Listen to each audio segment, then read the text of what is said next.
which is being live streamed. I would first like to welcome the Very Reverend Canon Dr. Anthony Kane, Dean of Portsmouth, who will be saying prayers.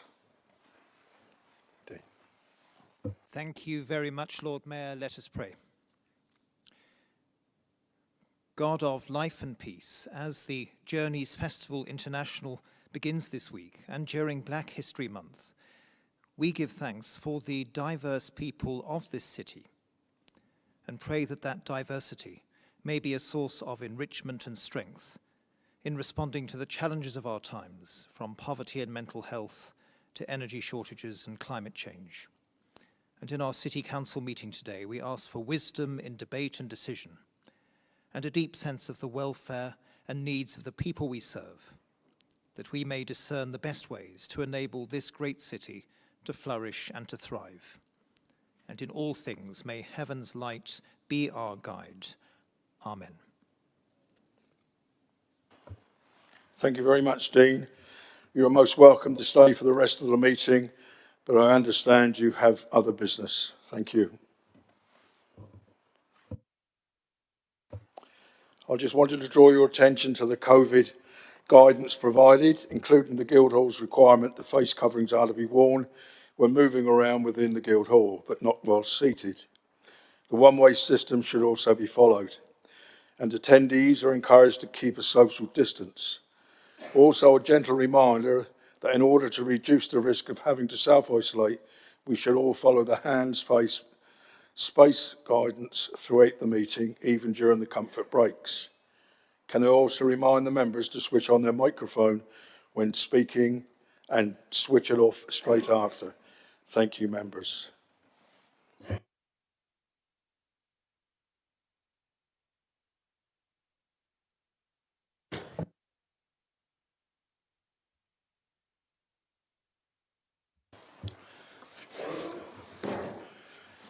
Members, if you have any disclosable pecuniary interest or personal prejudicial interest to declare in the items on the agenda before us, can you please indicate?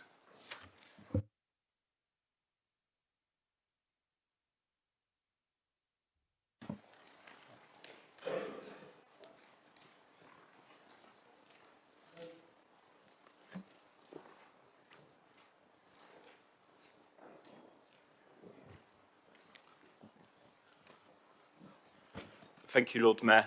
Yeah, I've got a personal interest in the motion on care workers, as I'm employed by a union, Unison, which represents care workers.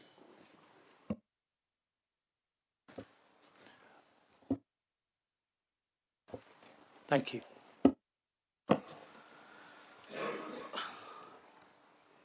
Lord Mayor. Over here. Thank you, Lord Mayor.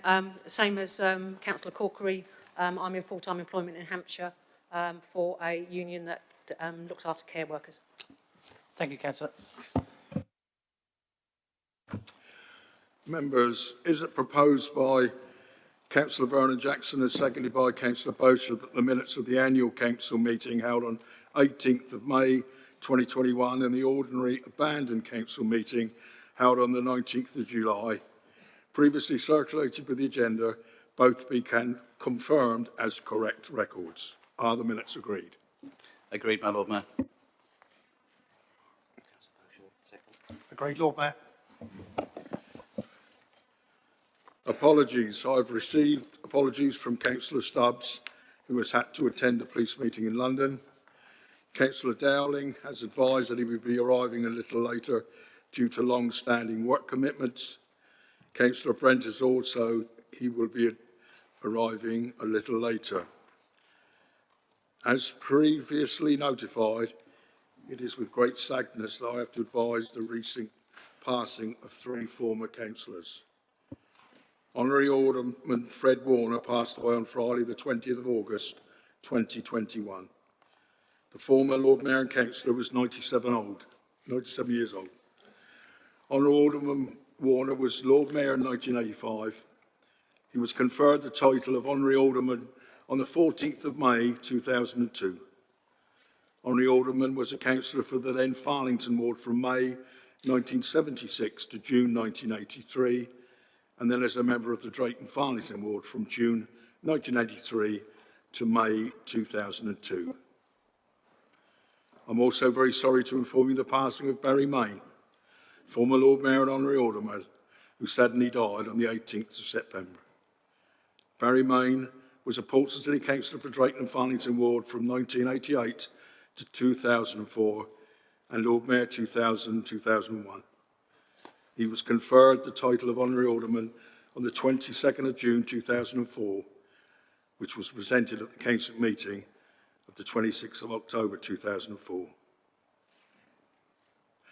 As you know, we have also had the extremely sad and untimely death of former Councillor Michael Andrews, who represented the Baffins Ward from May 2002 until May 2008, and then St Jude's Ward from May 2011 to May 2015.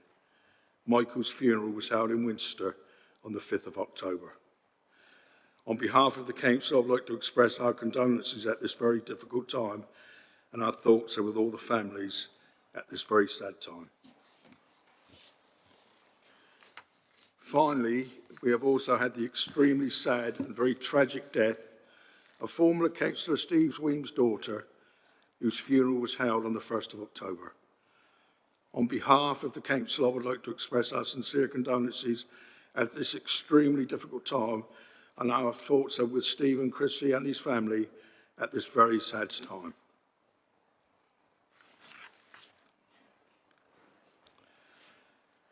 Finally, congratulations to Councillor Bosher on becoming Conservative Group Leader, with Councillor Brent continue as Group Deputy Leader. And finally, you will have noted the agreed seating plan for today's meetings. With regard to members of the public attending to address the Council, the webcast will not show them speaking, but we will hear their words. For the attention of those members of the public wishing to record proceedings, the Council's rules prohibit the filming, photography or recording of members of the public, including those making deputations. The evacuation procedure. Also, just to inform you that the exact evacuation assembly point for this meeting is front of the Queen Victoria statue in the Guildhall, Clare. Finally, the seating plan for the meeting was agreed in consultation with group leaders, has been circulated with the white sheet before you. One or two other observations, as obviously you know, you're not meeting in the Council chamber, but in this auditorium. If for any reason you have to leave early because of extenuating circumstances or previous agreed meetings, please do so. Your leaders will obviously have agreed this with you beforehand. Also, if you feel the need to take individual comfort breaks, again, follow the instructions as per the auditorium. And if you suddenly see me dive out to the right, exit stage right, that is, it will be just to the boys' room. Thank you very much. City Solicitor. Deputations from the public, understanding order 24.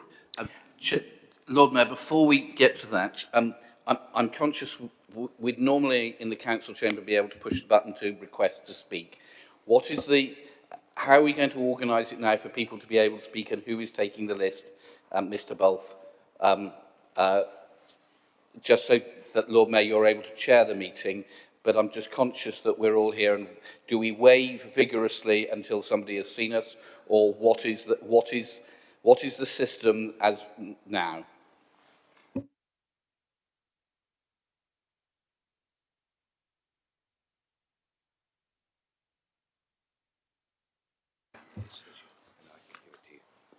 Councillor Jackson, as before, we had radios in the, microphones in the upstairs. Just by raising your hand, we will make a list of all those that wish to speak, bearing in mind the length that this meeting might go on. If I don't see too many hands raised, I won't be critical. Thank you very much. Lord Mayor, so is it yourself or Mr. Agland's eye we have to catch from Mr. Bulff? Who wants to volunteer? So that's Mr. Agland, is that correct?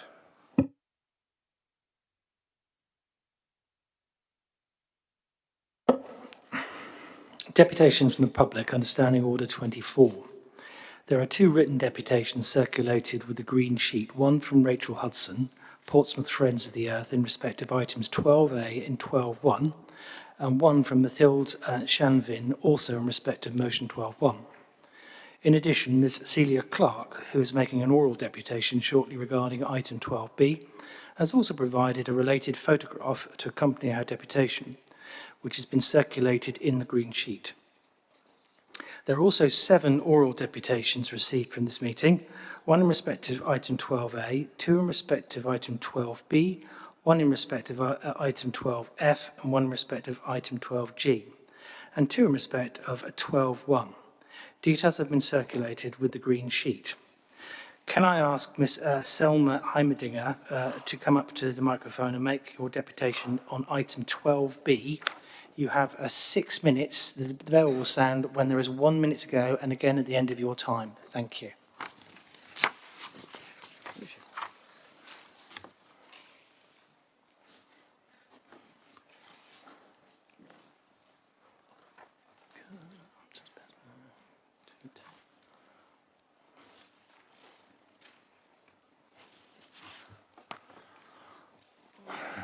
Okay, can you hear me?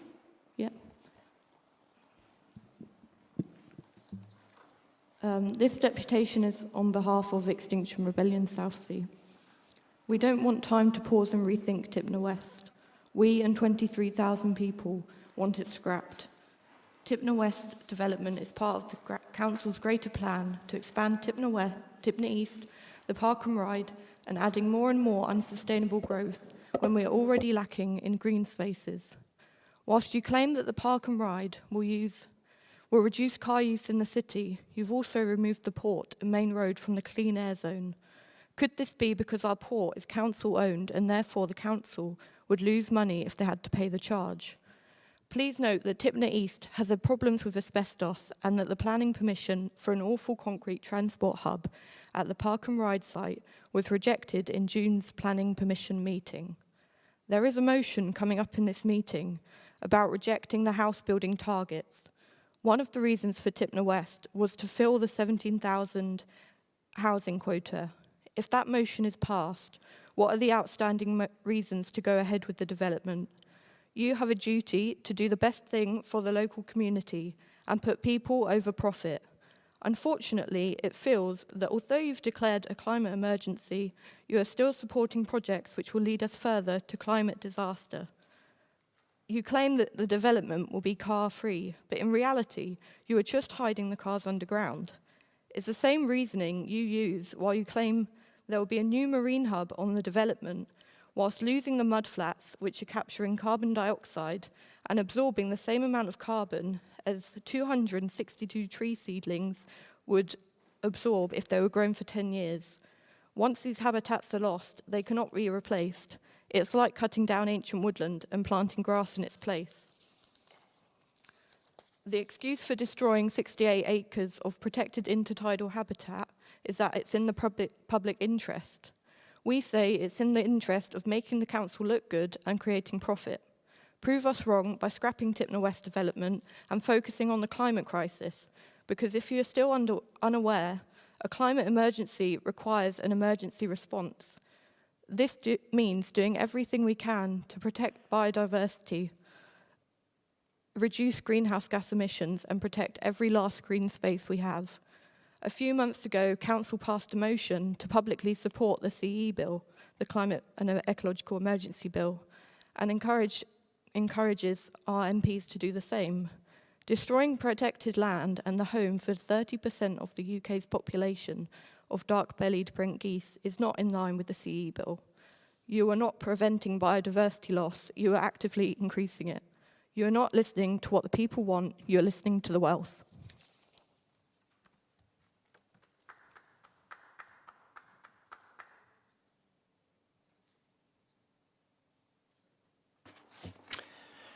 Thank you.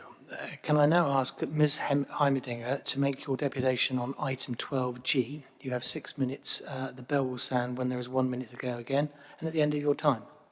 Thank you, Ms. Heimerdinger. Please can you now retire to the tiered seating at the back of the hall. Oh, she can do more. Yeah, so this is also from Extinction Rebellion Southsea. Extinction Rebellion Southsea support rejecting central government's housing building targets, given the environmental impact on already stretched services and the lack of affordable housing in the target. However, we question why this has taken so long to propose this motion. One of the reasons to go ahead with Tipner West was because Portsmouth had a quota of property to build given by central government. It makes us question if there were other reasons to go ahead with Tipner West apart from meeting the housing target. Reasons like profit and making us look good and claim we are being eco-friendly by claiming it would be car-free when in reality you're just putting the cars underground. It would be a disgrace if our council decided to build on protected land and intertidal habitat at the cost of a beautiful planet they pledged to protect when they declared a climate emergency in 2019. We support rejecting central government's plans when they will not benefit the people and the environment of our city. We don't support this council's snail's pace decision making.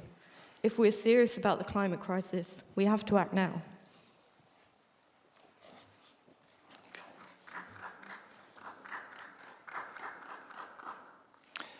Thank you, Ms. Heimerdinger.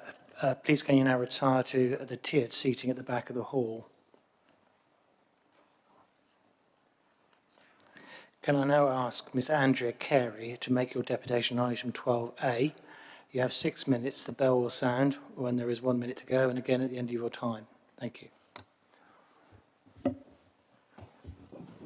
Lord Mayor, I believe I've just been notified that Ms Carey is not able to attend today to put her deputation. So in normal practice, you'd move on to the next deputy. Okay.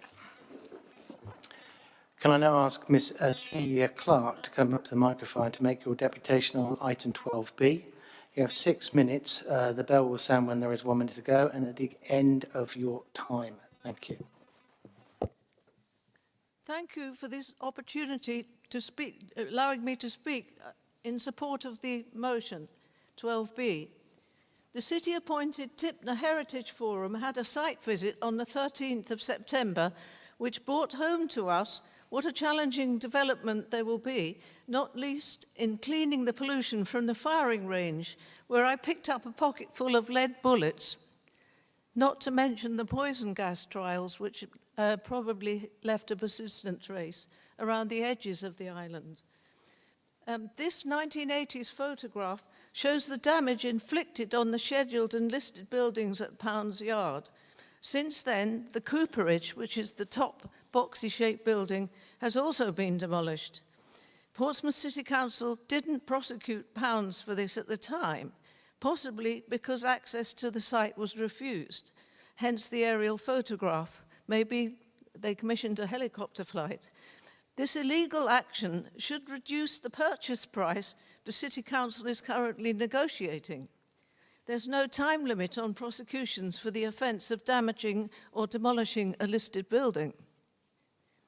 I've also responded to the baseline environment report on Tipner West, with its many warnings about the danger to human health from for potential residents, not least the pollution in the ground from its previous uses, air pollution, noise and vibration from the M275, which would isolate the new community from the rest of the city, and rising sea levels and storms. The Lennox Point reclamation of the tidal flats doesn't anticipate the latest projections on rising sea levels, so the new development would be at risk of flooding. Quite apart from the threat from the sea, in 2004, heavy rain flooded 400 houses by the Strand in Southsea, which put pressure on drainage. The pumps actually failed. The Great Morass, where we live, is below sea level, as quite a lot of Portsmouth's housing is. There are many reasons why the Lennox Point development should be stopped in its tracks and no more money spent on it.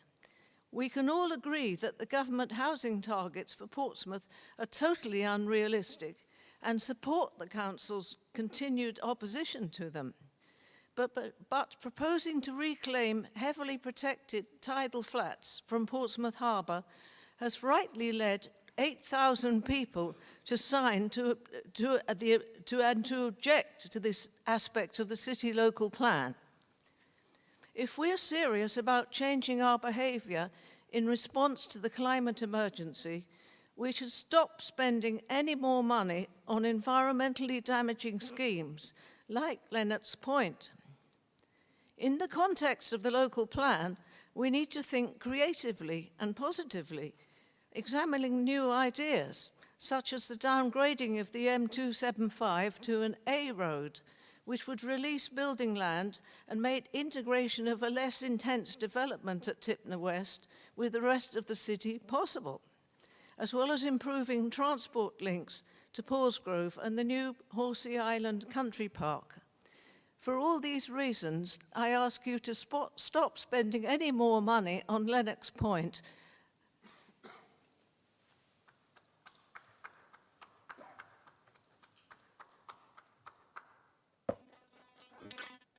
Thank you, Ms Clark. Please can you now retire to the tiered seating at the back of the hall. Can I ask Mr Godfrey Gleadle to make your deputation on item 12.1? You have 6 minutes and the bell will sound when there is 1 minute to go, and again at the end of your time. Thank you. I am chairman of the Cosham allotments, and I want to speak. I understand there is an amendment to exclude allotments from the diversity motion, and I want to speak on behalf of that amendment. I am against including allotments. My site is already a very diverse and environmentally friendly site. Although we're surrounded by housing estates, it's a haven for wildlife. We've got mature trees all the way around. We've got foxes, squirrels, slow worms, a huge range of bird life. We've got butterflies, insects. We've got 4 or 5 thriving beehives on the site. And it's not a barren mono system like industrial agriculture.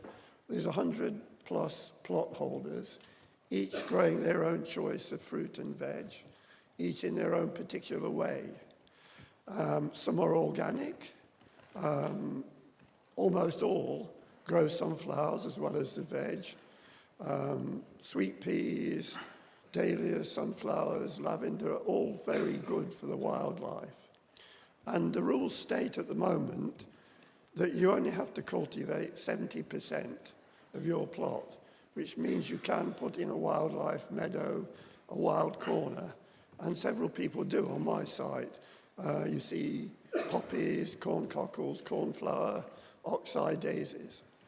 But my concern is that on our site and on every site, there are a few people who, for whatever reason, neglect their plots habitually, and they just become a wasteland for weeds. And that's caused enormous problems for people neighbouring plots. And of course, the council have this system of inspections, warning letters, so that if necessary, these people can be removed. And I have accompanied the council officer on these inspections for many years, and I know they are fair. But my concern is if you say you can rewild your plot, these people will have an extra reason not to give up their plots. So you'll get more plots just full of weeds. It will cause problems, as I say, for neighbouring plots. But of course, it also prevents prospective tenants coming in. And we have a 2 to 3 year waiting list at our site, and I know there are long waiting lists at all the others. And let's not forget, growing vegetables in itself is very good for the environment. You know, you're reducing the dependency on imported food, on food from other parts of the country, air miles, road miles. So I feel that if you include allotments in this biodiversity thing, you won't increase the diversity one little bit, but you'll just cause problems for neighbouring plots. You'll stop prospective tenants coming in, and you might well have a negative effect on the environment. you. Thank you, Mr. Gleendale. Please can you now retire to the tiered seating at the back of the hall. Can I now ask Mr. Nick Horton to make your deputation on item 12F? You have 6 minutes and the bell will sound when there is 1 minute to go, and again at the end of your time. Thank you. Thank you. To continue the ear battering, my name's Nick Horton and I live in the lower end of Newbolt Road in Paulsgrove. I represent a loose group of local residents concerned with the specific parking problems in that area. I'd like to say to begin with that I and my colleagues understand that we have no right to park outside of our house. However, some 10 years ago, the Victory School was built along Alloway Avenue, and since then parking has got significantly worse, exacerbated by the teachers' cars. Now, we understand fully that the teachers have to park somewhere, and I have an excellent working relationship with the headmaster, Mr. Hartley, who always does his utmost to ensure appropriate parking by his staff and is most helpful in all respects. In the original plans for the school, an area of echelon parking was authorised on the green at the bottom of Newbolt Road between its junction with Falmouth Road at the time of the approval of the initial plans. The original plan included this parking and a sum of, as I understand it, and specifically set aside for that work of £150,000. Now, that money was allegedly diverted some 10 years ago to a project deemed more important in Southsea. Now, we understand that parking in many parts of Portsmouth is a nightmare. It need not be this in this part of Paulsgrove unless councillors deliberately choose to make it so. You've made our lives more difficult once by removing the funds. Please don't do it for a second time. Thank you. Thank you, Mr. Horton. Please can you now retire to the tiered seating at the back of the hall. Members, that brings us to the end of deputations for this meeting. I'd like to thank all of the deputies.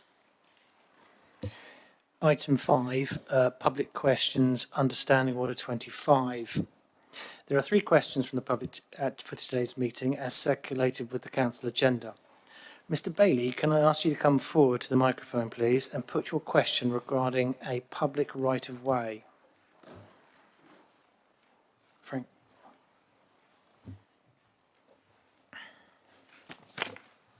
Good afternoon. I'm Ken Bailey, and for those who don't know me, I've been a resident in Old Portsmouth for the past 76 years, and I come from a family that have lived in that area for at least the last 200 years. So you can see why I have an interest in it.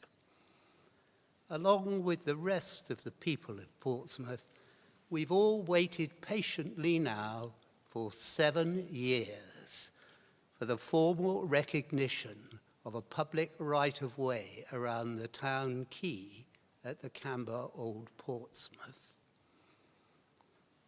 This issue today remains unresolved. Let me give you some facts.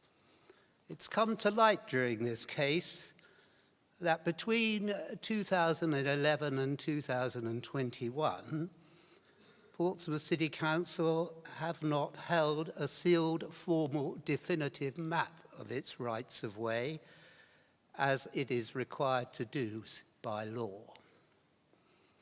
As the surveying authority, it took Portsmouth City Council a year to respond to and then reject an application for the addition of this right of way to the definitive map, despite the fact that an investigation had previously been carried out over the previous 2 years.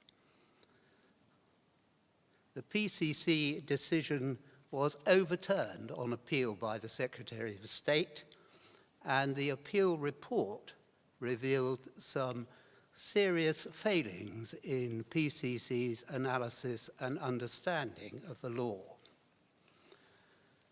the Cabinet Minister for Transport and Traffic did not respond to suggestions from myself that it might be a good idea to look into this case and see how public rights of way administrative performance could be improved that I made in 2018. So Portsmouth City Council did not comply with national guidance in respect of consultations prior to publishing a definitive map modification order for the Camber, as required by the Secretary of State, but it took a year to do so and eventually published one in February 2019. Then it took them 6 months to acknowledge receipt of inputs from the public that they received as a result of publishing that definitive map modification order. And confirmation of that order has now been outstanding for 2.5 years since, without action from the Council as required by their duty as a surveying authority for rights of way in this city. So you councillors are responsible for this situation and this performance. Do you not agree that this is unacceptable? And will you therefore provide me with the date by which submission of this definitive map modification order to the Secretary of State for confirmation will take place, and subsequently ensure that the failings in timely resolution of this case are formally investigated so that lessons are learned? Thank you. Thank you, Mr. Bailey, for your question. Can the leader or relevant cabinet member please respond to Mr. Bailey's question? Thank you very much, Lord Mayor. I'm very happy to respond, and thank you, Mr. Bailey, for bringing your question. I'm responding both as leader of the council, but also as the cabinet member responsible for the port, as the Camber is part of the port and a working port. I think at the beginning it's important to say that I think everybody is trying to make sure that there is the ability for members of the public to be able to walk around the Camber in a safe way, even though it's a working port. There are just differences of view about how that might be achieved. In response to the specific questions, the council aimed to have submitted the order to the Planning Inspectorate by the end of November of this year. But unforeseen circumstances discussed below, and I'll come to them in a moment, are likely to delay this. It's correct that at some point after 2011, the City Council lost its definitive map and statement. As the question acknowledged, this was reconstituted in March 2021. It is correct that neither PCC nor the Planning Inspectorate in 2016 appear to have realised that the copies of the map they were referring to were not strictly copies of the definitive map and statement. There's been no suggestion that this in any way prejudiced any party, and the Planning Inspectorate decision stands. The Council would be pleased to hear further details of alleged lack of regard for national guidance, and notes there is no allegation of failure to adhere to statutory guidance. It's acknowledged that processing of the DMMO has been slow. This is largely reflected in the fact the Council does not have a dedicated rights of way team, which is understandable because we're an urban authority and this is mainly done by county councils. It is for this reason that this council sought advice and assistance from Hampshire County Council. Regrettably, Hampshire County Council, having said they were happy to do this work, have now informed the City Council at the end of September of this year that it did not have the capacity to act as the City Council's expert witness. The Council is now speaking to other county councils that might be able to undertake this role. In the alternative, the Council will need to engage private sector consultants as witnesses, and this may end up with a significant delay.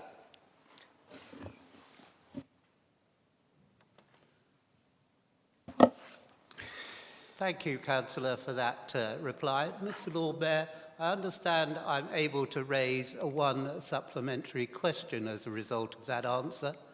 That is Could correct. please ask the following supplementary question.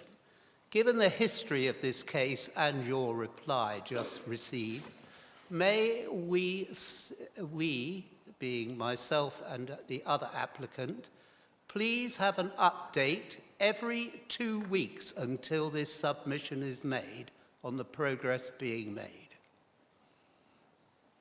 I'm very happy for us to provide a regular update. I'm not sure 2 weeks is sensible, but at least every month to let people know what's going on. Because I think everybody is in the same place. Everybody wants to make sure that members of the public can get round the Camber safely, but it is a working port, and we have to make sure that when ships are loading and unloading, as they do around the Camber, that people are not put in a position of danger. So it's going to be a balance, and the port has a view about whether this can be done safely. But I think it's right, we need to try to progress on this.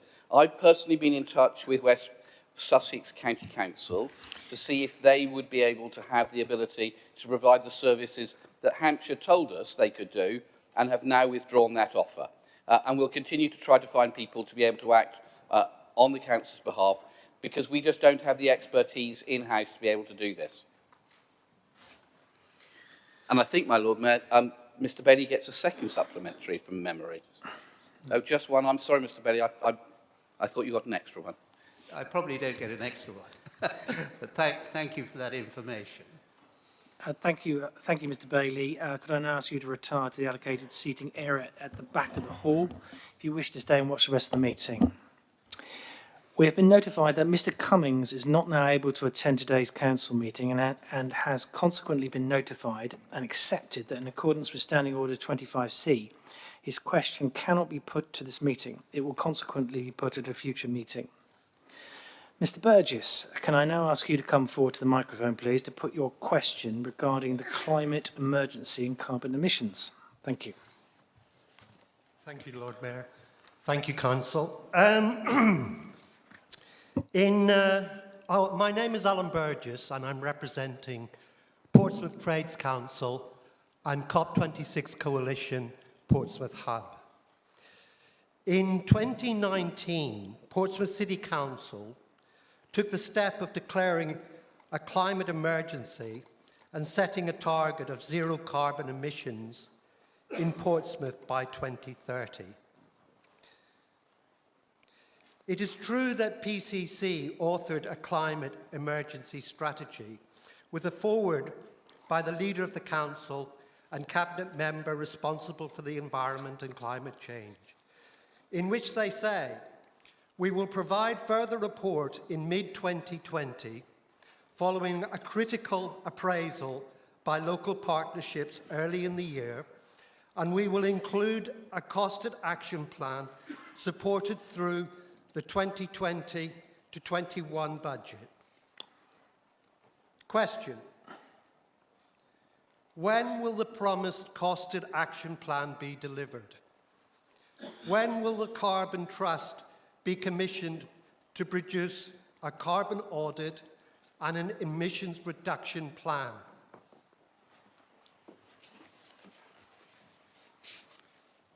Can the leader or relevant cabinet member please respond to the supplementary question, to the question, sorry. Yep. Thank you, Lord Mayor, and thank you, Mr. Burgess. As you acknowledge, Portsmouth City Council did publish a climate emergency strategy which included our ambitions for the future monitoring and development, but unfortunately we were unable to progress those in 2021 due to pressures on officer capacity, as well as obviously the pandemic has put a lot of pressure on everyone. But we are now working to bring forward a revised strategy and action plan for this issue, which will include the future timetable for that monitoring. There are a number of options available for auditing carbon emissions and impact, and we will be evaluating these as part of the work. But it's also important to note that the Climate Action Board are involved and are developing a citywide climate strategy, and we want, we're working in conjunction with them. So yeah, we have been able to, rather than just focusing on a carbon audit, we've been able to get things like the wildflower stuff that we're talking about. That's going to come up later on in the biodiversity stuff. With the greening strategy, for example, we keep getting updates on that. The last one came to the last full cabinet that we had. You know, we've done stuff with the energy team, working with the solar PVs across the city. So things are getting done. Just unfortunately, the pressure and the pandemic put a lot of strain on our original plans on that.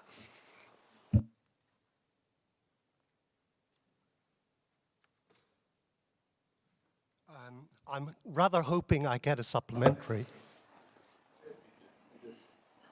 Great. I think the Speaker doesn't realise what the word emergency means. It means of the utmost urgency.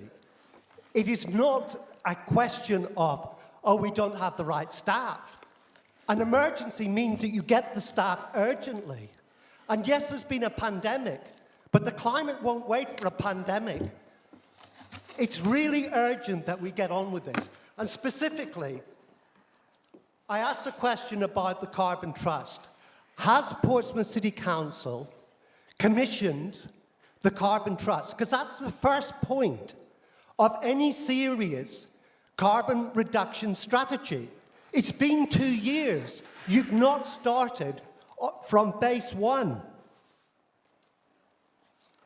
Can the leader or relevant cabinet member please respond to the supplementary question? Yeah, thank you, Lord Mayor. And you are quite right. It's a climate emergency. But of course, because it's an emergency, it's not like we haven't been doing anything. We have been doing stuff, like I said before, about stuff like the greening strategy, the awards we're winning for the energy team with the solar PVs, etc. As regards Carbon Trust, we have to work with the Independent Climate Action Board to try and make sure it's not, you know, is it a carbon audit on just what the council does, or do we do it with everyone around the city, with the organisations, the groups, the businesses, identify the biggest polluters in the city, get them all together and, you know, identify what scope levels they're going to be doing, and to make sure we get a more thorough city-wide one rather than just focusing on one particular part of the council, for example. We've been, in conjunction with the Climate Board, things have been done like the website has been set up, which puts all the stuff on there and helps businesses get the toolkits for improving the stuff that they're doing in their businesses there. So things are ongoing on that.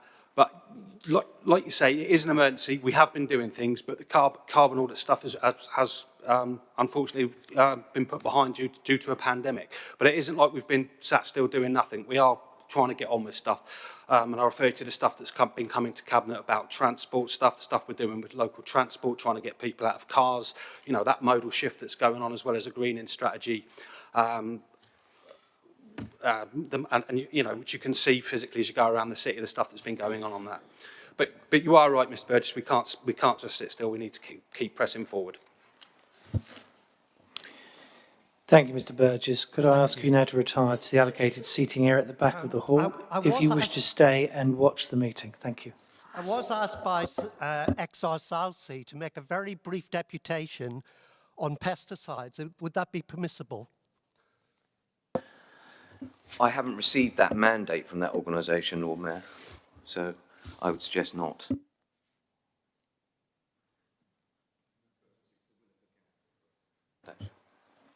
Well, I think without that we can't accommodate you, Mr. Rose. Can you give me an answer in plain English? No. Thank you. Item 6, appointments. Councillor Bowser has provided details of several committee position changes he wishes to make within his group as circulated with the green sheet. Are these all agreed? Agreed. Item 7, urgent business. All members have been previously notified of the urgent business for today's meeting, namely the recommendation from the Cabinet meeting held on the 5th of October concerning the regeneration of the city centre, or part thereof, compulsory part thereof, compulsory purchase order, resolution report.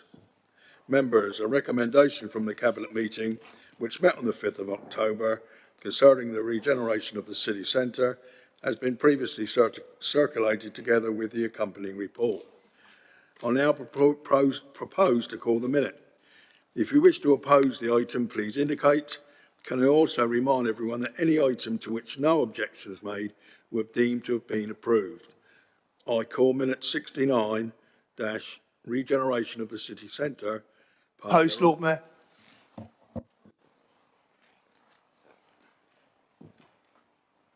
As there is an objection to minute 69, I now call for a proposer and seconder to the recommendation. Can I remind members?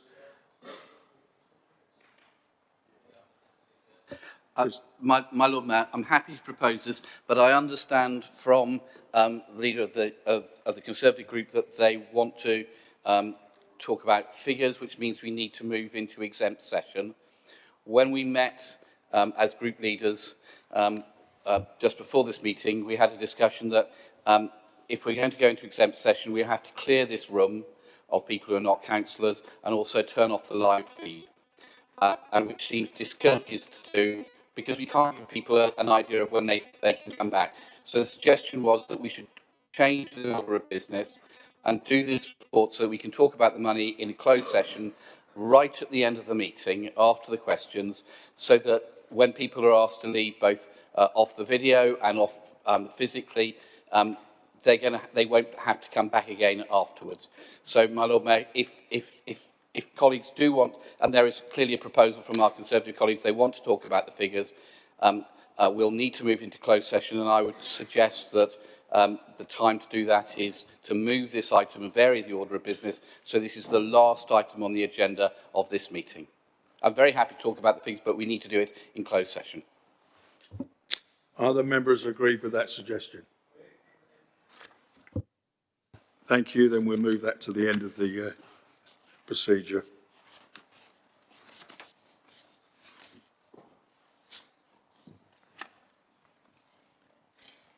Top of 13. What are we on? Top of page 13, item 8. Item 8, recommendation from the Cabinet meeting held on the 22nd of June 2021, Local Transport Plan 4 adoption. Members, a recommendation from the Cabinet meeting which met on the 22nd of June concerning the Local Transport Plan 4 adoption has previously been circulated with the agenda. In addition, a separate addendum has also circulated as previously notified. I now propose to call the minute. If you wish to oppose the item, please indicate. Can I also remind everyone that any item to which no objection is made would be deemed to have been approved. I call minute 47 Local Transport Plan 4 adoption. Opposed, Lord Mayor.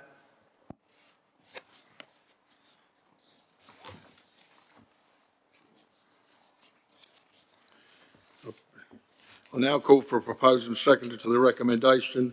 Can I remind members details of any amendments are to be given to me in writing before commencement of the debate. My Lord Mayor, Councillor Lyngstad will introduce this item.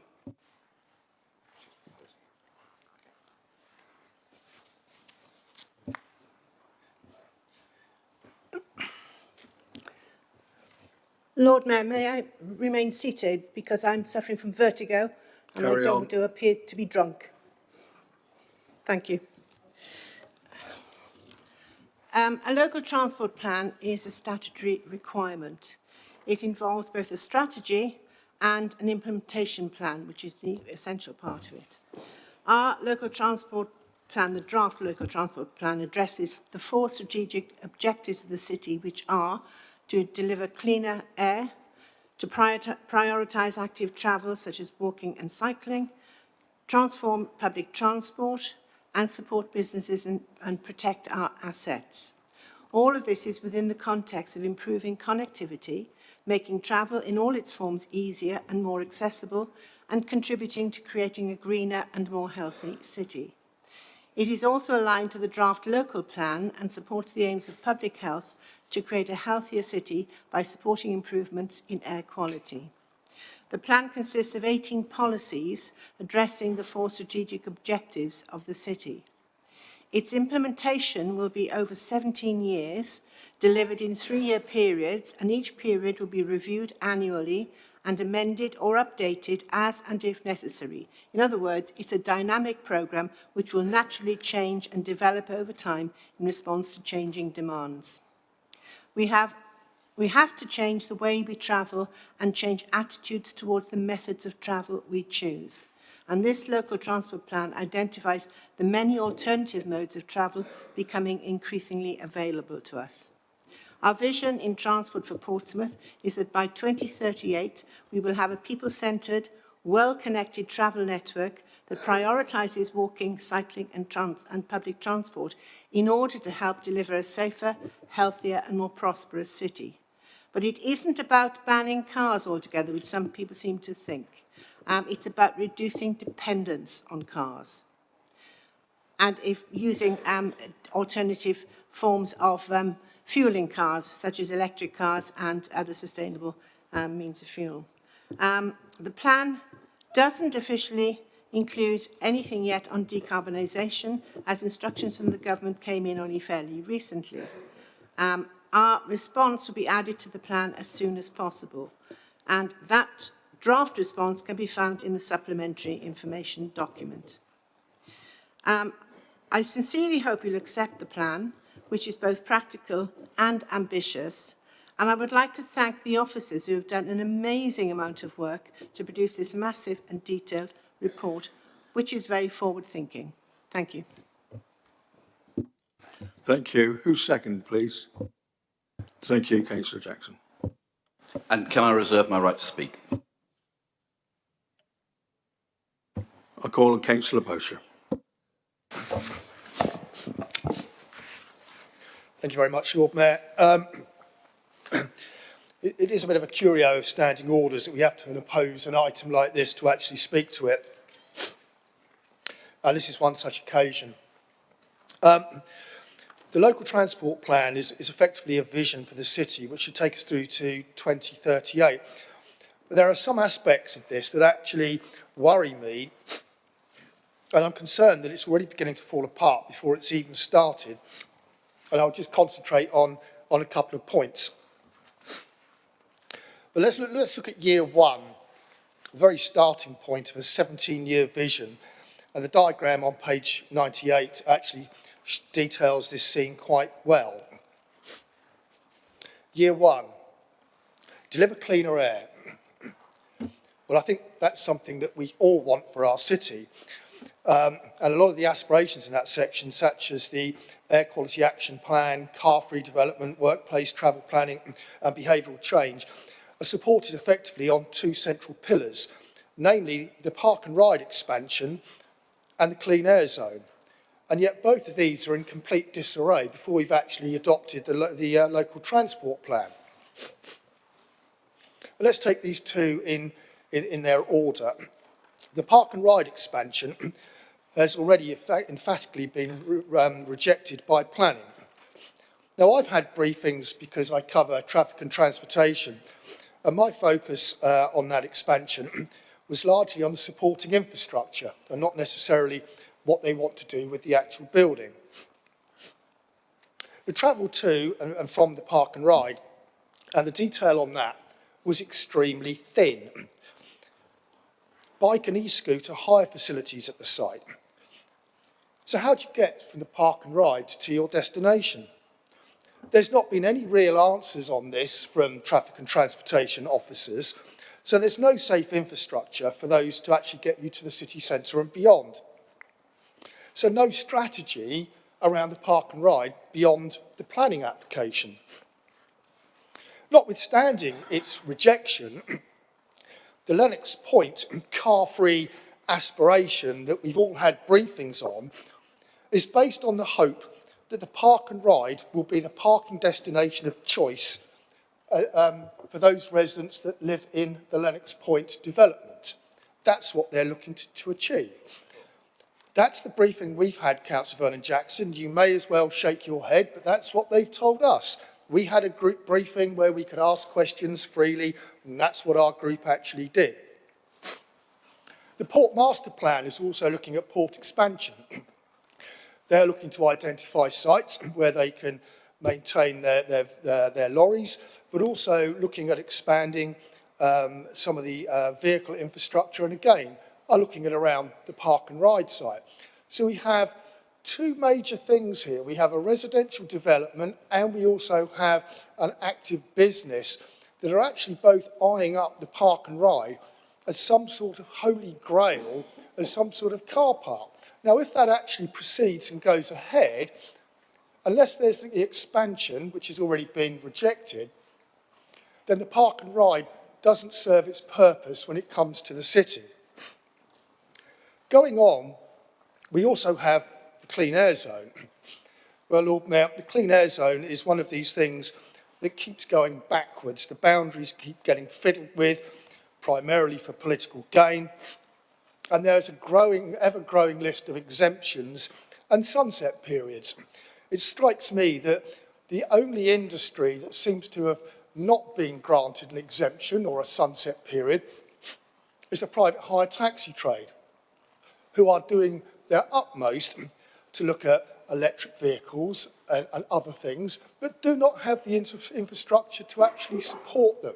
So there's no strategy thinking around this either. Certainly, Drayton and Farlington doesn't feature in the clean air zone, but I regularly see my refuse vehicles, Councillor Ashmore, coming along my road in a fog of fumes as they actually go backwards and forwards. One of the worst polluting vehicles that we actually have in the city, cruising around the streets, but it's been given a 2-year sunset period, which I think is inappropriate. The government are putting the clean air zone onto us. It is probably the right and proper thing to do. We need to make sure that as largely as we are predominantly an island city, we need to address these issues. But we don't seem to be actually doing this. We also talk in terms of a walking and cycling strategy in year 1. Well, isn't that the LC whip that we've already had? Surely that should actually feature in it and not be a footnote aside somewhere down. My issue is largely that going forward over the next 17 years is fine. We need to start shaping our strategy, and certainly within our group we've got a lot of things and a lot of good ideas that can feed into that process. But most people are going to be focusing on years 1, 2 and 3. And year 1, it is centred around clean air zone and park and ride, both of which fail. And indeed, the Portsmouth Cycle Forum have been in touch with me to say, well, where are all the prioritised routes that you were promising? That is the question I would ask to Councillor Stagg. When are these coming forward? It strikes me that we actually have a strategy here for the next 17 years that has plenty of aspiration, but no actual delivery. And as much as I feel we should be supporting it, on this occasion, I'm going to abstain from this because I don't see any substance that's actually going to support the aspirations of what we're actually doing. Thank you.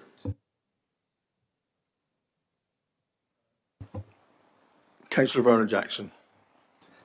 I thank my Lord Mayor. If I'm the only other speaker, I will happily defer to Councillor Lynn Stagg to wrap up the debate. Thank you. Thank you. The park and ride is going Sorry, to be... Chair, I've actually indicated to speak twice. Oh, sorry. Carry on. You still want to speak, Councillor Vernon-Jackson? I'm happy if you indicated before me. That's fine, thank you. Apologies. I've been trying to be quite patient, so... it's just that Councillor Bosher brought up about licensed vehicles, which piqued my interest, as it would, being the Vice Chair of the Licensing Committee. I've just noticed via the report talks about grant funding, which is already ongoing and has been dished out already. But what the report does really miss out is about the utilisation of bus lanes for private hire vehicles. And I think to ensure that private hire vehicles, Portsmouth licensed private hire vehicles, I should add, can move around the city in a safe way and ensuring the travelling public can get safely to where they need to be. I think bus lane usage is important, and I think that they could obviously cut out a lot of the carbon footprint by actually, instead of being idling in traffic, to actually be moving around. And I know these discussions have been ongoing behind the scene because I raised them about 3 months ago, and I had a briefing from officers. But we've heard nothing since. And throughout this document, it makes reference to cycle this and bus that, and I understand that, but I worry that there's not a lot here for the licensed trade. And I understand this would get the bus companies quite twitchy if we allowed the bus lane usage for private hire vehicles, already that we don't have the Hackney vehicles that go down there anyway. In the document, it notes around a bus lane review as a longer term priority, but that actually doesn't correlate with correspondence from the leader of the council on the view. Last week, he only agreed with me that we should allow bus lanes to be used for private hire vehicles and Portsmouth registered vehicles only. And I hope that he would quite happily support that view today and ensure that it goes from a longer term view to a shorter term view. Thank you. Councillor Vernon Jackson, do you want to add anything? Just a few words, my Lord Mayor, and thank you for the opportunity to address the issue of some of the issues here. My understanding is that with the Park and Ride, that there's a new planning application which will be coming back. I know that Lib Dem councillors supported the Park and Ride, and I was disappointed that Conservative councillors opposed it, but we are used to that, my Lord Mayor. So we hope that not only will be a Park and Ride, but will be a transport hub, a true transport hub, looking at different ways of working. And I think to pay tribute to Councillor Lynn Stagg, her vision of people being able to come in, trucks coming into the city, able to come to the transport hub and offload their goods so that it can be taken into their end destinations on smaller loads with electric vehicles, so that electric cabs, so that we don't have polluting vehicles going through the city centre. I think it's a really good one. And also potentially the transport hub can act as a bus depot and many other things. So I hope that when the new planning application comes back, that it will receive support across all parties, because having a transport hub there is really important. In terms of private hire vehicles, the feedback we've had from the trade is that they change their vehicles very frequently. And therefore, in terms of the clean air zone, that it is unlikely that many of them will be non-compliant, and that's different from the licensed trade. But the private hire trade have been very clear with us that they don't think it's a problem for them, because they tend to use much more modern vehicles. So I don't think that is an issue. So, my Lord Mayor, I think we are making significant progress with this, and I would like to pay tribute to Councillor Lynn Stagg and all the work that she's done on this, along with the council officers. Thank you, my Lord Mayor. Thank you. Come on. Councillor Heaney. Thank you, Lord Mayor.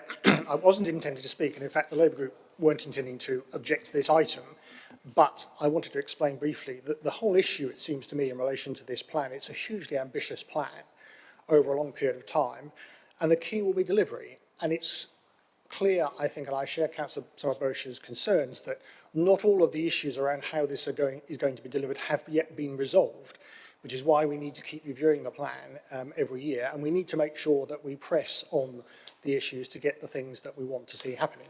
I mean, I've had the Cycle Forum come and talk to me about some of the things that they've noticed that have changed between one draft and the final draft, and how some things have got left out because they are quite tricky, I suppose, to talk about, and they've been left rather more, vague is not quite the word, but more general. And I can understand that, and I don't see particularly that we're going to get very far today on these issues. So we're not proposing to object, but we do see the issue of implementation as a challenge, and we will certainly want to ensure that what is proposed in the plan does actually get delivered. Thank you, Councillor Heaney. Councillor Ashmore. Thanks, Lord Mayor. Just a quick comment, just to address something that Councillor Bosch said about the bin lorries and the pollution. You're absolutely right, of course, and they just bimble around the city. But we have given them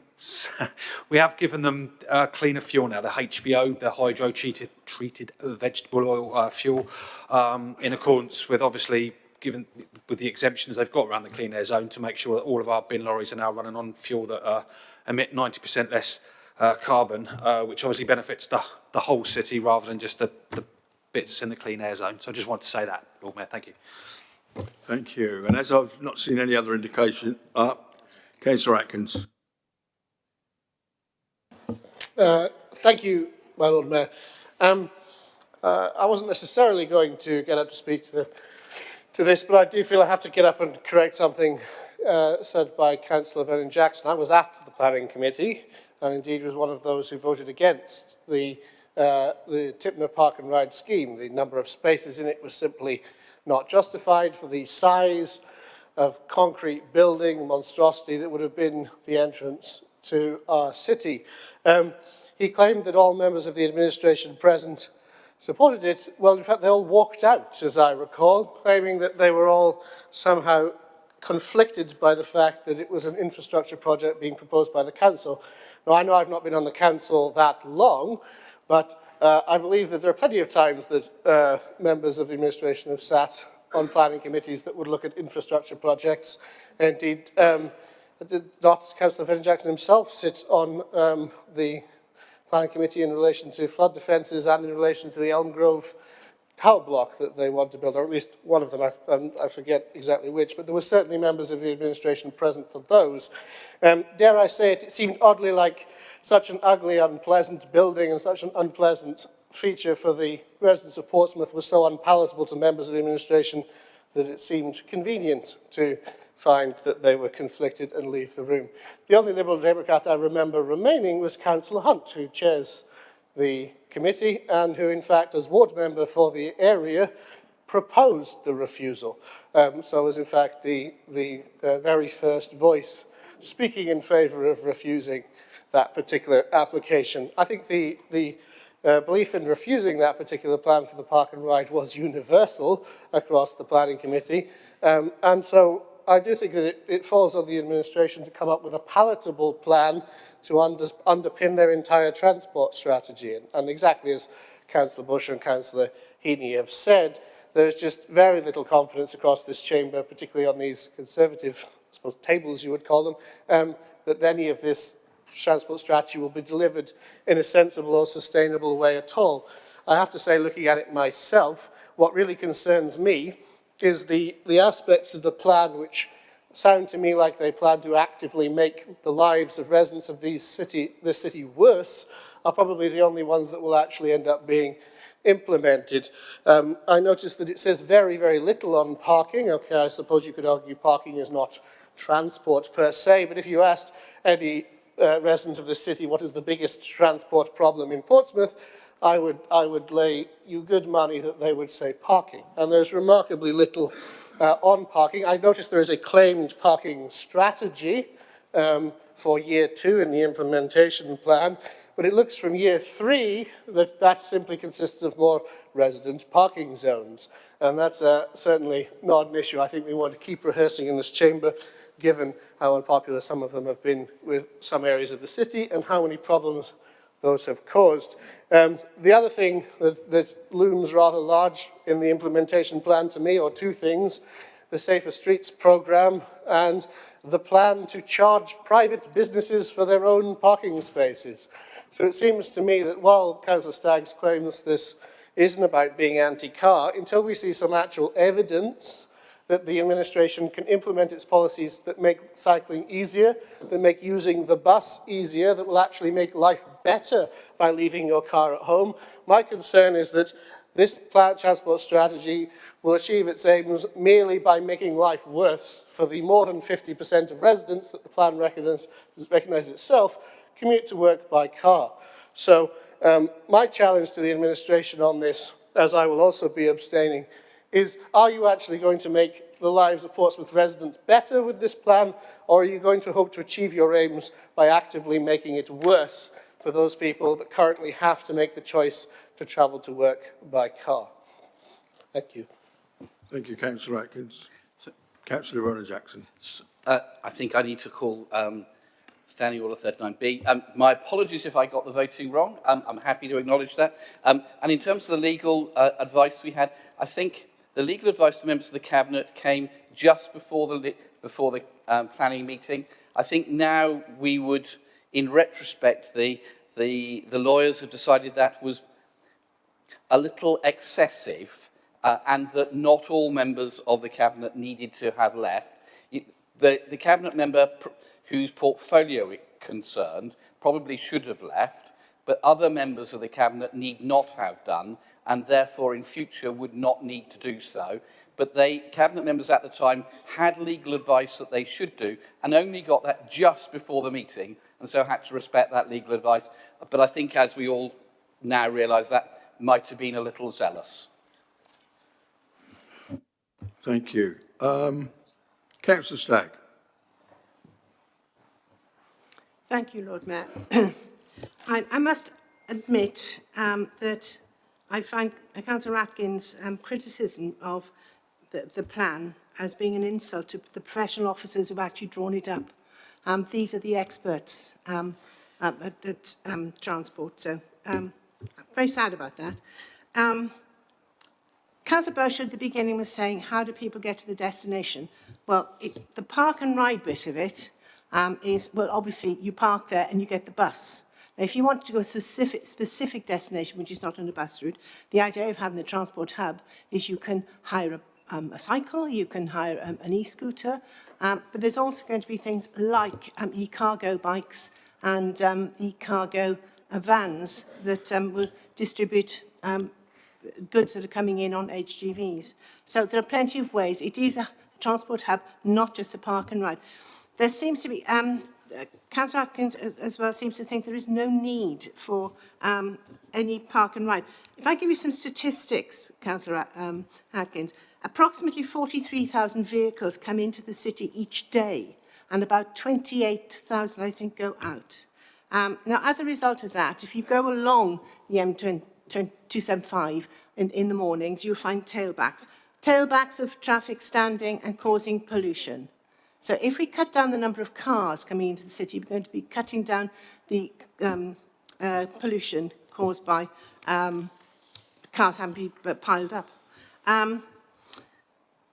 There are about, the port is looking for about 2,700 parking spaces for their cruise passengers.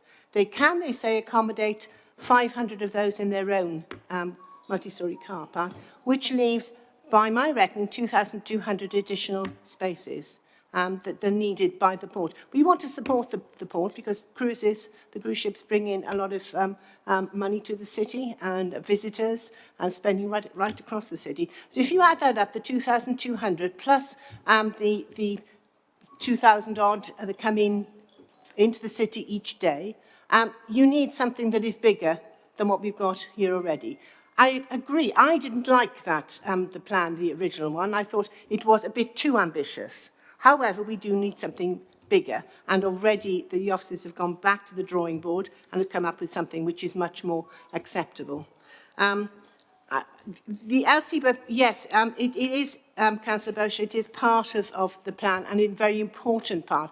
Already work is being done on east-west cycle routes. The Eastern Road cycle path is about to be started. That has been held up by things outside our control. So that's part of the LC WIP, the local cycle infrastructure plan. There's also another east-west route which is going from Anchorage Park and will join up with Lake Road.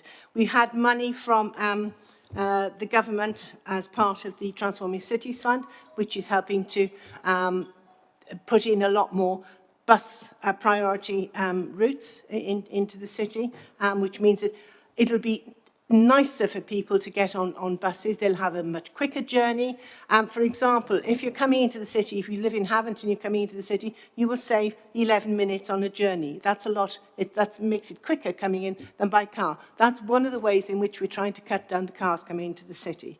And the cars coming into the city are the ones that are causing all the pollution. You mentioned parking, Councillor Atkins. The reason we have a parking problem is because we have more vehicles in the city than we have parking spaces. That is a fact. You may not, you're too young probably to know the saying, you can't get a quart into a pint pot. A quart is 2 pints. But that is the reality. We've now got on average 1.3 cars registered to every household in the city.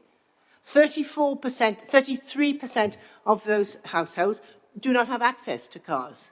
47% have access to just one car, which means that 20% of the households in Portsmouth are taking up 53% of the parking spaces. The 33% that people have no access to, plus the 20% that's left over. That's why we have a parking problem. And because we have a parking problem, we have air pollution problems. We need to do something about it. We need to do it quickly. Yes, we depend on outside funding, and we have a good team of transport planners. We need to have what one of our officers calls shovel-ready schemes that can be put in when bidding for funding comes up, so we have a good chance of getting that funded. We don't get, the LTP money is not ring-fenced, so we have to rely on outside funding, and that's why it is a bit difficult. We plan these things. We can't guarantee they're going to be delivered. We will do our best.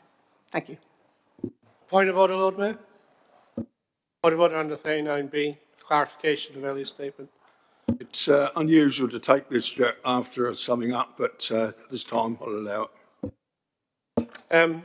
So just to, the point which I wish to clarify is I was making no criticism of officers. I think I am entitled to criticise cabinet members for a report which comes in their name and which is begun with a large foreword from that particular cabinet member, and I think I'm entitled to treat them as responsible for it. So I intended no criticism of officers in my comments. Second point of order clarification I wish to make is when I said that there was no justification for the number of spaces, that was the case at the planning meeting. I asked repeatedly what the spaces were used for and couldn't be given an answer at the time. I had myself done research and seen that the current occupancy of the park and ride is about 40 or maximum 50% at 900 spaces, so I had good reason for questioning the large number of spaces in the proposed scheme. Thank you, Lord Mayor. Thank you. As there were no amendments, we will now go to the vote. We will vote in the normal way. Yes, those in favour of the Cabinet recommendation. Those in favour of the Cabinet recommendation, please raise their hands.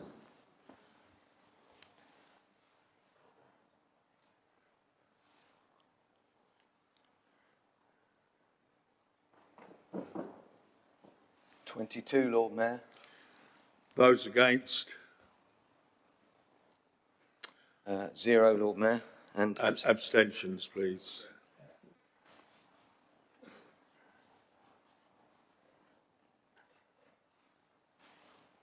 (13), Lord Mayor. That means that that is passed. We'll move on to the recommendation Sorry. from the Cabinet. Stuart, Councillor Madrick voted for an abstention as well. There's more than 13 I here. apologise. Okay, that abstention's also noted then. Thank you. Item 9, recommendation from the Cabinet meeting held on the 22nd. Lord Mayor, your microphone's not on.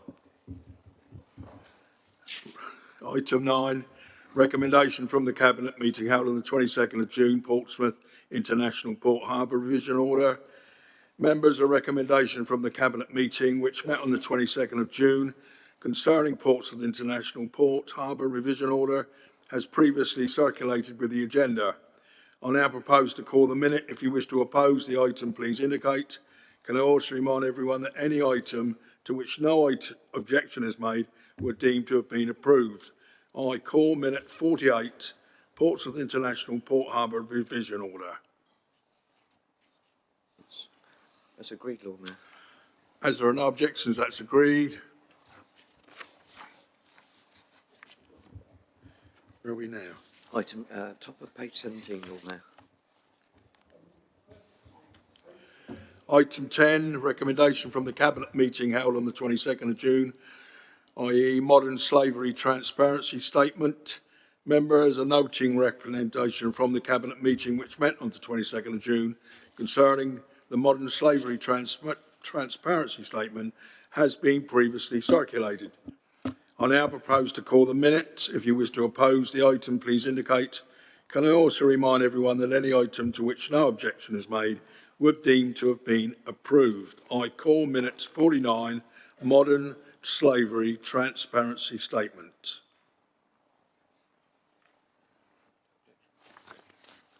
Agreed. Therefore, that is agreed.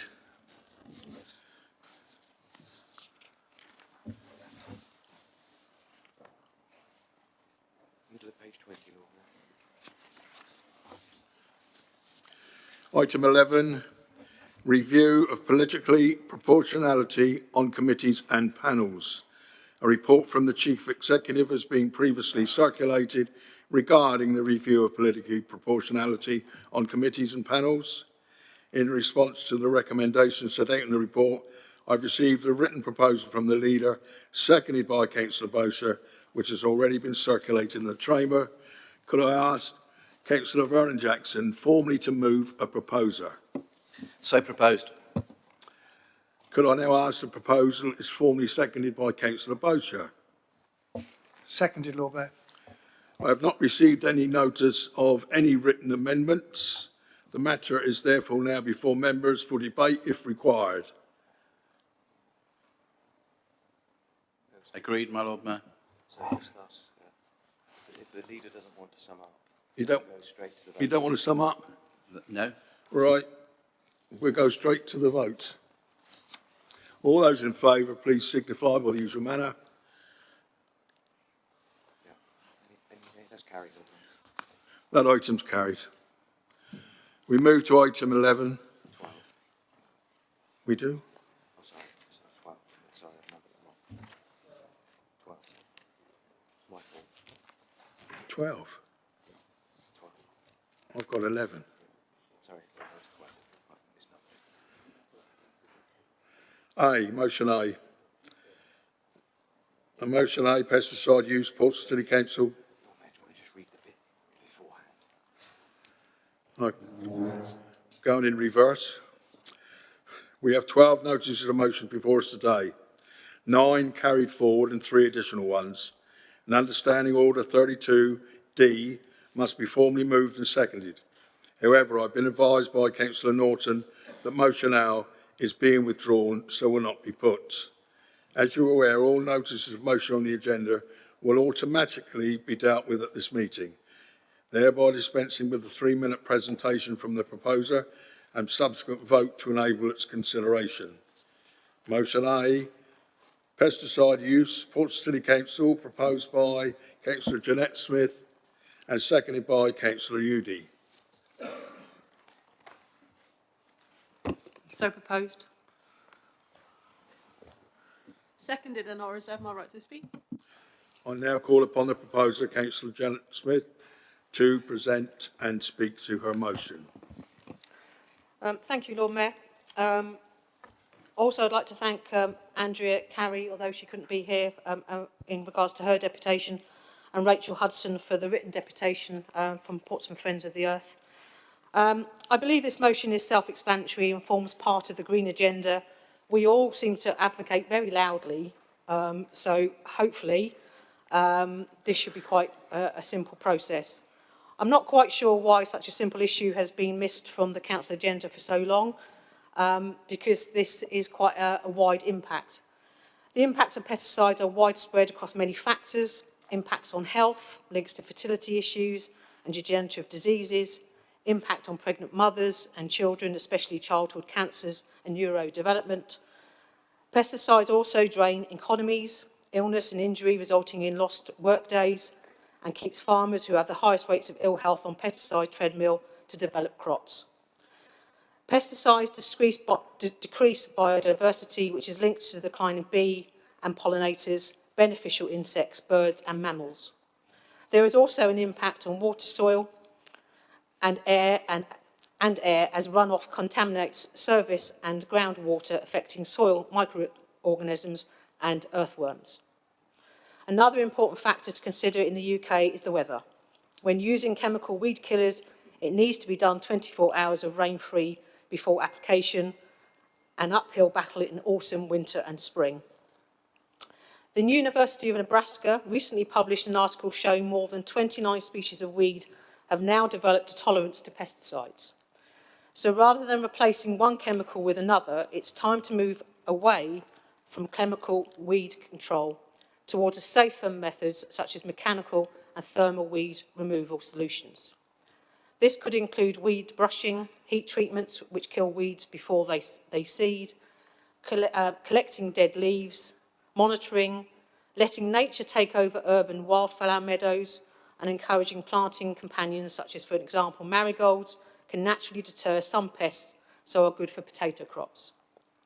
Portsmouth City Council should be leading the way on this green agenda. The use of pesticides to clear paths literally means to kill things we don't want eating our plants. If members of this authority are serious about our green credentials and serious about biodiversity in our city, then it's time to commit to a ban on using all forms of pesticides on all land under the control of the local authority and change to non-chemical alternatives. Thank you, Lord Mayor. Thank you, Janet. Are there any amendments to this motion which will need to be proposed and seconded and circulated?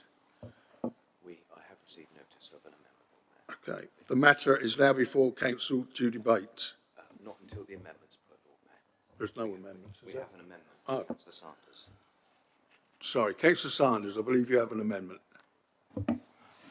Yes, my Lord Mayor, and I propose it formally.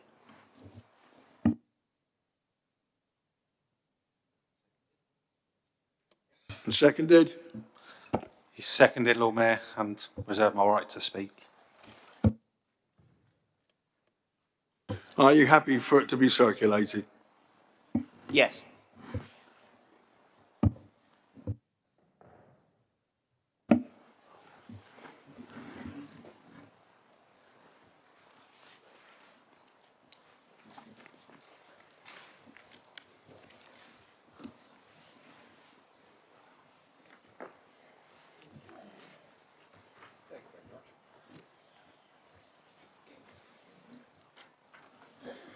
Do you wish to speak, Councillor Sanders? Yes, my Lord Mayor. Carry on. Thank you. Thank you very much, my Lord Mayor. I need firstly to add another apology to the list, which is Councillor Kimberly Barrett, who unfortunately cannot be here due to... She's on her way here. Excellent. So I'm stepping in for Kimberly, as this is her amendment, and she was down originally to propose this amendment. Firstly, so a lot of it is from her, some of it is from me. Firstly, I think both of us welcome this motion. Certainly since resuming control 3 years ago, this administration has made clear to officers time and again that we must make all our practices greener, and that includes weed spraying.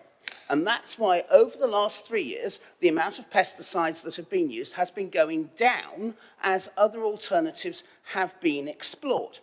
Certainly for my own area, it's been made clear to the housing side of the Clean and Green team that that must and will continue. And that progress has been outlined in the amendment that's been put forward. So I, like everyone here I'm sure, has no problem with the principles of the motion or the desire for a ban. Our role is to make it work. And that's where we part company with the motion's idea for an immediate ban. And it's for two reasons. The first is there are many practical implications that need to be overcome, particularly around things like gravestones and Japanese knotweed, and these need to be explored before we can complete the journey that we're on. There is also, unfortunately, the small matter of money. Now, when this motion was debated in July, we did not have an energy crisis that is highly likely to be added to council bills, and we were not facing likely cuts to local government funding that we believe the government will be offering up in the current spending review. That also has to be looked at. And those practical implications in particular are things that other councils have had to do, and it has shaped their policies. So that's why when people like Councillor Smith and Councillor Oodie have asked councils of our size to adopt an immediate ban, there's been no immediate ban. Take Brighton and Hove. The biggest council, the Green Party, which might be keen on this, runs, and a key city like us. In 2019, they committed to banning pesticides by next year. Take Labour-run Cambridge. That same year, it committed also to banning pesticides. This year, Labour-run Bristol did the same. Or perhaps it didn't. Because since the motion was initially proposed, Councillor Barrett informs me that officers have advised us that that authority may well backtrack on that commitment. We don't want them to, but we shall see. In Trafford, Lib Dems and Greens persuaded the then hung council to do it over a 12-month period. Lib Dem Colchester committed to doing the same. And is this condemned by those wanting pesticide-free towns? No. Indeed, all of these cases I've outlined come from the Pesticide Free Town website, success story page. So an immediate ban is difficult to enforce, and that's why no other councils, as far as we know, have done it straight away. But the other main issue we need to overcome is the threat to the safety of workers. And as the councillor overseeing the Clean and Green team working on housing estates, this matters to me, and it's something officers have raised with me when trying to deal with this, but it isn't mentioned in this motion. Officers are worried about the impact of the vibration that the sort of machines required to enforce the motion will have on workers' bodies, and as a result are worried about whether this will comply with the Control of Vibration at Work Regulations 2005. So these are practical implications, but in principle we accept as an administration what Councillor Smith and Councillor Oodie are trying to do. So I hope colleagues will accept our amendment. This Lib Dem administration has come a long way in eradicating the use of pesticides as part of our vision to make this city greener. And today, we commit ourselves in principle to completing that journey whilst not underestimating the practical hurdles ahead. We mentioned a report in the amendment. Councillor Barrett says to me that we could will have a report on that early next year, all things being well. It's the best way to deliver what is right for this city. It's the best way to deliver the principles in this motion, and I hope people support it. Thank you very much, my Lord Mayor. Thank you, Councillor Sanders. Councillor Ashmore, please. I didn't expect to be called that quick, sorry. Thanks, Lord Mayor, and also thanks to Councillor Oodie and Councillor Smith for bringing this before full council. Helps to highlight something that we're keen to accelerate work on regarding eliminating these harmful pesticides in the city. And I know Councillor Smith in particular has put a lot of into seeing this through, constantly asking questions of us, members and the council officers for some time. So it's my hope that this amendment is seen for what it is. It helps to extrapolate the things that still need to be done, as well as putting clear markers down to help keep us as an administration on course for it, and explain in greater detail what needs to be done and why it can't be done immediately on that. Of course, we should always be looking to improve the viability of pollinators. It's a big thing now, isn't it? It's like saving the bees and the pollinators and doing things to improve biodiversity, because they're essential to our ecosystem, basically. So it's a cause close to my heart, given my portfolio. In fact, January this year, I wrote to the Secretary of State for the Environment, George Eustace, to voice my concern that harmful pesticides, I'm not even going to attempt to do the Latin name of it, but they were given approval by the UK government to be used in the wake of Denmark, Spain, Belgium, doing the same on this, despite the EU banning it in 2018.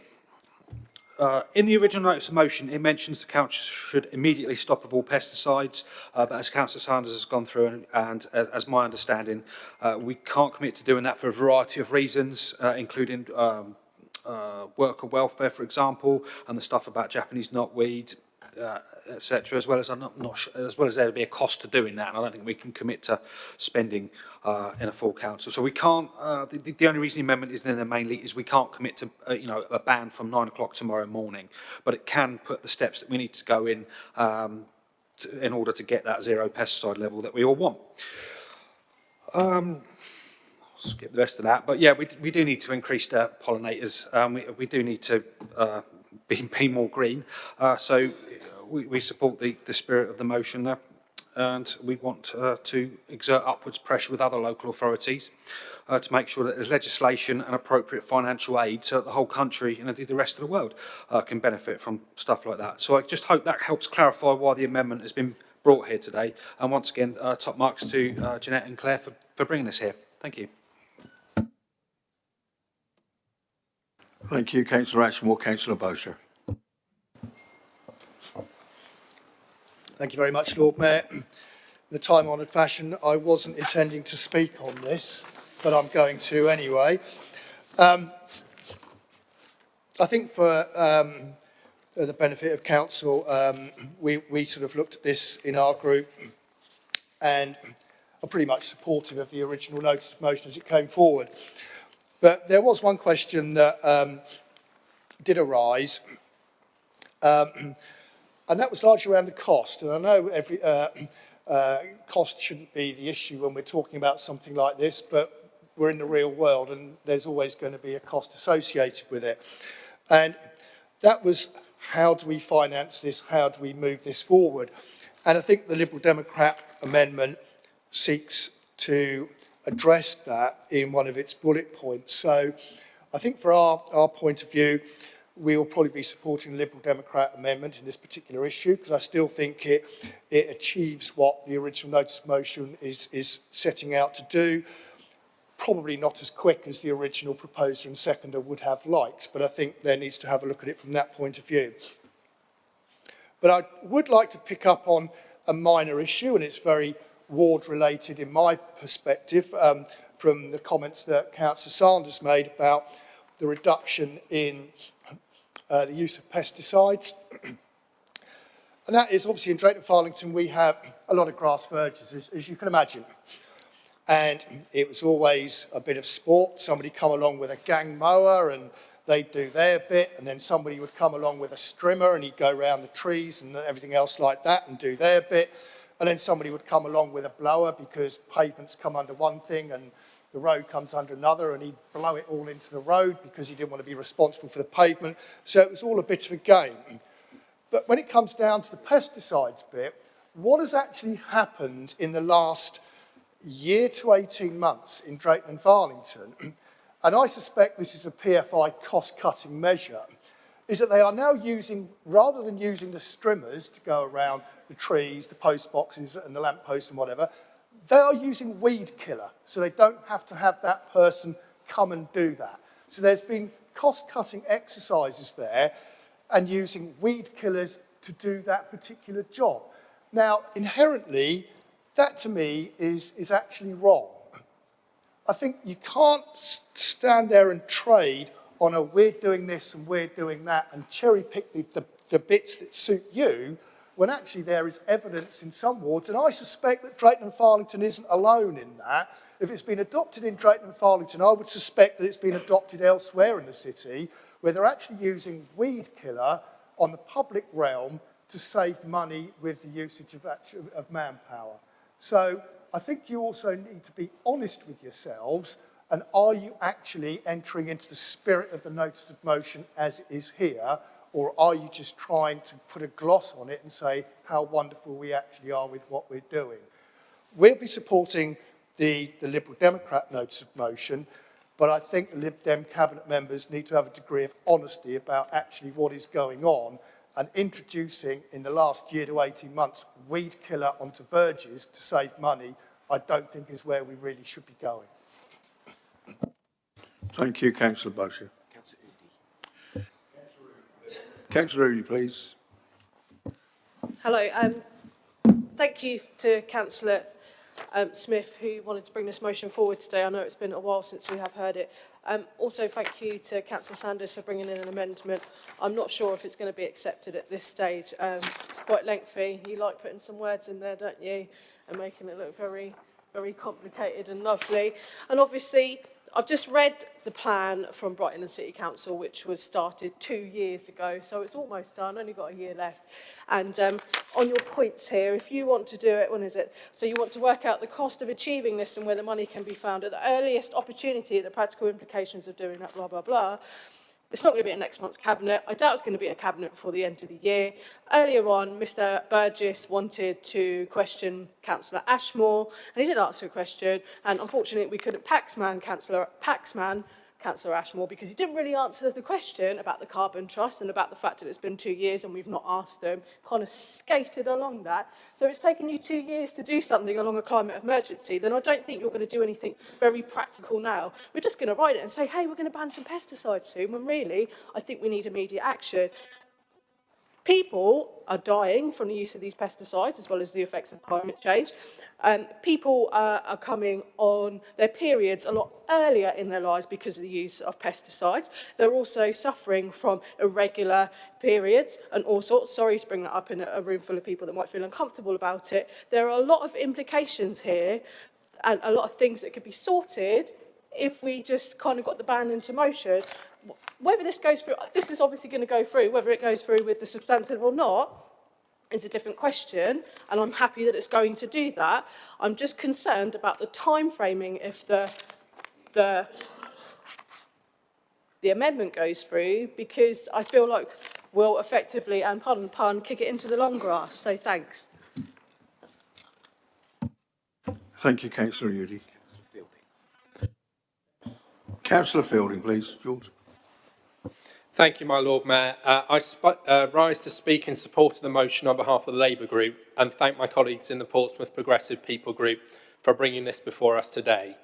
One of the main issues with pesticides is the way in which they attack not just bad pests, but the good pests as well.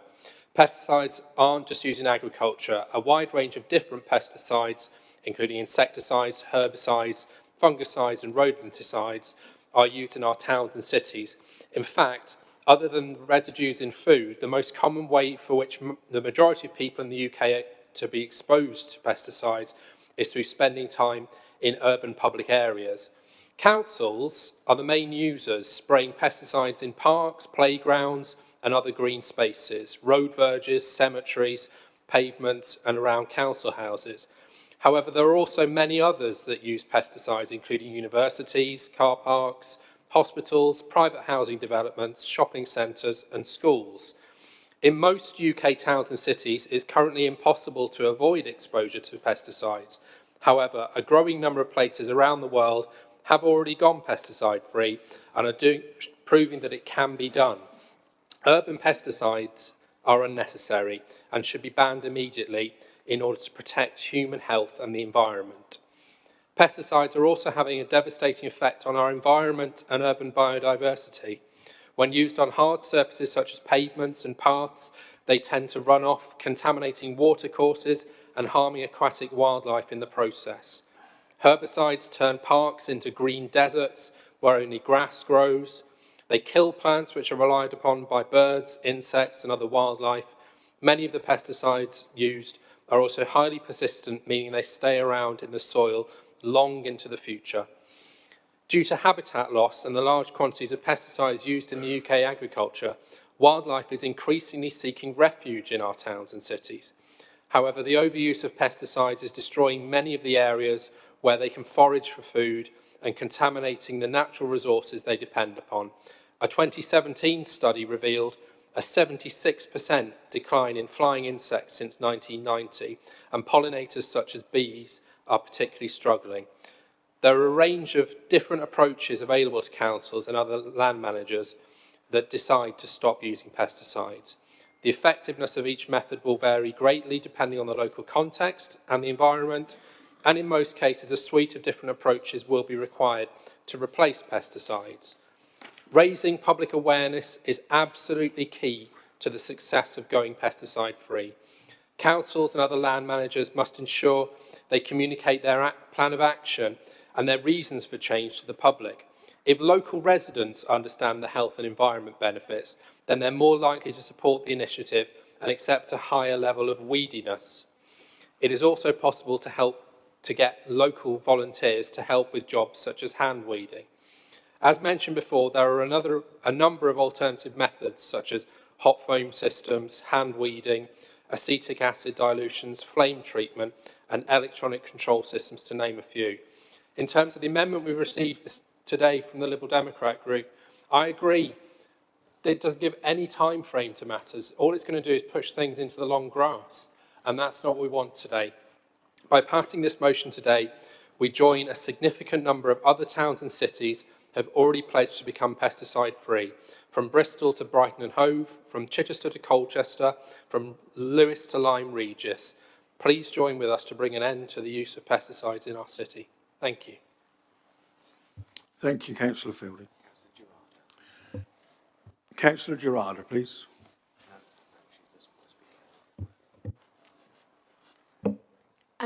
Could we let you, Councillor Smythe, go instead? Sorry, apologies. Thank you, my Lord Mayor. We've had two deputations today that have pointed out the slowness of some of our implementations of these important environmental motions, and I'm just sick to tired of excuses and, as Councillor Fielding said, kicking things into the long grass.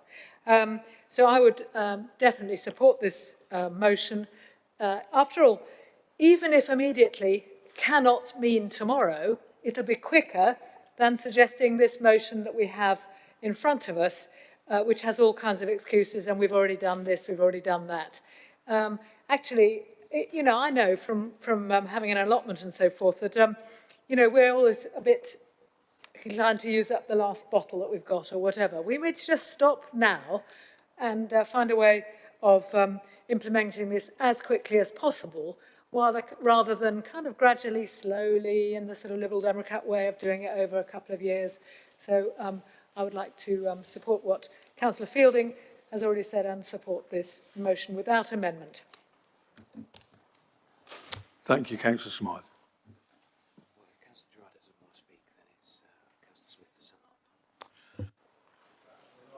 As there are no other speakers, can the proposer please sum up? Thank you, Lord Mayor. First, can I have some legal advice? Does the amendment actually alter our motion under Standing Order 41H?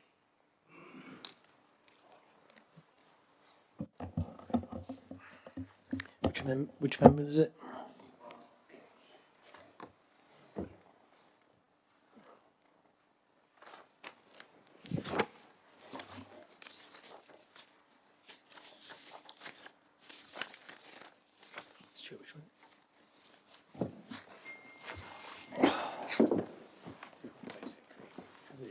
We're on the first motion, with the first amendment, okay? Yep. And the question is the amendment introducing new material? Is it substantively different introducing? Yeah.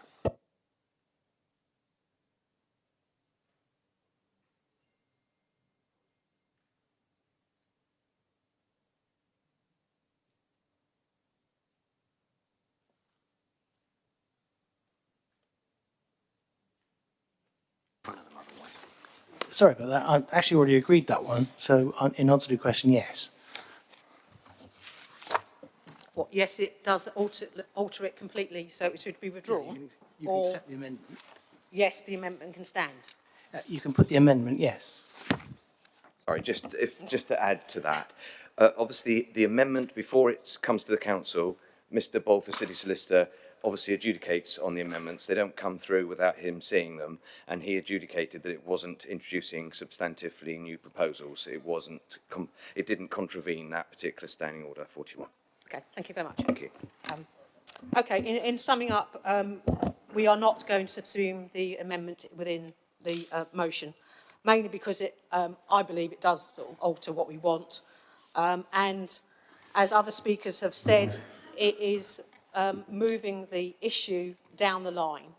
And unfortunately, this administration is listed with time delays after time delays. We've already passed climate change. We've already passed about carbon reduction, but we see no input into that and no results from that, no outcomes. So pesticides would be the same. Now, two people in my ward came to me with this pesticide issue quite a while back, and I'd like to thank them, Jane Probert and Beatrice Rodrigo Gran. And I'm surprised that the amendment's been led by Councillor Sanders, who actually is in the same ward as me, which we're a very green ward, and you'd think it would be a bit of a no-brainer that we would have pesticides trying to get rid of them. There's no timescales in the amendment, so that's why we're not accepting it. And basically, this amendment is simple. There are ways to move away from pesticides immediately. There is a cost, but we've heard from Councillor Bosher that there's already cost-cutting exercise going on by using weed killer instead of strimmers and manpower and things like that. So I'd like to think that this council will support, as part of the climate change, as part of the green agenda that this authority says that they have, this is a very simple way and a simple message to say that we are serious about that green agenda. So I'd like all members to support this motion. Thank you. Thank you, John. So the first vote, members, is on Councillor Sanders' amendments. We'll vote in the usual way. All those in favour of the amendment, please show.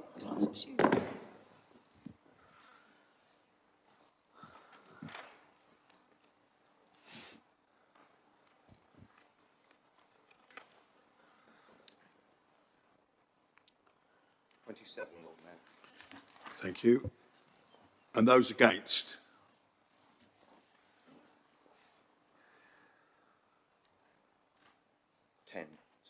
amendment is carried, you're now voting on the substantive. That's the main proposition.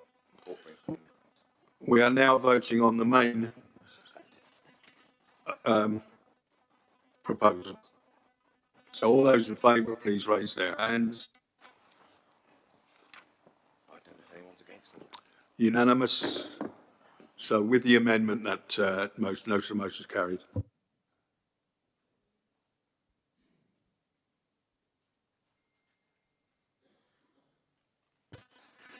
Moving on to the next motion, B.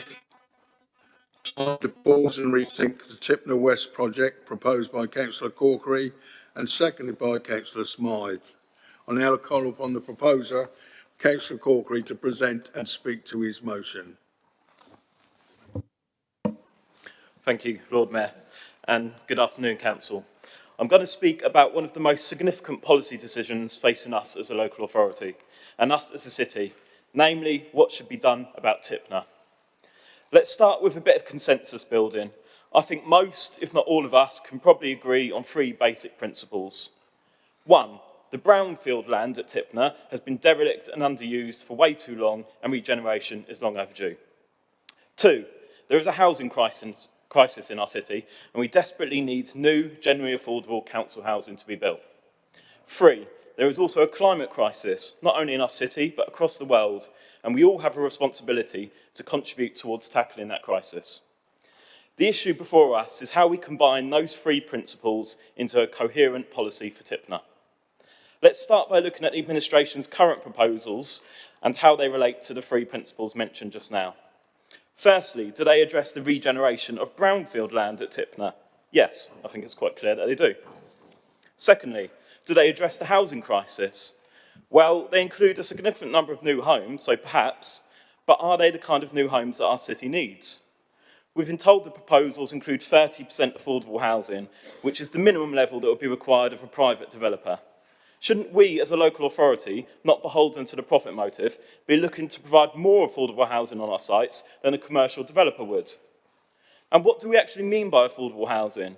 We've been told the 30% affordable housing breaks down into 15% affordable rented housing and 15% shared ownership. That 15% affordable rented is what will be made available to those who are vulnerable and on low incomes through the social housing allocations policy. And by the way, that 15% affordable rented homes are affordable rents, where rent levels could be double or more the traditional council rents. So based on what we've been presented with, it's just 15% affordable homes for those on the waiting list. And the queries I've just how affordable they will be.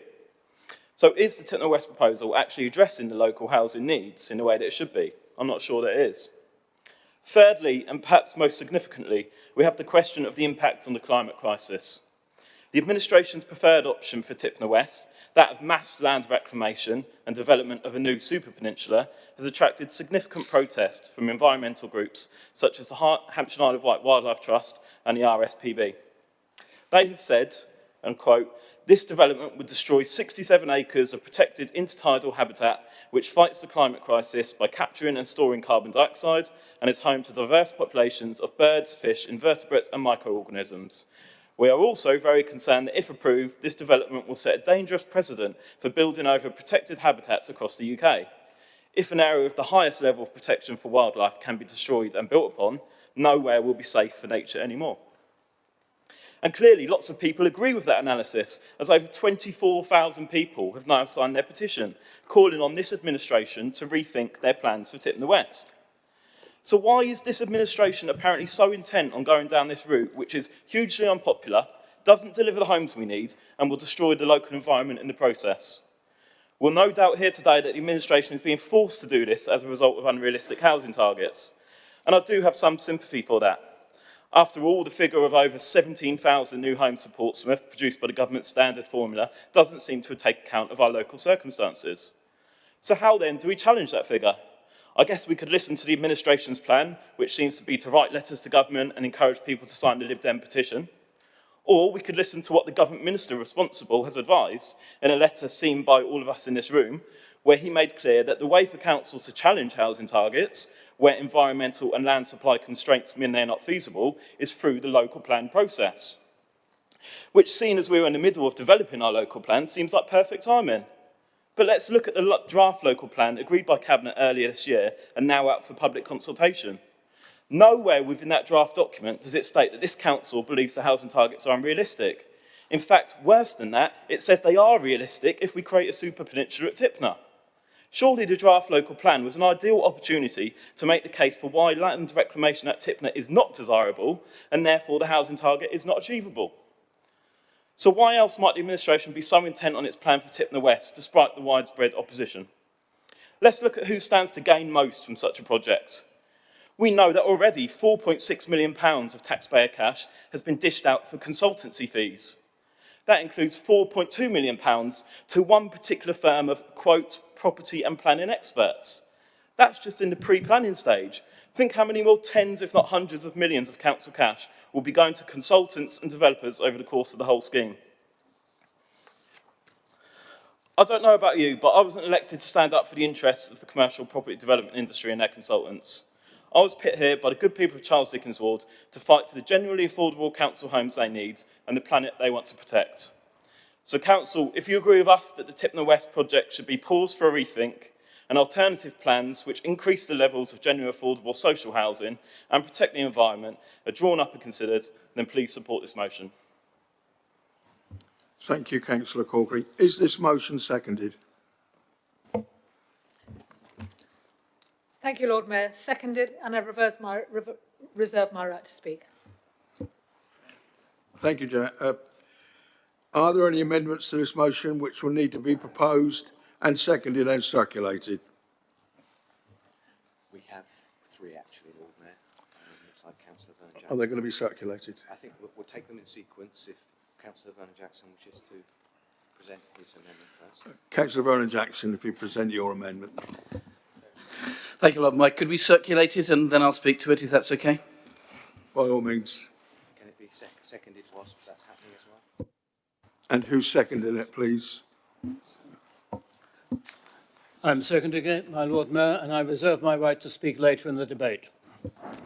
Thank you, Councillor Mason.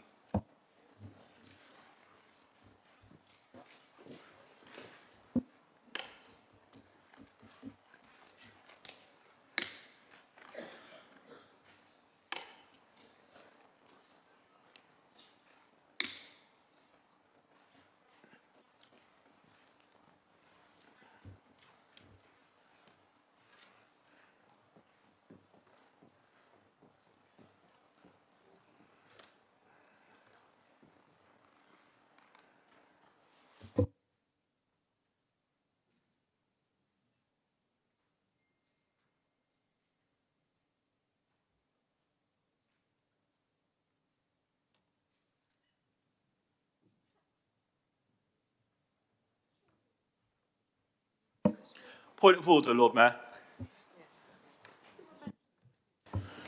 Councillor Corkery. I appreciate this amendment has presumably already been approved by the legal process, but I would strongly argue that this negates the point of the motion. The motion is entitled, "It's time to pause and rethink the Tipner West project," and that is the basis of the whole motion. The proposal is to remove the section relating to that. It clearly negates the purpose of the motion, and therefore is not in accordance with standing orders. City Solicitor, please.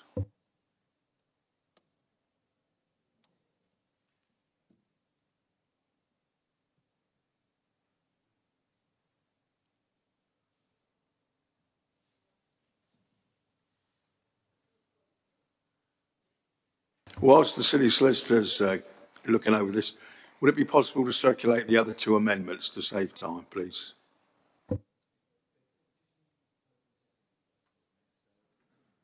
If they're proposed and seconded, thank you. Do you want to formally, Councillor Peterhouse, can you formally propose? Do you want to propose it, Well, yeah, Councillor I'm happy to Peterhouse? propose if we're waiting to find out about this, yeah. Seconded. Just circulate it, yeah, it's fine. Councillor Norton, do you second that? Yeah, formally seconded.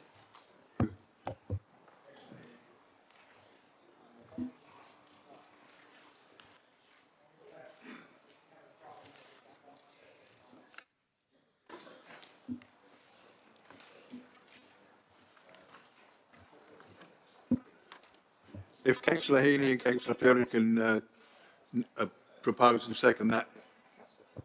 Another one.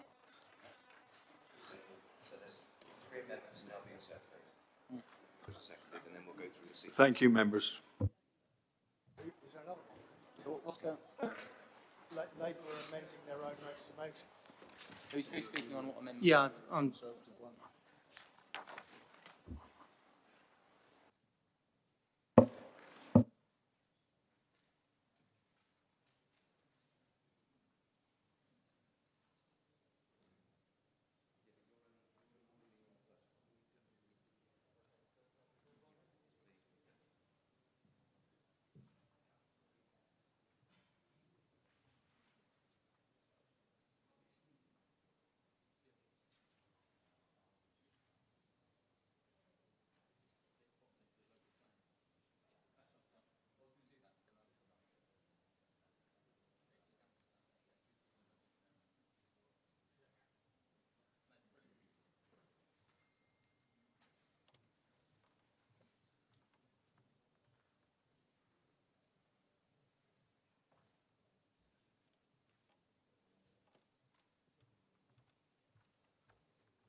On the issue of a negation, I'm still not with Councillor Corkery for the following reasons.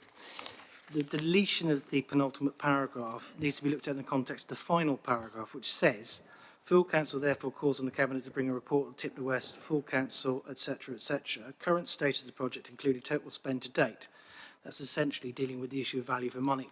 At the very top of the page, it talks about the issue of affordable housing and the majority of the new proposals. Expensive luxury homes out of the reach of ordinary people. It seems to me that it's concomitant with the thrust of the actual motion that it still stands, irrespective of the fact that you take out it's time to pause and rethink. That's just a paragraph that adds additional weight to the idea that full council should consider things. I do not accept that the motion of itself is negated in totality.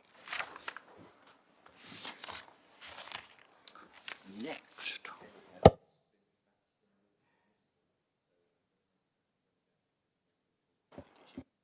Councillor Vernon Jackson, you can talk to the First Amendment. Thank you, my Lord Mayor.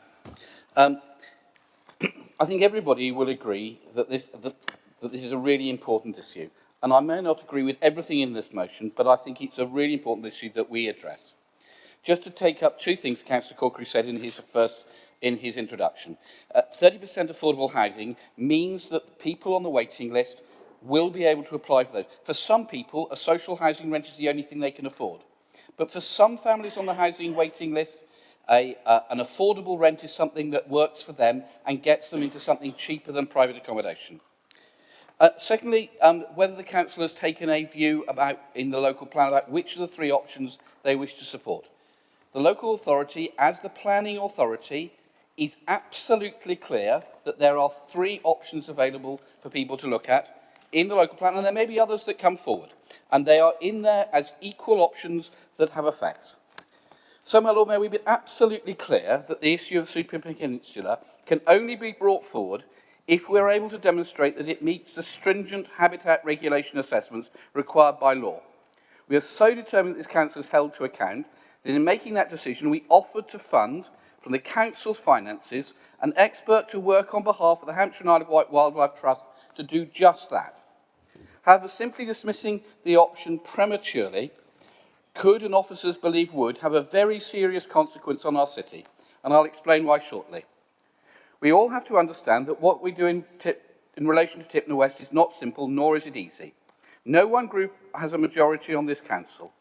I would welcome a report coming back to the full council on this issue, as suggested in this motion, and I've always believed that this project of this scale can only go ahead with cross-party support. The first part of the city plan has been published. Cross-party members of the Planning Committee have been working on this for many months, and Councillor Judith Smythe, who is seconding the motion for Labour, has been part of these discussions throughout. The City Council has a legal duty to bring forward a local plan.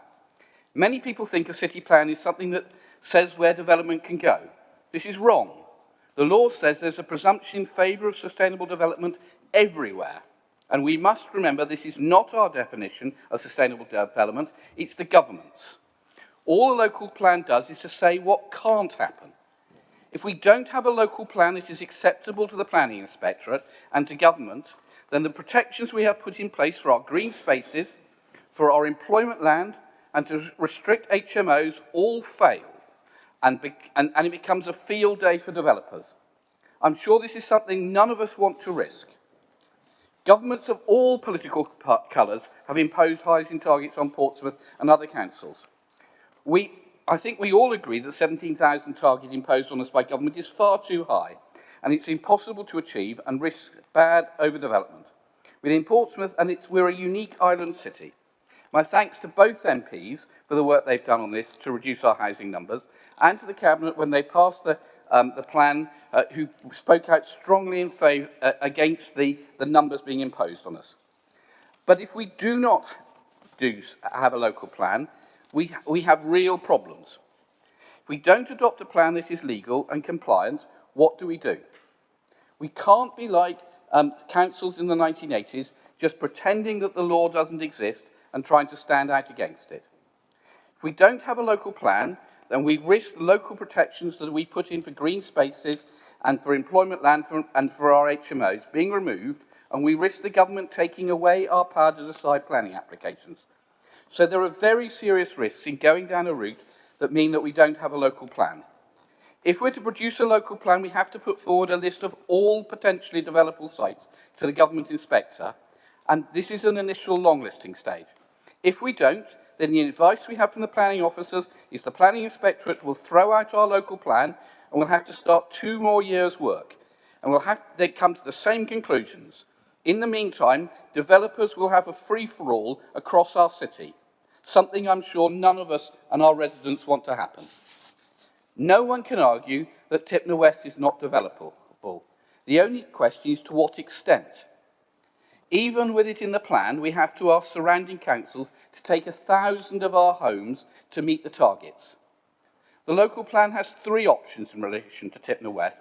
All of them come with different costs and difficulties. The big problem is the estimated £39 million cost of the new sea defences at Tipner West. Putting that to one side, in my view, all 3 options being offered to the public are viable, and I'm open to any of them, and believe we have to ask the public what they believe should happen.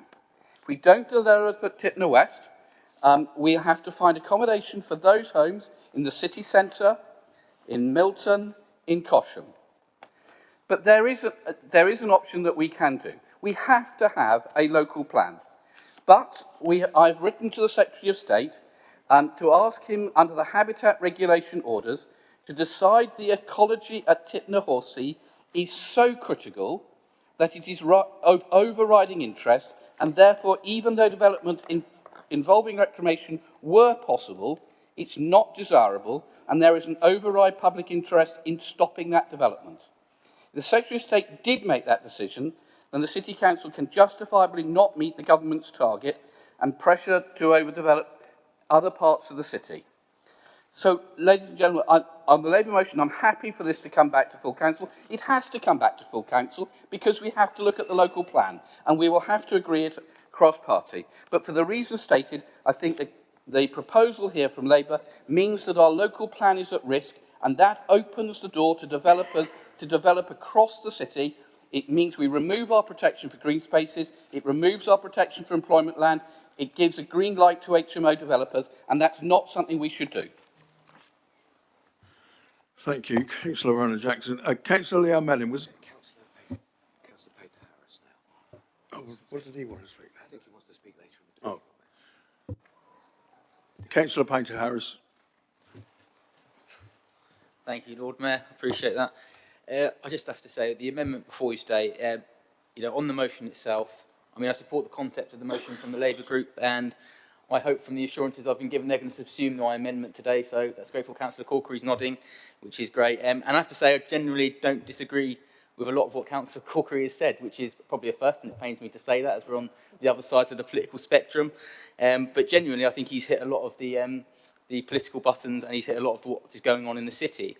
But I also believe in this chamber, on our amendment, we need to ensure that actually we do get a timing of when this report is going to come back. We don't want it kicked into the long grass. We want everyone in this chamber to have a chance to scrutinise the project as a whole and ensure what has been spent within the project, because actually, really, I don't think we actually know the numbers. I think it's been carefully produced that way to ensure that members don't ask questions and won't find out. But actually, now the members are asking questions, hence why we've had the all-members briefing on Tipner West. I mean, and, for example, the Conservative group have also had their own separate briefings. And I have to say, I was left very less than impressed after them. And I think that is a lack of faith that is shared across the chamber on that project. But also, when we were asking questions, we weren't getting solid answers.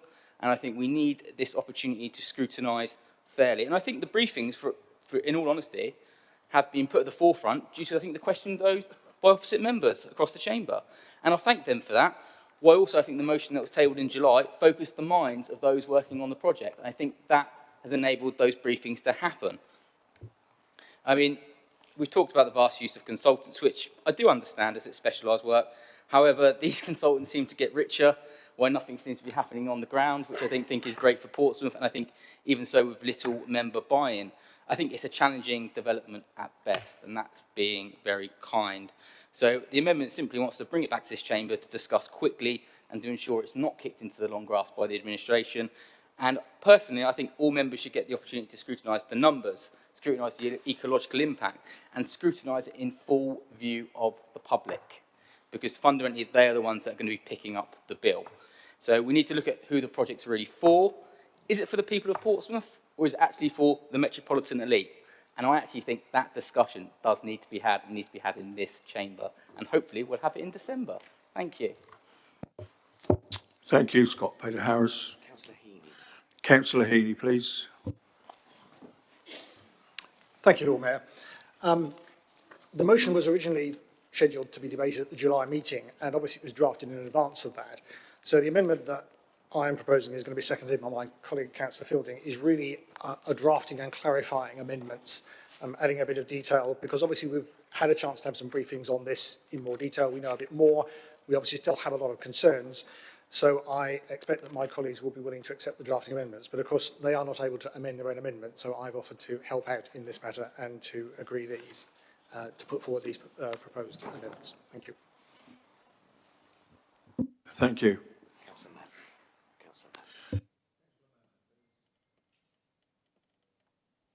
Leo? Sorry, Lord Mayor. It's quite cold down here, I have to say. I find it very interesting actually reading the report itself, over 300 pages. I find it interesting because it's shorter than most of the reports that we get to Governance and Audit Committee itself, particularly on financial reports, Julian. I welcome the opportunity to talk about Tipner, and I'm interested in what people have said so far. I've been grappling with Tipner, and ward councillors, particularly in Nelson, have been doing so for the last 30 years or so. And we've seen many proposals put forward, and we've seen many false starts. So this seemed to me, and perhaps it is or perhaps it isn't, the start of something that is achievable, a development of some sort. Could I say that Gerald Vernon Jackson did say, and he's absolutely right, there are three options for Tipner here. People are given the suggestion that somehow or other a decision has been made. It hasn't. And that's why the report itself is out for public consultation, rightly so. I know, and, which will finish, of course, at the end of this month. So I haven't got any conclusion on it, quite frankly, having read the report several times. But I have to say, and I think we have a responsibility to ensure that we do provide homes where we can in the city, and we do provide employment opportunities when we can. And you will see in the report itself, and a very good report, I have to say, in relation to the number of houses that are needed in the city. Over the years, we've had to work, and local government has to work with the government of the day. That's the way life is. And this government has set a target of 17,000 plus housing over the next 20-odd years. We don't necessarily agree with it, In fact, there's a notice of motion coming up later when we discuss it. But nevertheless, that's the end that we've got to work towards. And that's what the officers in planning have been doing. We can't say to the government, we're not going to do it, full stop. We've got to come up and give reasons for not doing it. Now, that Tipner itself, and I know that the main concerns are in relation, or lots of the concerns in relation to the type of housing that will be there. That'll be discussed in the future. And we've all have our different opinions on the type of housing. We've got different opinions on social housing. But nonetheless, that will work itself out as we go along, having decided there's a plan. We have to come up with a plan anyway. And whether at the end of the day we decide that we don't want the housing or can't find the housing in the different strategic sites in the city, well, that'll be up to us. And then we'll see what the government have to say about that. It's not easy, you know, working with some governments, and I've worked with both Conservative governments and Labour governments as well, and we've had arguments with them, and we've had MPs on our side, even against the government of the day. So we expect to have some differences, but nonetheless, we cannot be seen to be not attempting to work towards this target of housing. I don't think that's what will happen at the end of the day. Lots of people, of course, and lots of organisations are opposed to the plans that they've seen. And rightly so. Everybody's entitled to their opinion. But I don't know if perhaps when they actually read the report itself, that they will actually see, well, actually, some of the concerns that I had have actually been addressed, and therefore I'm not as opposed or opposed at all to what's been the three proposals for Tipner. So far, we've had 2 all-member sessions on the city plan, or the draft city plan. And issues have been raised, particularly in relation to Tipner, and I've raised them myself. Because I'm concerned about, you know, I'm not an expert on it, and I don't know many experts in this room on particular things, but I'm concerned about what will happen with reclamation and what will happen to the wildlife that's there. And I did ask, you know, we have the word, and we discussed at the last meeting, or I had a conversation at the last meeting in relation to Brent Keith, in relation to waders, which was brought up, of course, by the officers. And we have this thing called bird brain, haven't we? It's a word that we use, and I think we all know what it means. But I asked, well, it's a fairly naive question in relation to what happens if a habitat is moved for Brent geese or waders? Will they find another one? Well, they will, apparently. Yeah, I didn't know that. Well, but there you are, they can do that, right? But on top of that, if we do any reclamation, and no decision's been taken on this, but if we do any reclamation, we've got to find compensatory sites along the south coast. And there are discussions going on, in case that needs to happen, with officers, with other local authorities in the area. Now, compensating, I think, compensation is what's called.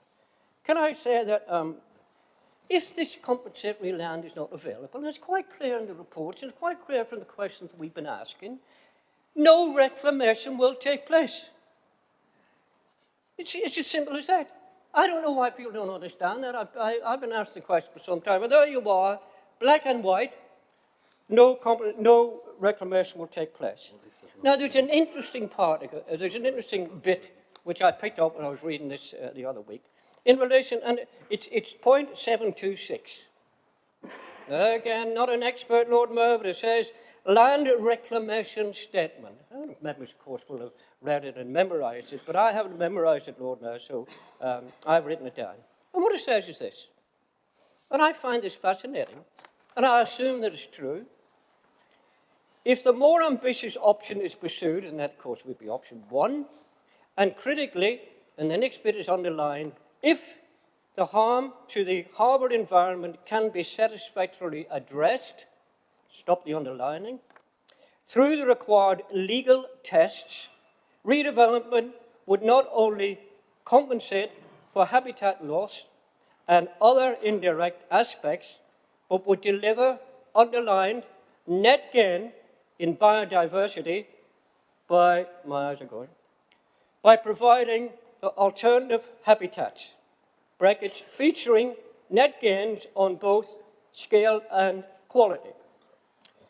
So that that's lost through land reclamation within the shoreline.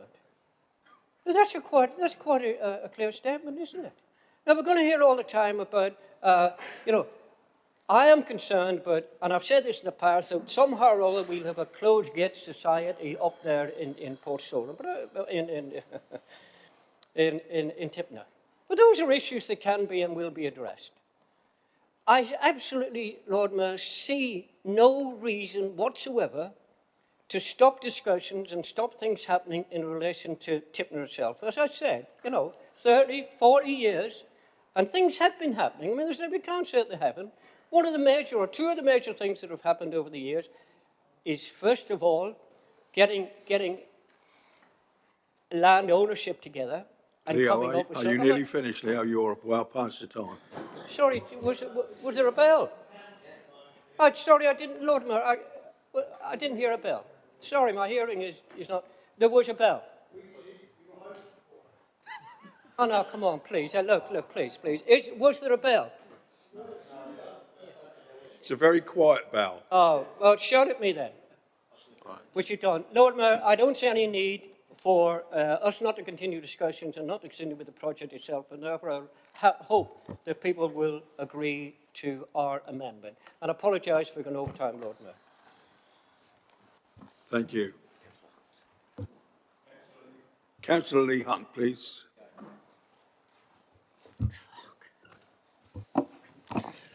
Lord Mayor, members, as some of you all know, probably all do know, I wasn't a big fan of this proposition when it came to the Cabinet. I didn't vote for it. But I have to say, since that time, I have had also the sorts of briefings that you've all been talking about. And those briefings, if you watch them carefully and listen to them carefully, envisage some real big problems for Tipner West, not least the rising sea levels, which the Environment Agency has talked about. By 2050, the sea is going to rise, they say. It's a government agency, so no reason they should lie, between 23 and 29 centimetres. Now, Lord Mayor, if something isn't done for Tipner West, then it will flood. It will flood. And by 2080,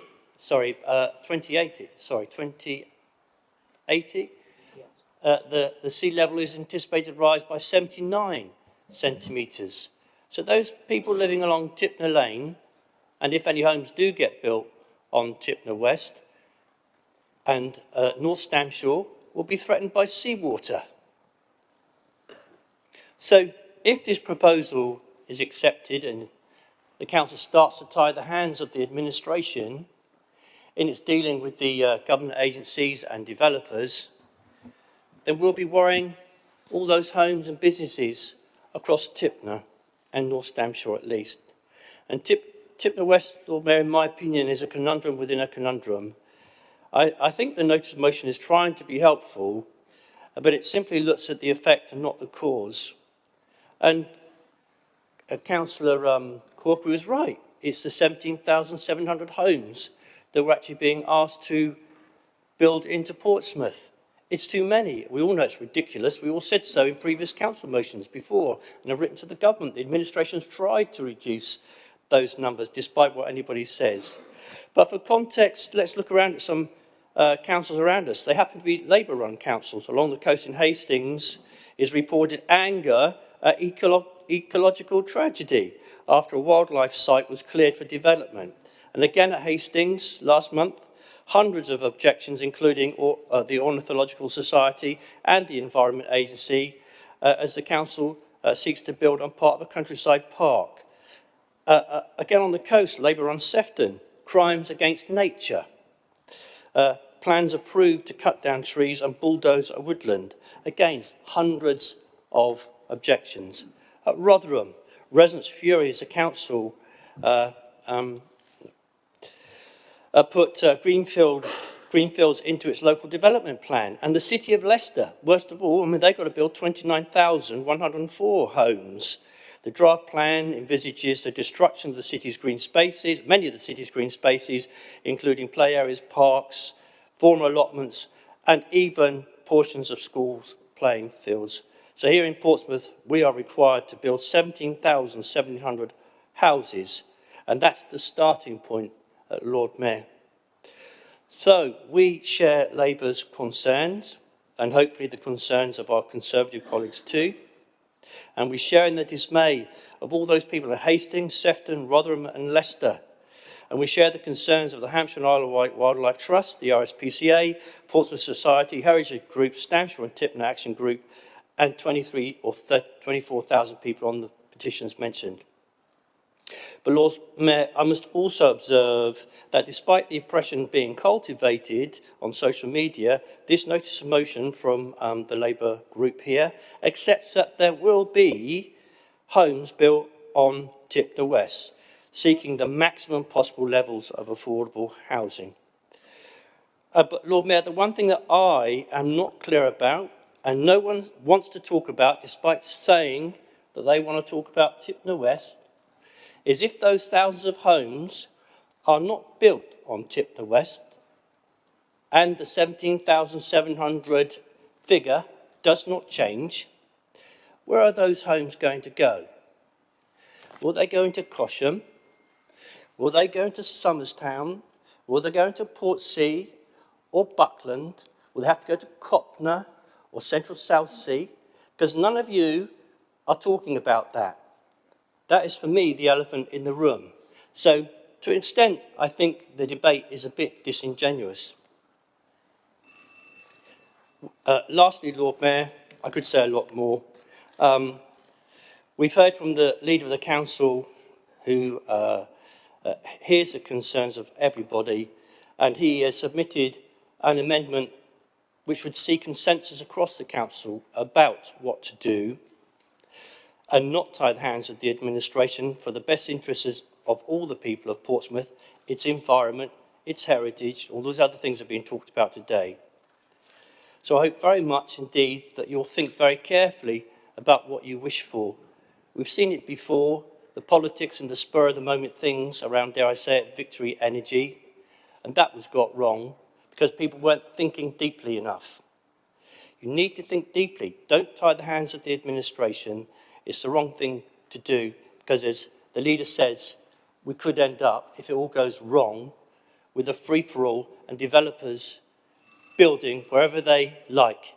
And I, for one, will come back and remind you all.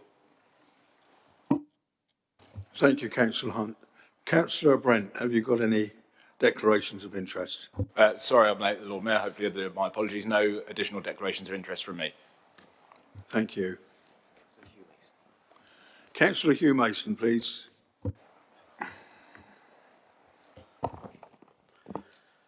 My Lord Mayor, it would be tempting to take issue with the wording of this motion, but I will confine myself to regretting that the very careful management of central government money awarded to this council under the terms of the city deal, specifically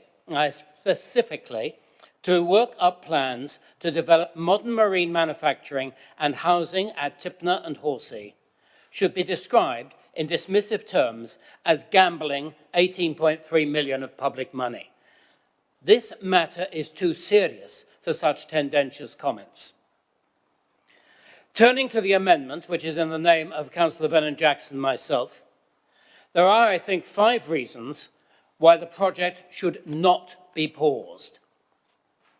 The first is that it would halt the constructive dialogue which the development team, our development team, is having with the representatives of the Royal Society of Protection of Birds, the Hampshire and White Isle Wildlife Trust, the Environment Agency, and Natural England, both specifically and as in the confines of the regulatory panel, of which they are all members, working out how to both increase biodiversity and create compensatory habitats for wildlife. Because we have to, by law, increase biodiversity, and we are, as a council, required to create more compensatory land than we are taking. So if we take a little mud flats, we have to provide more mud flats. If we're taking a little coastal meadow, we have to provide more coastal meadow. And this is not just discussions, constructive dialogue for the super peninsula, but for any development which takes place on Tipner and Horsey Island. That's the first reason. It would halt the constructive dialogue. The second is that whatever is developed at Tipner, if we assume that we're not just going to let the peninsula sink and subside gracefully into Portsmouth Harbour, if we're not going to do that, any development will involve establishing new marine manufacturing industry. It could, it will, and it should. Already businesses are making serious inquiries about opportunities in this city to develop modern marine manufacture. To halt the project at this point would give the clear impression that this city is not serious about attracting new industries and creating high-skilled jobs for our citizens. The third is that if we pause this work for any length of time, some of the project team are bound to leave, some will move on to other council projects, and the coherence will be lost. And although a new team might be able to pick up some of the threads at a later date, it's more likely that if we pause, we will have to start again, this time at our expense, from square one. The fourth reason is that another section of the council, the local planning authority, which is separate, has just put a draft local plan out for Regulation 18 consultation. In their document, they have distilled the 7 possible strategies which have been worked on by the project team into 3 main approaches. To pause and rethink the project now would inevitably cause delay to the preparation of a local plan for submission to the Secretary of the State, with the consequences which Councillor Vernon Jackson has outlined. The fifth reason is that a pause and a rethink now is very unlikely to produce anything new. The 7 strategies which cover the full range of options, together with their environmental and economic benefits and disbenefits, positive and negative, have been thought through both by the team and by the consultants, independent consultants, who have been hired to do that job. And members who have been attending cross-party meetings will be aware of them. So there is very little to be gained by a pause. We have looked at a large number of different options, distilled them to 7, which the local planning authority has consolidated to 3. There'll be little to be gained. On the matter of a detailed report, I am very happy to bring a detailed report to a future meeting of council. But we should not make ourselves appear by delaying this, by pausing it, by halting it, by stopping it. We should not make ourselves appear to be a city council lacking in vision, aspiration, and critical judgment. Because we would do that were we to halt the project for a largely unproductive and certainly unnecessary review exercise. I would ask members to vote in favour of the amendment. Thank you. Councillor Smythe, please. Thank you, Lord Mayor. As our group spokesperson on city development and regeneration and a member of the planning committee, and actually incidentally a former town planner, I have of course been part of discussions about this from the outset. But I've always thought it's a delicate balance, and I do think that I would just like to place on record that I've consistently pushed for genuinely affordable housing, and I've become increasingly concerned about the need for connection with the existing community and things which are not present shown in the plans.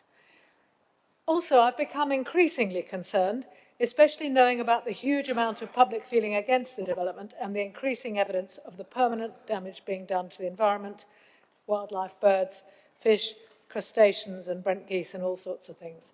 Planning decisions are always a balance, they're always a compromise, and that's why, of course, we need to have a further discussion of this, and we need to take as much notice as we can from views of professionals, public, interest groups in making this decision.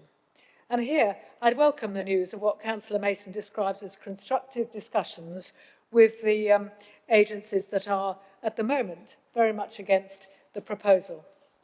Just taking up the point on sea defences briefly, I think sea defences obviously are an important part of this. They can and would be built possibly with a greater care for the environment and the retention of them, like greater part of the mudflats.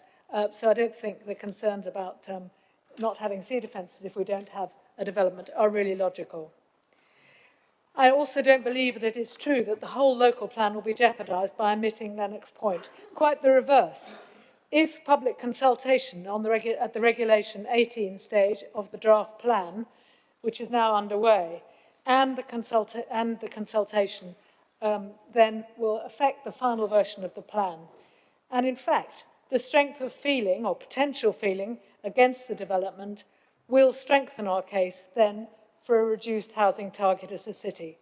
I therefore support our amended motion and think that this is such an important thing and such a difficult decision that we really need to give it all the chance to be discussed properly in an adult, fact-informed way as possible. Thank you, Councillor Smythe. Councillor Fazakerley, please. Thank you, Lord Mayor. The motion begins with a statement that people are raising concerns at the current administration's plan for Tipner. I mean, I don't doubt this is true. Just as it's also true, the same statement could be applied to a number of previous administrations of all political colours, Labour, Conservative, Lib Dem, the Lib Lab Coalition and the Rainbow Coalition. They've all existed over the last 25 years and all have tried to resolve an achievable resolution for Tipner. It's not a new issue. You can see it's the longest, certainly the longest going issue I've experienced in my 22 plus years here as a councillor. Councillor Madeline and I were the two longest serving members within the chamber at the moment. We've attended numerous meetings over the years. Hours, days, probably weeks of our lives never to be reclaimed. But, I mean, and that's taken numerous forms. Public meetings, council meetings, meeting with developers, meetings with government agencies, meeting with officers, and yet nothing has come to fruition, which has been immensely frustrating and disappointing. I think each administration had good intent, and I probably should certainly know, I've been in a few of them, but a host of obstacles and difficulties resulted in every proposal failing. Residents had their expectations raised and dashed, just as we as ward councillors had too. And to be honest, the latest scheme doesn't exactly fill me with optimism. As a local authority, we're under pressure from government to create additional housing. And as we're all aware, there isn't much space available in the city to site these. Where else do we go with a significant build? Personally, and I say honestly, I'd be happy for the area to be greened over, to create additional recreational space, but I've got to be realistic. That's most unlikely. The city is one of the most condensed urban areas in the UK, and I believe Europe, and the idea of more and more housing being squeezed in on us is probably anathema to everybody. But we have to juggle with the targets that are placed upon us centrally by government. If we decide to stand united as a council against the numbers put on us, then maybe that's something that all groups, and George as well, can decide upon at some point. It's right to protect green space, it's right to protect scientific and environmental areas, and the growing awareness of and I say humanity's need to take action upon the planet which we live includes us in the position as local councillors, because we have the power to do our little bit. So, 2021, the latest proposal for Tipner, I believe the leader of the council explained to us the reason why we have to include options and the reason why we have to submit a city plan. Unlike what the motion suggests, we are listening to people. A petition of nearly 24,000, I think Councillor Corkery said it was now, is something we clearly need to pay attention to. Some form of development is likely for Tipner. I don't think any of us doubt that, but we, all of us, need to agree upon such at some point. But a scheme that meets the multiple needs particularly of housing and environment. Proposals for Tipner will need to come back before us, and I've got no problem with that. Mr Burgess said in his earlier supplementary question that he raised that time is of the essence in taking action regarding the environment. And that's true for a decision, whatever that is on Tipner. So whether we bring it back in December or whatever, and personally, I have no problem with the December date being put forward. But yes, what was used in the Tower debate many years ago, something needs to be done, and assumably it will be. But thank you for your time, Lord Mayor. Thank you, Councillor Fazackley. Councillor Matt Atkins, please. Thank you, Lord Mayor. I'll try and keep this relatively brief. I think from the outset, when looking at the most recent round of Tipner proposals, the biggest problem has been how immediately clear it became that the largest scheme, the Lennox Point, with substantial land reclamation, how immediately clear it was that that was impractical, that it was not going to be feasible to progress that. And yet I have to say, despite what the members of the administration are saying today, it very strongly appeared, and I think the Labour group took the same impression as the Conservative group, that that was the preferred option being proposed by this administration, yes, on the advice of their officers, but as I said before to Councillor Stagg, you take responsibility for promoting the advice of your officers. And what we've heard today from the Liberal Democrats has been just backpedalling. The leader's speech was effectively trying to speak to the motion he's put down later on housing numbers rather than really addressing the point, which is, yes, I think the whole council accepts that some kind of housing development needs to go on Tipner.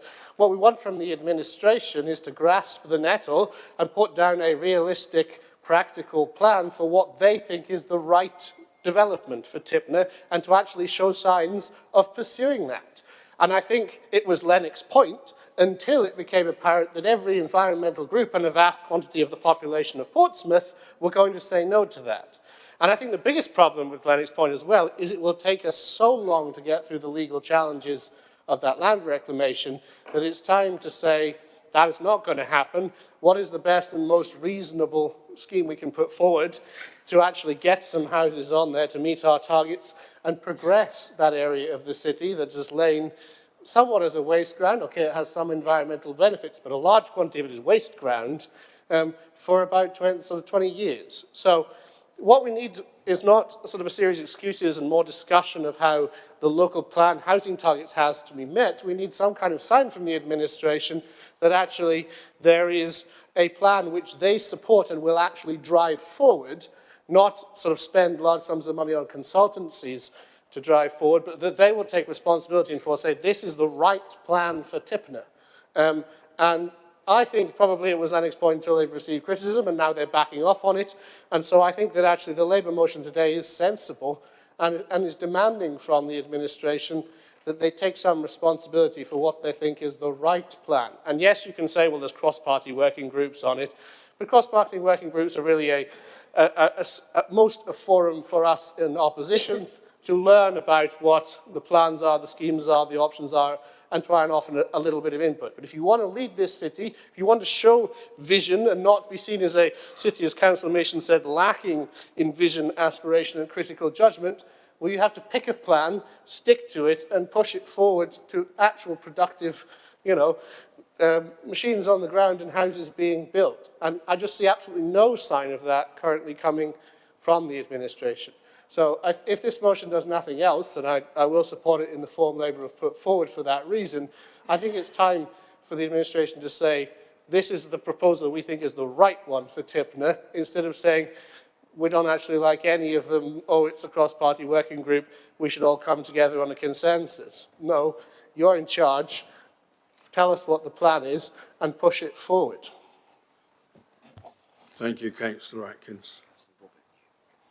Councillor Robert New, please. Thank you, Lord Mayor. First of all, thank you to Councillor Cal Corkery for bringing the motion here today. I think he spoke on it very eloquently, and actually I echo Councillor Peter Harris's comments on that. While we don't agree on much, I completely agreed with everything that you said today, and specifically around the social housing mix. So we had last week our own briefing.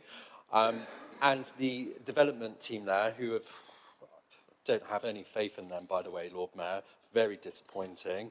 When I asked them within the 30% mix of affordable housing, what exactly that means, because as most of us know in here, that's just an easy way to cover up, because everything's, well, when you say something's affordable, well, everything's affordable to someone, you know, and so they couldn't even give me the breakdown of what would be social housing, what would be affordable, and actually it was in Councillor Corkery's speech today that I actually got the detail of that. It was not forthcoming from the experts leading on this project, and that is appalling.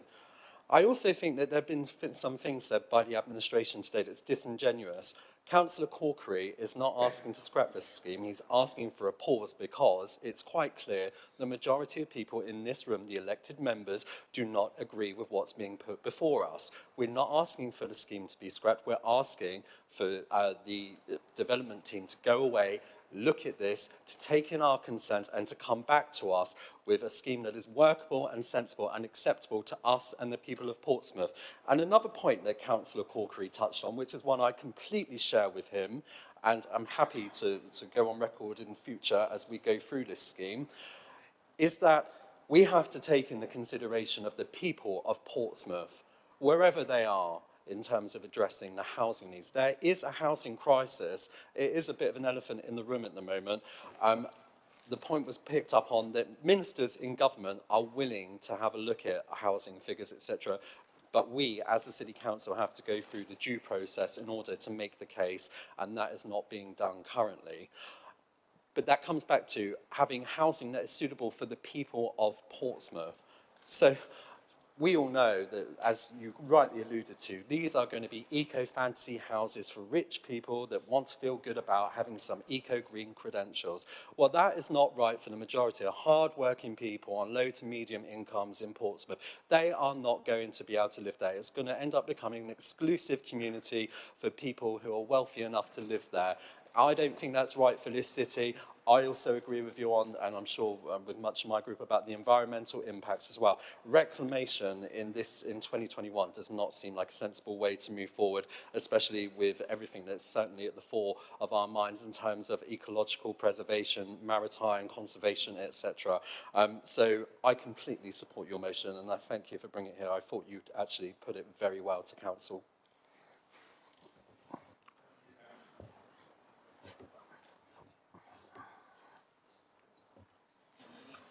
Not aware of any other.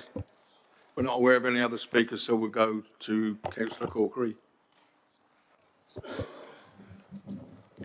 Thank you very much, Lord Mayor, and thank you to all the members that have participated in the debate. I think it's been quite a useful debate, actually. There's obviously been a variety of views put forward, but this is exactly the place we should be having these debates. I don't think it's right that the Cabinet should be able to go away and run through their preferred option without actually having this wider consultation and discussion when it's an issue of such major public importance.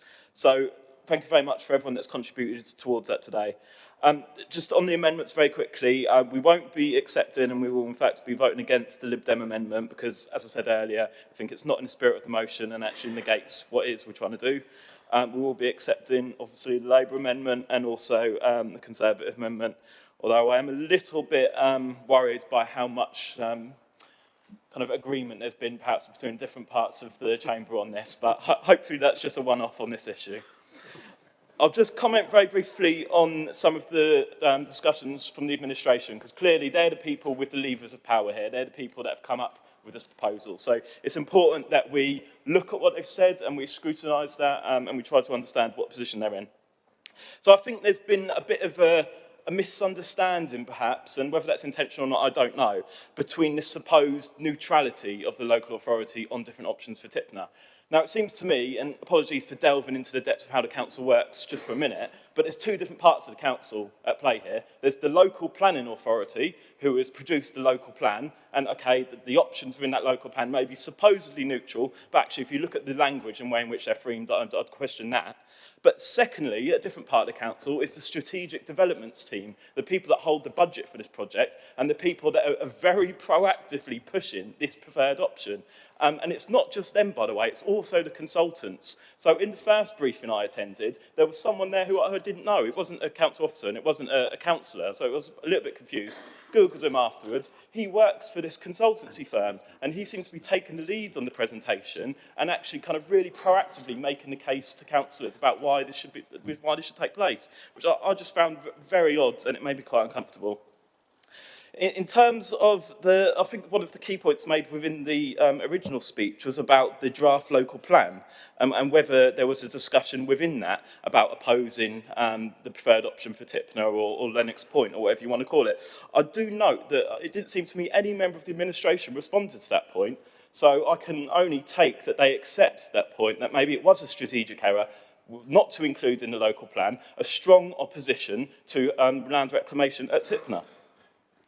On Councillor Madden's point about compensatory land, yes, that is being looked at in a different part of the country, by the way. It's not in Portsmouth, it's not even in surrounding areas to Portsmouth. And actually, the point here is that you're allowed to destroy the environment if you compensate for it somewhere else. Is that a principle that we want to work towards? Where do you draw the line on that? Do you accept damaging part of the Amazon if you compensate for it in China? What's the principle that we're working on? Councillor Hunt talked about us, well, he asked us actually, I think he more pled with us, not to tie the hands of the administration. Now, I'm sorry, but when I look at the administration, I think you need to recognise that you are 15 councillors out of 42. You don't have a majority in this chamber, and on this issue, you don't have the majority of support of the people of Portsmouth. So I'm sorry, but we are going to tie your hands because that's the role that we have as opposition councillors, to hold you to account and scrutinise the policies that you're putting forward. Councillor Mason touched on the employment lands. Now, actually, if you look at the drawings that have been put forward, the area that has been zoned for employment land doesn't require land reclamation. It is the pound scrapyards almost exactly. So that employment land could be recreated within the existing landmass with additional housing there. Maybe on a smaller scale, but there's still room there to do it. So just to conclude, I think what the Labour group has done very effectively here is set the agenda from opposition. And that is the role of the opposition on these big issues of the day, to hold the administration to account and bring forward the views of the public. This is a major challenge for our city, and it's a challenge that we need to be dealt with. So it's exactly right that we're having this discussion today. On the housing, who is it for? And I think there's a point very well made. This needs to be housing for the people of Portsmouth, for the people that need about that bit of extra help. They're currently stuck in temporary accommodation, currently on the streets, currently in overcrowded council flats. They need housing that they can afford and that meets their needs. And of course, this all comes back to the issue of the climate crisis. This administration and this council and this city should not be leading on projects that are actually going to damage the environment and make the climate crisis worse, which it seems to me is exactly what Lennox Point is going to do. So just very finally to conclude, I think what we need with Tipner is a development that's for the people of our city, not for developers and their consultants. Thank you. Thank you. I believe we're going to vote on the amendment. Yes, Lord Lord Mayor, Mayor, you will if I now may, just Lord. have the Liberal Democrat amendment because... If I may, Lord Mayor, can we have a recorded vote, please? Yes, if I could just clarify what you're going to vote on and then we'll do the recorded vote. Yes, as the mover of the original motion has agreed to subsume both the Labour amendment and the Conservative amendment, you're left with one amendment left. That's the Liberal Democrat amendment, so that's the vote you're going to have. Are 8 members willing to stand in support of a recorded vote on the Liberal Democrat amendment? Okay, Lord Mayor, so it's a recorded vote on the Liberal Democrat amendment. So what I'll do, as you know, is I will call out the names of the members, and though if the members could, I will say those in favour, please sit as your name's called, and if you could then, sorry, just start again. I will call, stand first. If you all stand first, and then as I call your name, say for or against or abstain, and then sit as you do so. Is that okay? Point of order, Stuart. My perhaps misunderstanding is we're not doing this virtually online as we have done with recorded votes there. Normally you say all those in favour, they stand up and then you count their names as they sit down. Well, I need a visual way of garnering how you want to do it, and either that or I just say names and you just say for or against. I mean, you don't have to stand up, I suppose, if you don't want to, but... all right, well, I'll read your names out, and if you could say for or against or abstain for the amendment. Does that make sense? I think what Councillor Bosch is getting at, Stuart, is that how we do it normally would be we would all stand or sit, and then you would call our name and we'd sit down.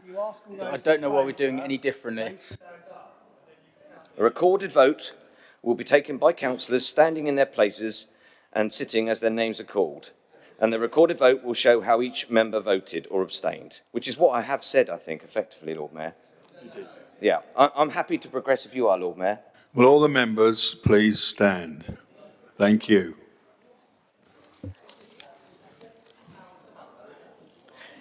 Standing Order 48C for those that are interested.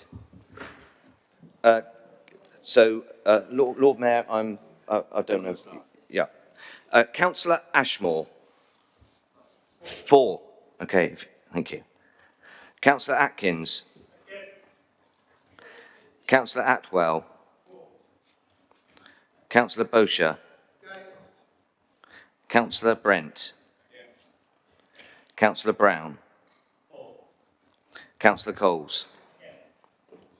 Councillor Corkery.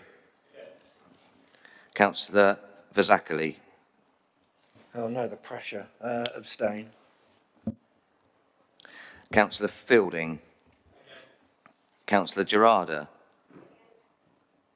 Councillor Gosling. Councillor Heaney.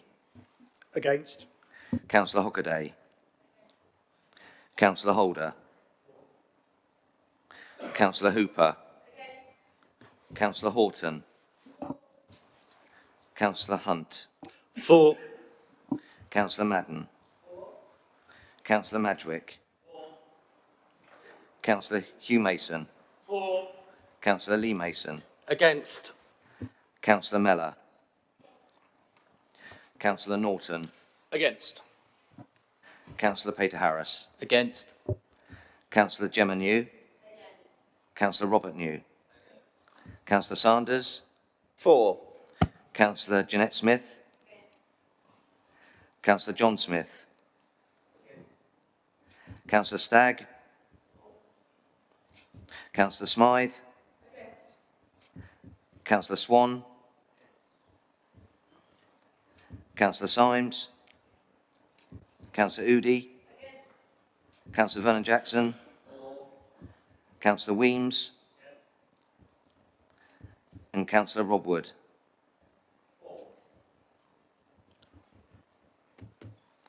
Okay, we'll just total that up for you, Lord Mayor.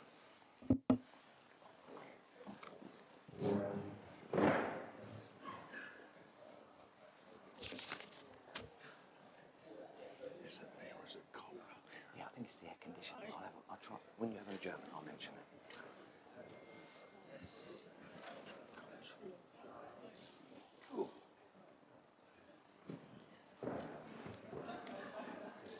Favour, 24 against, 1 abstention. So the amendment is lost. Members, the results of the vote are as follows. For 13, against 24, abstentions 1.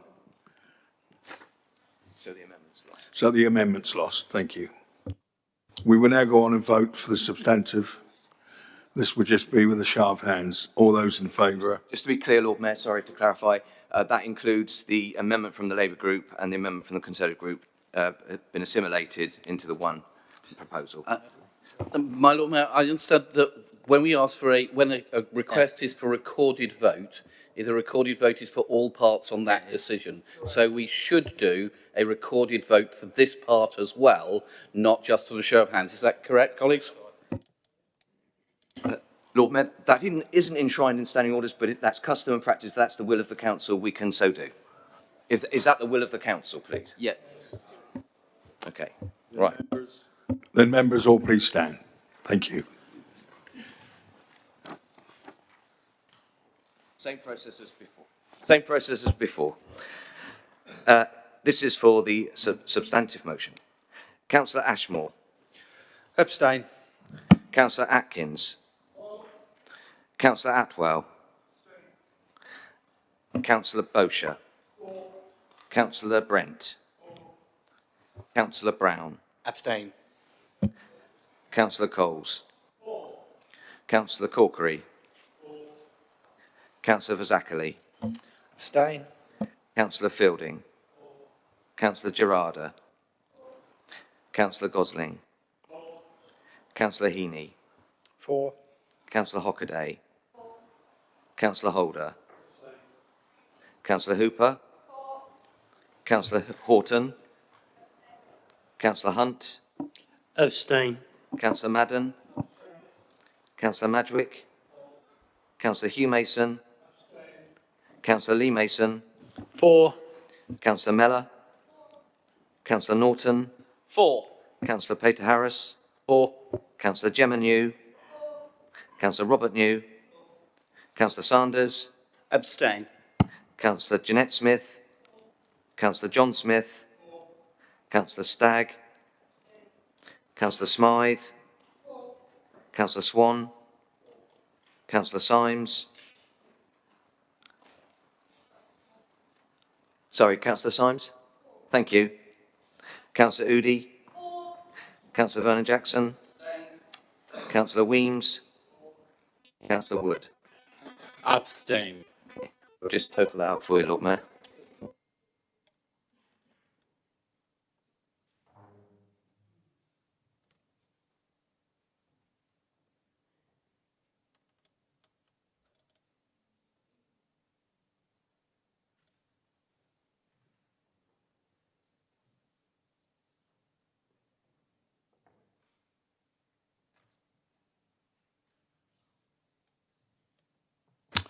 Members, the vote went as follows: for 25, against nil, abstentions 13. Cal Corkery's motion is accepted. Thank you.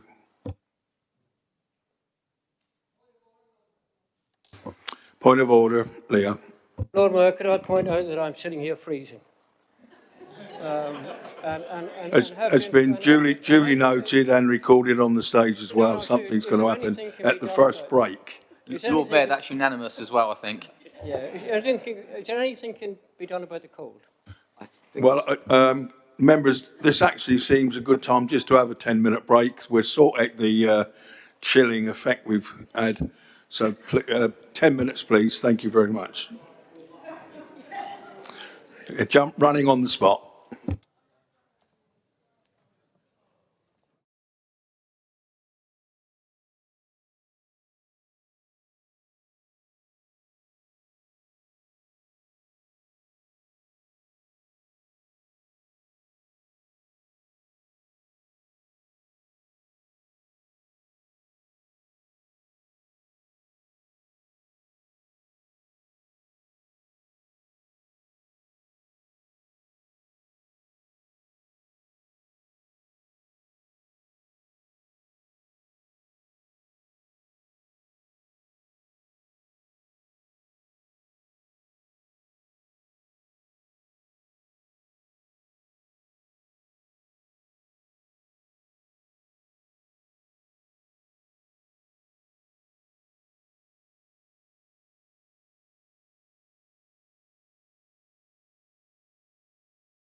Councillor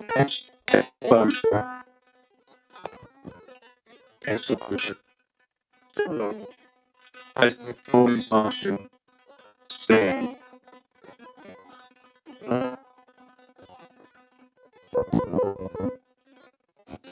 My Lord, Speaker.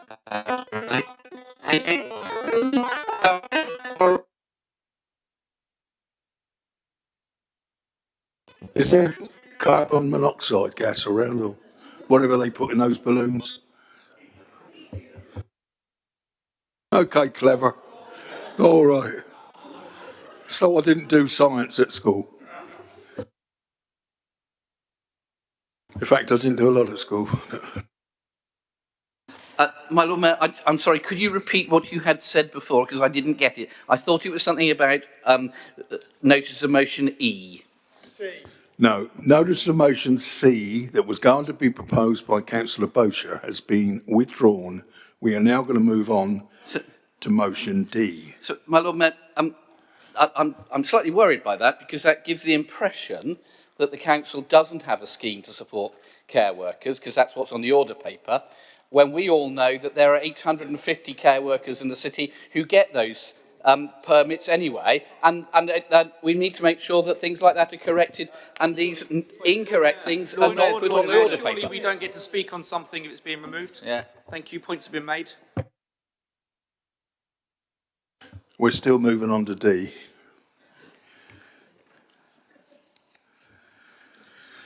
Motion D is concerning supporting a ban on conversion therapy proposed by Councillor Brown and seconded by Councillor Udy. I'll now call upon the proposer, Councillor Brown, to present and speak to his motion. And if there are any amendments to this motion which will need to be proposed and seconded and circulated. Thank you. Thank you, Lord Mayor. It is with great pride today that I make my maiden speech to this council to present this motion. Conversion therapy, sometimes called reparative therapy or gay cure therapy, aims to change a person's sexual orientation or gender identity. NHS England and other professional bodies have all warned that forms of conversion therapy are unethical and potentially harmful. The methods used are quite wide-ranging, from the seemingly benign, such as talking therapies or prayer, to more extreme forms, including physical violence, food deprivation, chemical intervention, or electric shock therapy, which still remain legal to this day. Stonewall's LGBT in Britain Health Report found that overall, 5% of LGBT plus people have been pressured to access services to question or change their sexual orientation whilst accessing health services. This rises to 9% of LGBT plus people aged 18 to 24, 9% of Black, Asian and minority ethnic LGBT plus people, and 8% of LGBT plus people with disabilities. This, despite all major counselling and psychotherapy bodies in the UK, including the NHS, condemning conversion therapy. A recent petition to the government demanding the criminalisation of conversion therapy gathered over 250,000 signatures and was debated in Parliament in March. In 2018, the then Prime Minister Theresa May promised to end conversion therapy as part of her government's LGBT action plan. Last summer, Boris Johnson said that plans for a ban would be brought forward, and in May this year, a ban was again promised in the Queen's speech. Parliament again heard calls for the ban earlier this summer, when Liberal Democrat MP Vera Hobhouse made an impassioned plea for the government to stick to its promise, and the promises made over the past 6 years to ban these practices.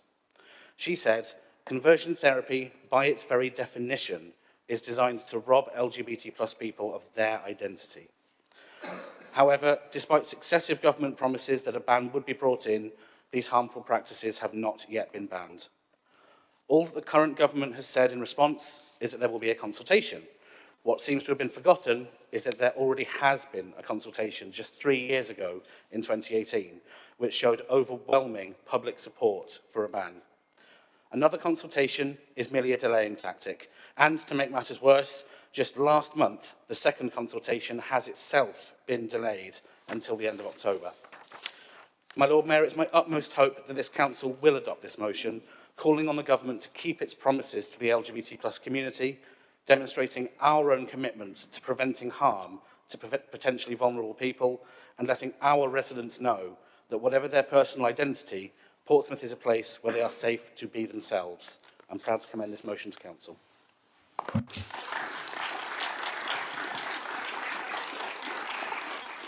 Thank you, Councillor Brown. Councillor Udy, do you second this motion? I have my right to speak. Thank you very much. As there are no amendments, we go to debate. It's now open to debate. That's open for debate, Lord Mayor. I don't know any speakers. Is there anybody wishing to speak on this, please? Councillor Atkins. Thank you, Lord Mayor.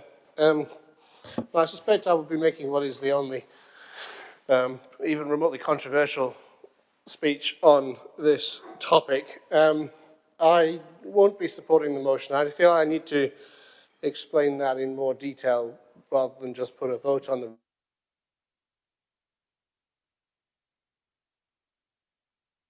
per se, or think it's a particularly good idea. But as someone with a legal background and is probably one of the few people in this chamber who has met people who have been through it from the religious side and also who have prayed for people from the religious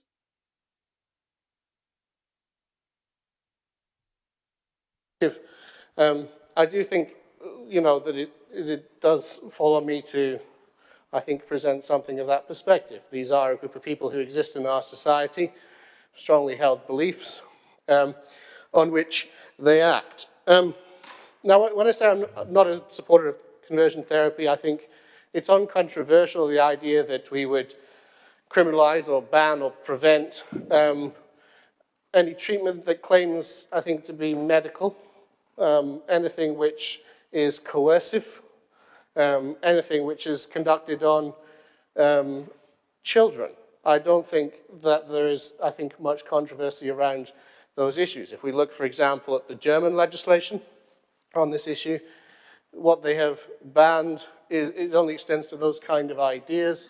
It doesn't prevent consenting adults seeking talk therapy, prayer from one another. And so the problem here, for me, is simply one of definition. That there are things that I think might be universally accepted should be banned, though exactly where we should place the criminal penalties is an interesting point for discussion. Giving someone a criminal record, giving them criminal censure, or is this really something that we should say, no, this is not a professional thing, so it should perhaps invalidate your ability to participate in professional or medical activity. So exactly where it should fall in the scheme of what isn't, how it is prevented, how it is banned, I think is a complex question.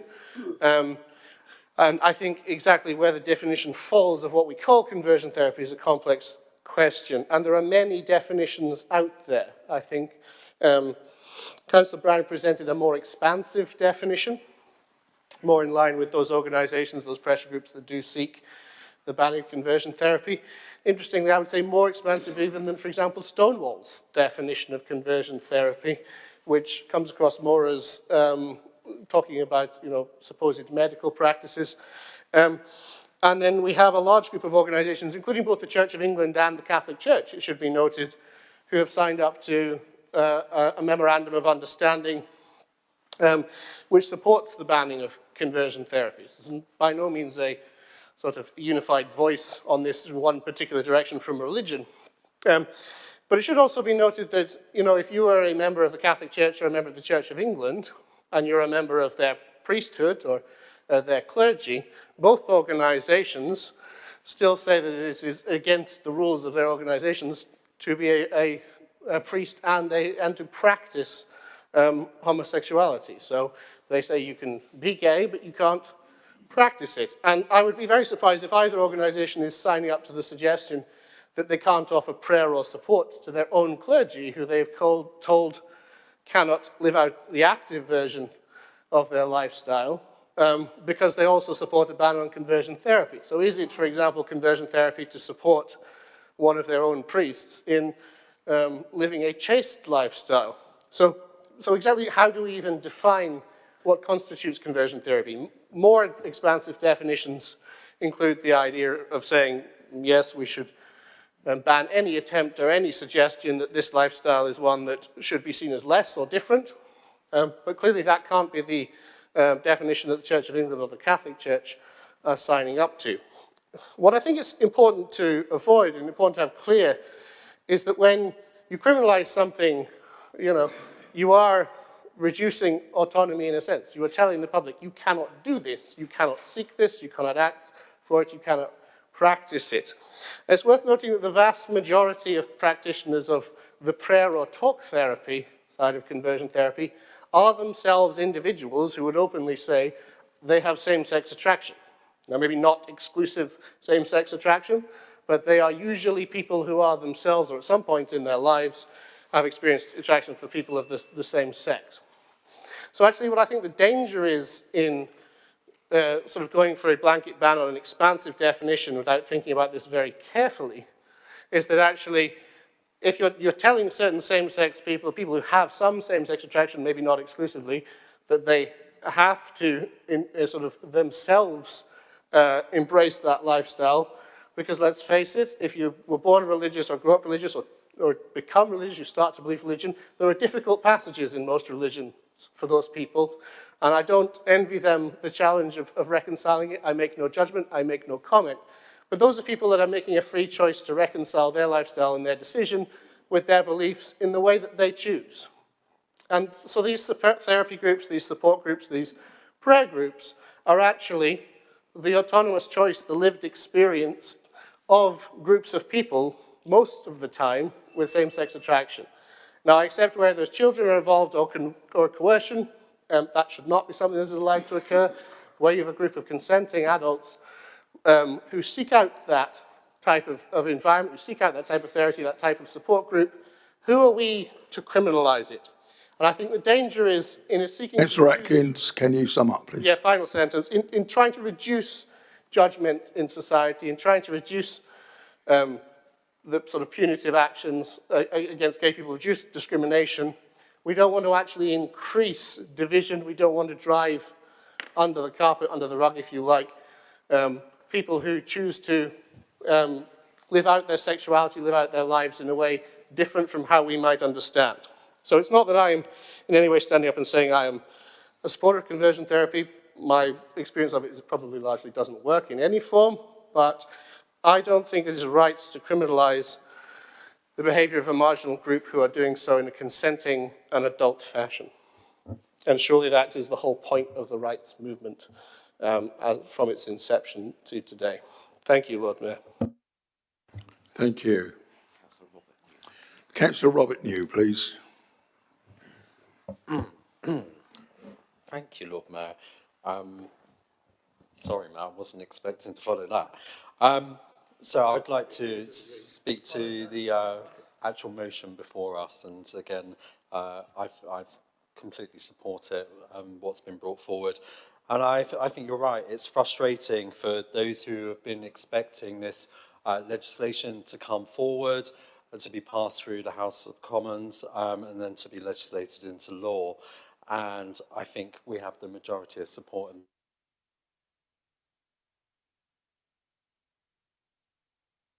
speeches, and we should exactly be looking to hold the government of the day to that account.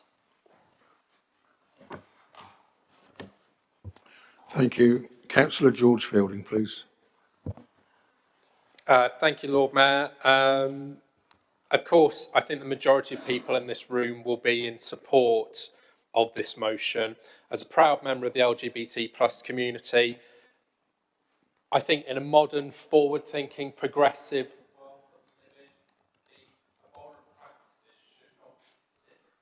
and like Councillor Atkins, I come from a legal background, but I see it from a completely different perspective. If it's something that should be a criminalised matter, then quite frankly, it should be. I think the prevarication by the government to bring something forward shows to some extent it's feeding into the culture wars that we find ourselves in. But we need to have clarity on this situation, that this abhorrent practice should not be going forward at all. and should be brought to an end as soon as possible. I thank both Stuart Brown and commend him on his maiden speech on this topic, and Councillor Udy for bringing this forward.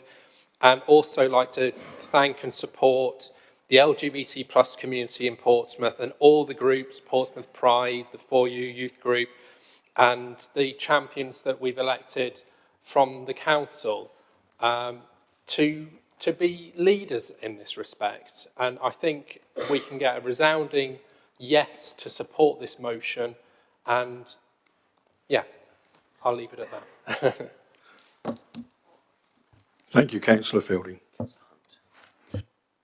Councillor Lee Hunt, please.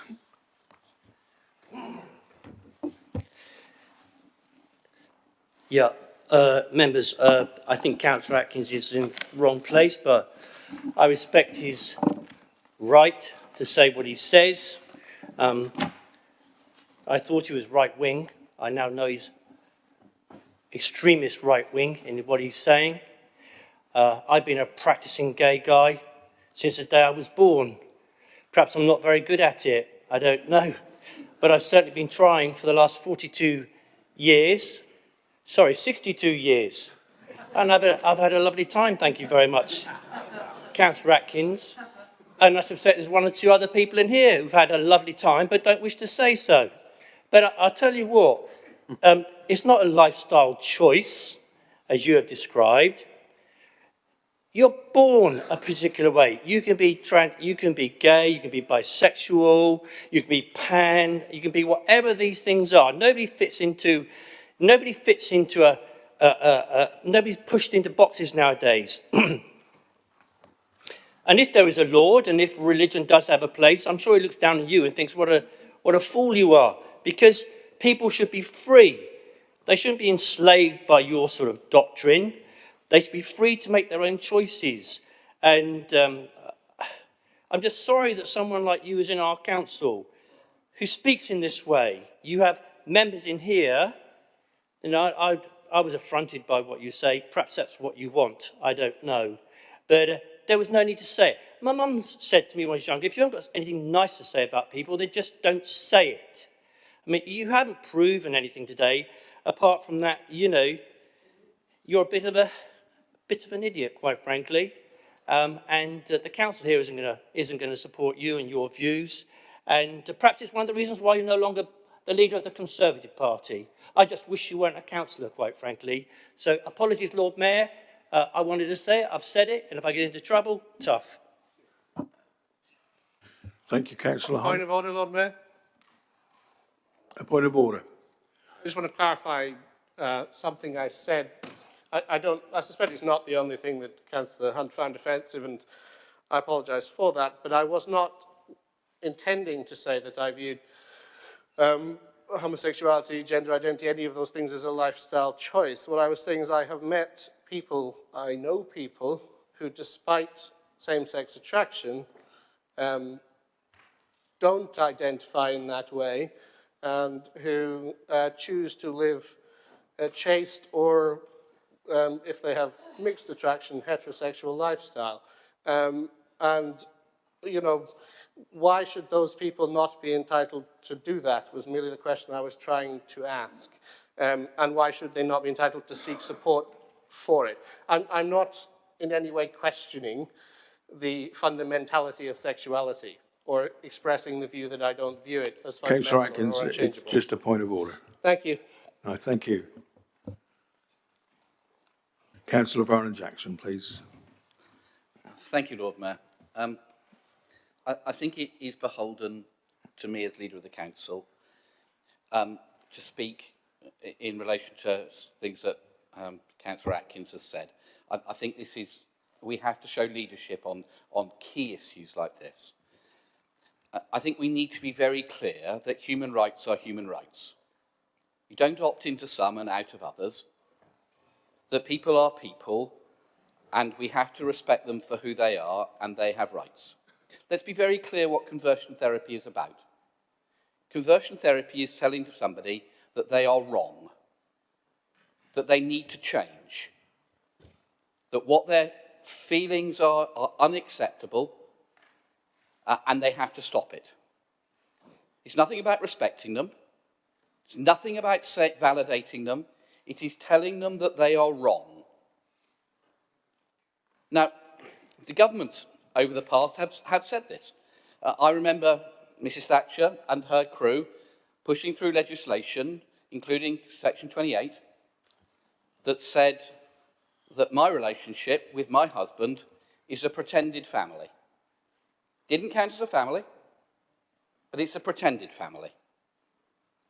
Now, when I kiss my husband goodnight, that's my family. And yet the government said that wasn't true, that we were pretending. And we have to stand absolutely clear and fast in saying that attitudes like that are completely unacceptable. They were unacceptable when Mrs Thatcher's government pushed that through, and they're unacceptable from Councillor Atkins now. This is the sort of attitude that legitimises hate speech. This is the attitude that says to people that it's all right to belittle other people for who they are. And I think we have to be absolutely clear and united in saying that is unacceptable from anybody in this chamber, anybody in this city. We have to respect people for who they are. Nobody chooses their sexuality. It's not something where you go and pick it out of a lottery thing. This is something people have. And going to people and saying, we are going to cure you of something that you are, belittle you in what you are, is so unacceptable. So, my Lord Mayor, I do hope the government comes forward. I congratulate Councillor Stewart-Brown on his maiden speech and Councillor Oodie for her support on this.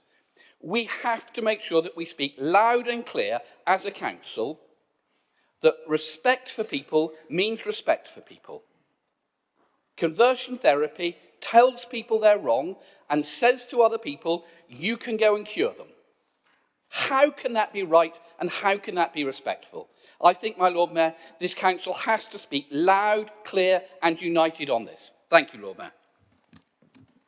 Thank you, Councillor Jackson. Councillor Oodie, please. Point of order, Lord Mayor. Oh, jeez. 39B. I want to be clear on things I did not say. What number is the point of order? 39B, I was to clarify something. And it is a point of order, not a lecture. Carry on, Councillor Atkins. I don't think I at any point in my speech expressed any support for any of the Thatcherite policies, the Section 28 that Councillor Vernon-Jackson referred to, and I didn't intend in any way to belittle anyone's lifestyle or criticise their lifestyle. So if that was misunderstood, I apologise. Thank you, Councillor Atkins. Again, Councillor Oodie, please. I find it quite ironic that I'm making this speech because in 3 days' time in this very venue there's going to be a conference where, whilst these people believe that they support straight, gay and bisexual people, they don't support trans people. So talking about an LGBTQ issue here is just a little bit... Anyway, apparently I have a strongly held belief that I'm bisexual. I don't really understand that, but anyway, so I'm acting unapologetically in that way. I practice it very well, thank you very much. When we talk about religion and conversion therapy, I work quite closely with some churches in my ward, and there's one church I work closely with quite a lot, and they just let you leave your opinions at the door, and everyone is welcome, and no one is ever going to tell them that they can't be who they want to be because God is supposed to accept everybody. If anyone's watched very recently series 3 of Pose about Pray Tell storyline, he goes back to his community where it's all church-based, and if you don't follow the line, you are ostracised. And in some church communities, and especially in fundamentalist Christian communities, and maybe more Catholic ones, you are ostracised for your opinions no matter what, and you have to pray away the gay. And I think that we 1,000,000% should be banning this, and I'm quite worried that religious conversion therapy won't be banned under the new law, and we should be fighting for that right now. I don't really want to say too much else apart from thank you to Councillor Stewart-Brown for asking me to second this. and it's really lovely to work with other people that are LGBTQ in the council since I've been here. I know since I started as a councillor, I didn't know what I wanted to stand up for quite a lot, but I think it became quite a crusade very quickly, and I'm very proud of the work I've done and the people that I've worked with. 20 years ago, I wouldn't have been able to even talk to you in a school about being gay or bisexual or trans because of Section 28. And a few months ago, I had a class assembly broadcast to primary schools in the city that I had direct collaboration in, where I could read a story about gay penguins and the children in primary school could watch it. And it's unfathomable because 20 years ago, I was in senior school just leaving, and I wouldn't have been able to talk about that. And because of those incidences and because of the pandemic of the AIDS crisis at the time and Thatcher and Reagan literally killing people in the name of profit, I feel like we lost a generation of queer people, and we're fighting to bring those people back and have a new generation of queer people that are going to stand up for all our young LGBTQ people. And I feel things that have been said today by a fellow councillor are really inappropriate, and I think they should grow up, and I think they should get with their party lines, because I feel like a lot of their party disagree with them right now, and I'm really, really stupidly happy that they're not group leader right now. Thank you. Thank you, Councillor Udy. As we're not aware of any other speakers, Councillor Madden, sorry. Thank you, Lord Mayor. Sorry, I had my hand up for about 5 minutes. Stuart, you need my glasses. I'm going to say something that I haven't said ever at a City Council meeting. I hadn't intended to speak on this. And I hadn't intended to speak to the Lord Mayor because I thought it would go straight through.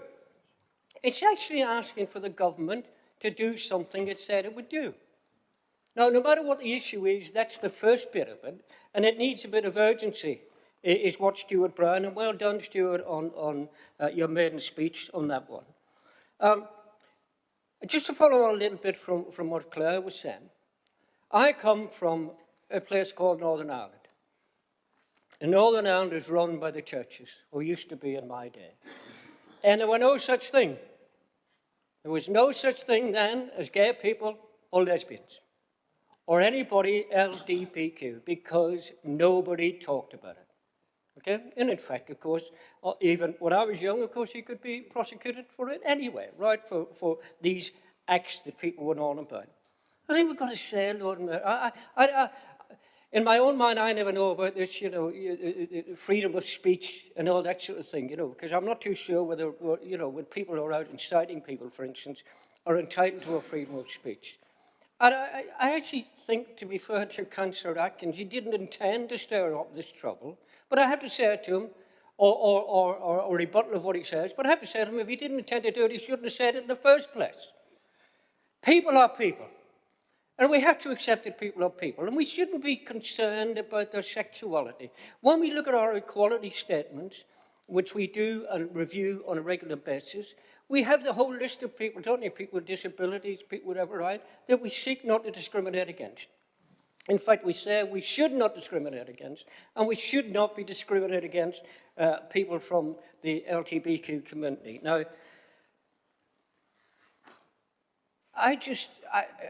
the problem I have with, and I think Gerald's right in the free speech bit, and when we get to that, I'm sorry, I'm standing here and I'm waffling away, but I think I will pray for Councillor Atkins. I will pray that Councillor Atkins can actually be a bit more tolerant of his fellow human beings. And I also pray for Councillor Atkins that, you know, when the government, of whatever shade it is, decides it's going to do something, there's nothing wrong with the City Council saying, or any other council saying, that they should do it. I would just like for Councillor Atkins to apologise for his objection to this notice of motion. Thank you, Lord. Thank you, Councillor Madden. I'm going to ask Councillor Brain to sum up. Sorry, Lord Mayor, could I say something? Is that okay? I did put my hand up. Is that all right? Councillor Madrick in the corner. In the Sorry corner, about like a that, naughty Councillor child. Yeah, you're almost out of view. I know. Are you okay if I sit down? Only because I've got a back problem. Is that all right? Carry on. I certainly didn't intend for the first thing I ever to say to be on this subject, but my heart is racing and my blood is boiling, to be completely honest with you. When I was younger, when I was 8 years old, my mum came out as a lesbian, and she left me and my father to do what she believed in was right. For years, decades, in fact, she was told that not being with a man was abnormal and wrong and shouldn't happen. And for years, she tried to fight it. This caused her incredible, incredible mental health issues. Incredible. And for any councillor to sit in this room and try to justify opposing this is mind-blowing for whatever reason. People should be able to live how they want to live. I'm so proud of my mum, so proud of her for coming out. And she's so happy now. But for years, she lived with it and she tried to fight it, and she went to these classes that you're talking about. It's wildly unacceptable for anybody to hold these views. Humans are humans and should be free to do what they want, when they want, how they want, without being discriminated against, without being talked down, without being judged, without any of that. And for somebody to sit in this room, for whatever reason, and put a point of order, I didn't mean this, I didn't say that, but you spoke for 6.5 minutes to try and justify opposing this is an outrage, an absolute outrage. That's all I've got to say.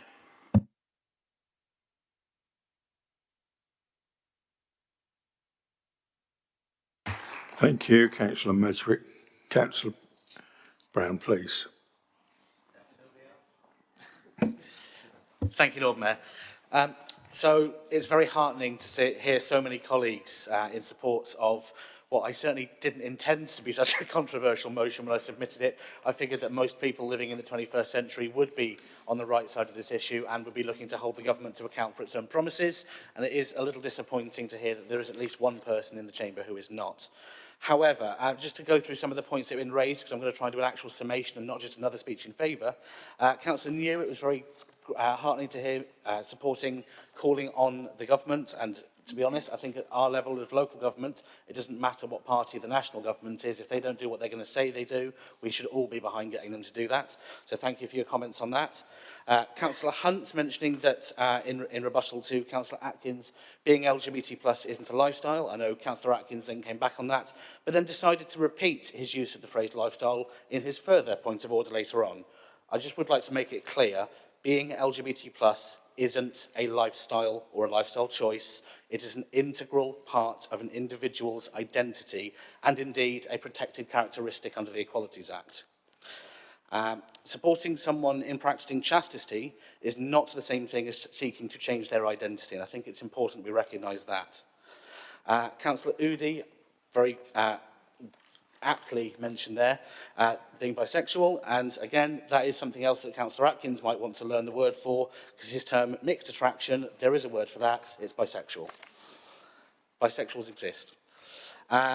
Councillor Vernon Jackson's comments about respect, I think, were absolutely key. This is about respecting people's rights to be who they are, and making sure that the government of the day hold up their promises to protect people's right to be who they are. And it was also very poignant to hear Gerald talking about Section 28. As a young man who was going through his coming out journey at school while Section 28 was still law, I was harmed mentally by the reaction my school had to my coming out at the age of 16 while Section 28 was still legislation. It's that and other similar pieces of legislation and not having the legislation to ban harmful practices that we're seeking to address in this motion. So in summary, I think I'm not going to waffle on for too much longer because most people in the room, I'm pretty certain, are going to be in favour. So let's just get on with the voting. Thank you. Thank you. Can we get a recorded vote, please, Lord Mayor? Recorded vote. Yes, please. Recorded vote, please. Right. Before we go to that, I'd just like to congratulate Councillor Brown on his maiden speech. Yeah.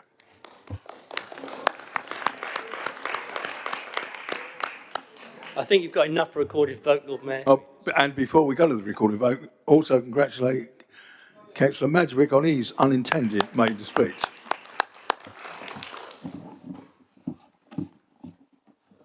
we have the necessary numbers for the recorded vote. Please, will everybody, all members stand, please? Guided by you, the standing orders don't require me to depart from how we did it before, but I have been told during the interlude that historically sometimes members chose to stand, those in favour stand and sit, those against stand and sit. The standing orders give you the flexibility, but I just wanted to let you know that I'd had representations during the interlude and I'd be guided by you as to how you wish me to play it. I'll be completely neutral. Shall we go to a vote on whether we stand or sit? Or shall we do what we did earlier this evening? Yes. Thank you.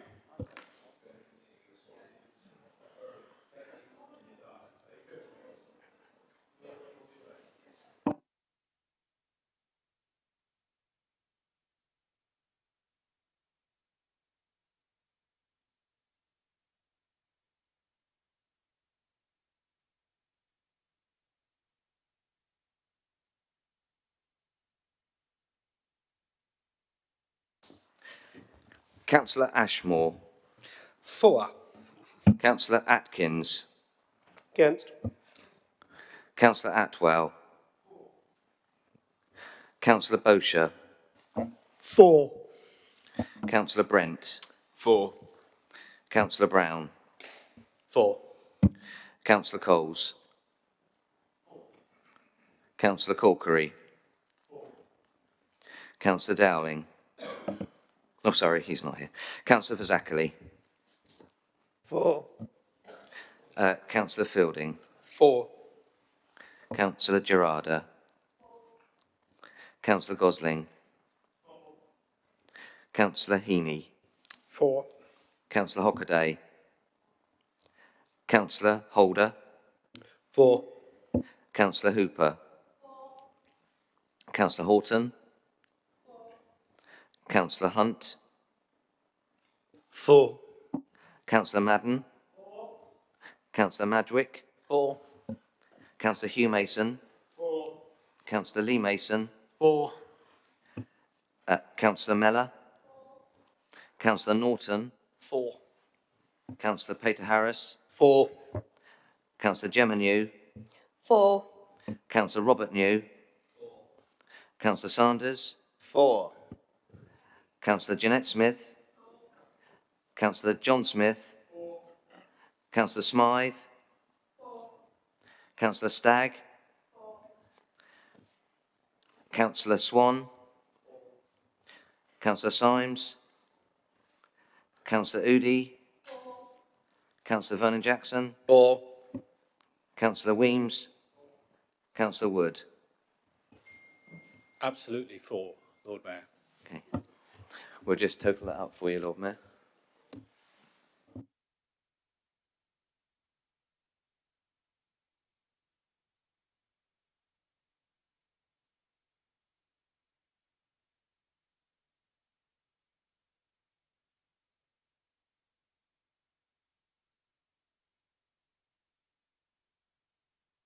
Members, the results of the vote. 37 for, 1 against, no abstentions. That's carried, that motion. Thank you. That concludes this item. Moving on to the next motion, E, is the motion concerning tackling cyberbullying, proposed by Councillor Hockaday, seconded by Councillor Weems. I'll now call upon the proposer, Councillor Hockaday, to present and speak to her motion. Thank you, Lord Mayor.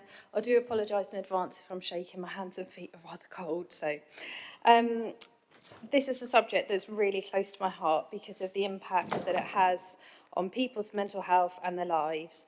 And I hope between us that we can discuss and debate the seriousness of the power of social media platforms and the negative and detrimental effect that this can have. I find it beyond upsetting and disgraceful that some individuals can seemingly say what they want without any repercussions, and sometimes I have to stop myself reading comments online because I'm so angry and upset about it and the impact that it has to these people. It does go in waves of being highlighted and then the subject will die down again, but sometimes you have to question what progression is being made.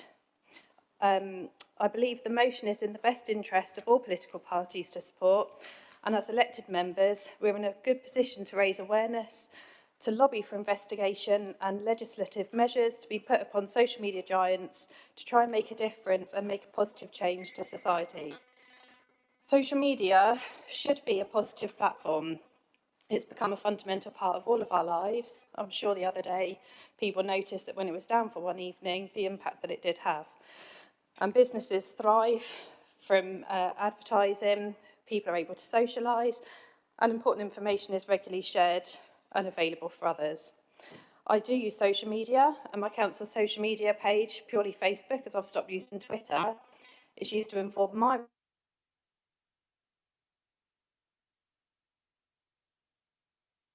Sorry if I start. No, I haven't. But as we know, that there is a massive downside, and the polar opposite can happen when these platforms are used to attack and belittle people or misinform someone or something.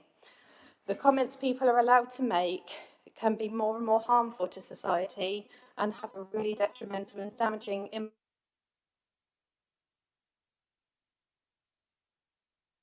To you about thousands of examples of people that are trolled by keyboard warrior.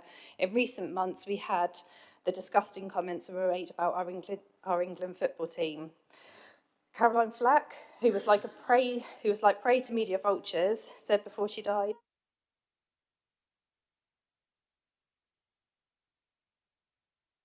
who was cruelly attacked with acid, has had a humongous amount of hateful comments at how she looks. There are so many examples that we could look at, and just in our city alone, it's played more and more on my mind from a few months ago, a local business where a situation happened and a message and a comment and photos were shared and it spread to thousands of people, and despite contacting Facebook saying that this is inaccurate, it's not true, you know, it was shared to thousands, and the impact that this had on a person's health and the hateful comments that they had to endure, potentially losing their business, you just can't comprehend how something like that can happen. Our current Police and Crime Commissioner and former leader is constantly targeted. Another example from awful, sometimes wicked comments from strangers. And what do they get out of it? That's what you have to question. I've been fortunate not to receive any abuse online, and I can't imagine, honestly, how it would feel to be constantly bullied. We're years into these sites being developed, and while they appreciate there isn't an easy fix, it's really hard to try and get rid of these comments, for them to be filtered, or for technology to, you know, to remove anything unless there are specific words being used. But something does need to be done. I fully support freedom of speech, but at what point should it be questioned, and how appropriate it is, and the effect that it has on a person's well-being. Sorry, it's so cold. I do apologise. I have recently looked through a few campaigns, and the most recent one was in July following the England game, and nearly 40,000 people created this campaign. And some of the comments that were made were, it's too easy for people to hide behind accounts. Can we not enforce ID for each account? Can we not block hated words? Can we have more online monitoring? Can we have more of a voice from the top letting us know what action's being taken? I'd really love to set up a cross-party working group to create a local campaign to promote positivity, starting in Portsmouth, for accountability from social media companies. Our city's fantastic, our country's fantastic, and we really need to look after one another and put an end to nasty behaviours. Thank you. Thank you. Is this motion seconded by yourself, Councillor Williams? Yes, I second the motion, and I reserve my right to speak, Lord Mayor. Thank you. Are there any amendments to this motion? If so, please forward them. Yes, I have an amendment in the name of Councillor Horton, Lord Mayor.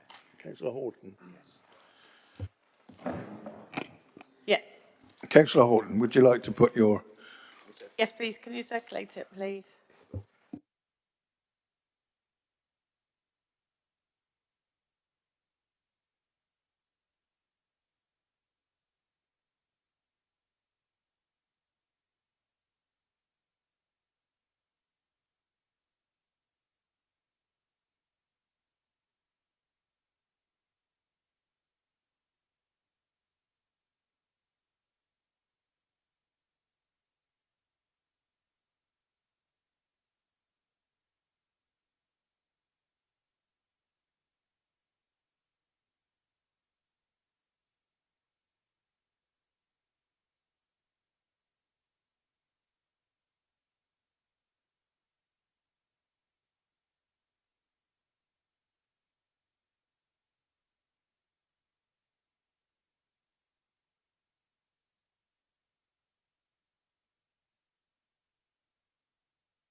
Councillor Horton, if you'd like to speak.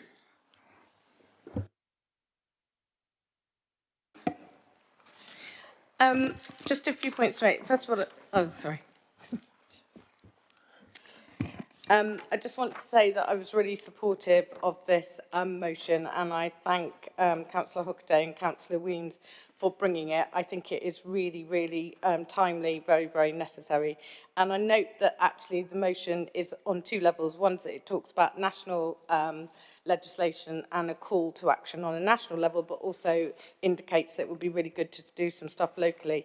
And what I wanted to do was to add this amendment, which speaks for itself. I'm not going to go through all of it, which was an opportunity to acknowledge the excellent work that's going on, particularly in relation to young people, because we know that that is one of the biggest issues for our young people nowadays, and their experience with social media and cyberbullying is something that's going to have a direct impact for the rest of their life.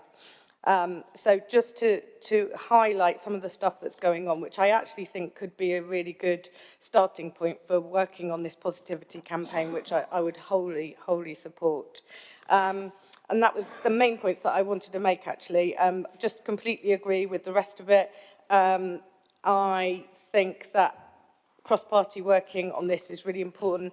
And my final point is to say that we've recently selected, or there was an election for a member of Youth Parliament and 2 deputies, and this is one of the key issues that they bring up for young people as one of the most burning issues that they want to work on to. And I'm sure from a children's point of view, I know this motion is not just about young people, but I think it would be really, really good to work on this issue. So that's all I wanted to add to it.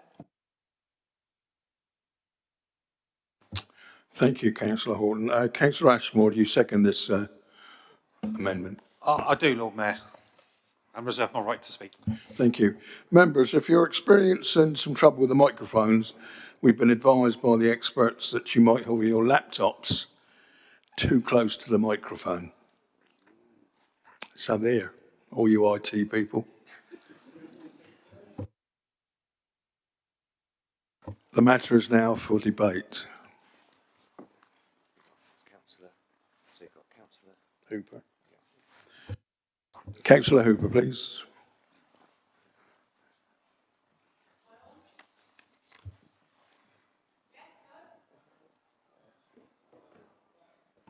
That's being left-handed. I wasn't going to speak on this, but thank you very much, Hannah. And I'd just like to say, obviously, this is a whole community, this is a whole world problem. But we've got a rather grubby doorstep in politics, and we've got a rather grubby doorstep in Portsmouth politics. And I have to say, as a female that came into politics to try and do a good job, I am absolutely disgusted at some of the abuse, particularly I can speak from my own party, but I'm sure it happens to other ladies as well, the abuse that we have had to put up with in the north of Portsmouth. Now, I'm glad you've had a reprieve, Hannah, but on a regular basis, Councillor New and I, and Penny Mordaunt has had some vile comments as well, we are referred to as goons, dins, and the nasty SLAGS word by people that you could only call extremist political followers. I won't give them the word activists because they don't deserve that. I myself have had a threat against me within my ward. It's a physical threat to, why don't you egg her? And then a political person, actually disgusting, decided to agree with that and give it the thumbs up. Okay, so we have political abuses on social media, people linked with politics. Okay, so don't sit here and just think this is the outside world. It is happening within this city. People are, in this chamber, people that are actually following particular politicians. That's not how we should be doing politics. I believe there has also been a death threat at some point. And also, and I absolutely abhor this, because I was with Councillor New 2019 when she was re-elected, and a horrible man who'd been quite vile to us then decided to put a post online saying, yeah, I hope Gemma doesn't cry again at the count. Disgusting. I was with Gemma she didn't cry. It was her election year.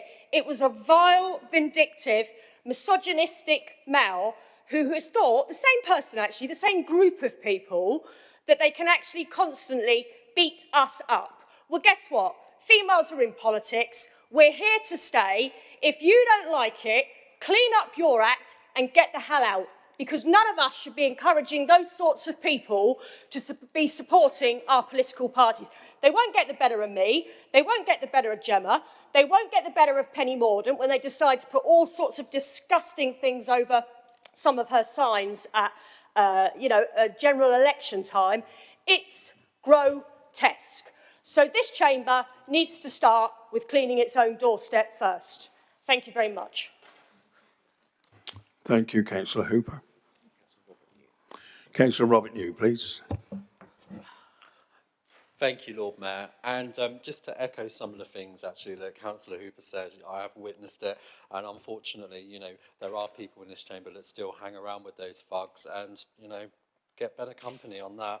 But coming back to the original motion, so thank you to Councillor Hockaday and to Councillor Williams for bringing this forward. So many of you know, both Dan and myself work for Penny Mordaunt. We are the people actually that deal with most of the abuse that is sent Penny's way. But one of the other things that we actually deal with are the parents of distressed children who are suffering from all various different levels of mental health being in tatters. And I know that Councillor Susie Horton has put the amendment in to try and strengthen up the motion today. And I also pay tribute to the work that you've done, because I know it's something you're passionate about, and we've got shared and aligned aspirations on all of this. But it is important. And I think probably one of the things that I've always found really weird with big tech, working at the level that Dan and I do in politics for a government minister, and I'm sure probably it's the same for Stephen Morgan MP's staff, where he's a shadow member, is almost how closed, like little fortresses, the big tech companies are. Facebook, Google, Twitter, Instagram, even though it's owned by Facebook, seems to actually be a much more pleasant platform, even though their own evidence and their own research apparently shows that it's actually got a really harmful effect, which has recently been whistleblown on young girls, specifically due to body dysmorphia, again, all coming back to mental health. And it strikes me as strange that they seem unwilling almost, and I do say unwilling, to act on this, because during Donald Trump's election where he lost, they found the ability to fact check him and stop him at every point. But they can't seem to, hate is hate, but it does seem to be, it's not rocket science, is it? They do have the ability to flag up certain words, certain phrases even, like AI is so advanced now, but it seems to me that there are a lot of people in California getting very rich, and they're doing very, very little. And they are making vast sums of money, and it seems to be built on an empire of people's misery and something that's very detrimental, not only to their mental health, it clearly has an impact on their physical health, things from eating disorders and more. And I know firsthand, Councillor Hockaday spoke very eloquently about businesses. And there are a lot of people over the past year who've been so badly hit through the pandemic, but it's actually also brought out like a bit of an aspirational side to them as well, members, where people have thought, do you know what, things are pretty crap for me, so I'm going to start a side hustle. I think I can actually build a business. If I can do it during a pandemic, maybe I'll thrive post that. And then these social media companies where they're building their pages, so sure, they're building on their platform, people are then coming for them, so there might be a misdemeanor because perhaps they're not trained in how to deal with proper customer services yet. It's their first outing into being a business person. And yet they're just getting huge pile-ons. That can't be right, and they should be able to do more. And I think that it's good that we're recognising all of these wider issues that affect so many people here in our city, people in our schools, but also the country and further abroad into the world. So thank you, Councillor Hockaday. Thank you, Councillor New. Councillor Norton, please. Thank you, Lord Mayor.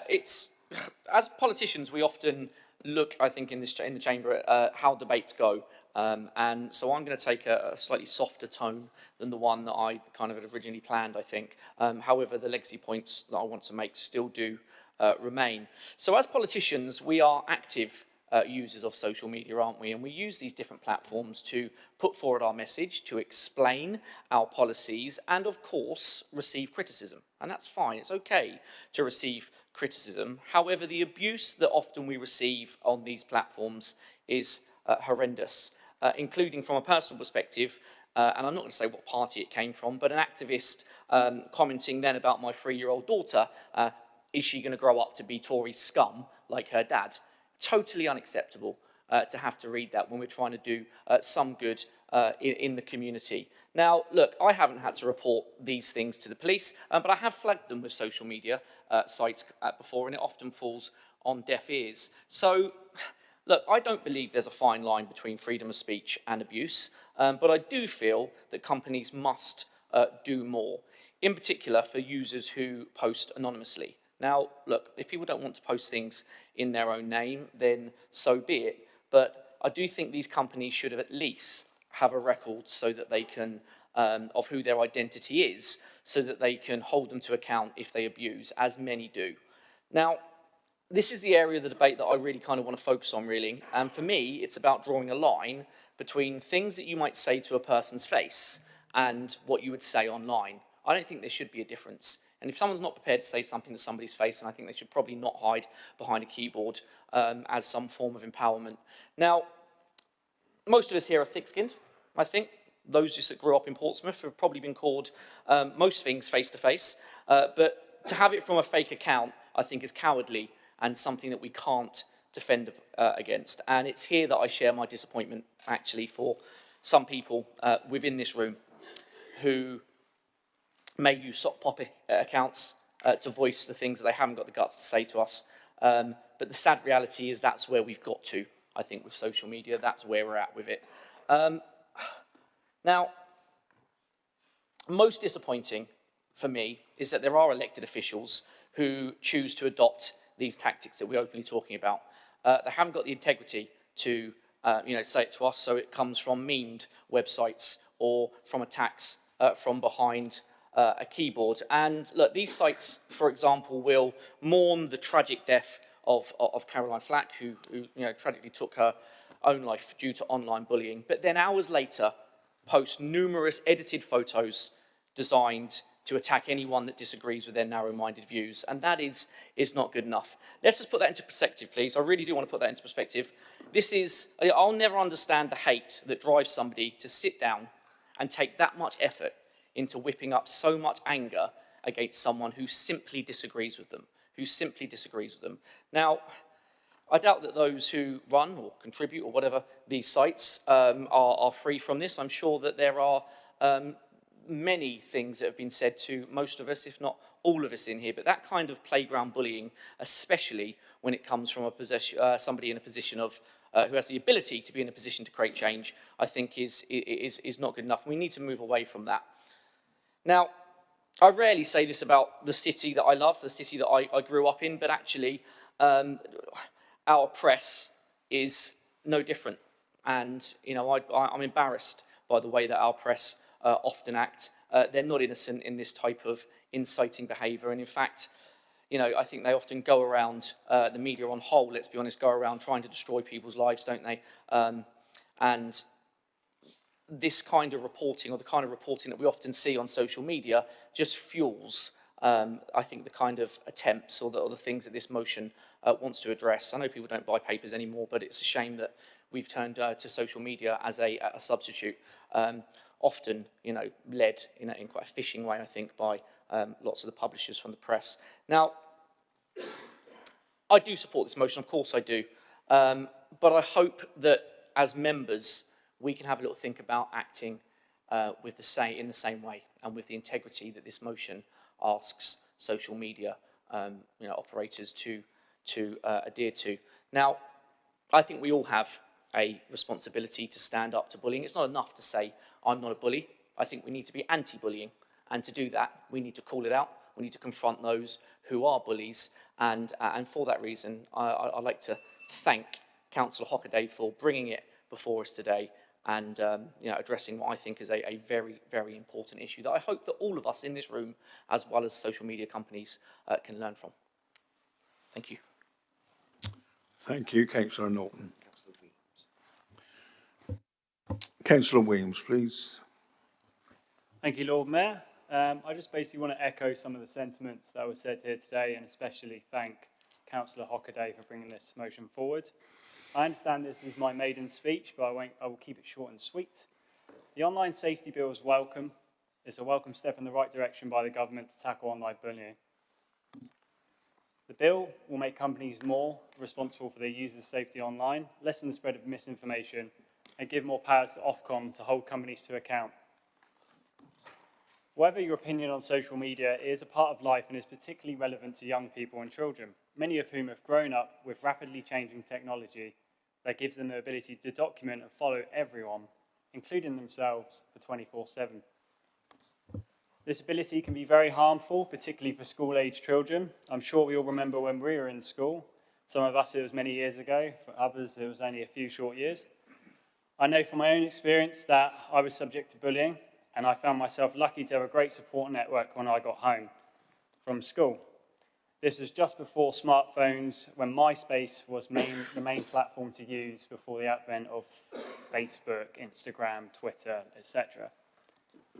Nowadays, the advent of multiple apps and forms of social media has caused this bullying to enter the home and indeed last well after the school day has ended. In light of this harm, more needs to be done, and I hope everyone here will support this motion today.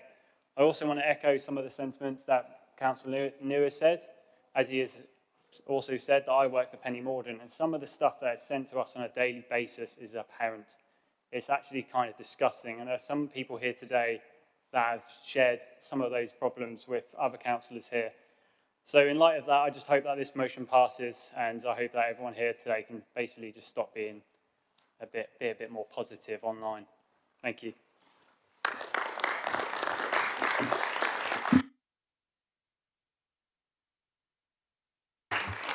Thank you, Councillor Williams. Councillor Ashmore. Councillor Ashmore, please.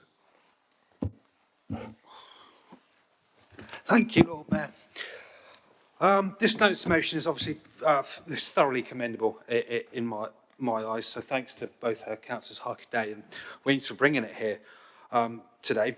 I know that cyberbullying is something we take very seriously here in Portsmouth, here at the council. We want to keep on top of that, to keep showing people, that we won't stand for it. And I also know that it's something that the current Police and Crime Commissioner and the previous incumbent in that role have really focused on as well. That's how much it's become something that needs to be tackled in both, as someone said, locally and the national conscience there.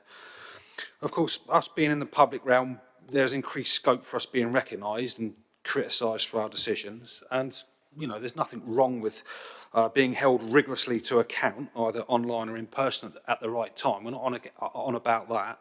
I mean, Councillor Rudy savaged me earlier on in the meeting verbally, but that was a criticism, a constructive thing. We're in the meeting; it's meant to spur us on. So we're not against criticism. What we're against is out-and-out bullying. Often the bullying that goes on in physical day-to-day life is harmful enough as it is to a person's welfare. And that could be a child at school, that could be a student at college, a fellow member of the workplace, could be one of our close friends or family members, or one of our neighbours. We've seen it now affecting people at all levels of life. This isn't something that's only affecting one part of society now. We've seen several well-known celebrities, politicians, and even the royal family. Members of the royal family have been coming under attack because it's easy to get online and just write something. And people, I don't think, understand exactly what they're putting people through when they say these horrible things. Literally asking people to kill themselves or to die or something. There's no criticism involved in that. It's just horrible.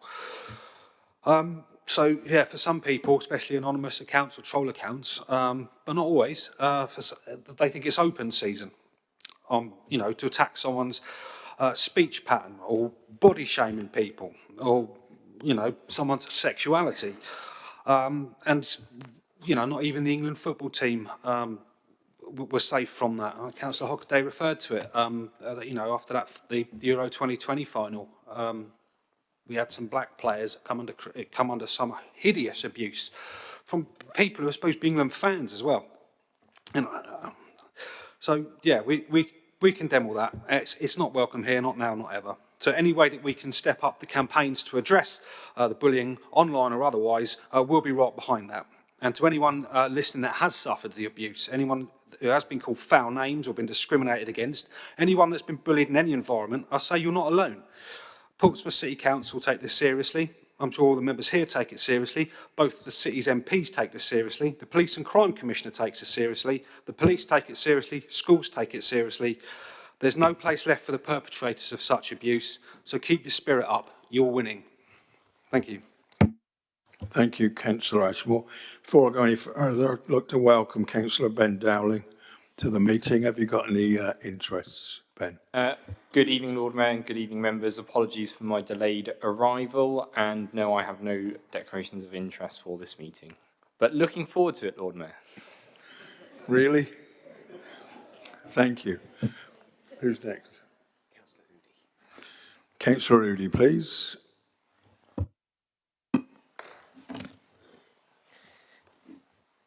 Thank you for this motion. I did see when it did come on the papers a few months ago that the Police and Crime Commissioner has been doing some work on this too, so it's nice to see the legacy of Miss Donna Jones still living through us right now.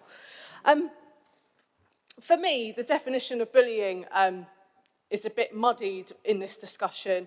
For me, it's about sustained attacks from groups of people continuously over and over again, and we're kind of talking about our individual moments when we've had abuse online. And we're not denying that probably, I would say 90% of us in this room are guilty of being, almost said a swear word at that point, and I stopped myself, from being nasty to one another online at some points here. And a lot of us have certainly repented at this point. I know I've got a lot better in my old age. Maybe some other people haven't, like when they councillors post photos of my house on social media and stuff like that, but hopefully I'll get an apology for that someday. I've been abused on the internet from sustained groups, mostly men with rape threats, because I just stand up for stuff, and that happens to a lot of people here. Groups of women like to call me a man a lot because I stand up for trans rights, and whilst I probably have the voice of a man, I very much do not have the body of a man. I want to talk about, mention about Councillor Hockaday and about Caroline Flack in the Sun. The death of Caroline Flack is just the most unbelievable tragedy and comes from sustained bullying online, which was also perpetuated by the media and by the Sun, especially when saying about allegations of domestic abuse and forcing the CPS to reopen the case, which eventually got her charged and which eventually left to a really tragic death. The media are just as guilty as bullying people and encouraging people to bully people here and in different ways. But also, I think that the motion amendment by Councillor Horton really focuses on school-age children. Because we live in, well, we've all grew up in a pre-social media world, a lot of us probably didn't experience any cyberbullying growing up. We experienced bullying in the actual playground. But now, children are very susceptible to cyberbullying, and I think that's where our efforts should be concentrated, and they have been in this council, so thank you. It's very quick and easy to start cyberbullying people. I've even had to tell off my own son when he's playing his Xbox, because it's very quick and easy to start ganging up on people, his friends, whilst playing Xbox with people, and it's quite shocking how quick it happens. It happens with girls, especially, and we have things like WhatsApp and stuff, and it also happens in the fact that some people will try and get teenage girls to disclose intimate photos of themselves, and then they're spread around the school, and that leads to horrific abuse and also people committing suicide because of these events. Like I said, none of us are free from sin when we talk about cyberbullying anyway, or forms of online abuse. I wouldn't say that anything I've certainly done would amount to bullying individual people, but I've definitely been abusive to people on the internet, and I know a lot of people would agree with me in this room. I'm happy to vote on this motion, and I'm so delighted with the work that the council have done, and I hope we can carry on doing it, because whilst we all think that bullying is kind of like part and parcel of everyday life, none of us deserve to be treated that way. So let's carry on the good work. Thank you. Thank you, Councillor Udy. Councillor Simon Bosher, please. Thank you very much, Lord Mayor, and I'd like to thank my colleague, Councillor Hannah Hockaday, for bringing forward what I think is an excellent notice of motion. I think part of what sort of highlights it to me from a councillor point of view is the council website to a certain degree. When I was first elected just on 20 years ago, a little section about your councillor, every single councillor that was listed, all 42 of us, had our home addresses on there, home contact telephone numbers, and that was the way it was done. If you were to go and look at that now, you will probably find there's maybe 7 or 8 of us, probably what I would call the older councillors, or should I put time served rather than age-wise, that still do have our home addresses on there. The majority of them now, and I totally understand it, have it care of members' services. So they have taken their address out of public view to a certain degree, and I totally understand that. Probably when I started as a councillor, there was no real such thing as social media. It is clearly a function of the social media age that we are seeking to hide ourselves away, and I think that's patently wrong. Now, we've probably all got personal examples. While we've been sitting there, I've just been looking at a particular Facebook page that works in Portsmouth, and Councillor Udy is quite right about sustained bullying, because one of the people on that particular page that is constantly under abuse all the time, it goes back, and I'm just scrolling back, it goes back 3 or 4 years, constant memes and etc., is former Councillor Donna Jones. And some of the abuse and nastiness that Donna used to put up with was completely off the scale. I still keep my address visible. That's what I choose to do. My home telephone number is my contact number. And even though my children have flown the nest now and are making their own way in life, my home phone was never used for anything other than council business. If it rang, I answered it. My children learnt very quickly indeed not to answer it, just in case they were the ones that got the abuse. And I will take it one step further, because we are talking about cyberbullying, but it isn't necessarily online. I had an incident, and the police were involved, where a candidate in Drayton and Farlington, they won't be named, took it upon themselves to publish some untruths about corruption against me, completely untrue, to do with some sort of transportation development. They decided they were going to do leaflets about and put it out all over the local area, not in election time, I hasten to add. It resulted in an angry resident deciding to come and knock on my door and spit in the face of the first person that answered my door, which was at the time my 14-year-old daughter. I'm the one that gets elected and put myself up for election, not my children or anything like that. And I would say to anybody and everybody in this chamber, when it comes to social media, think very carefully before what you publish and what you put out there. Now, we can't necessarily control what some of the trolls do and the cowards that hide behind social media, but we can temper our own behaviour about what we do and how we actually put it out there. Because I'm sure all 42 of us here have got families and have to think very carefully about, would you want your son or your daughter or your grandchild having their face spat on by somebody that thinks it is funny to put something out about the particular councillor? Because all they will see is not the human being or the family behind that door. They see the badge. They see the colour of the political party, and if it doesn't align with theirs, they think it's okay to target them and they become fair game. So I think we sort of need to look at ourselves and say, are we behaving in a right and proper way? And I'm sure there are quite a lot of us that follow the Facebook page Portsmouth Politics, but how many of us actually engage with it? We probably don't, Lord Mayor, but a lot of us probably follow it just to get a good idea of what's going on. And I have to say, some of the personal abuse that flies around on there is quite frankly disgusting. But I would certainly agree with the comments that have been made by some of my colleagues, is the fact that there needs to be a lot more looking at the bigger organisations, the Facebook of this world. And I'm sure Councillor Vernon Jackson has probably still got a good line into Nick Clegg. We also have to look at Twitter and say those people sort of need to get their house in order so that there is a degree of accountability. There is accountability when the police investigate, as we've seen with the high-profile cases with the abuse that some of the England football players got, and I seem to recollect somebody ended up with about 22 weeks in prison on the back of what they got.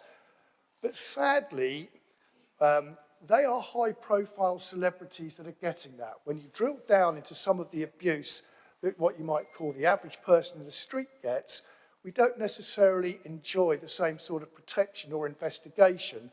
And that is where the big cyber organisations need to get their houses in order to make sure that we have a fair society where people have that freedom of speech, but there is a line across which we should not step. Thank you, Councillor Bowser. And as I'm not aware of any other members wishing to speak, I'll call on Councillor Hockaday to sum up, please. Thank you, Lord Mayor, and thank you to members for your contribution and positive sentiments on the motion. I do think the media tend to whip and hype things up and can blow things out of proportion and cause and accentuate a lot of situations and trolls to come out to their keyboards and you know, spend their evening attacking people on various things. And unfortunately, it isn't just young people that are affected, it's adults as well, boys, girls, men, women. You know, there's sort of everyone can be affected by it. Councillor Hooper, I completely agree with you. I think we should be setting an example, especially as elected members. And certainly, Councillor Rudy, I would never troll anyone online, but I'm really pleased that you are getting 90% better, so that's really good to hear. It's not, and I appreciate as well, yes, we need to focus on schools. If young children, you know, over the age of 18 are using social media, there is a lot of work done in schools around social media and how to use it correctly. And it does also go into further education. So I work at the City of Portsmouth College and I regularly talk to students between 16 to 19 about the effects of social media and how this can impact them getting a job if they, you know, are quite abusive online or you know, are being trolled to provide support to them. Councillor Horton, thank you for your amendment. I'm really happy to subsume this. It's really good to hear the work that's being done by officers and to our schools as well. And I'm really, really pleased that everyone has for all the contributions made. And hopefully this motion will pass seamlessly. Thank you. Thank you. As the Liberal Democrat amendment has been assumed, there's just one vote, and we go to that vote, members. Please show by the normal manner. All those in favour? That seems unanimous. That motion is carried. Thank you very much. We will now move on to motion 7, which is Bodmin Green. This motion is proposed by Councillor Hooper and seconded by Councillor Geminu. I now call upon the proposer, Councillor Hooper, to present and speak to her motion. And could Geminu confirm she's seconding? Formally seconding, Lord Mayor. Thank you very much. And if there are any amendments to this motion, please can you let me have them? Thank you. Joe. Joe. J, not G. Right, good evening, everyone. Glad to see that the heating or this aircon is off and we've come out of the fridge. Now, I'd just like to breathe some extra understanding into this Bodmin Green motion today due to a significant past inequality where Paulsgrove was shortchanged. Consequently, I'm compelled to bring this to both the Council and public's attention in order to ensure that past inequalities and injustices are addressed.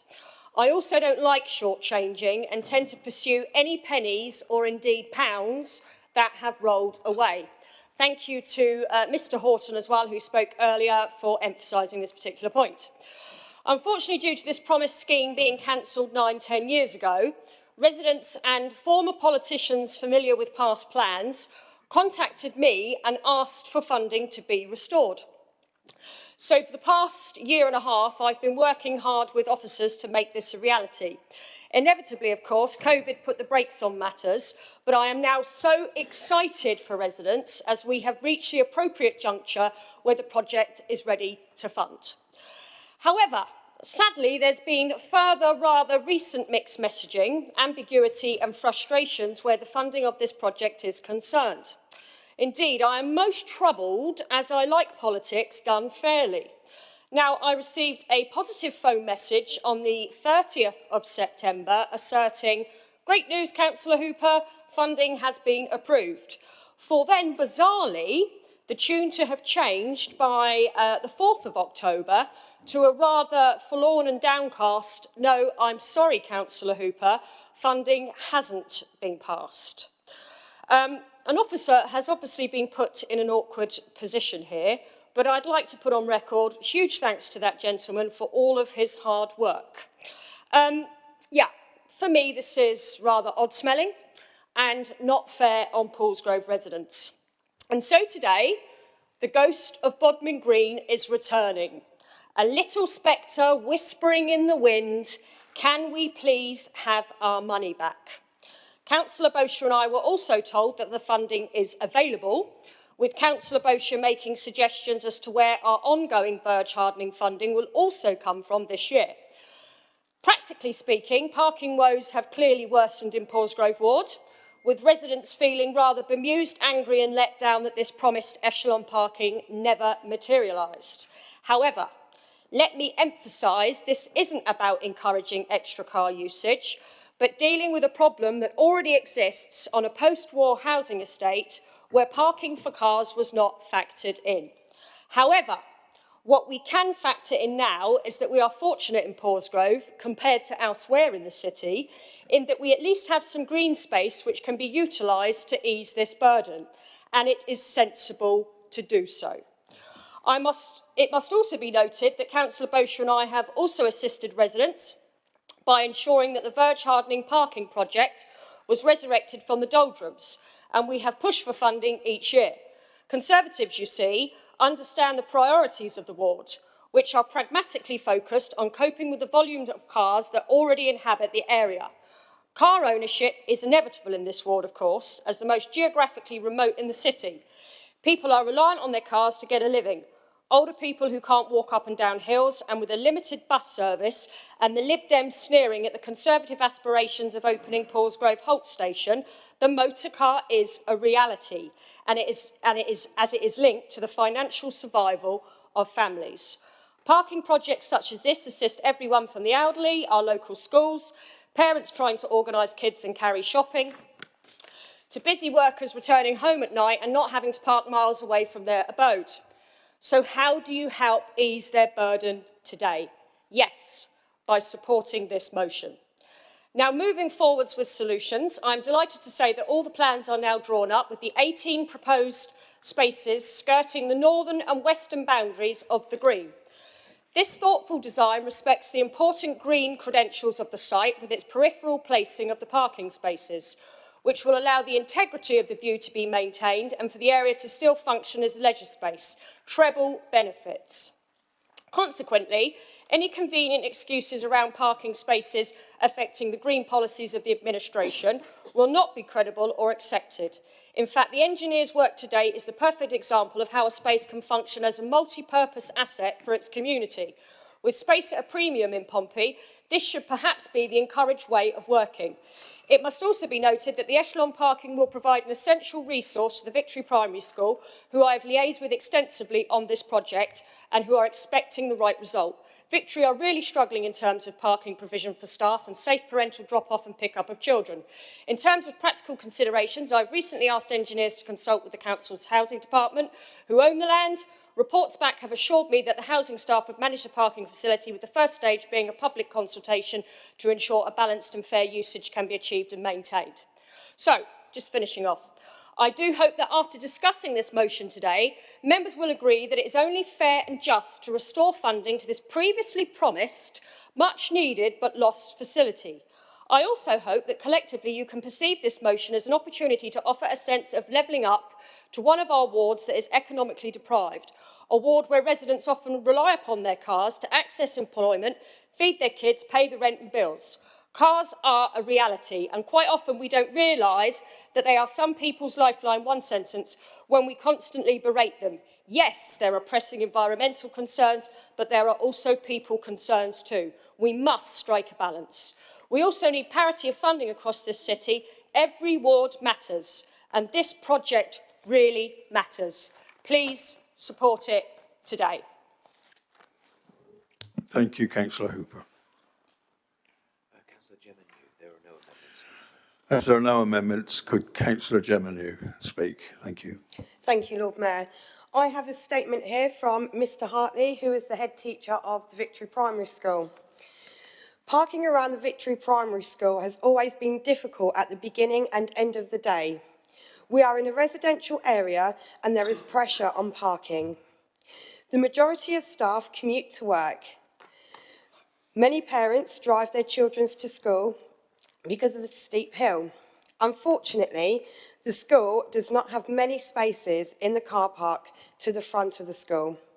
It can become very busy in the morning due to having a large amount of SEND children arriving in a minibus for the SEND unit located at the school. We also have several pupils who are wheelchair users and or have mobility issues. The car park is therefore closed to parents at the beginning and the end of the day. Recently, it seems to have become more of a problem as car ownership amongst residents has increased. The consequences of this are traffic congestion in the morning and evening equals angry drivers. Staff having to park a long way from the school. Frustrated residents when parents or staff park irresponsibly. Safety issues. There have been accidents and near misses recently. We want to keep a good relationship with the community and make the area safe for children. We believe this can be achieved by making additional parking by Bodmin Green. From speaking to parents and residents, I believe that this would be popular. Jay Hartley, head teacher of the Victory Primary School. My own words. To give Councillor George Madwick some history on this, the money was there, confirmed by an officer. It's now disappeared, just like it did approximately 10 years ago. Can Councillor Stagg inform us where the funding has disappeared to, as obviously the children's safety in Paulsgrove doesn't matter to her, and neither do the residents. We also ask the Lib Dems to fund this project as it is an essential use of funds, unlike when they scandalously wasted cash in Paulsgrove, ordering a second investigation into the public's complaint against volunteers running Paulsgrove Community Centre, when the first investigation was damning enough. Would Councillor Stagg also be kind and give Councillor Madwick a lesson in the difference between a car park and echelon parking? As clearly, according to his Facebook, he likes to give out misinformation to residents. Thank you, Lord Mayor. Thank you, Councillor New. Councillor Stagg, please. Thank you, Lord Mayor. I've investigated this thoroughly with officers, and we've gone through loads and loads of back copies of reports from meetings, etc. Now, it appears this is the information I have got. Following the opening of the Victory School in 2010, parking and traffic flow became an issue. There was haphazard parking, traffic jams, and therefore safety issues. So on December the 20th, 2011, A TRO was agreed, spending £110,000, not £150,000 as one of the deputies said, of LTP funding, and it was allocated to, and I quote, to reduce inconsiderate and unsafe parking practices in the area around Bodmin Green and to improve visibility for drivers. As a result, that £110,000 is spent on installing dragon's teeth to protect the verges, double yellow lines, and a refuge in the middle of the road was removed and a zebra crossing put in 2012. There is no documentary evidence anywhere in transport of any other funding being made available for any other work or any being agreed and subsequently removed. Now, this is not me saying this, this is officers who've gone through all the papers.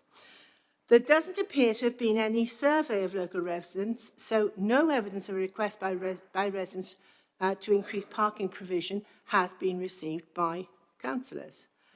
It appears from the head of the school, who an officer contacted, that it's the school and parents who are requesting increased parking and not the residents. I don't know if that's true or not, but that's what it appears. A few years ago, somebody, possibly one of the Paulsgrove councillors, suggested converting part of Bodmin Green into parking, and a feasibility design was drawn up, and that feasibility study does still exist. However, there was no money allocated to it. There is a neighbourhood improvement fund of about £200,000 each year, which has to be applied for. It's not automatic, out of the capital funding for transport, and which is for the whole city, not just Paulsgrove. However, most of that money has been spent every year in Paulsgrove, almost exclusively on verge hardening, and with about 10% kept behind for ad hoc work in the other parts of the city as things crop up. There is currently only £125,000 left in the fund. There are 4 roads in what I believe is called Poets' Corner, have been identified by officers for several years now as priority for verge hardening, as cars are continually parking on the grass verges and churning up the grass, and so destroying the environment and spreading mud on the roads, which is a potential safety hazard. Councillor Magic himself said earlier that he himself slipped on some of that mud. It's particularly bad in winter. The cost of hardening the verges on these 4 roads would be about £225,000. So these couldn't be done as well as Bodmin Green, which isn't as high a priority as the other 4 roads. Now, in addition to all this, the city is committed to reducing air pollution by cutting car use and the number of cars on the roads, so creating additional car parking spaces goes against what this council has committed to doing.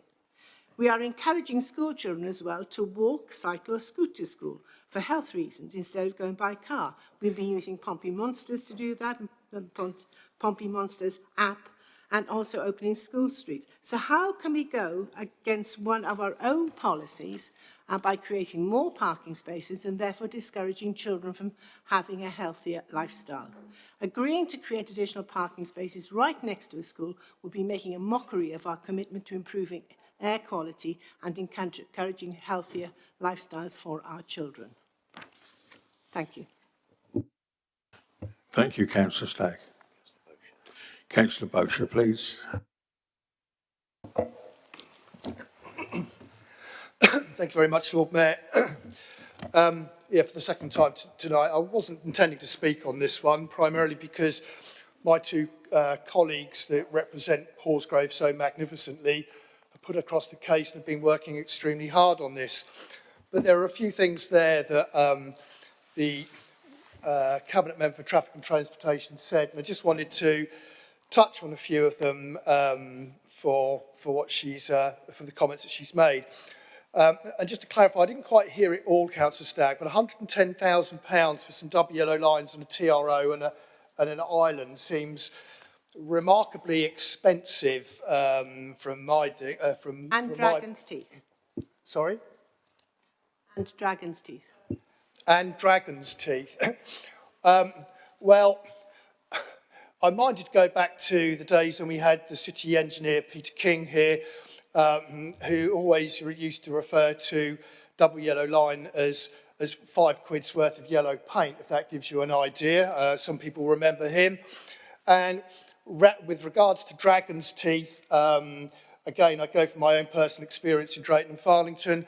When we had the active dairy in Station Road, the tankers were always knocking down the Dragon's Teeth on the corner of Station Road, and they were somewhere between £850 and £1,000 each. So that's an awful lot of Dragon's Teeth and yellow paint to get to £110,000 as far as I'm concerned. But with regards to the comments about the residents, well, Councillor Madgwick put it out there because he wasn't obviously very familiar with his own ward, asking residents how he should actually vote on this. I don't think the information he put up there was particularly accurate in the first place, because as I understand it's not taking out any green space whatsoever. But it was very notable from a lot of the comments that were being made by residents there that quite a few people that actually live in the affected area were actually coming back and saying, yes, please, it's a complete nightmare. It's been like that for a decade, which is something that, listen to the local residents. That was always my view as a Cabinet Member for Traffic and Transportation. These are the people that live there. They're the people that experience it on a daily basis, and they're probably the people that are best placed to do it. But again, you're talking about a policy of committing to reduce car use. Well, we're talking about perhaps the most northerly ward in the entire city in Paulsgrove, and the bus links there, quite frankly, are abysmal. You can't set out with a policy that says, let's reduce car use in the city, but actually you're excluding one area because of the nature of the bus services that you've actually got in that particular area, which forces those people to be reliant on the car. Now, going forward, talking about it from a verge hardening point of view, we did look at this. Councillor Hooper and I sat down with officers who told us that the money was available, and then it wasn't, and then it was, and then it wasn't. But we identified, there is an area of money that goes into the PFI contract specifically on an annual basis for verge hardening. I'm sure you're aware of that as the Cabinet Member.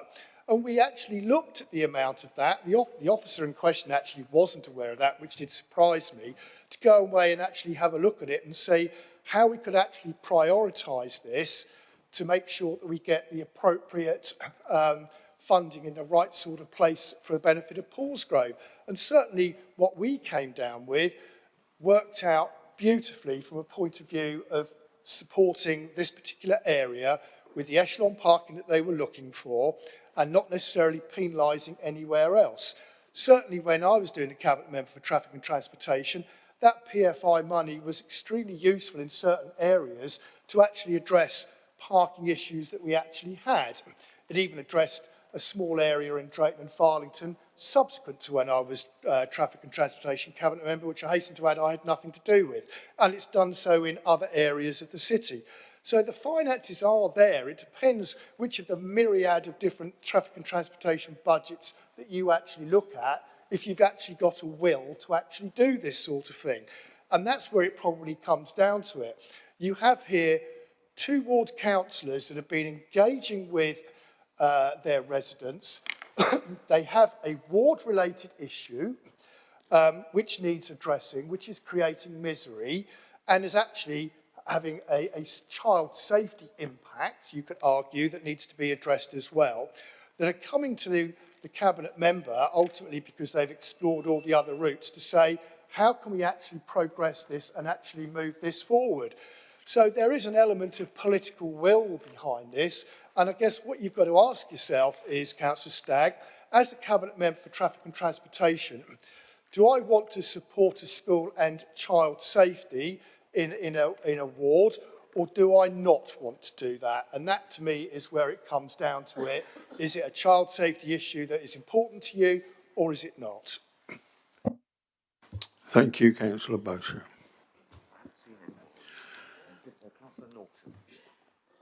Councillor Norton.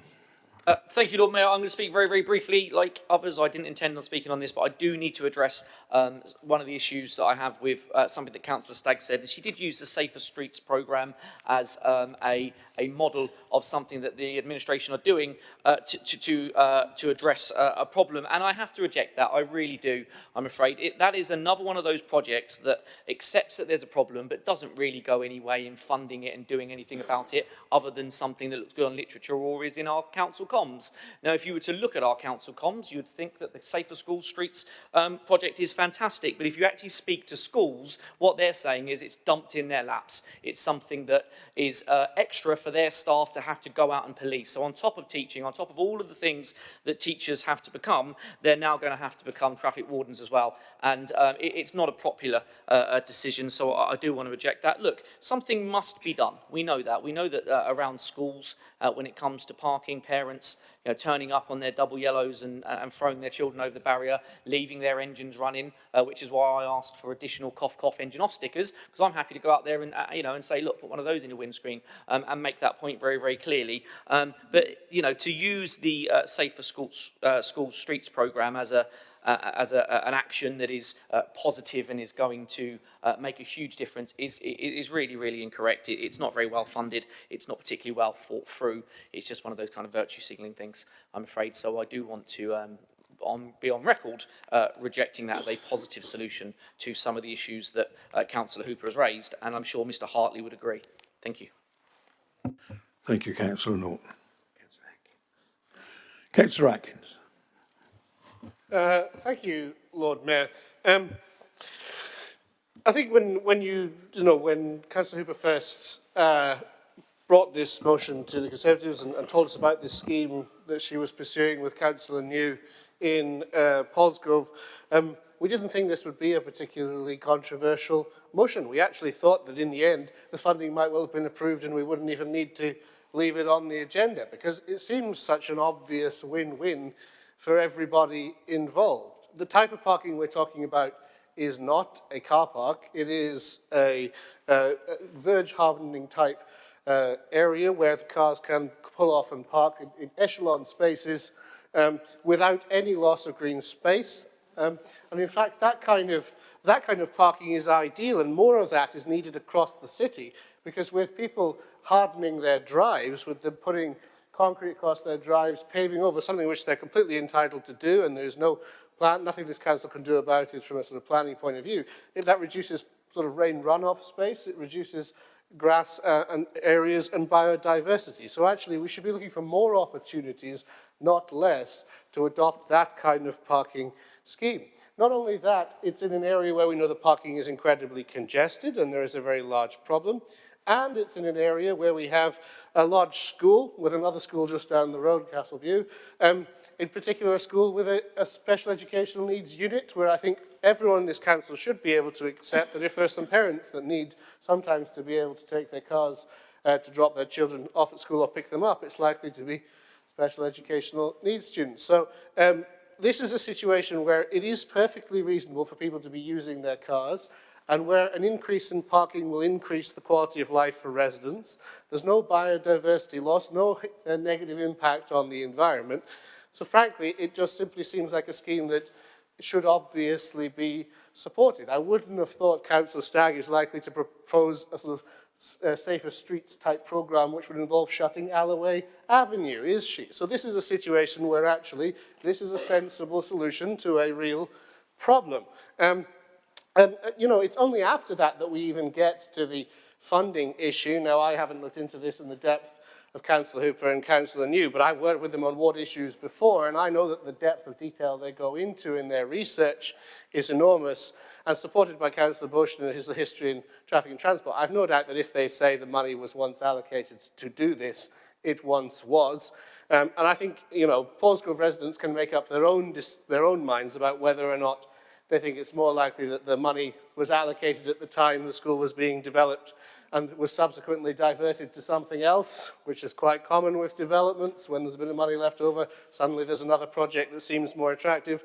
Or, if it was simply, £110,000 was spent on the yellow lines and the Dragon Steed. Well, if it was, it might have been better if it had been spent on the echelon parking. And this still is a scheme that seems to fully justify funding. And as Councillor Bushler said, this is not an area of the council that has no money. It is somewhere where I'm sure funding can be found for a scheme which provides such advantage to the area. And I think really what the council has to ask themselves, and what Paulsgrove residents will be left asking if the scheme is not funded, is if this was a scheme in Milton or in Central Southsea or anywhere down there, Baffins, would it be funded? I think yes, it would. And so I think it is wrong of us not to support this motion and support the people of Paulsgrove in what is such an easy solution, or such an obvious solution to this problem around a school.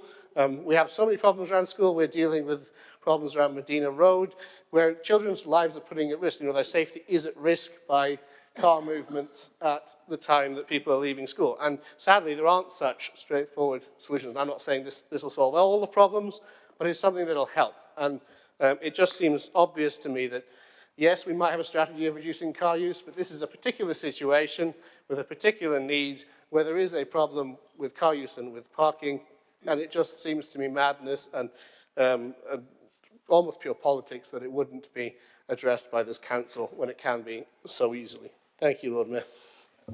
Thank you, Councillor Atkins. Councillor Vernon-Jackson, please. My Lord Mayor, like everybody else, I wasn't going to speak on this, but such is life. Very quickly, it seems to me Councillor Lindstag has said the money that was committed. Like Councillor Bosher, I find the costs charged to the council by contractors working for the City Council on lots of different things very expensive, but that's what the money was spent on 11 years ago. So money has been allocated, money has been spent, and now there is an ask for more. I spent election day, at the beginning of it, sitting outside a church. And it was very cold, unlike in here, where I'm quite nice and warm. But when I sat there and coming up to 8:30, 9 o'clock, we were just opposite the school. And I have to say, the school wasn't in Paulsgrove, but I was stunned by some of the parking manoeuvres done by parents dropping their kids off. And this may, of course, be no news to lots of people here, but parents were prepared to do amazing things with their cars and their children. And we have calls from around the city for people to have more car parking. Mayfield, we've had masses of people from around Mayfield School asking for more car parking. Of course, that is entirely down to the school. They can do that if they want. They have lots and lots of space. But my Lord Mayor, what this motion seems to want to do is there is a fund available and bids can go into it for different things. And I'm sure if the councillors from Paulsgrove put a bid in, they can be looked at, along with everything else.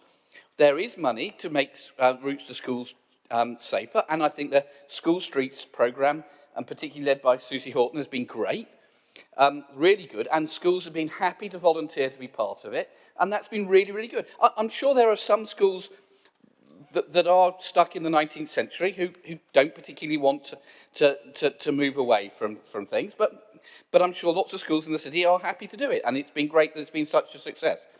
But my Lord Mayor, I was doing a little research in here, and one of the things that I found out is there is money available to do this.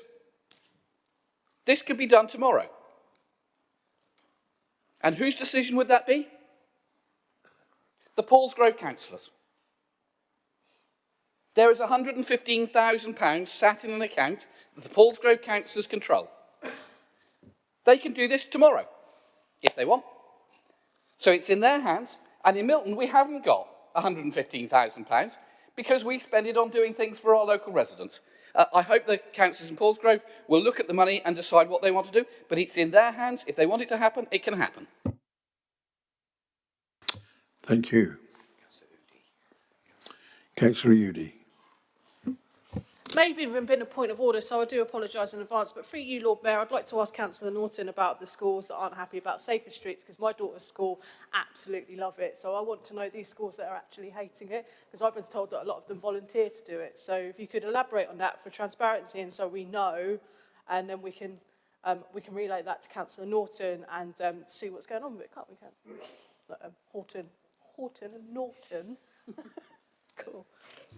Councillor Udy, the sentiment's good, but actually it doesn't concern with the motion that we're talking about. It does, because it's been brought up within the motion, and it's about parking outside of schools, and the Safer Streets campaign has been going on alongside schools at the moment, so I think it's more than relevant to be heard of, because I'm quite worried that Councillor Norton has spoken an untruth in this situation.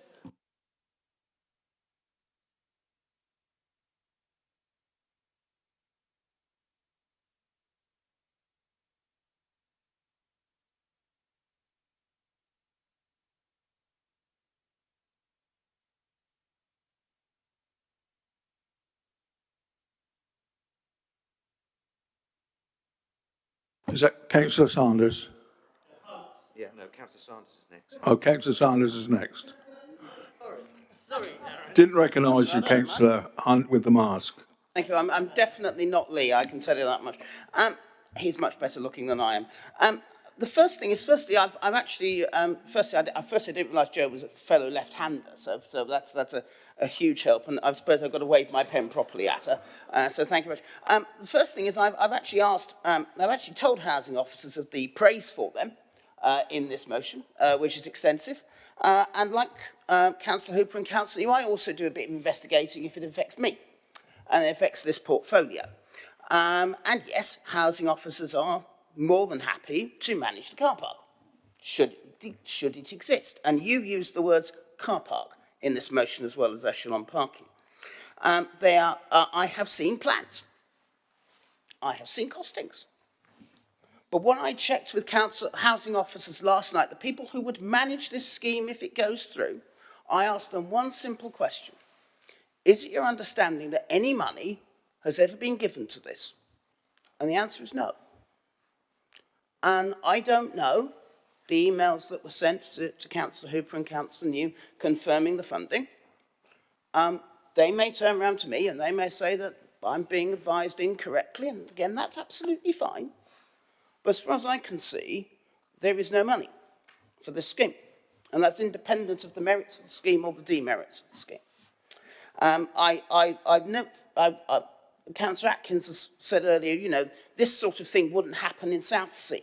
I think those people who had 2 parking zones taken away by the Conservatives in Southsea without any consultation may beg to differ. I think those people in Fratton who didn't want to pay for the Conservative charge for the first permit on parking and would much rather have their parking zone removed than do that, only to find that they were lumbered with a smaller parking zone. And the people in East Somerstown, who also did the same thing and also got lumbered with a smaller parking zone, may differ. So there have been problems previously. But as far as I can see, this scheme is being worked subject to money. Now, like Councillor Vernon Jackson, there is an extensive SIL fund in Paulsgrove. It could be funded tomorrow. I'm more than happy, if the ward councils are happy to fund it out their SIL money, to go to housing officers and work with the ward councils to get it happening, so they can manage the car park. But as far as I can see, this project is subject to money, this project is subject to funding, this project is also subject to an extensive consultation with local people to assess what the demand is, because my understanding is the area is a bit more split than it may look. The money cannot come out of the housing revenue account because there are only, I am told, 7 council properties in the area, so it wouldn't qualify to have a significant stake, so it's got to come out of somewhere else. I don't quite know how that will be, what that will be. All I know is I'm being advised by the team that would be managing this echelon car parking if it happens, that it's all subject to funding. I have seen emails to that effect as well as costed plans and worked up plans. And I'm concerned that we're going to approve something for which there is no funding that has been allocated unless, as the leader has suggested, it comes out of the ward SIL money. Thank you very much. Point of clarification, if I can, Lord Mayor. Point of clarification. Just for the benefit of Councillor Sanders, both Councillor Hooper and myself actually sat in a meeting with traffic and transportation officers who identified the funding was available. There were 3 schemes, of which this was one of them. There were 2 other roads as well. And it was essentially that if we wanted to do the Bodmin Green one, then one of the other schemes may have to drop off. But it was clear to us at that time that the funding was available, and that did not include any PFI money that comes in through the verge hardening programme. So clearly, officers have been giving misleading information in one direction or another, if that's where it is. I know who the officers are that I sat in the meeting with, but I'm not prepared to name them here because that would not be appropriate. Thank you. And did Councillor Hunt want to talk on this? If it's all right, Lord Mayor. I mean, I don't know if anyone's noticed, but there's something going, we're kind of like piggies in the middle here because there's something going on over here, in this lot, towards Councillor Madgwick. I don't know what it is, but it prompted me to go look at his website. Sorry, not his website. I hope you don't mind. I look Feel at free. Facebook, he's consulted residents about this matter, and I haven't been able to go through them all, but so far I've got 5, 10, 15, 20, 25, 30, 35, 36 residents saying they don't want this, and 9 saying they do, and 3 who don't seem to be quite sure. So the communication's gone wrong. I think you guys need to talk to each other, as difficult as that might seem.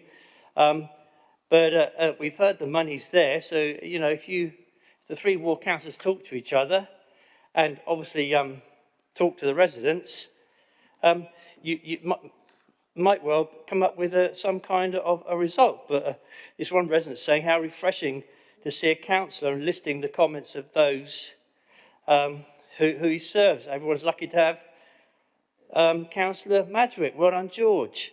So there's something going on here. I don't know what it is, but I think that they should sort it out between them. And they've got the money, so if they want it, do it. But very strange notice of motion that seems to be a bit of a storm in a teacup, Lord Mayor. Thank you, Councillor Hunt. Councillor Hooper to sum up, please. Well, thank you to everybody that has contributed. I've got quite a lot to say. There are a few myths and points that I'd like to dispel or corrections that I'd like to make. I agree with Councillor Hunt that there obviously seems to be a bit of confusion here. But what I do find offensive is that you've referred to this as a storm in a teacup, because that is demeaning to both my residents, Mr. Hartley, people like SEN kids that would actually use this facility. So let's go through my perception of this, because I've worked with Councillor New and I've worked with Councillor Bosher. Obviously, we've been at all of these meetings.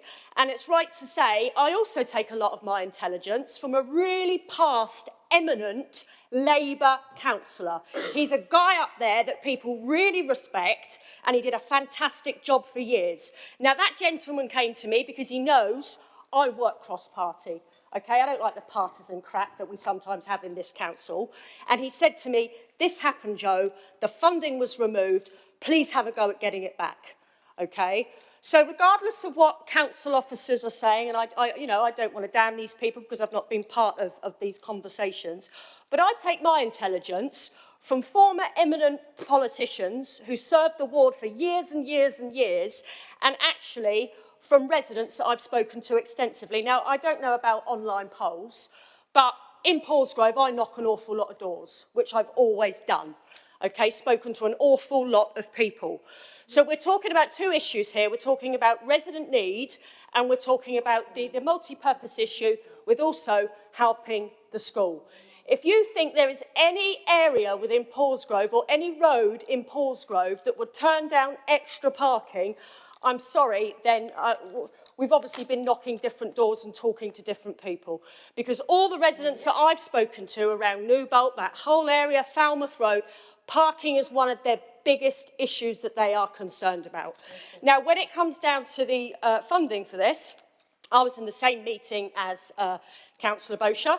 The 100k was made available, okay? Yes, we have an ongoing verge hardening project, but Councillor Bosher had made suggestions, okay, because that's what he's pretty good at. He's good at the maths and he knows this place well, where there's pots of money, where we could ensure the verge hardening, bar perhaps one road, all right, would be done this year, and this 100k we were promised would come forward actually for the Bodmin Green echelon parking. Yes, colloquially, Councillor Sanders, sometimes I've referred to it as a car park, but it actually is echelon parking to the northern and western periphery. Now, it was council, it was the original officer we were working with that spoke to your staff, and they were happy to assist. So that was, you know, positively meant towards them that we had, you know, we'd had that actual dialogue. So also, you know, I've touched upon a couple of the points that have been made here. I don't know, you know, I understand Councillor Stagg has just been given some information, but it's not the information that I have been given, okay? Especially the mention of the other money being spent on traffic calming measures back 10, 11 years ago. That has never, ever been mentioned to me. And when I spoke to the officer about it, he couldn't find any record of this money being spent. I also want to say the headmaster has spoken about this facility helping kids with special educational needs. Councillor Stagg, I appreciate you just reading from a script there, but those children can't necessarily walk to school, okay? All right, they have to be transported. Just finishing what I want to actually say. Councillor New also brings up a very valid point in raising the despicable scandal of the Lib Dems wasting council money on reinvestigating the running of Paulsgrove Community Centre. This truly was a hideous waste of money after the former city solicitor had already called for an investigation into residents' extensive complaints. In fact, matters were proven to be a complete waste of money when the second investigation corroborated the findings of the damning first. A true scandal in my introduction to politics in Portsmouth. It's really tainted those involved as putting politics before people. But I ask you today to take the high road. Do what you were elected to do and find in favour of residents and the Victory Primary School. And where the SIL funding comes into this, okay, that's a little bit disingenuous because we have some projects coming forward. This money was never spent on Bodmin Green in the past, so we have every right to ask for it back. Why should we say to our residents, no, I'm sorry, Councillor Vernon Jackson said, we've got to take your SIL money, okay, when this project was promised in the past. Of course, I'm going to come here and I'm going to ask for the money because we did not get the money in Paulsgrove. I believe the former politician and the residents that I've spoken to extensively. Thank you. Thank you. We will now go to the vote on motion F. All those in favour, please raise their hands.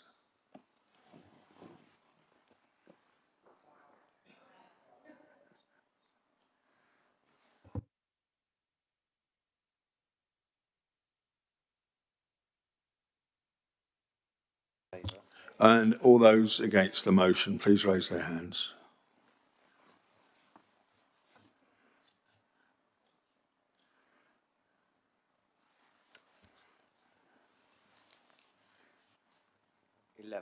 Lord Mayor. And abstentions, please.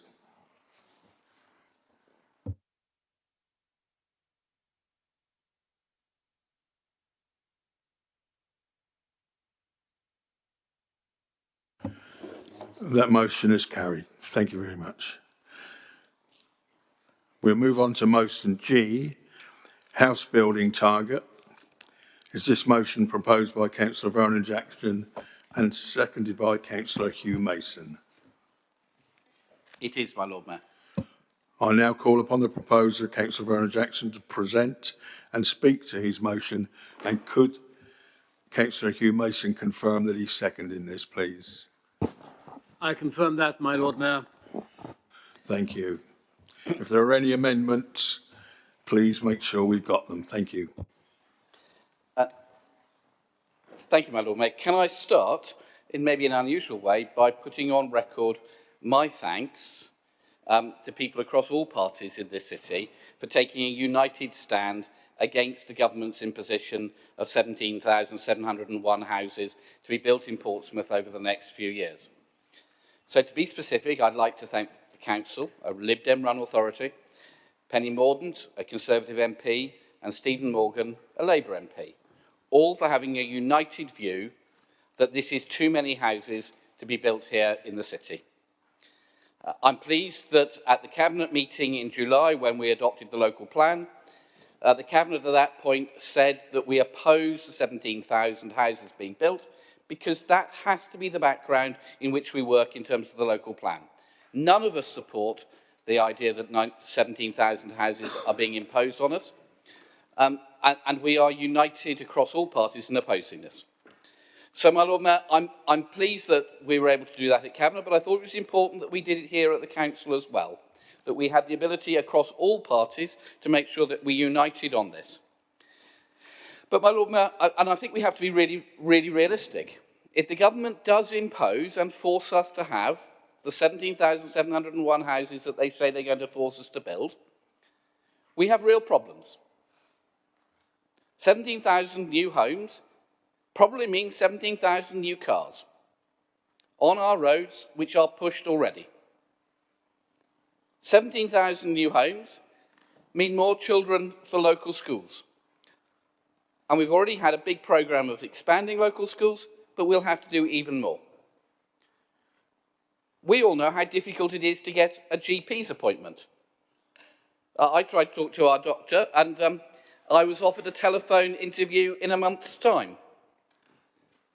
With more and more GPs retiring, and it's very difficult to recruit new GPs, who's going to see the 17,000, the residents of these 17,000 new homes? And each of them will probably have at least 2 people who live in each of them. So that's 34,000 more people wanting to see a GP. And the pressure it'll put on the infrastructure in the city, the supply of electricity, the water, the sewerage, is all great. But I think it's important, Lord Mayor, that we do, across party, put down a resolution to make sure we're clear that we are united across all parties in opposing this number of houses being built and imposed on us. But, my Lord Mayor, I think we also have to be realistic. I was talking to colleagues from South Oxfordshire, where the administration had stood on a platform of opposing the number of houses that they were going to be forced on South Oxfordshire. And they won the election. They won it. And so they came up with a local plan with fewer houses. And what was the response from the government inspector? He said, tough. Don't care about election results. Irrelevant. The government has said you have to have this number of houses. You will have this number of houses. All the development areas you don't want, you will have development on them. So we're not in the position to bury our heads in the sand and say, it'll go away. I hope we're able to persuade ministers to reduce the number. So I've written to the planning minister to ask to go with a cross-party delegation to go and meet the minister to argue our case for fewer houses to be forced on us in Portsmouth. And I hope we'll do that as a cross-party thing across the chamber. And if we do, I've talked to Penny Mordaunt, she's happy to come, and I'm sure Stephen Morgan will be happy to come as well, so that we're able to do this together. But, Lord Mayor, the way I think that we can potentially reduce this is by persuading the Secretary of State that the land at the area of Titner West in the harbour is of such importance ecologically that he rules that it is in the national interest that there can be no development there. If he does that, then it must follow that the number of houses forced on Portsmouth will be less. But if we're not able to persuade the minister that the number of houses should be fewer forced on Portsmouth, we have to be really careful. As a council for many generations, we've defended employment land in the city to make sure there are jobs in the city so people don't have to drive long distances to get a job. For generations, this council has defended green, open space to make sure that people are able to have decent areas to get out and about in. We had Celia Clark here earlier talking about other plans, and the plans she talked about include building all over Stampshaw Park. Building all over a park in the city, vital to local residents. And I've seen that, I've looked at the plans, and it's clear there are houses all over Stampshaw Park. Now, we couldn't support that. So we're going to have to work really, really hard to try to make sure we, A, persuade the Minister to reduce the number, but if we don't, to make sure that we protect employment land so that, and for jobs, that we protect green space, and that we're not forced by a government inspector to sacrifice those things which would hurt the city badly. So, my Lord Mayor, I hope that we're able to join together to support across all parties, making sure that we have a united voice to the government, that we can say to them, 17,701 new houses being forced on us in Portsmouth is too many. We should speak with one voice. Thank you, Councillor Vernon-Jackson. We have before us 3 amendments. The first one from the Labour group from Councillor Judith Smilde, seconded by Cal Corkery. Second one from the Conservative group, proposed by Councillor Matthew Atkins and seconded by Councillor Ryan Brent. And the third one from the Liberal Democrat group, proposed by Darren Saunders and seconded by Lynn Stagg. These will have to be taken in order before we move to the debate. Is that correct? Yes, if you want to get the proposer and seconder of each amendment to speak and propose accordingly in sequence. Right, we'll start with the Labour group and a call upon Judith Smythe to propose and Cal Corkery to second their amendment. Thank you. Could my amendment be circulated, please, Lord Mayor? And just to explain to people, I agree very much with the leader's statement on this. We agree with the motion, but we didn't feel that it was up to date enough. It didn't tell us. So I've added a last paragraph, which is to do with the actions we're taking, and I hope reinforces the message of the overall motion that I, like the leader, hope we will all agree. But if I could have it circulated, I'd be grateful.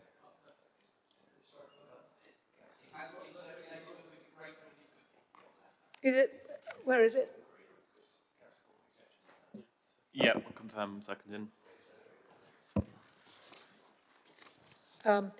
When you get the motion, you'll see it adds a paragraph at the end of the existing motion, which brings it up to date and acknowledges that as a council we understand what the Secretary of State has said, which is that we should put a new target into the local plan and the draft, and it also, people who's very much on the ball will see that it contains the same sentiment that Councillor Graham Heaney put as part of our amendment to agenda item 12B, and which a majority of us in this room have already agreed. So I hope I commend it to you. Thank you. The next amendment to be proposed and seconded will be from Councillor Matthew Atkins, seconded by Councillor Ryan Brent. Councillor Matthew Atkins, please. So proposed, Lord Mayor, could you circulate it before I begin speaking on it? Councillor Brent, do you want to second it? Councillor Brent, could you, Councillor Brent, just second it? You're going to second? Seconded and reserve my right to speak. Thank you.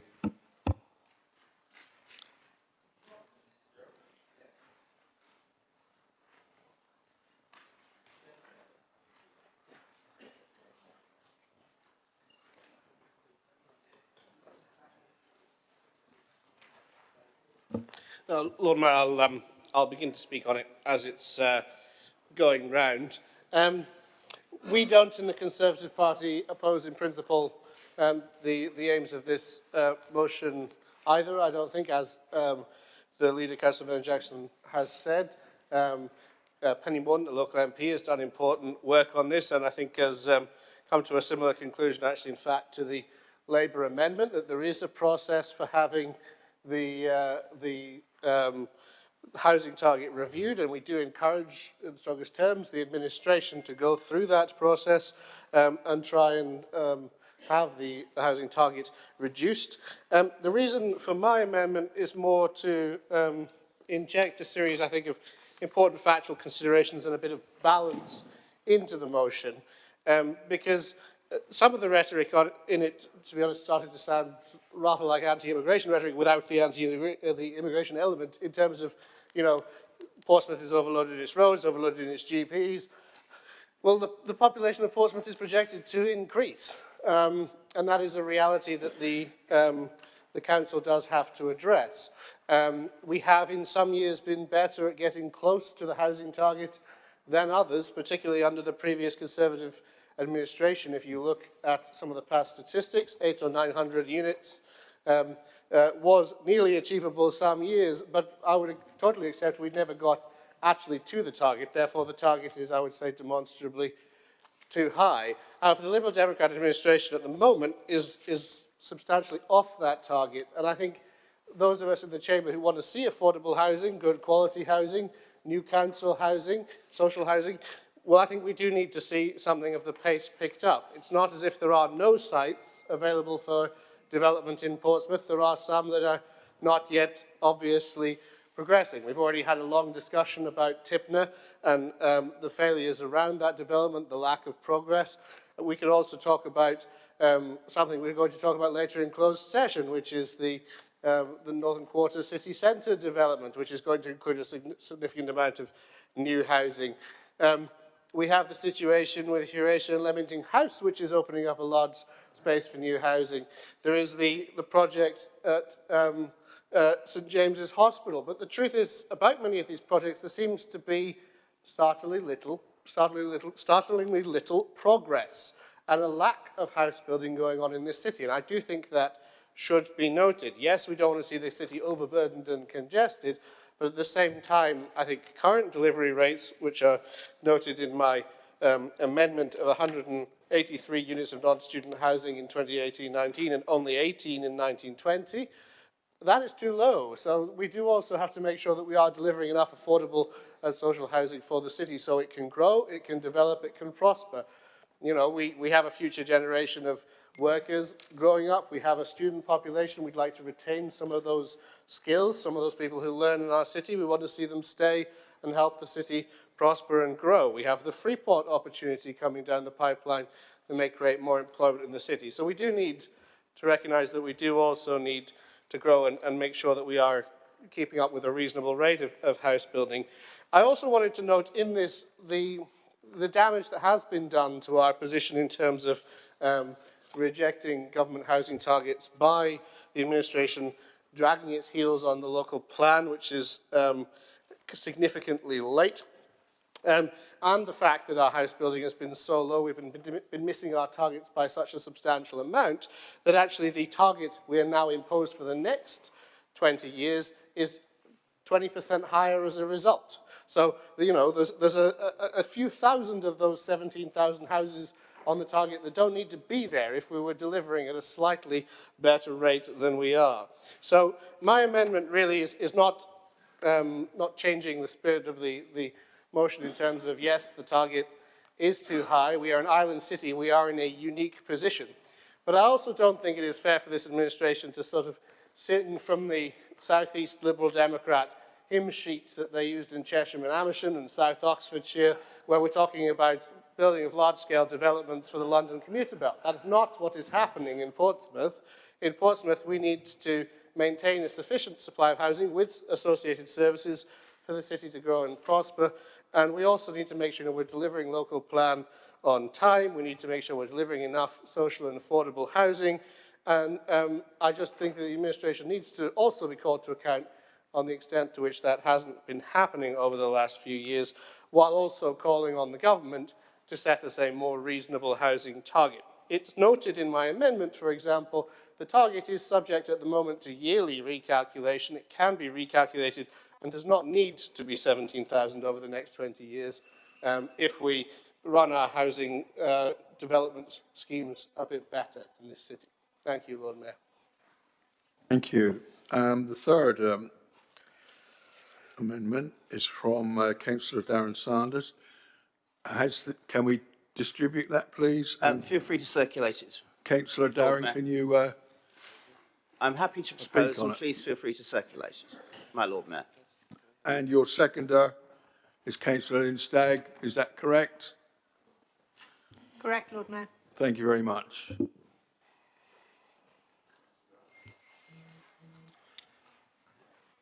Thank you, my Lord Mayor. Our amendment is in pretty much the same spirit as Councillor Heaney's earlier amendment to the Labour motion, which is essentially, as we see it, a bit of a tidying up exercise. I have to say I'm interested in some of the amendments, particularly the Conservative one. It's very interesting because I appreciate Councillor Atkins was not on the authority when we took over in May 2018. I understand that, and that's absolutely fine. But it would have actually helped to improve affordable housing delivery if we'd have inherited a plan to actually build council housing. We didn't. Now, that's a shame, because a lot of council housing that was agreed many, many years ago when we last ran the council was built under the Conservative regime. Absolutely right. Delighted that they stuck to our targets. I only wish that I had inherited that plan. Now, by not inheriting that plan, that means that it is therefore, you have to therefore start, one, having a plan, and two, delivering it. And that takes, unfortunately, time, Councillor Atkins. But we do now have a plan. Southsea Community Centre now has temporary accommodation. That was a scheme that was approved under planning in 2015, around about 2015, but wasn't built. It was built under us. I was delighted to join Councillor Peter Harris and Councillor Corkery the other day up in Doyle Avenue in Hilsea, homes that are now being built. I won't go there. Homes that are now being built. Only this week, we have secured money from the government to secure underutilised sites, in fact, what Michael Gove calls underused parking sites, on our stock to build more homes. Now, I'm delighted that we're doing that. I'm delighted that our Conservative and Labour colleagues are supporting that. But you can't, please do not say that we are holding up affordable housing when we had to put a plan in from scratch. The other thing that Councillor Atkins highlighted was the lack of delivery, and that's sadly true. But there are about 1,000 dwellings that have been approved by this council's planning committee that ain't been built. And those 1,000 homes form part of the non-delivery of council housing, not council housing, the non-delivery of housing that the government says you've got to deliver. What do we have to do? Hold a gun to the developers' heads? Because I think that is what Councillor Atkins and the Conservative motion is highlighting. The numbers in there are based around delivery, they're not based around approvals. We cannot have developers land banking in this city. That has occurred for too often, and I hope that this administration will help deal with that. Councillor Atkins talks about St James's. Some of us know St James's reasonably well. Some of us know that there have been many, many, many hold-ups with regards to St James's over the years. Many. Down to the developers who won't submit a traffic plan until during the local elections. That was quality, I tell you. About not wanting to work with the local neighbourhood plan, which offers, in my view, a much more sustainable vision of that future. Homes, schools, healthcare, a much more sustainable approach. So please, don't say it's about holding people up, Councillor Atkins. Too many developers are land banking too many properties in this city, and we are suffering in this city because they are not doing their job. And so we come to the planning reforms. I'm delighted that Councillor Atkins mentioned Chesham and Amersham. Some of us went up there. Some of us heard what local people said, and it wasn't purely about planning, but it was about being neglected. And that is of some significance. Because in terms of planning, the top-down, target-driven approach to house building that's been the hallmark of Labour and Conservative-led governments for decades has failed to provide the homes we need. Yet, like generals fighting the last war, they carry on oblivious to their failures. Now, I read over the weekend that the government was finally considering actually ditching the housing targets. Alleluia and praise the Lord, because that is long overdue. And Portsmouth, as I think we all agree, is a prime example of why they should be ditched. You tell people about the housing target. Doesn't matter who they vote for. You tell people about the housing target and you get back 2 words. Just 2. How? Where?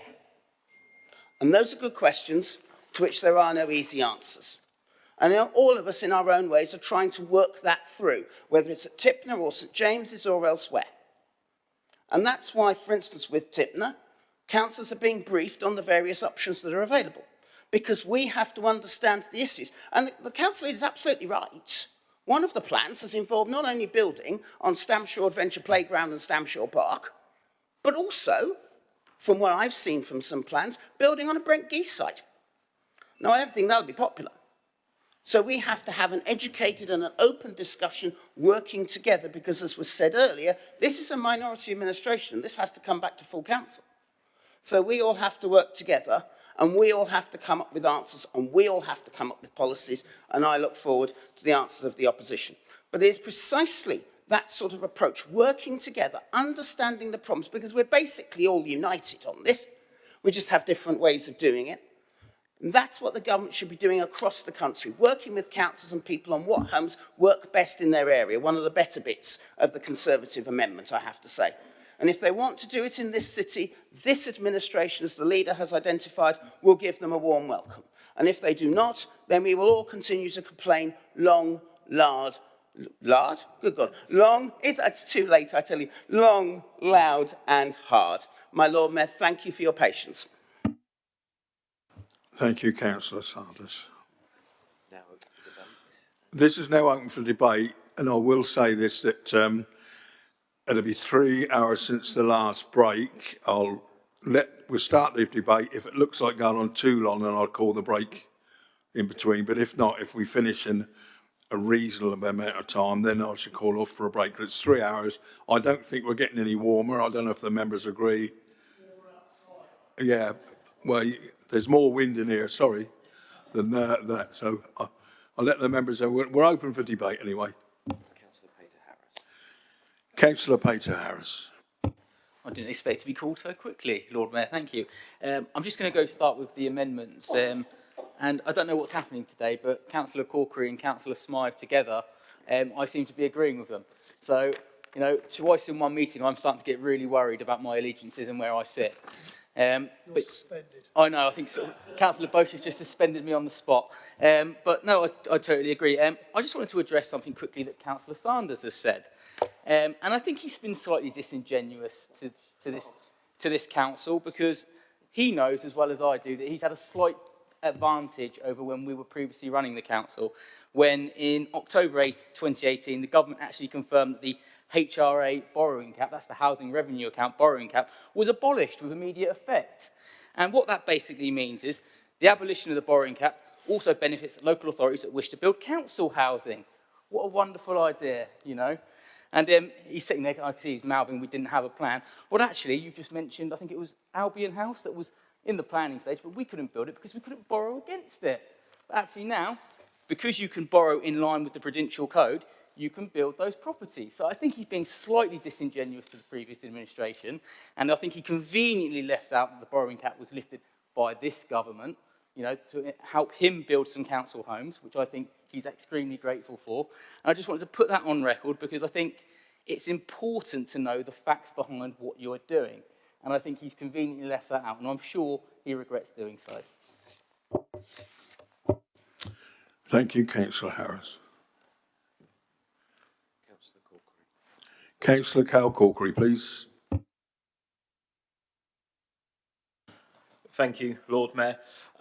Speaking in support of the amendment, and I think the motion more generally, it's clear that we all agree that the housing targets that are being put upon us by central government are unsustainable. I mean, one thing I'd point out about those housing targets, and it is picked up in some of the motion and the amendments as well, is that they're about the number of houses that are being built, not necessarily what kind of houses they are, who they're for, and what they're going to be doing. So, I mean, you could build 17,000 luxury flats that no one locally can afford, and you'll meet the target.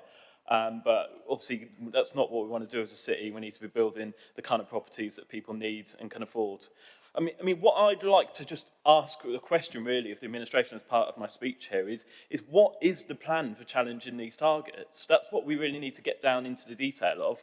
I know there's been some suggestion that the Secretary of State is going to be asked for their view on Tipner or not, but it seems to me the Secretary of State has already, again, we talked about this earlier, but the Secretary of State has explained in a letter to Leader, I think it was, which was then circulated to all councillors, he has explained the process for challenging the targets, and it is through the local plan. So what I would like to know is what is the specific plan for doing that? And I mean, people in the room will know, those councillors at least, that these are questions that we have already put to the administration in August in a chain of emails in response to Leader send around the letter from the Secretary of State. And no substantive reply was given. I think Councillor Mason replied a two-sentence ones, pretty much saying, yep, we're on it, we're going to be working on this, we'll let you know if there's any update. But what we were asking for, and I think what we're asking for today, is a detailed plan of what have you tasked officers to do, what work is ongoing to prove that there are environmental constraints and land supply issues specific to Portsmouth that will be evidenced as part of the local plan that justify reducing those housing targets, because it is clear that is the way we're actually going to do it. So yeah, that's the question I'd like to put to either the Leader or the relevant Cabinet member, and I'll be very interested to hear their response.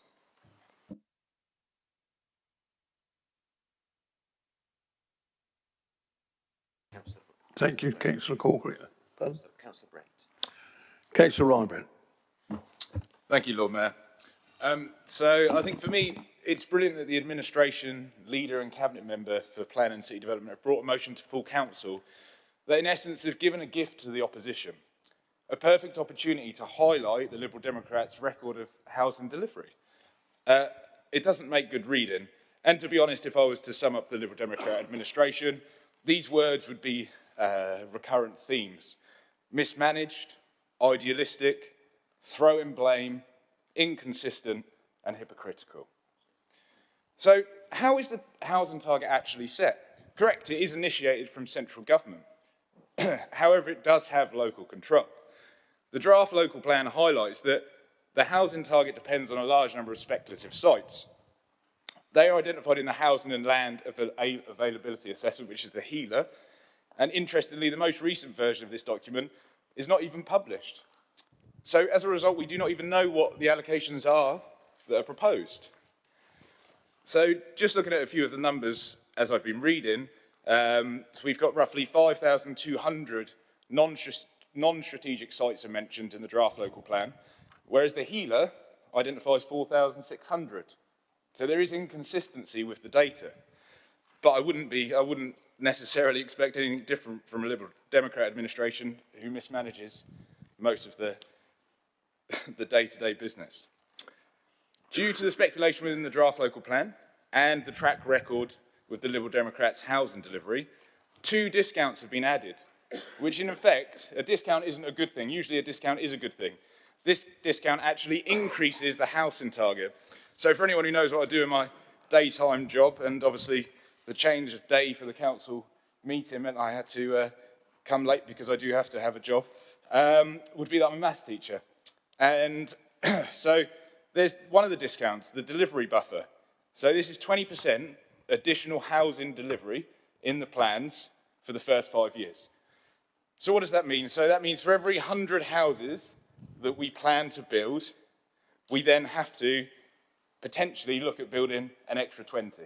For every 1,000, we have to potentially look at building another 200. Local authorities that have a record of delivery only have to have a discount of 5%, so an increase of the target of 5%. So obviously you would know what those numbers would mean. And the second discount is under delivery, and this is set at 15%. So for every 100 houses that we are proposing to build, the Liberal Democrats now have to build an extra 15 per 100, an extra 150 per 1,000. It's interesting that most councils meet this need through their identified sites and allocations and do not even apply this second calculation.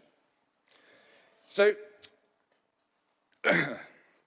based on my numbers, the Liberal Democrats have actually increased the target by roughly 2,800 through the aforementioned discounts and history of mismanagement and inconsistency with numbers and their poor strategy. Let me read a quote from the earlier motion B amendment, which was supported by both parties of the opposition, which is always nice to agree sometimes. It is regrettable that the Cabinet missed the opportunity within the draft local plan to make clear any objection to government house building targets on the grounds of environmental and land supply constraints. And if you read the original motion that's put forward, this seems contradictory. So just to continue with their non-committal nature, when unsure what to do, as they showed by abstaining on the earlier motion, if there is potentially political damage for elections, the best thing to do in the Liberal Democrat handbook is to sit on your hands. Interestingly, Councillor Vernon-Jackson even mentioned winning elections in his opening comments. So, hold up the mirror, be honest, stop playing politics and understand the facts. Recognise that it is the Liberal Democrats' mismanagement that has increased the target, that your idealistic plans that are not pragmatic have led to additional discounts. Discounts meaning we have to potentially plan for more houses than we would have in the first place. It's ironic that they call for more local control when it's actually their mismanagement that has removed some local control. I hope that as an effective opposition from both sides, we can hold up the mirror to the administration as they seem to be unable or unwilling to do it themselves. Just to comment on the Labour amendment, it is always welcome, and I think I'm hopefully have a record of adding factual additions to notice of motions and calling for full justification in any council-produced document. So it's nice to see that Labour have put an amendment which does the same. Nonetheless, I urge members to support the Conservative amendment for its factual additions and as well to fully hold the Liberal Democrat administration to account for their continued incompetency and politicising of important issues to residents such as housing targets. Thank you, Councillor. Councillor Hunt, please. Yeah, I've never heard such baloney. I mean, for crying out loud, I'm the chairman of the planning committee. And the amount of time these guys, if they bother to turn up in the planning committee, if they bother to turn up, so frequently vote against housing developments. At Drayton and Farlington, Councillor Bosher, I think you've opposed every single application for retirement homes in Drayton and Farlington. The Doyle Avenue one, Councillor Peter Harris, for 24 council houses, included with people with needs on the ground floor, campaigned against it. Across the city, you guys, as soon as a development comes up in a ward that you think is important to you, and you think you can get some political traction out of it, campaign and vote against it. That's your record. So please don't come here and preach to us who are trying to deliver homes for local people when you guys come to the planning committee and vote against them all the time. Now, Councillor New's pretty good at it. I mean, he at least shows up from time to time.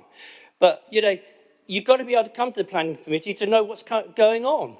And you do vote against these things because you think it's politically advantageous to you at a local level to get votes by going against, well, you can shake your head, all of you, but it's true. I know it's true because I sit up there and watch you guys doing it. So you don't come to this full council and say something here and blame the administration and others when it's you guys who hold these things up by campaigning against them, stirring up the public against them, and then voting them down in the planning committee, because that's actually what goes on. Thank you, Lord Mayor. Thank you. Councillor Hugh Mason. Well, Lord Mayor, we've got two amendments before us. If we look at first at the Labour one, yes, the Secretary of State has written, but the Secretary of State has also written, and the advice to our planners is that they must take to identify all sites within their area which are capable of bringing forward the development to meet the government's identified growth needs. The government's identified growth need is 17,701. We have to bring forward every site we can to see if we can make that. The fact that we can't make that has been made very clear in the local plan. Page 29, you will see that we cannot, even with any of our sites, with all of our sites, achieve that. The government's level of 17,701 is a total nonsense. We could not do it without taking greenfield sites in other areas or woodland sites or something of that sort. We can't do it, and we have made that clear. If the Secretary of State would not give us one set of information to one set of people and another set of information to another set of people, it might be a little easier to have a consistent policy. But then that's this government. And as for the Conservative one, we, as has been pointed out, have planning permission, and my colleague has pointed out that the Conservative Party has got a good record of voting against housing building. We have planning permission for over 1,000 homes which have not yet been built. Land banking is rampant in this city because the price of land is high. It is going to be difficult to reach any sensible conclusion on this, largely because the policy that the government has is a nonsense. It's wrong in principle. It's the type of centralized planning which we abandoned in this country over 40 years ago for the very good reason that Whitehall doesn't know what are the best or even the feasible strategies for balancing homes, jobs, and recreation in every town and village in this country. Secondly, the whole principle is wrong in its execution. If you look at the methodology which they have introduced, not the revised methodology which they're proposing to introduce, which is even more arcane, but the methodology which they're using, it takes no account of the proportion of open land which has been given any level of protection. It gives no account of the density of housing within the authority's boundaries. It gives no account to any kind of employment land. It prioritizes housing over jobs. It prioritizes housing over greenfield sites. It is a very, very bad system. We can't stick our head in the sand, and we can't say that there is not a need for new homes in this city. Councillor Sanders knows how long the waiting list is for council homes, which of course we are building as fast as we can. There is a need for housing, but we in this city know where we can build, where it is possible to build, and how much it is possible to build. This imposition from the government is a nonsense. It's wrong in principle, it's wrong in execution, it's wrong in outcome, and it's wrong in all of its ramifications. So I would ask members to be very critical of the rather one-sided approach in the Labour Party amendment.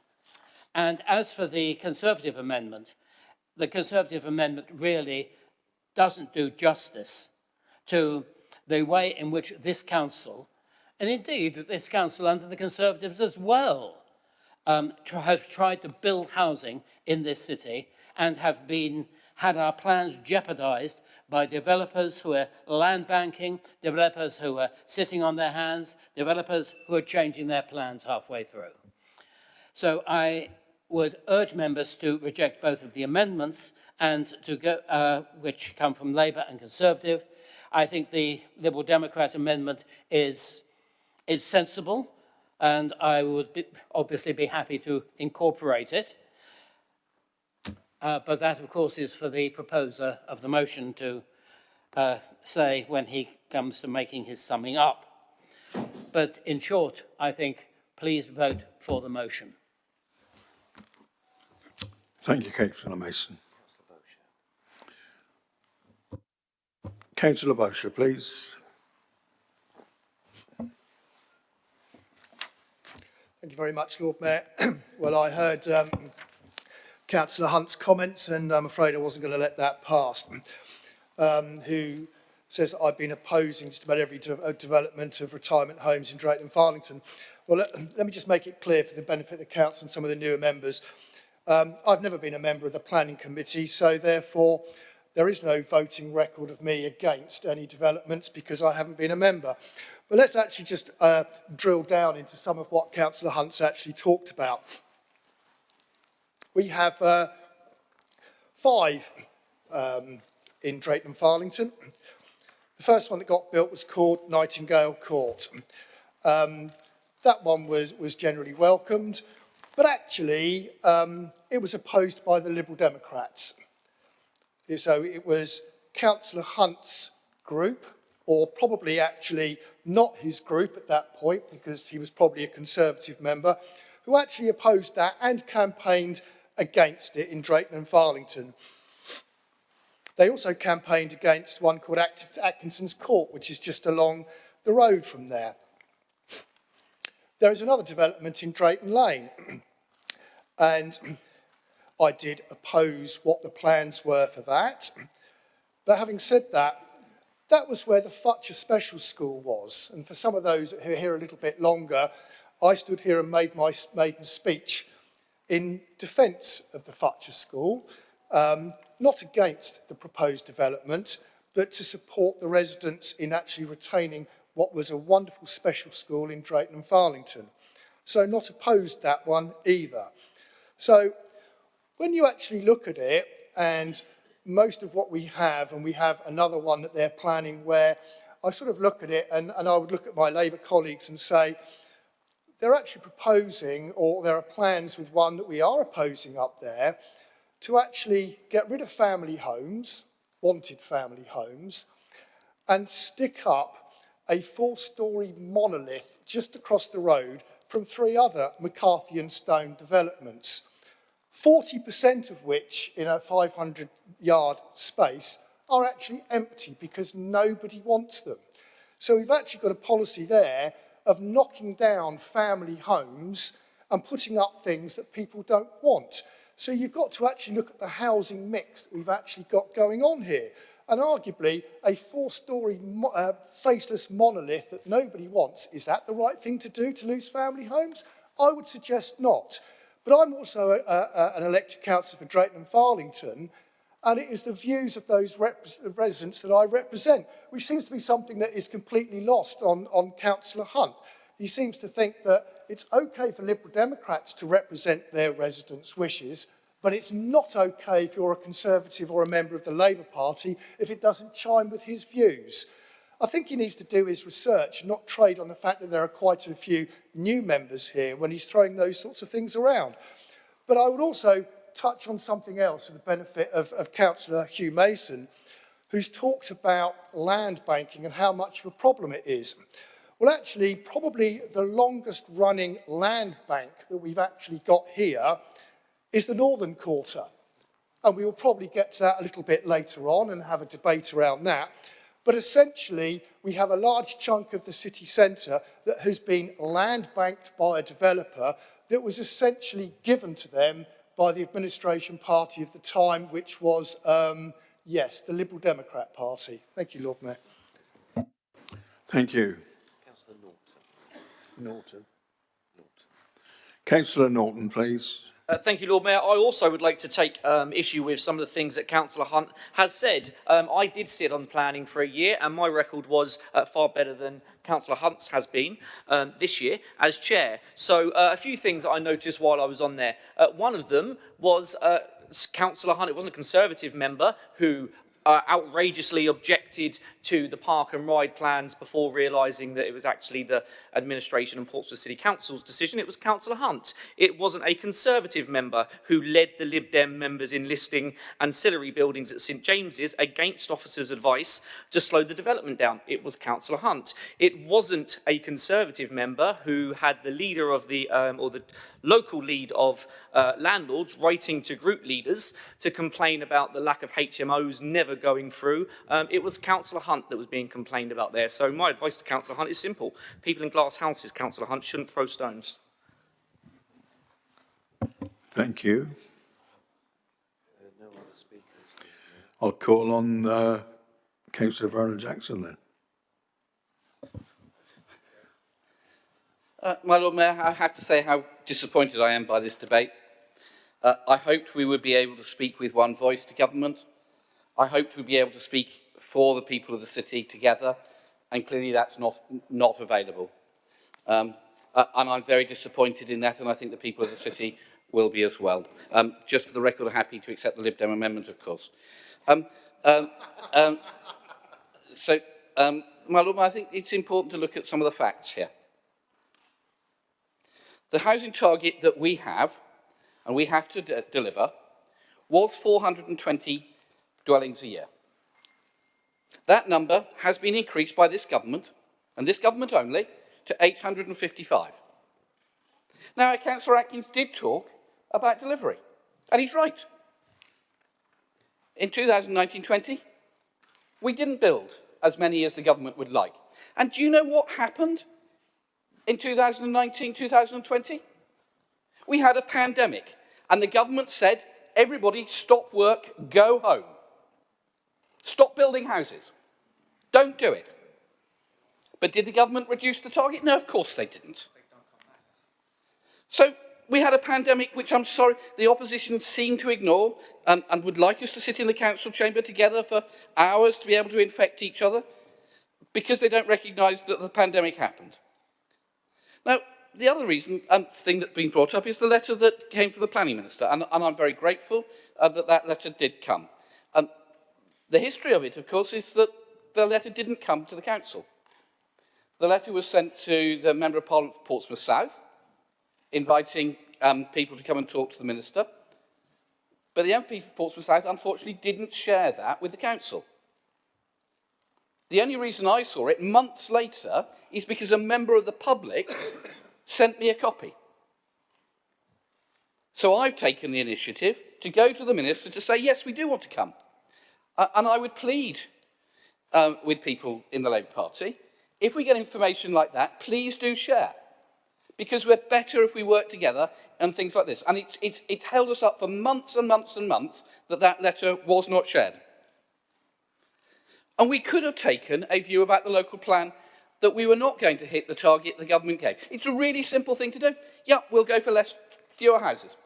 All that will mean, as we know and advised by planning officers time and again, is that means the local plan will be thrown out, we'll have wasted years of work, that our green spaces will be under threat from development, that our HMO policy will be thrown out and we can have HMOs everywhere, and that the employment land will be open for residential development and we will lose jobs in the city. So we have to try to come up with a plan that is legal and hits the government's planning inspectors' demands.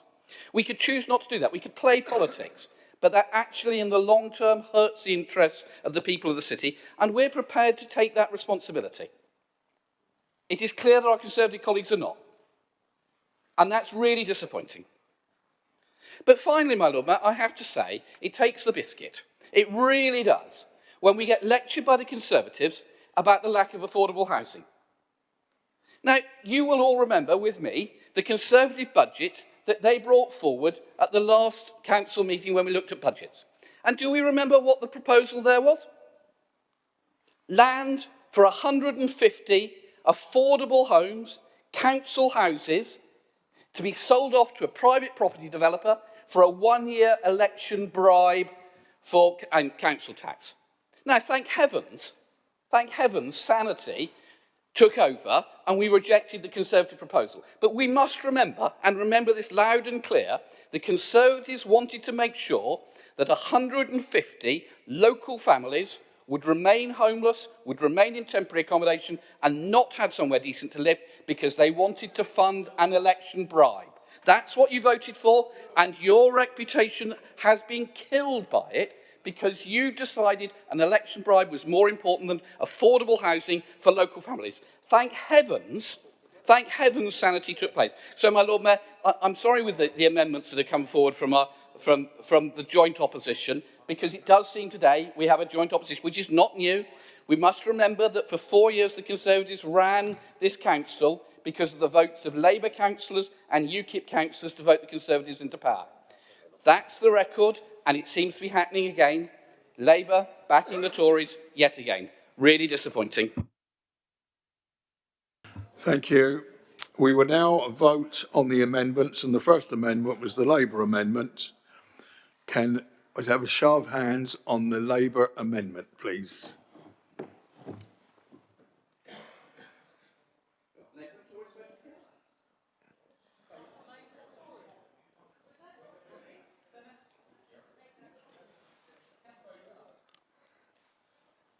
Three, Lord Mayor. And those against?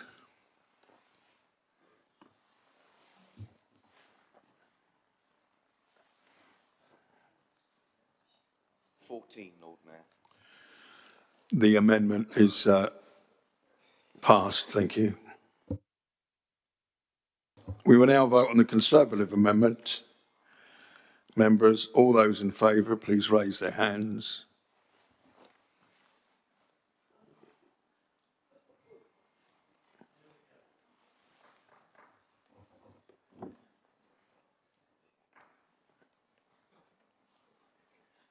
Lord Mayor. And those against, please.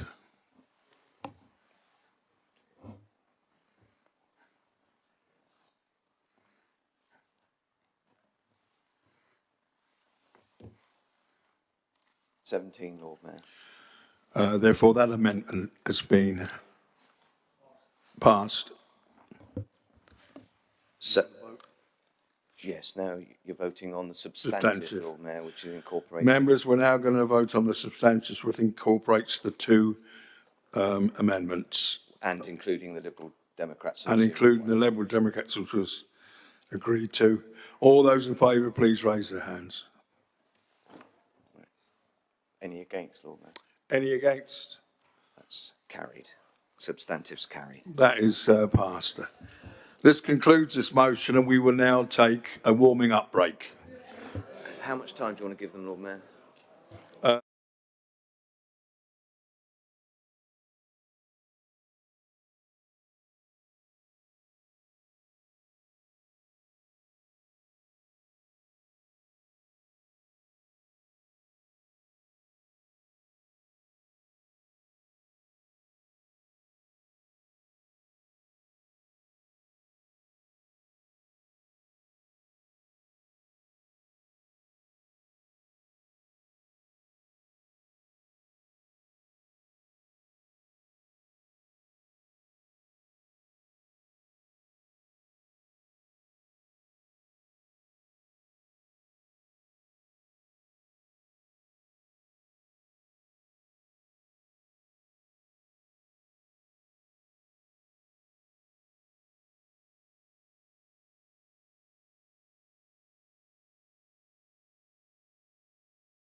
Members, we're going to move on to motion H, and that is the permanent closure of Eastney Swimming Pool.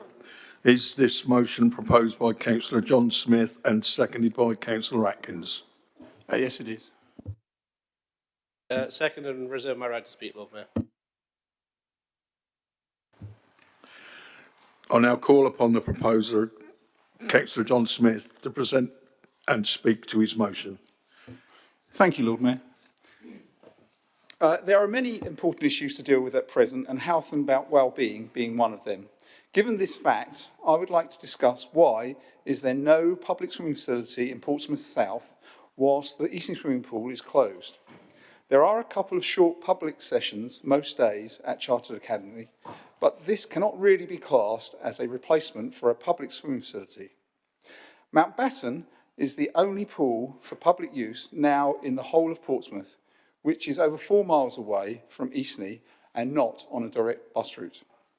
Since the lockdown eased in April, Mountbatten has been open for lane swimming sessions every day, but is insufficient.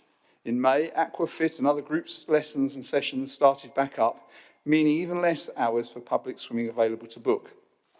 Residents have asked me, what are the Conservative plans for the immediate future with regard to public swimming in Portsmouth South? Once I explain to them it's not in my gift or our gift, I have said I will ask the Lib Dem administration that question. So with lockdown now over, do you plan to reopen Eastney Swimming Pool as soon as possible? It is old and not suitable for wheelchair users, but it is important to the residents and the various groups that had regular bookings there. The Pyramids was officially closed, but the future of Eastney Pool is yet to be confirmed. Eastney Pool is arguably part of our maritime heritage, since it was originally built for the Royal Marines in 1904. It was able to survive 2 world wars and was even used to train some of the Cockleshell heroes. It is the birthplace of Octopush underwater hockey and is as old as other buildings in the vicinity that have been preserved as part of our heritage. Now that group swimming lessons and other groups and club activities have resumed in full, Mountbatten does not have the capacity to facilitate all the various demands on it, as well as the public swimming. Mountbatten is a lovely pool, but costs £1.20 per session to swim at, whereas Eastney's obviously cheaper. And of course, there is the 4-mile journey, cost and time, and not forgetting the carbon footprint, with some families not able to afford or be able to make the journey. Local government has a duty to provide public swimming facilities, and residents are aware of the plan to build a new centre with a pool at Bransbury Park, but that will not be open for swimming for about another 5 years, if it goes ahead at all. The university pool has been under construction for over 2 years and is due to open later this year, but there is no formal agreement to provide adequate public use of the pool. I understand it will provide some space for the public, but most of this will be swallowed up with school bookings, etc. So not enough. So in summary, it will be good to hear and discuss what the administration plans for the immediate future of public swimming and group sessions, as well as vital children's swimming lessons, senior group sessions, etc. within Portsmouth South. Eastney Pool was structurally safe to reopen in March 2020, prior to the first lockdown, and money available for repairs. So can the pool be reopened at least until the new pool is built in Bransbury Park and open for use? Thank you very much, Lord Mayor. Okay.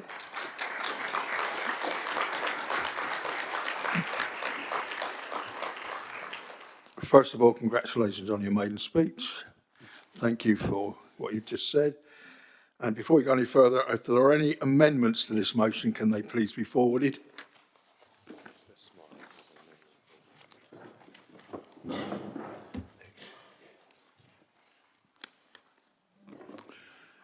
Councillor Smythe, we have an amendment from yourself, seconded by Councillor Heaney. Is that correct? Would you like to speak to the amendment?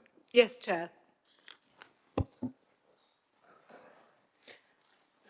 I hope, could my amendment be circulated, please?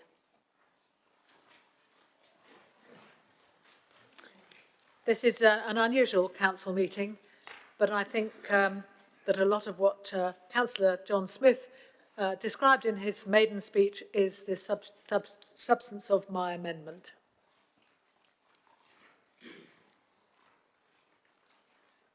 Councillor Heaney, can you officially second this? Yes, Lord Mayor, I'm happy to second. Thank you. My amendment goes further than the motion here proposed, and I want us to agree to ask the Cabinet to consult on any plan to provide affordable public swimming pools in the south of the city and consider immediate provision of vital swimming lessons for young children through the coming years. I'm particularly concerned about the 4- and 5-year-olds who've frankly lost an important time in their lives when they do learn to swim and need to have that skill embedded. Membership of the university pool and access to the pool at Charter Academy should be taken into account, including proposals to make these genuinely affordable to families. There are all sorts of solutions being used in other countries, and I do think we need to think broad about this. Yesterday, a friend of mine who's learning French told me about a French scheme for fitting out a very, very large lorry to be a mobile swimming pool that could go around to various centres for children. And apparently this is a scheme that's going well in parts of rural France. I'm not proposing that, but I'm just saying I think we need to apply some imagination to this in order to get particularly our 3-, 4- and 5-year-olds up and ready to swim. It's a vital skill, particularly as we live so near the sea. Normally, you know, I advocate swimming in the sea. And unfortunately, due to excessive pollution, which isn't the subject of today's motion, but I just wanted to say how appalled I am about it, it even stopped me and my partner going in swimming in the sea. And it is getting a little bit cold for small children to learn in. So in the winter, you know, you can expect me to champion sea swimming again in the summer. I hope you will be able to add this new paragraph to the motion. And indeed,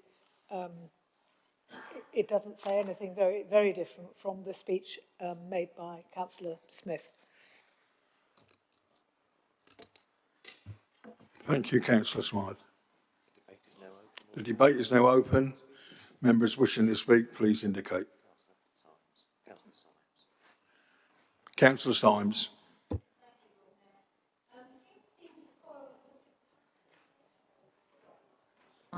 Sorry about that. Things seem to follow a sort of pattern here. A few years ago, Victoria Swimming Baths was closed down and demolished, the land sold to the university. Even though there were lots of petitions of people asking, because it was quite near one of the deprived areas of Portsmouth where children could actually walk and go swimming. We were told, oh no, don't worry about that. You know, we've sold it to the university, it's good for capital receipts. And as a bonus, the university are building a swimming pool and we'll all be able to use it. Well, we're about 12 years down the line and we all know what happened to that. The next good idea was let's shut all the public toilets. We'll have community toilets. But the community toilets have gone and half the toilets were bulldozed and the only ones that are open are the ones that were rescued by the Conservatives when they took over. We now have the spectre of the Pyramids Pool closed, Eastney Swimming Pool closed, Wimbledon Park Sports Hall closed, and we still have this wonderful dream of the university solving all our problems. Well, one, Councillor Darren Sanders spent a long time talking about how people should be consulted. No one was consulted on Victoria Swimming Baths. No one was consulted on the Pyramids. No one was consulted on Eastney or Wimbledon Park. It was a decision made and taken without thought for anyone, even though large petitions were presented to ask for it to be reversed or stopped. So it's a case of do as I say, not as I do. This administration has behaved shamefully. They've removed all swimming facilities from this area of the city with a promise of better things to come. A facility with 5 parking spaces in an area where parking is at a premium. It's totally unpopular with the people living surrounding it. It will bulldoze a community centre that could have been put to another good use. And it's all on a promise of better things to come. Well, don't hold your breath, folks. Thank you. Councillor Atkins. Thank you, Lord Mayor. Thank you to Councillor Smith for putting down this motion. I think it is a really important one, and to some extent I'm reiterating what he said and what Councillor Smythe says, both in her speech and in the amendment. It just seems completely unacceptable, bordering on the ridiculous, that we are now in a situation where as an island city, the majority of the city, or a very large part of it, is without any decent access to a public swimming pool. It's an embarrassment, I think, to the city, and it puts, it really does an injustice, as Councillor Smythe was alluding to a generation of children who, with the pandemic and then potentially a 3, 4, 5 year wait for this council to provide a swimming pool, you know, that's a large number of children who potentially never learn, never form that foundation of swimming that most of us do, often in a small local pool, sometimes with our parents, sometimes with lessons. It doesn't need to be the greatest pool in the world, but it's that time when you move from the rubber rings out to swimming a half length or two, and that's where you get, you know, the confidence to actually go in the water. The sea swimming is great, but what we do not want in this city is teenagers, young people, going into the sea having never learned to swim in their earlier lives, because that, as we know, is extremely dangerous and can and potentially will cost lives of the children of the city in the future. And I think most damningly, the children it's most likely to affect are those from the lowest income backgrounds. So I really think it is completely unacceptable that there is no chance for children in the south of the city who can't travel easily to Mountbatten to go and practice swimming, learn swimming in a safe and easy environment. Yes, we've got the small amount of provision at charter school, and yes, at some point the university pool will likely allow access for some school swimming lessons. But we don't know how extensive that provision will be, and it certainly doesn't allow that kind of people, that sort of informal, social, relaxed chance to learn how to swim with friends, family, and just go and enjoy being in a pool and being in the water. Now, yes, we don't know for certain that Eastney Swimming Pool is closed, but if you ring up Mountbatten and you ask, when will I get to use Eastney Swimming Pool again, you're normally met with laughter, is my experience. The staff seem strongly under the impression it's permanently closed. So, you know, with the pyramids, we at least had an announcement that there was going to be a soft play centre. With the Eastney Swimming Pool, it seems we've got an administration in denial as to its closure, in absolute abject silence about what is happening to that valuable community resource. I mean, I challenge the leader, is this because your administration did not know, or is it because you're keeping it a secret? It seems that it has to be one or the other. What is the plan? You know, we have a plan to build a pool that you put money aside for, but it was come up at the last minute when you decided, without consultation, to close the Pyramids pool, to put one in Bransbury Park. But already that looks unpopular, and already I think the chances of that ever happening are looking shaky. How many years is it going to be that the children and families of this city, in the south of the city, have no alternative but to travel several miles or even off the island to find a decent swimming facility? I think this is probably one of the largest failures of your administration thus far, and it is just simply typical of the problems that we are seeing in this Lib Dem run city, where there seems to either be a lack of knowledge or a lack of consultation, but certainly a lack of a plan to deal with the sort of fundamental forward-looking issues that this city is facing. So I think it is really important that the administration give a credible and solid response about how they're going to bring about some adequate swimming facilities to the south of this city as a matter of significant urgency. Thank you, Lord Mayor. Thank you, Councillor Atkins. Councillor Lee Hunt, please.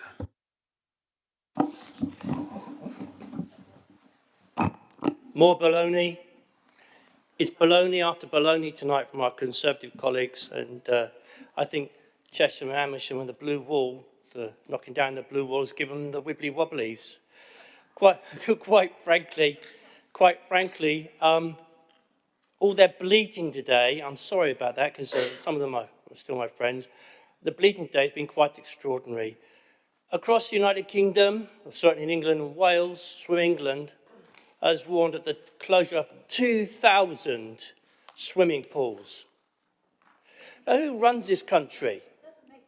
Who has cut the money to local authorities? Certainly to Portsmouth by 50%, but the Conservative government. It's been happening sort of successively under various governments, and including the coalition government and Labour before. But local authorities have been strangled of money.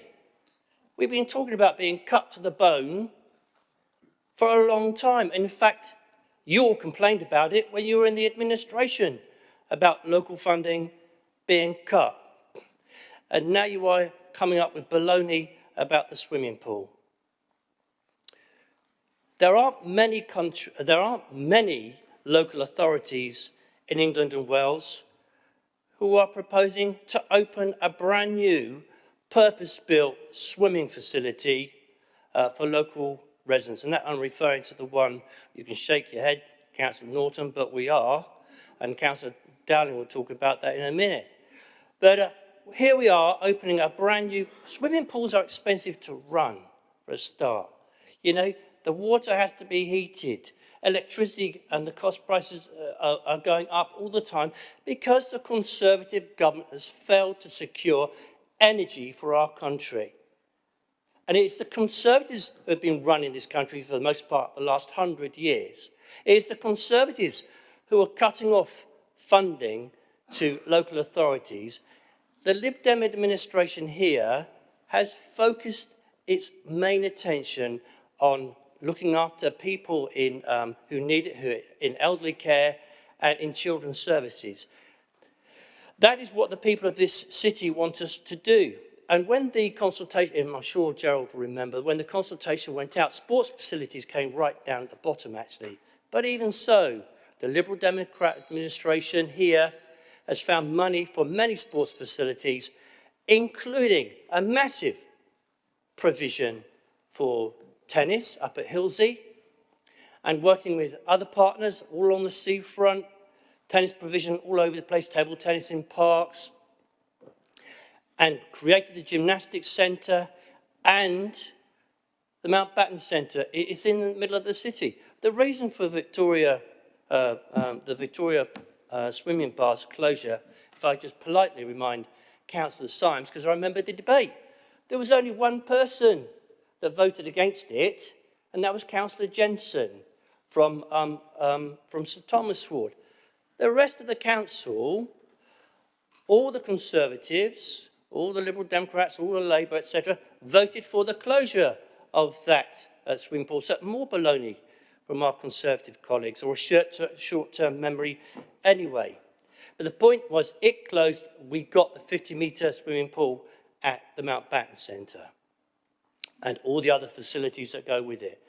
So despite all the cuts that the Conservative government have imposed on the residents of this city and their facilities, because you go home now and you try and run your home with 50% less money than you're getting today, boy, would you struggle.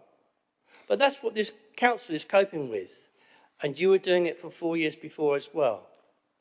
So the Liberal Democrat administration here is actually delivering very good services, focusing on adult care, children's care, but at the same time delivering things which are fun. Working with people like Victorious, making sure the theatres remain open. Now, to me, as any outside observer, that's got to be a very good record. I could talk about a whole host of other things, like the D-Day Museum, the Hot Walls development that have happened down there, Ben Ainsley Racing, brand new schools, investing into schools, despite the Conservative government strangling local government. But because this council, by and large, works together, we've been able to buck that trend and deliver very good services to our council for the money that they pay us. And not forgetting, of course, investing into the ferry port, which the Conservative government would have privatised.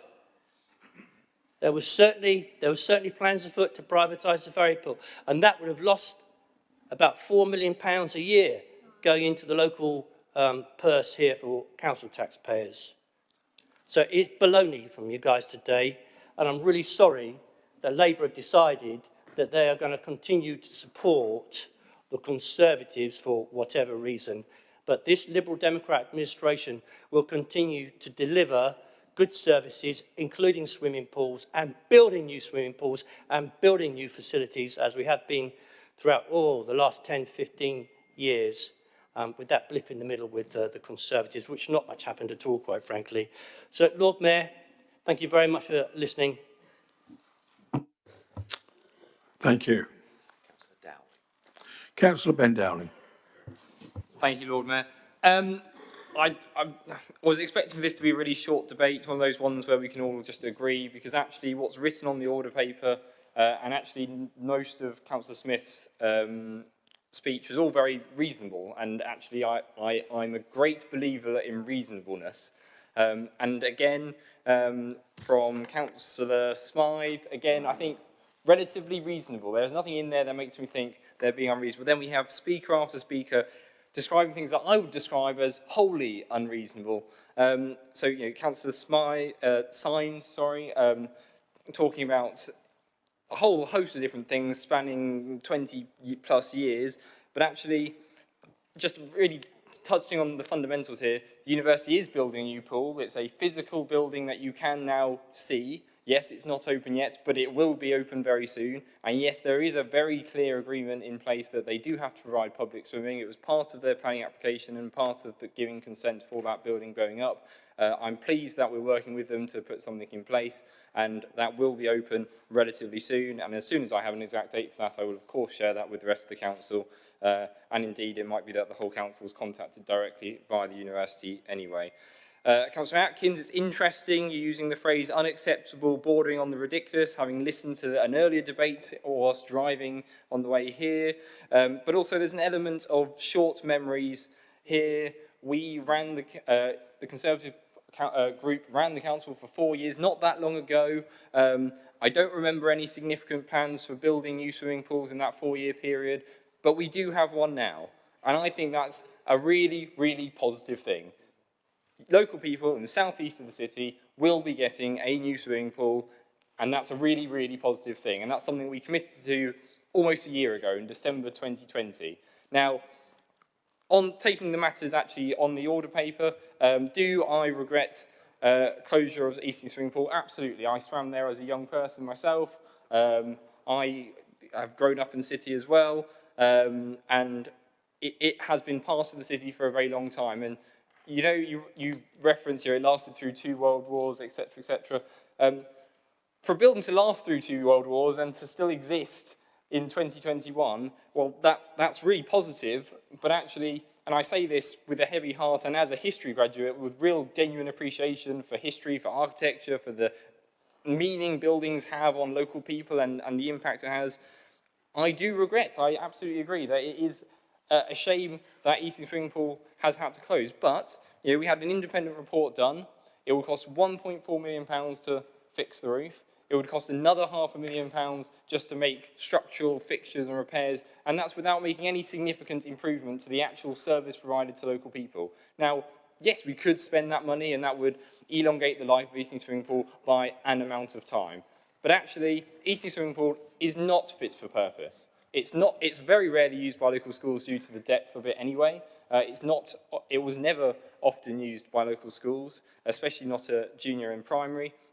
And we are working with service users who have been using the pool over the last 5-10 years to make sure that they have access to other provision in the meantime. Now, I agree, timing is not perfect, but Rome wasn't built in a day. Local people in the south of the city will be getting a new swimming pool. I'm really pleased that this Lib Dem administration will be providing that for local people. Extensive consultation has already taken place in relation to where people want it, what facilities they want to have it in it, what the timeline on that will be. And actually, all the evidence demonstrates a real positive feeling around getting a new swimming pool, new gym, new facilities, really close to where people live. And that's a really positive thing. And it goes all goes towards our agenda for a healthier city, a greener city, a fairer city. and I feel really positive about that. Looking at the amendment, will we look at providing affordable swimming pools? Yes, of course we will, and it's something we're doing on an almost ongoing basis. But I appreciate the comments there around immediate provision for swimming lessons in the coming years. I acknowledge that in the city, Charter, at this exact moment in time, Charter and Mountbatten are kind of the two locations in the city, and we can work with schools to help if they feel they need additional support. But the university pool will be open very soon, and that will be used by local schools. And I understand the university's already started that conversation with schools. So I feel very positive about the future of swimming in the city, and I'm really pleased that we are deciding to do something proactive, and that will be for the future, will be for generations to come, so that when people, people growing up in 10, 15, 20, 30, 40 years' time will have fond memories of the brand new swimming pool that they got to utilise, just as many of us have fond memories of Eastleigh Swimming Pool. So it's not the end of swimming in the southeast of the city at all. It just means that there'll be a bit of a gap. Thank you, Lord Mayor. Thank you.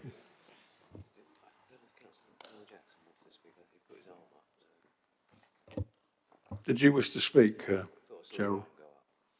My Lord Mayor, I had indicated by raising my hand, which I consider is the traditional way of doing so. Then carry on. Thank you, Lord Mayor. I'm sorry, Mr. Ragland, do I need to wave vigorously so that you can see? Lord Mayor, it's an interesting debate. We all came here thinking we'd all vote for it because everybody does regret the closure of Eastleigh Pool.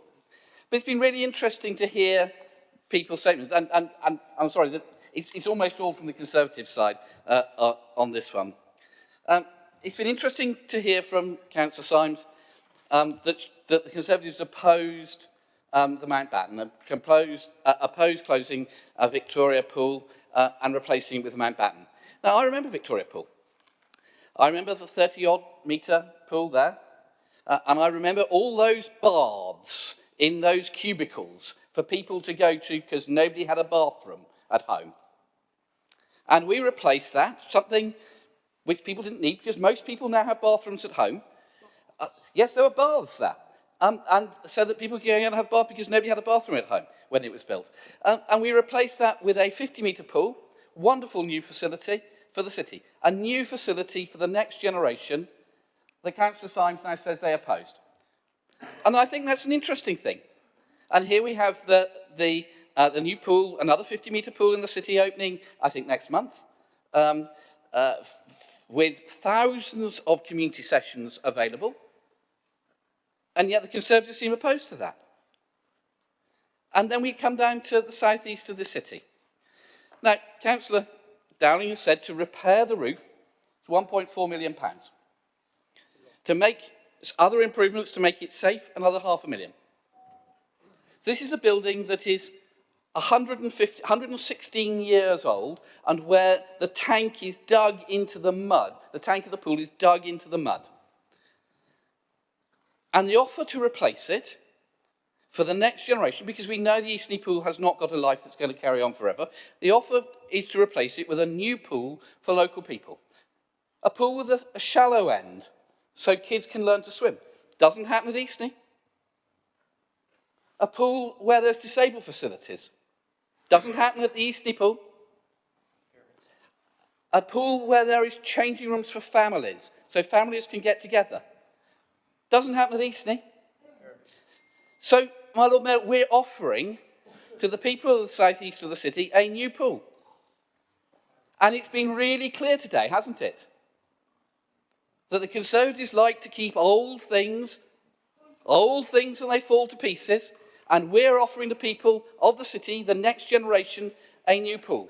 And my Lord Mayor, we need to be really clear about this. At the budget debate, which we had in February, Labour councillors voted with the Conservatives to oppose putting the money to build that new pool. So people in this city, that you voted against the budget, George, so the record is really clear.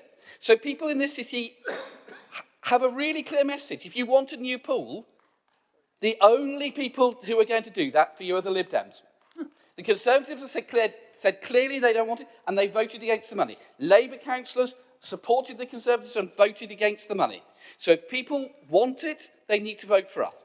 And I have to tell you, please keep opposing this. When I go out on doorsteps, the number of people who want this new pool is enormous. Every consultation we've done has had people pouring in to support the building of a new pool. So please, please, please keep opposing this, because we'll deliver it and you can oppose it and we'll see what the people of the city think. Point of order, Lord Mayor. Thank you, Councillor Jackson. At no time did I say that, in what I said, did I say that we had opposed the Mountbatten Centre. At no time did I say that. And also, I think it's very rich of Gerald to talk about people having aspirations. There are children now that have aspirations to swim that won't be granted until 5 years' time unless they leave the island. Thank you. My Lord Mayor, the Mountbatten Centre is on the island. They don't need to leave the island. They won't be able to go and have swimming lessons at Eastney because primary schools won't use it. It's not safe. Pyramids. Thank you.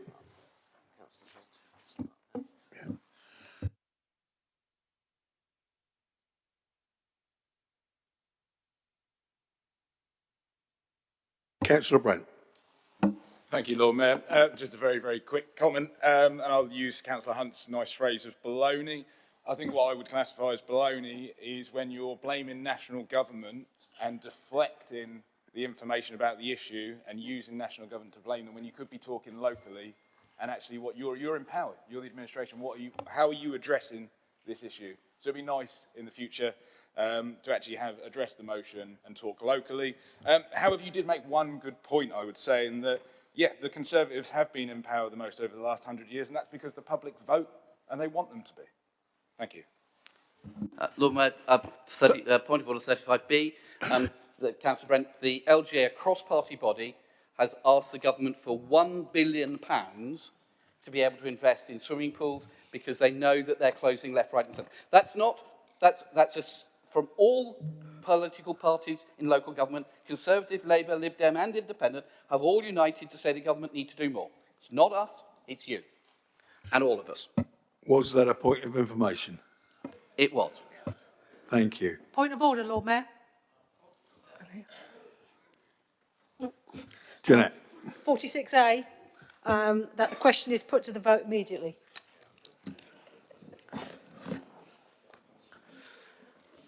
Being no speakers, if Councillor Smith is wishing to pass, we can go straight to the vote. Councillor Smythe, you have already spoken, of course. You've already spoken when you moved the amendment. I didn't understand whether or not Councillor Dowling had accepted my amendment or not, but if he has, we So can it's not go Councillor straight to the vote. Dowling's to do.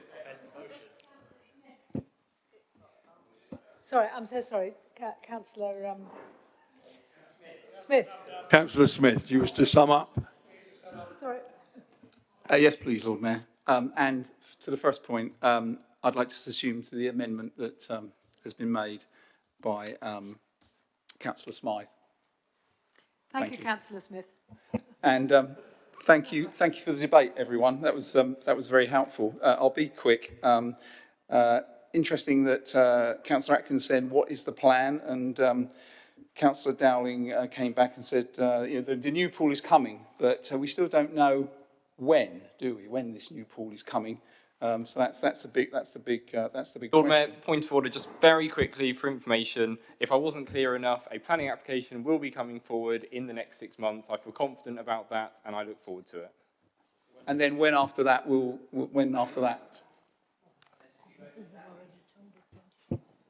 What the leader said. Councillor Smith, continue. I'm still not sure when we're going to get the pool, but anyway. So that was great. For health and well-being, which has been mentioned, people and families, it's really important we have a pool. The fact that people really need it in the south, I take point with Councillor Vernon Jackson. I think people are really concerned about the pool, and the Bransby Park situation, I take an opposing view to that. It was interesting, Councillor Hutton saying that says that his admin has found money, and he gave a long list of the monies that he'd found and good services and everything else, and fantastic. It was great to hear it. So all I'd say is there's a £12 million pot sitting there from the closure of these other facilities, and I'd just say, why can't we find the money to keep this pool open until the new pool is online? Thank you very much. Thank you. I believe now we go to the vote, and this includes the Labour amendment which has been assumed by yourself. So, members, please raise your hands to say you approve, you agree with this. It's the cold.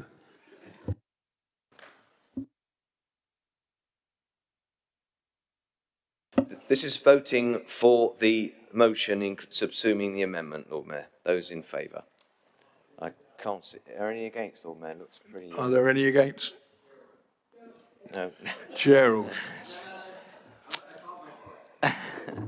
Right, in that case, the motion has passed. We now move on to item motion I, biodiversity enhancement in urban Portsmouth. Is this motion proposed by Councillor George Field and seconded by Councillor Gerardo? Yes, proposed, Lord Mayor. And can you confirm your second in this, Councillor? Yes, yeah, thank you. Thank you. I'll now call upon the proposer, Councillor Fielding, to present and speak to this motion, and if there are any amendments, can they be forwarded to us as and when? Thank you, my Lord Mayor. Tackling the climate crisis is something we've already acknowledged as a council, and as has been debated and agreed, we have set the target of achieving net zero carbon as a city by 2030.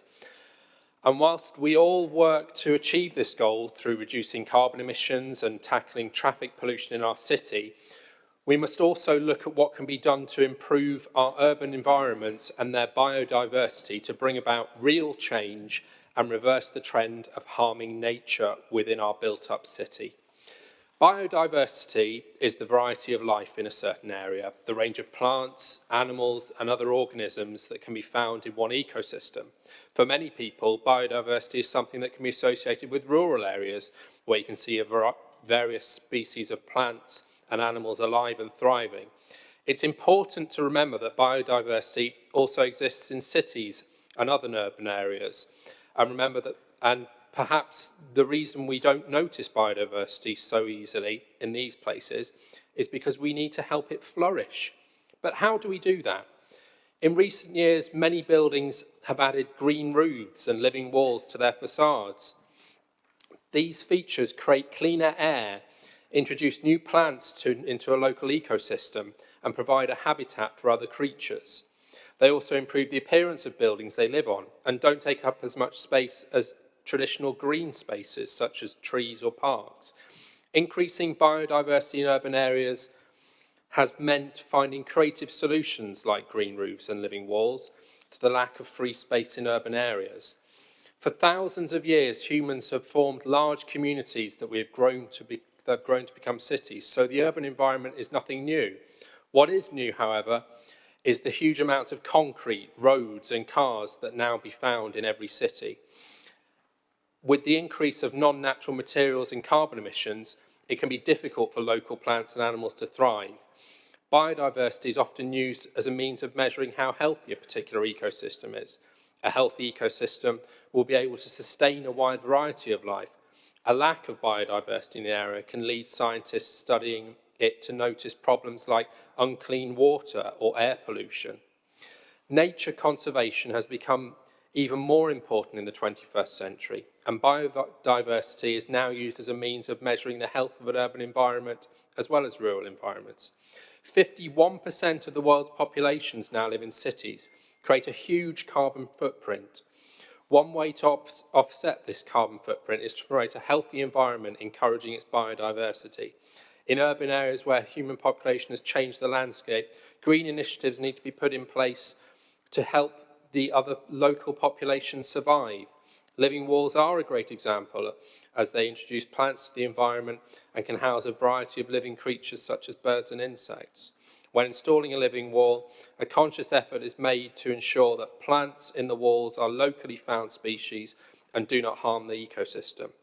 This means that the choice of soil, grasses and flowers planted in each green roof or living wall are matched to their natural growth, to what naturally grows nearby. Matching this new plant life to its surroundings means that the local wildlife will be able to eat it and live in it.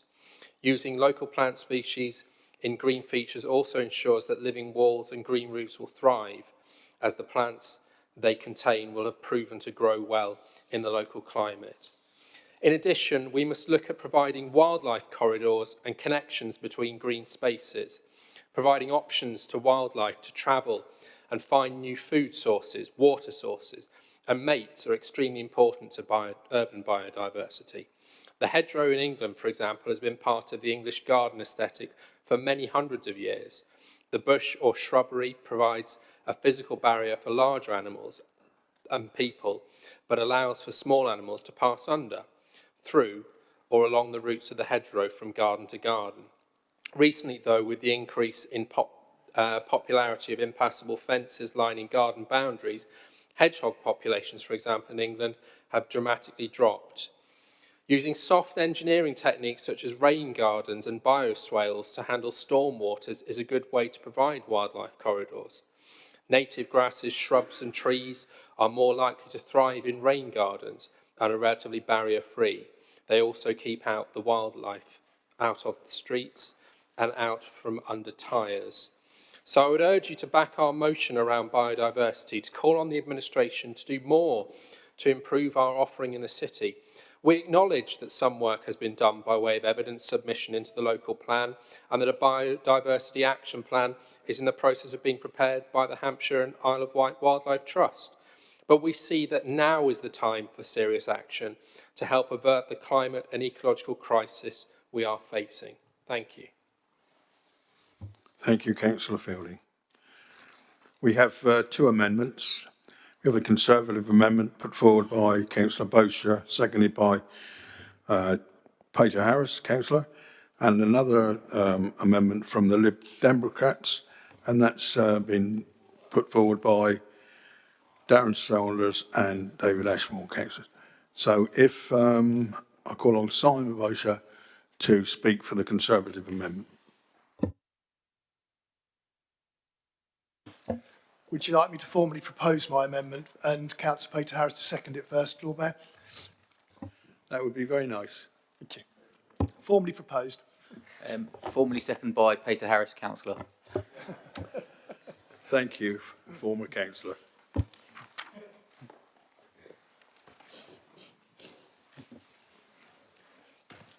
You know, I'll just pause a moment, Lord Mayor, to get it circulated so people will understand that there's some method behind the waffle.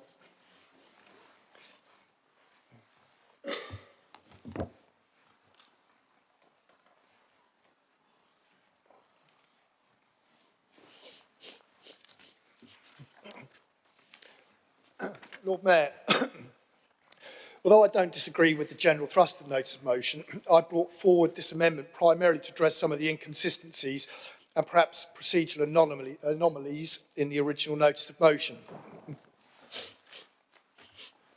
The Labour Party is effectively saying that they want more to be done, but they want the Lib Dem administration to do it. Well, arguably, this could fall under two cabinet members. Where it actually sits, I'm not quite sure.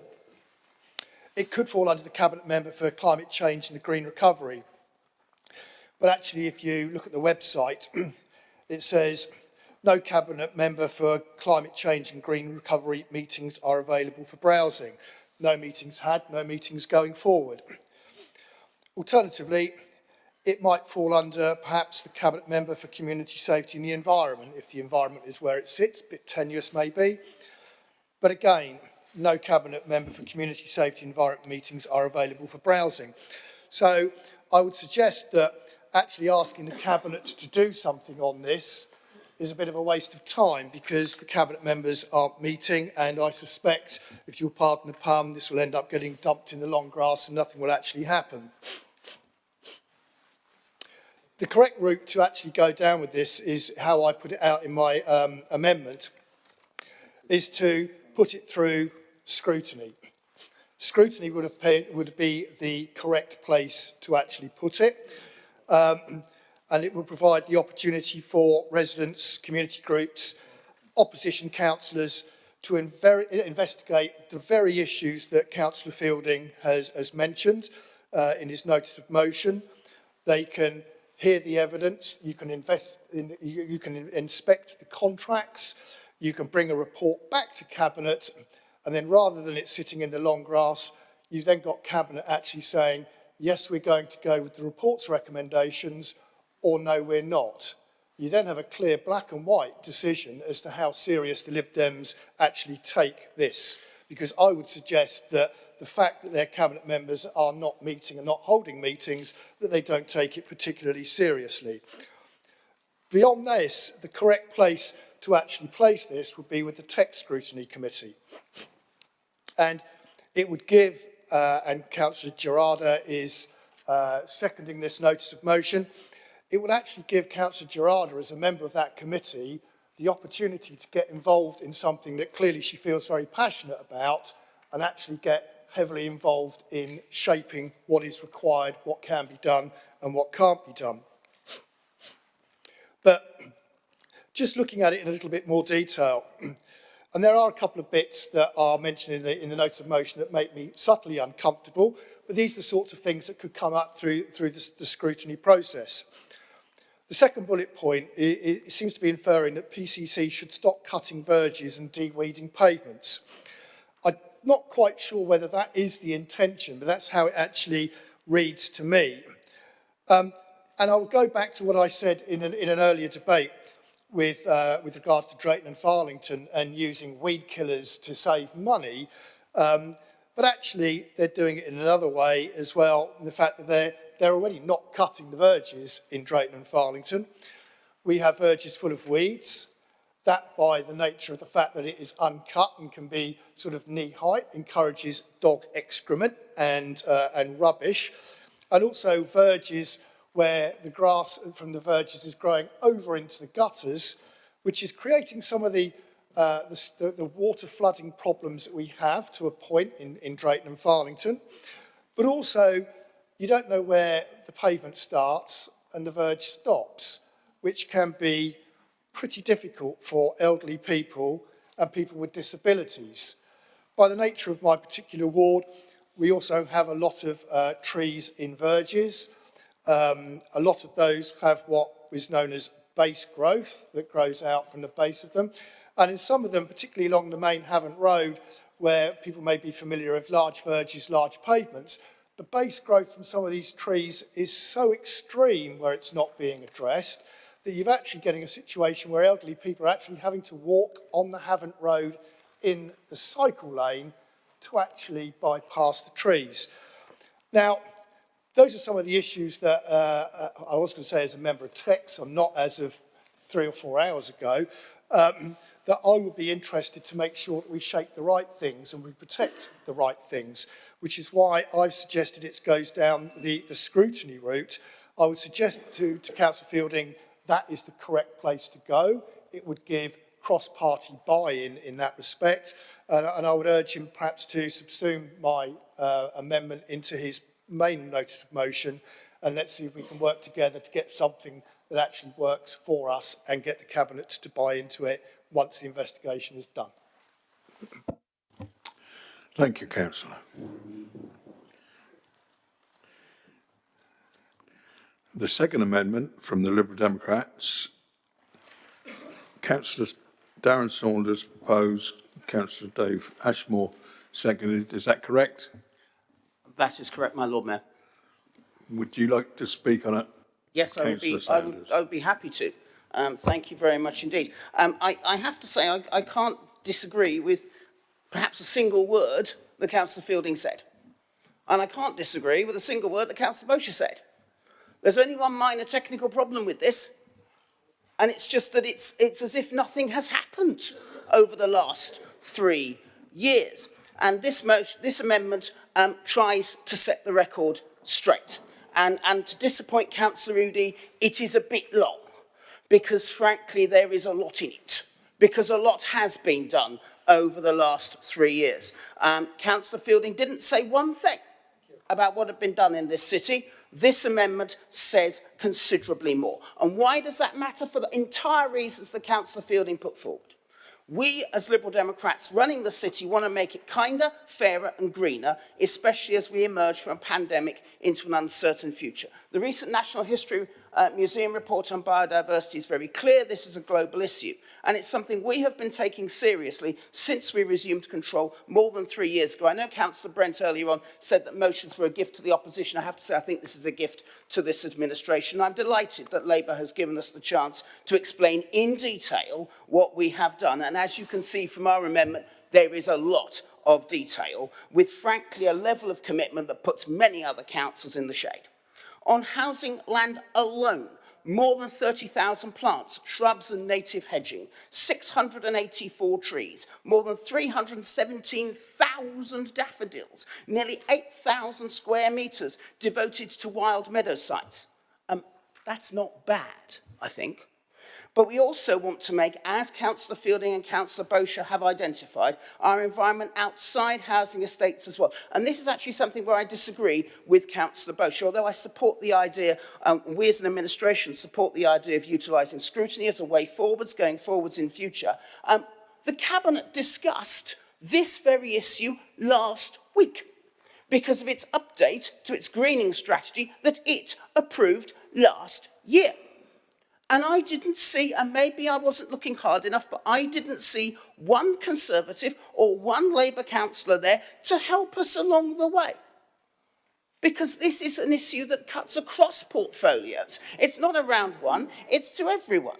So that's just the start. So in addition to having the city's first greening strategy, there is at least one rewilding wildflower and meadow area in every ward in the city, from Paulsgrove to Portsea and including Central Southsea. 2 hectares of Portsdown Hill are now a managed countryside site. 7 sites now have a different regime, from Fort Cumberland to the Farlington Triangle. Nearly 800 new trees planted during a pandemic as part of a commitment in our greening strategy to plant 30,000 by 2030. A new green asset register locating all greening planted since 2020. But as has been said in the motion and as has been said by Councillors Fielding and Bosher, we're not done, we must do more. We are and we will. For instance, the very sort of living walls that Councillor Fielding has outrightly outlined should be put forward are going in Grafton and Estella. There is a Manchester plan for housing estates in Buckland, a large meadow area, and yes, a beehive for Gloucester Terrace. And finally, making the return of Lamport Community Garden the first step to encouraging residents on council estates, some of the poorest people in our city, to grow their own. Now, that is a lot of work, and none of it was recognised in the motion. That's demonstrably wrong. We need to work together to try and improve this city. And that leads me to our second point of difference with the main motion. This cannot be done by us alone. The line which says the Labour Party and only the Labour Party wants more done faster is wrong, and it is one that this administration rejects. That is why we work with Dennis David and the Charles Dickens Community Orchards project, a project that has done much to make sure that Portsmouth nationally is seen as an exemplar in planting trees and increasing biodiversity. That is why we work with the Hampshire and Isle of Wight Wildlife Trust, which has been massively helpful in identifying rewilding sites, including hedgerows, for instance, in my own ward at Tamworth Park. That is why we're working with bus companies to actually green bus shelters, which is something that I know is something that many people interested in the biodiversity issue are interested in. But we can't do it alone, and nor should we be dictating to people. We should let local communities take charge of their environment, and that's a key element of what we are doing. That's why we launched a community greening fund, and that's why we, but not in their motion, the local Labour councillors, congratulate Bramble Infant School for being the first recipients. Its plans are excellent, and I hope they can be replicated across the city. So this motion is a missed opportunity, my Lord Mayor, a missed opportunity to recognise what's being done, a missed opportunity to thank those partners who've helped us, a missed opportunity to encourage us to work with years to come. This amendment puts the record straight. It is a plan of action. There is certainly more to do, And it's a shame because otherwise I agreed with every single word that George said. All that was missing was the work that had been done over the last 3 years. This amendment puts that straight. Thank you for your indulgence, my Lord Mayor. Point of order, Lord Mayor. Yeah. Before, could I confirm that Councillor Ashmore, you're seconding this amendment? I am. Thank Lord you. Mayor. Point of order, Lord Mayor, 39B. Just inquiring, I'm guessing they use a different name for our places in Cosham than we do up in Cosham. Langstone Gardens, can you specify where that is? Because Google Maps don't seem to have it, and we don't know any place by that name. So I've just checked some residents, and they don't either. Thank you very much. I have to say we've been working with officers in trying to produce the information, and I would be delighted to give you the exact details, which I will do in the morning. So you don't know either? Right. It's a lot of sites, Lee, that we've been doing over the last few years. If we get one wrong, I apologise, but it is a lot of sites, as I hope you accept. Councillor Sanders, I'm sure you'll find out where it is. And now the debate is open to the members. Point of order, Lord Mayor. 39B. Just to sort of say there is a third councillor in the Baffins ward, so it wasn't all done by two within the ward. So a lot of the details in this are probably subject to some scrutiny, but also they're misrepresenting what's actually happened.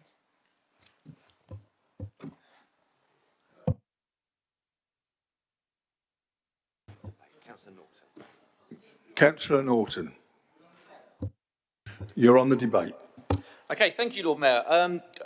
I support this. I think it seems sensible and proactive, and I think that's a good thing.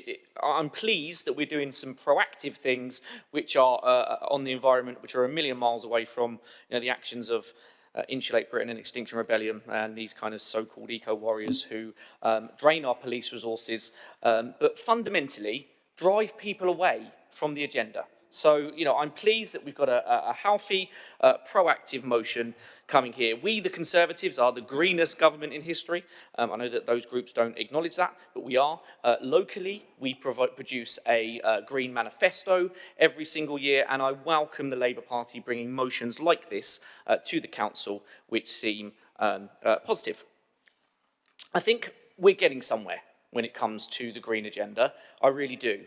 During lockdown, lots of images were shared on social media of wildlife, encroaching on cities and things like that, and people were kind of really welcoming that. But beyond that, or before that, it was great to be in schools and listening to children who came in on a Monday who didn't talk about playing on their Xboxes and PlayStations on the Sunday night. Instead, they spoke about sitting down with their families and watching Green Planet or Blue Planet and programs like that. So I do think we're getting somewhere when it comes to the agenda. It's bigger than just biodiversity, of course, and I think we face three challenges that we have to balance, really.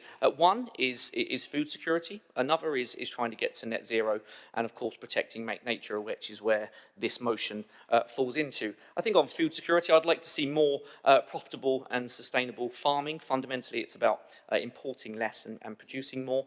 I think on the relationship that we have of our countrysides, I'd like more to be done to bridge that divide as well, and things like seasonal labour and promoting that is a good thing. But on this and protecting our nature, I think it's crucial that we really do all we can in cities alongside what's happening nationally and globally. And I'm pleased that the COP26 is coming up, and one of the key things there must be protecting our rainforests. I think they make up around a third of our carbon issues. And on that, I'm pleased that our Prime Minister is launching or leading the Leaders Challenge to ask all world leaders to sign up to a deforestation and Save the Rainforest campaign. Big issues happening globally, but also from the Labour Party today, we're doing our bit locally. And I think that's really, really important. So it will certainly get my approval. I don't think I can support this, so don't know that it's factually correct. Do we? There's some questions over it. I think a really positive motion. And I thank Councillors Fielding and Gerardo for bringing it to us today. Thank you. Thank you, Councillor Norton. Councillor Gerardo, please. Thank you, Lord Mayor. I'm Councillor Charlotte Gerardo, the newly elected Labour Councillor for Central Southsea and the Labour spokesperson for climate change and green recovery. Fellow councillors, something we can all agree on is that the climate crisis is a grave and pressing issue that requires an urgent, thoughtful response. All of us here care deeply about the health of our city citizens and the quality of life they enjoy as a result of Portsmouth's green spaces and built environment. As a result, the Council is taking steps to reduce carbon emissions, congestion and pollution to protect our environment and planet. We now need an urban biodiversity strategy to match our efforts around decarbonisation to effectively avert climate catastrophe, and it couldn't come at a more critical time. Just last week, National History Museum analysis found the world has crashed through the safe limit for humanity for biodiversity loss. Their damning research reveals that the UK, with an average of only 53% of its biodiversity left, is in the bottom 10% of the world's countries. Urgent action is required across the country to undo this damage. While Portsmouth City Council is doing a significant amount to support local ecosystem biodiversity, especially with the newly planted wild meadows and considerations made in the local plan, improvements can still be made. Since being elected, I've been contacted by a number of residents who found that the council practices regarding grounds maintenance is contrary to scientific recommendations. Firstly, some residents have informed me that they've received dirty plot notices for their allotments because they'd reserved around a fifth of their allotment for rewilding. This approach is based on advice from environmental charities such as the Wildlife Trust and the National Trust. While we understand allotments are in high demand and space needs to be maximised, this shouldn't come at the cost of biodiversity. Rewilding small proportions of allotments helps to make a big difference across a whole area of land, and I think we can all agree that guidance for maintenance should be based on expert advice. Secondly, other residents have found that some works undertaken by colas contractors harms biodiversity. One resident in particular informed me that contractors spray and de-weed the brickwork of her front garden and the pavement down her road, despite her asking for this not to happen. This isn't the best use of workers' time, given the resident is a private homeowner and actually wanted to grow moss and other fauna in her brickwork to support local ecosystems. As a country, we need to adjust to the idea and look of rewilding for the benefit of nature and biodiversity. Lastly, another resident contacted me about their local green spaces and parks, where the verges are mowed very frequently.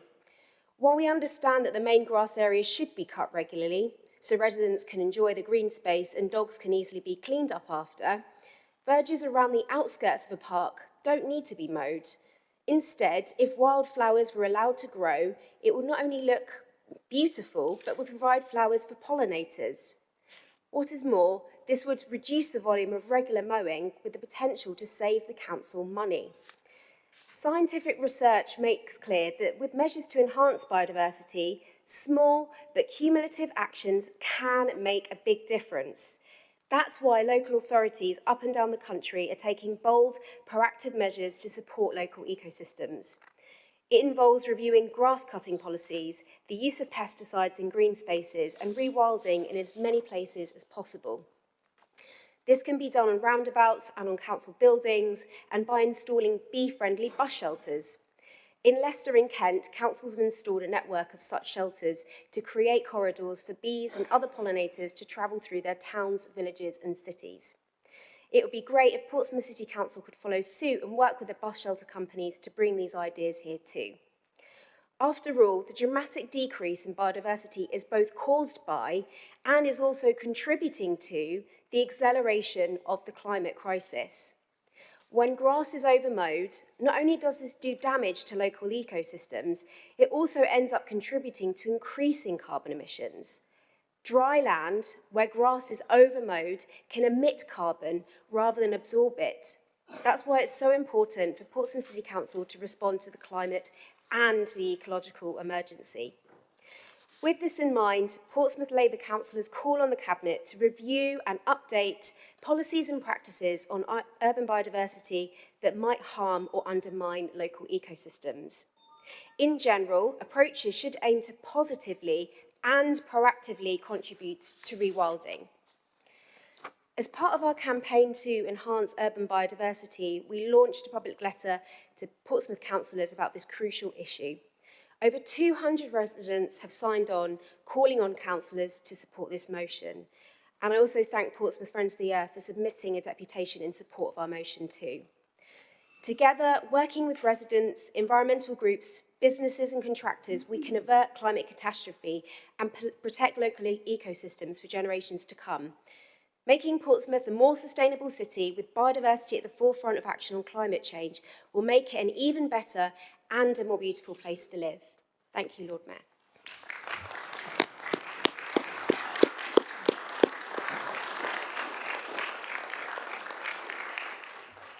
Thank you and congratulations, Councillor Gerrard. Councillor Vernon-Jackson. Thank you, my Lord Mayor. First of all, I'd like to put on record my thanks to Councillor Fielding for bringing this to us. I think it's a good motion. It's well worth looking at, and his speech I completely support it. And also to thank Councillor Bosher for his amendment again. I think that the amendment is fine and adds to it. I think we've got quite an interesting story here. And I think Councillor Jeanette Smith is absolutely right. That the wish to green the city is held across all parties and none, and people from all parties and none, and people from all groups on this council work to try to make sure that we improve the local environment. Which is why I think it's important in our amendment, we're saying it needs to be not just one party, but saying people of all parties and none, because I think we need to be inclusive. And for the record, I think it is absolutely right that people from all groups on this council work to try to improve the areas that they represent. I think we've made some strides. I think there is clearly more to do. I went up Cotner Road and it looked wonderful. The wildflowers up Cotner Road, absolutely beautiful. But not just there. In Milton Park,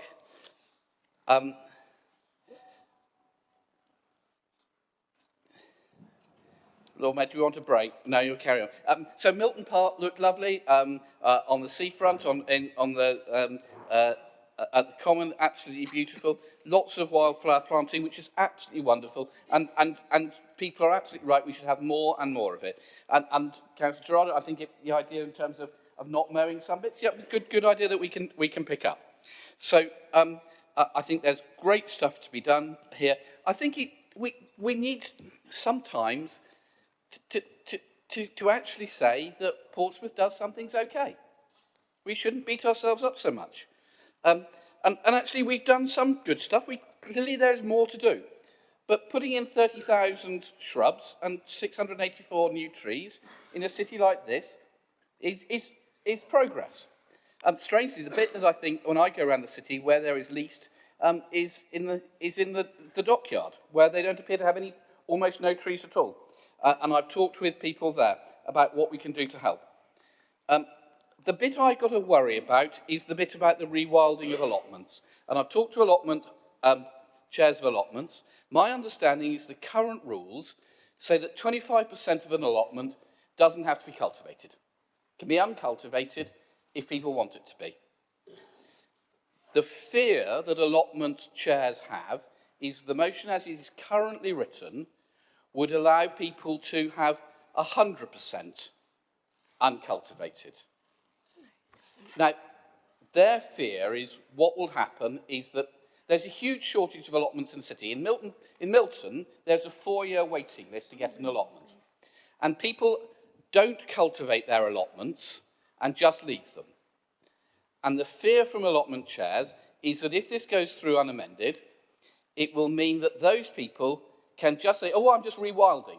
I haven't abandoned it, I'm just rewilding it. And that means that people who want to grow produce, want to grow things to feed their families, to reduce food miles, would be denied an allotment. Because if somebody's abandoned it and not cultivating it, why shouldn't somebody who's on the waiting list and has waited for 4 years for an allotment get that piece of ground to be able to cultivate? And we know allotment areas are filled with wildlife. So, Lord Mayor, I think this is a useful thing. I think the allotment bit is the one bit I would change, because I think it's going to create lots of problems for us in the future. I think the idea of scrutiny is good. I'm sorry, Simon, that you haven't quite got the idea that the Cabinet works as a team. We work together as a team, and therefore when we discuss rewilding, we do it as a team. It's not individual people having their own meetings. We're a team.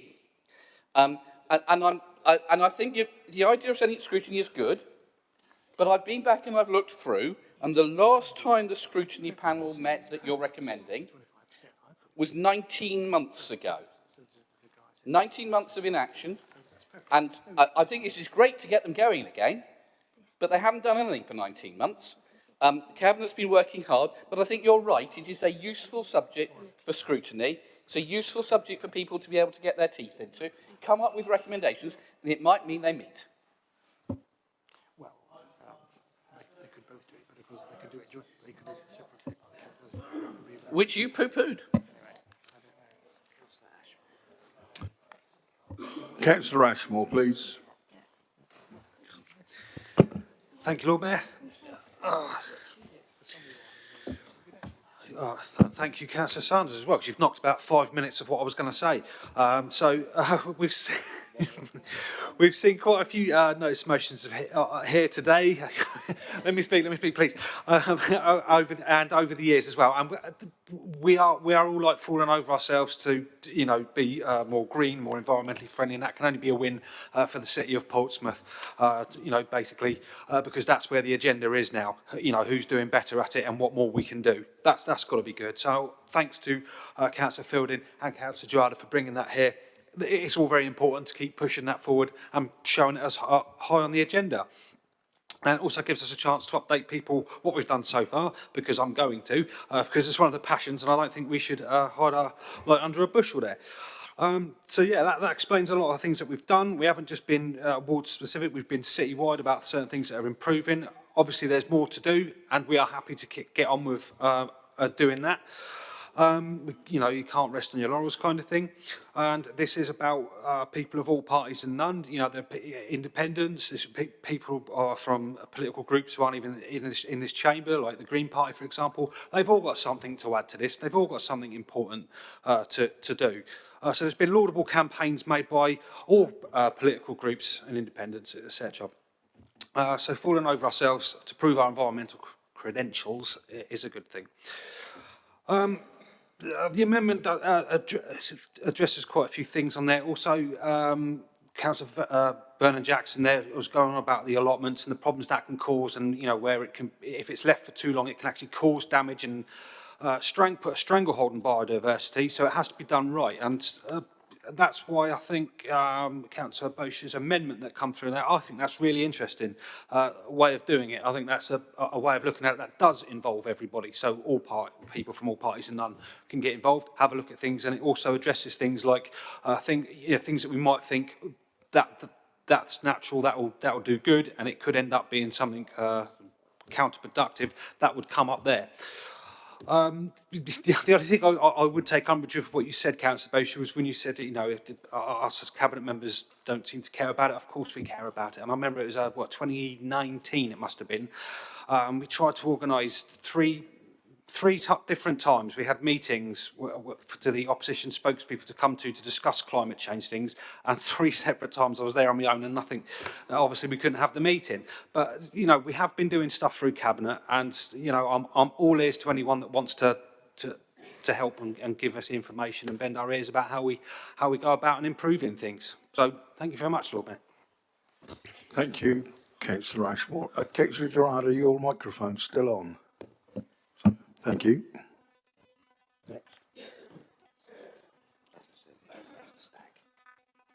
Councillor Lindstag, please. Thank you, Lord Mayor. I think we need to be a bit careful with the terminology being used, because the definition of wilding is basically to neglect, to allow anything to grow there. And planting with wildflowers is an entirely different matter. Now, I did 2 site inspections with the allotment officer at the 2 allotments in my ward, Moneyfields and what's the other one? Well, anyway, the 2 of them. And every single dirty plot letter that had been posted out had been for plots which had been totally neglected, nothing being done to them. They were covered in weeds, and those weeds had spread their seeds to neighbouring plots, and they choked the vegetables that the plot holders were trying to grow. So they're very anti letting it go back to the wild, but very pro planting the edges, and all along in Moneyfields, they had planted, there were poppies and various other cornflowers, various other wildflowers. So I think that those terms need to be clarified very, very clearly. Thank you. Thank you, Councillor Stagg. As there are not any more members wanting to speak, we will now go and vote on. So before that, Councillor Field, would you like to sum up? Carry on, George. Thank you very much, Lord Mayor. And thank you for everyone for contributing to the debate. Yeah, I mean, in terms of the amendments we've got before us, I think the process that's been put forward by the Conservative amendment is quite a reasonable process. No one wants to take 100% ownership on this issue. This is something that all parties want to work towards, and if people are offended by us saying the Labour Party wants to act more quickly than other parties, then that was certainly not the intention of the motion. It was just the way in which it was drawn. However, I think going through the text scrutiny committee is a good way of doing this. I know from being on the EDCL scrutiny panel that we've been able to produce reports that have gone to Cabinet as recommendations, and then they've been taken on board. So I think it's a good way of getting cross-party working on this. So I'm happy to subsume the Conservative amendment. Turning to the Lib Dem amendment, we know a lot of work has gone on. What I worry is that every meeting we come to and a motion's put forward, it's amended to the point at which we get a report from the administration about what's been going on. Why do we have to wait till the theatre of full council to hear about these things? I'm quite happy to have meetings outside of this to get to a position where we understand fully what's going on.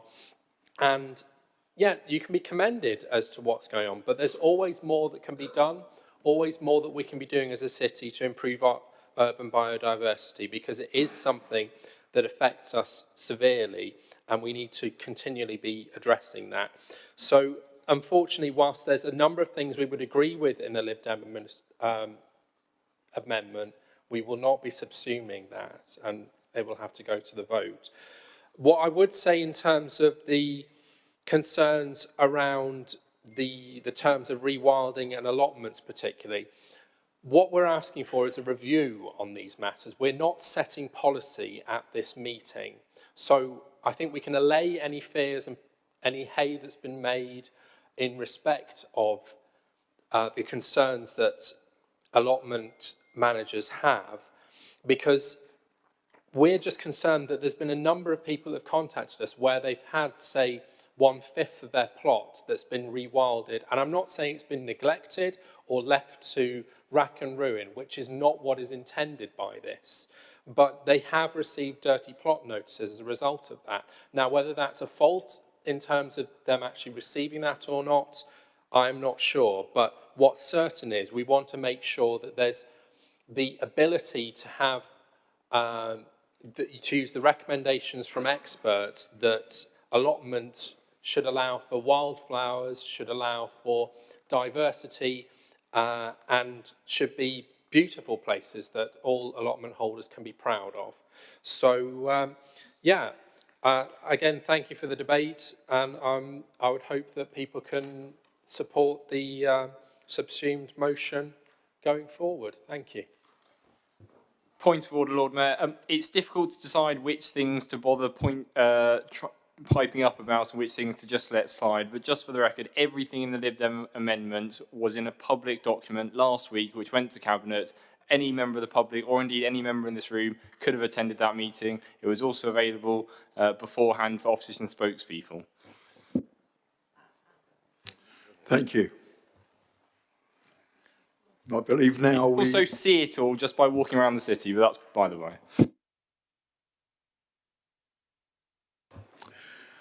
I believe now we go to the vote, and we first vote on the Liberal Democrat amendment. And members, can you please signify in the usual manner? Those for?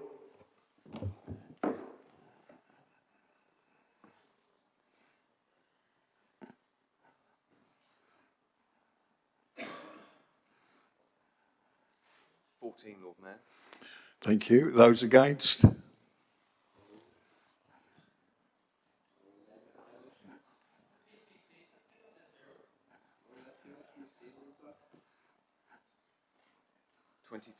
Lord Mayor.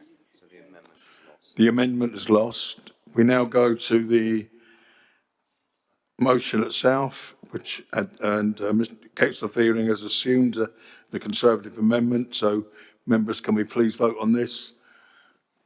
Those in favour? Are there any against, Lord Mayor? Are there any against? Unanimous, and that's accepted. That concludes this item. We're now moving on to motion J. Is this motion concerning universal credit proposed by Councillor Vernon Jackson and seconded by Councillor Horton? Lord Mayor, so proposed.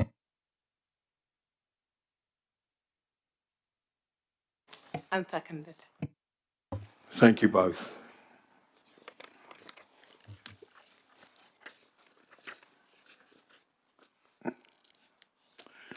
I now call upon the proposer, Councillor Vernon Jackson, to present and speak to his motion. And if there are any amendments, can we please have them? Thank you. Thank you, Lord Mayor. Considering the hour, I'm going to be very brief. I think everybody recognises the government's decision to remove the £20 a week uplift to universal credit was wrong. We know that people are being hit with, families are being hit badly with rises in fuel prices, by rises in government taxes, by rises in national insurance, and inflation creeping upwards quite fast. And we also know that those people with the lowest incomes are hit by inflation the worst. So it seems absolutely bizarre that the government would remove the £20 a week uplift for families receiving universal credit. And people must remember, most people receiving universal credit are not unemployed. This is a benefit for people in work, but on very low wages. So, my Lord Mayor, families are being very badly discriminated against. It is the wrong decision by the government. It'll hit the people on the lowest incomes the worst. The government will say, oh yeah, but we've given councils lots of money to be able to supplement and give money to families. And they're right, they have given us some money. But they've given us 10% of what they've cut from families in Portsmouth. So they've taken 90% away from the local economy, 90% away from local families, and we've got to be resolute and clear and say that's entirely unacceptable. We need to stand with people who are on the lowest incomes in Portsmouth. Families need this support. It will be a question in this winter of people either with their families of either eating or heating, and that's not good enough. Thank you. No amendments. As there are no amendments, we will go to debate this.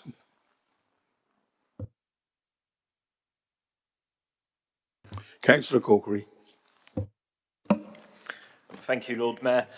Very happy to support the motion, and I just wanted to hopefully add a few comments which may be useful in terms of the debate and the consideration of the motion. So we know that universal credit was brought in originally in 2013 in pilot areas by the coalition government, and since then it's been rolled out over a period of time to the point now where it's the main benefit for a lot of people on low incomes. There's been lots of issues with universal credit, and I think they've been well documented.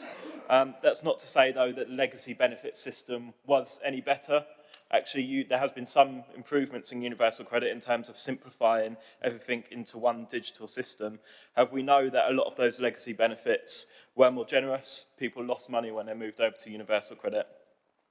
To some extent, that loss in income of people that had moved over was mitigated at the start of the pandemic, near the start, when this £20 a week increase was added to what people were entitled to.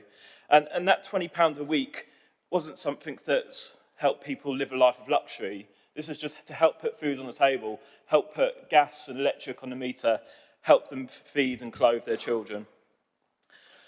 I've got a fair bit of experience of dealing with universal credit and other benefits. One of my previous roles was working as a welfare benefits advisor. And also one of my few claims to fame is I've got a 100% record at benefit tribunals versus the DWP, so if you ever need any advice, you know where to come. Also, as a ward councillor in Charles Dickens ward, we quite often get casework that relates to benefits in one way or another, and having that experience of having worked in the fields really helps, because it means that we can try and talk people through and work them through their issues rather than just having to signpost out to other agencies, although there are lots of local agencies that can support people with money advice and benefits as well.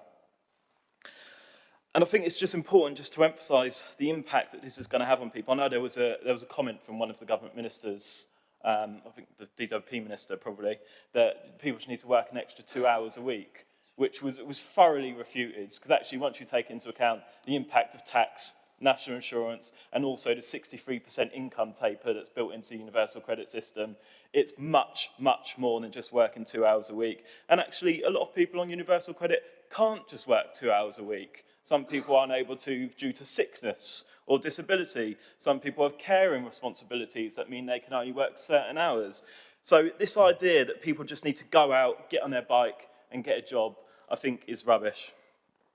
Just at my last advice surgery at Lamport Community Centre, I saw a man in his 60s. He was in tears. He'd worked all his life as a skilled tradesperson on pretty good money. He was living in council housing in Lamport.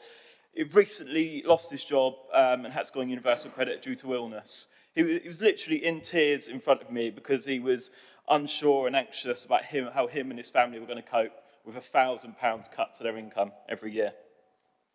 Know that across Charles Dickens wards, the most recent figures we have is that there's 3,354 people claiming universal credit. And that those figures are a couple of months out of date, so I wouldn't be surprised if they're a fair bit higher now as the impact of end of furlough starts to hit.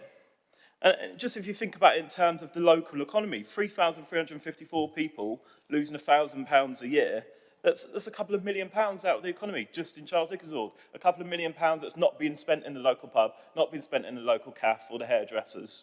So it's got a knock-on impact.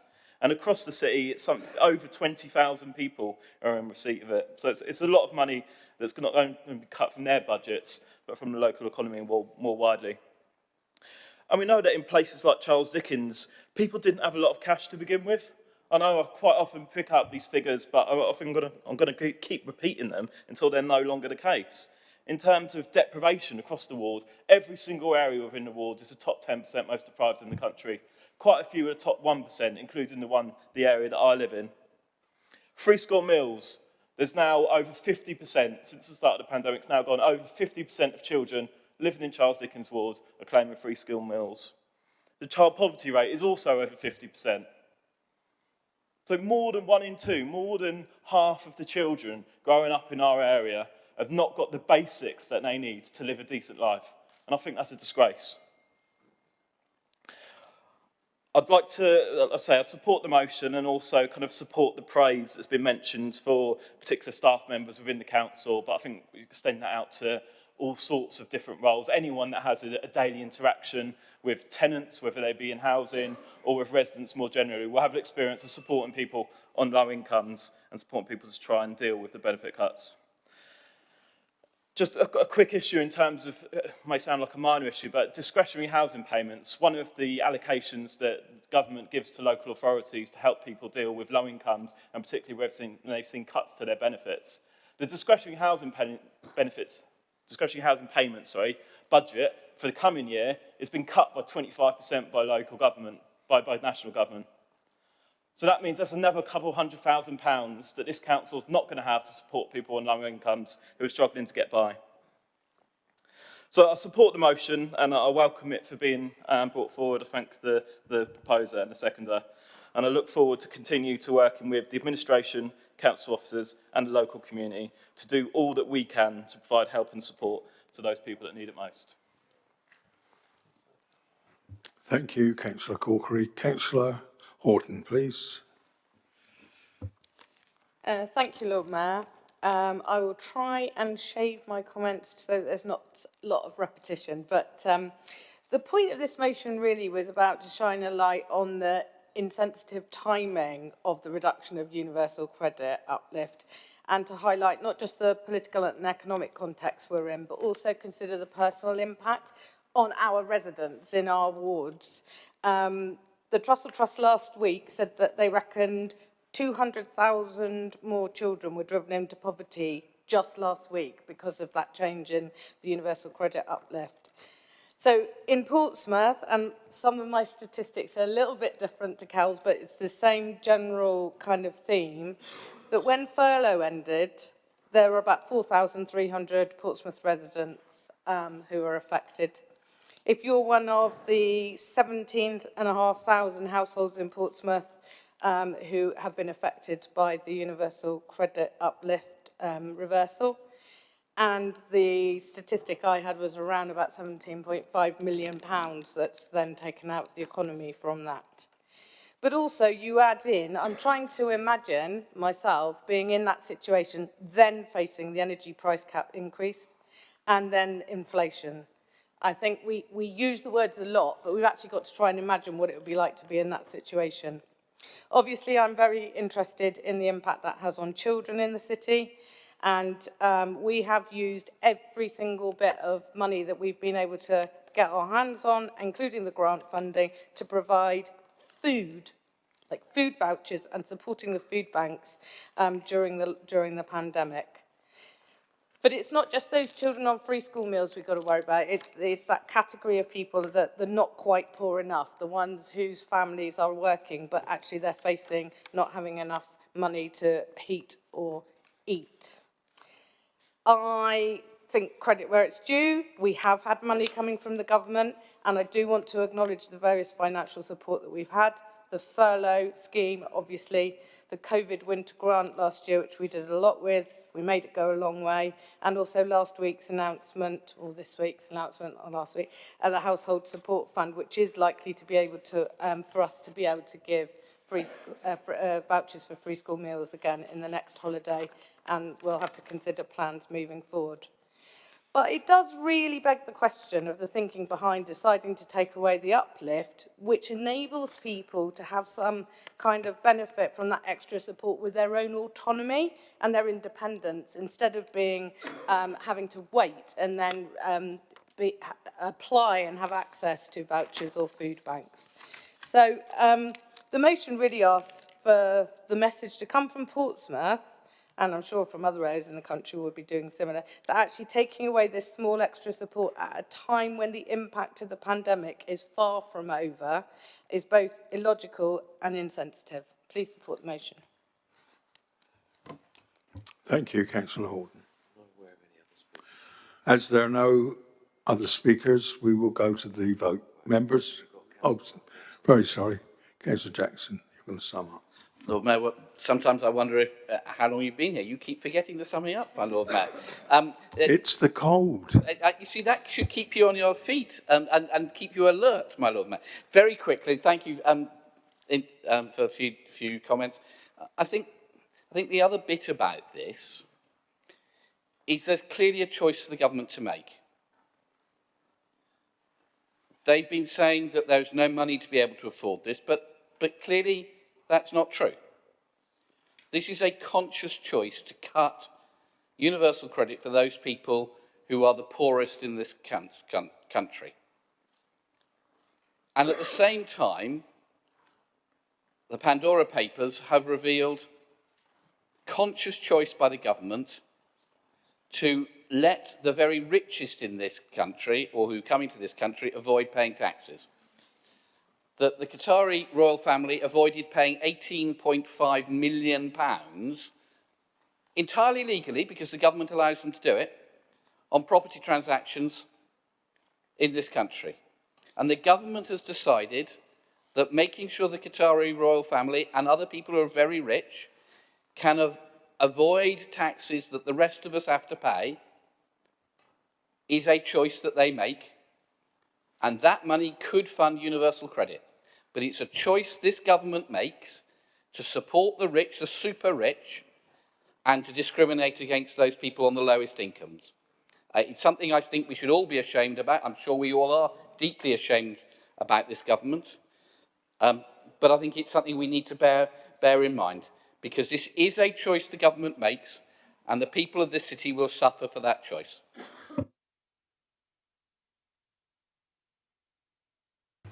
Thank you, Councillor Jackson. Members, we now go to the vote. All those in favour, please show.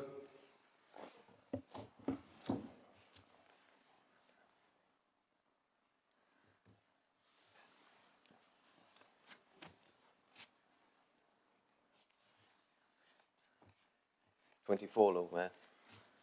And all those against. 1, 2, 3 against. And abstentions, please.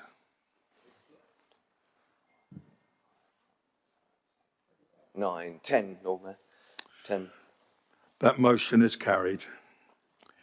Concludes that item. We move on next to motion K concerning Aquin, proposed by Councillor Heaney and seconded by Councillor Smythe. I now call upon the proposer, Councillor Heaney, to present and speak to his motion. Thank you, Lord Mayor. I think this motion is likely to be uncontroversial, and given the lateness of the hour, I'll try to be brief.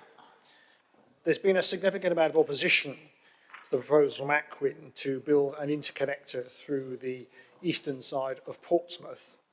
The Stop Aquin group have energetically campaigned against this.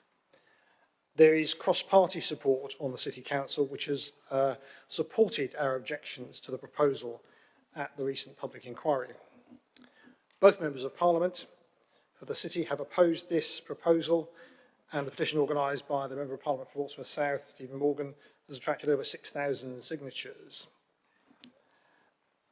I welcome the statement from the Leader of the Council reported in the news on the 4th of October, saying that the City Council will support a judicial review if the decision is made to allow Aquin to proceed with their proposal. We submitted this motion a couple of weeks ago because of the significant amount of opposition which has come about due to this proposal. Now, we cannot be sure of the decision, and it might go in favour of all of us who are opposing this and in favour of the city. But if not, because of what is at stake here, we should prepare to take this matter to judicial review. Now, we have a limited time to make an application. And of course, we cannot be absolutely sure on what grounds we could challenge it until we have seen the decision. But I think we should begin preparations as soon as possible based on what we've already prepared as opposition to the case. I mean, it's rather unfortunate that the whole issue of Aquin and its proposal have also become mired in the issue of political donations, which does raise a lot of concern and suspicion among people about the way this decision might be made. We really owe it to the campaigners and the residents who have opposed this development to take every possible step to challenge the decision. and to oppose the Atkins proposal. It will also help us to demonstrate the city's community leadership. So therefore, I hope you will be able to support this motion. Thank you. Thank you, Councillor Heaney. We have two amendments to this motion. Oh, could you confirm you're going to second this, Councillor Smythe? I confirm I'm seconding this motion and reserve the right to speak. Thank you, Chair. Thank you. The first amendment is from the Liberal Democrat Party, proposed by Councillor Vernon Jackson, seconded by Councillor Sanders. And the second one is from the Conservative group, proposed by Councillor Robert New and seconded by Councillor Simon Bowser. So if we can take them in order, could I have the proposer and seconder, please, for the Liberal Democrat? Had to propose and suggest it's circulated, my Lord Mayor. Thank you. And Councillor Sanders? Happy to second, my Lord Mayor. Thank you.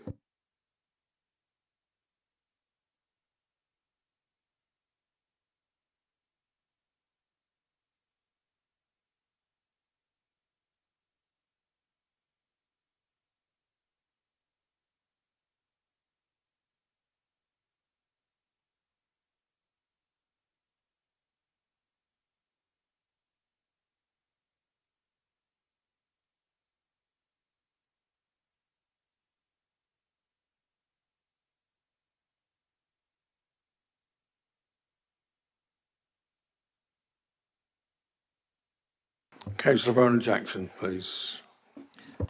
Thank you, my Lord Mayor. Actually, considering the hour, I think we don't need this amendment. I think we all know where we are with it. So I think that, personally, I think I'll probably be killed by my group. But I think we can withdraw that amendment. But I would like to speak at some point. That is the view, is it? I am the proposer and I'm not proposing it. We'll move to the second amendment. Councillor Simon Bowser, are we going to distribute the amendment? Yeah, I'm happy to propose it, Lord Mayor, and for it to be distributed. I'm happy to talk to it as well, just while the hour is late. Also, I think it's a good motion. This is just to add a bit more fact to this, that we are united across Portsmouth, at least, on opposing Ackwen. And all it is just to beef up the figure on the public petition. So Penny Mordaunt also produced a public petition that she went up and presented to the base department, which I went with her to photograph, etc. And so it's actually closer to 10,000 signatures. And I think that sends a strong message that actually both MPs, both Stephen Morgan MP and Penny Mordaunt MP, have stood with activists, campaigners, people here who've been fighting these objections, the proposals at every step of the way. And so my amendment is just literally around that. It's just a small change of wording. Thank you, and I can confirm that Councillor Bowser seconded that, yeah. Thank you. The matter is now before the Council to debate.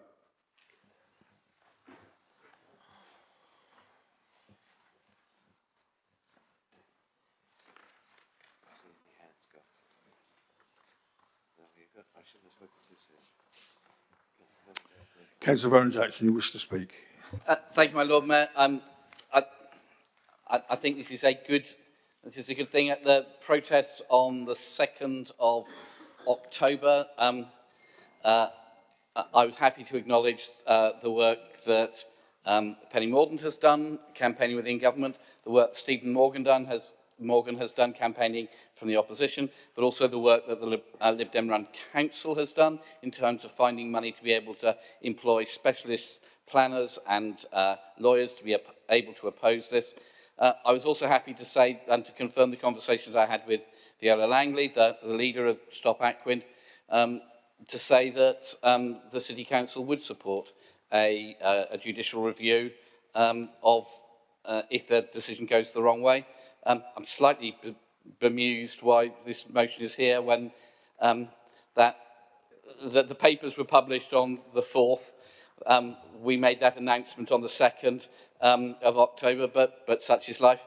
And other things have been withdrawn to ease this meeting. But I think it's really important that we note that everybody has worked together to try to make sure that there is a united voice against Aquin, and I hope that that continues. I think that is really strong for us in the city, and I'd like to pay tribute to everybody who has been involved in the campaign. Let's hope we don't need a judicial review.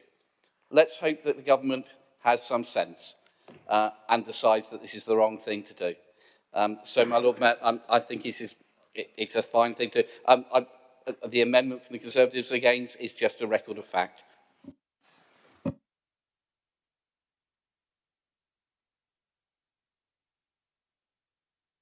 Councillor Atkins, please. No, I think Gerald has covered everything. Move to vote. Councillor Smythe, did you want to speak?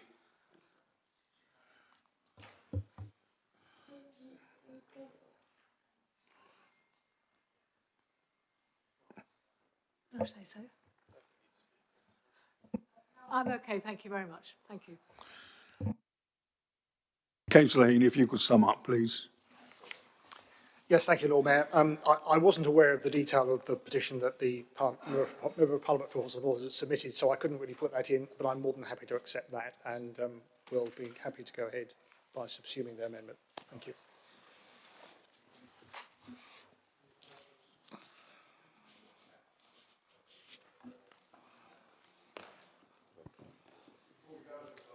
Before we go to the vote, members, I know my position and I hope it's always been neutral, but on this, I am adamant that I should be voting for this, whereas I'm 100% against this ever happening. And I believe myself, Councillor Hugh Mason, were at the first meeting with these people when we first smelt a rat. Thank you. So, members, to the vote, all those in favour of this motion, please signify. Including the amendment. Including the amendment. Yeah, that looks unanimous. Anyone against it? Anyone against? Unanimous, including yourself. No, that's unanimous, and thank you, members.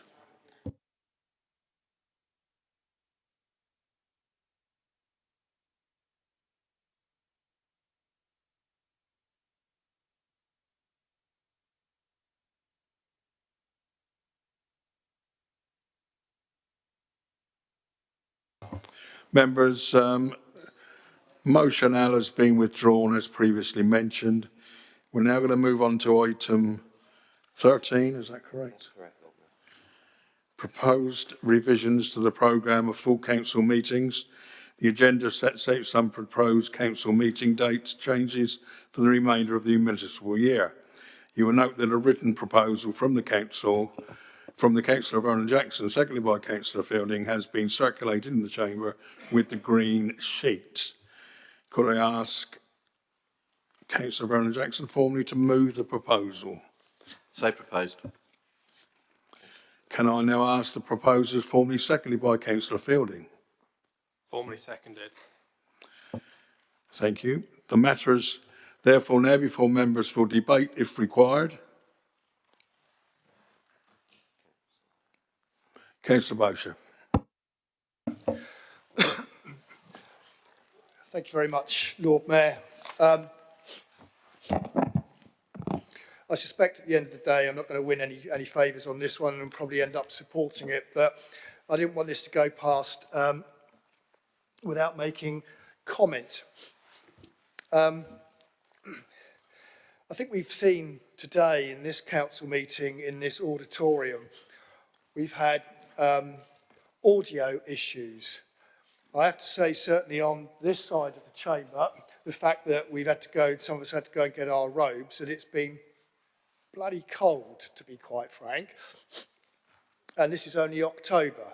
The meetings in November and December and January, it's not a very conducive environment for holding a council meeting.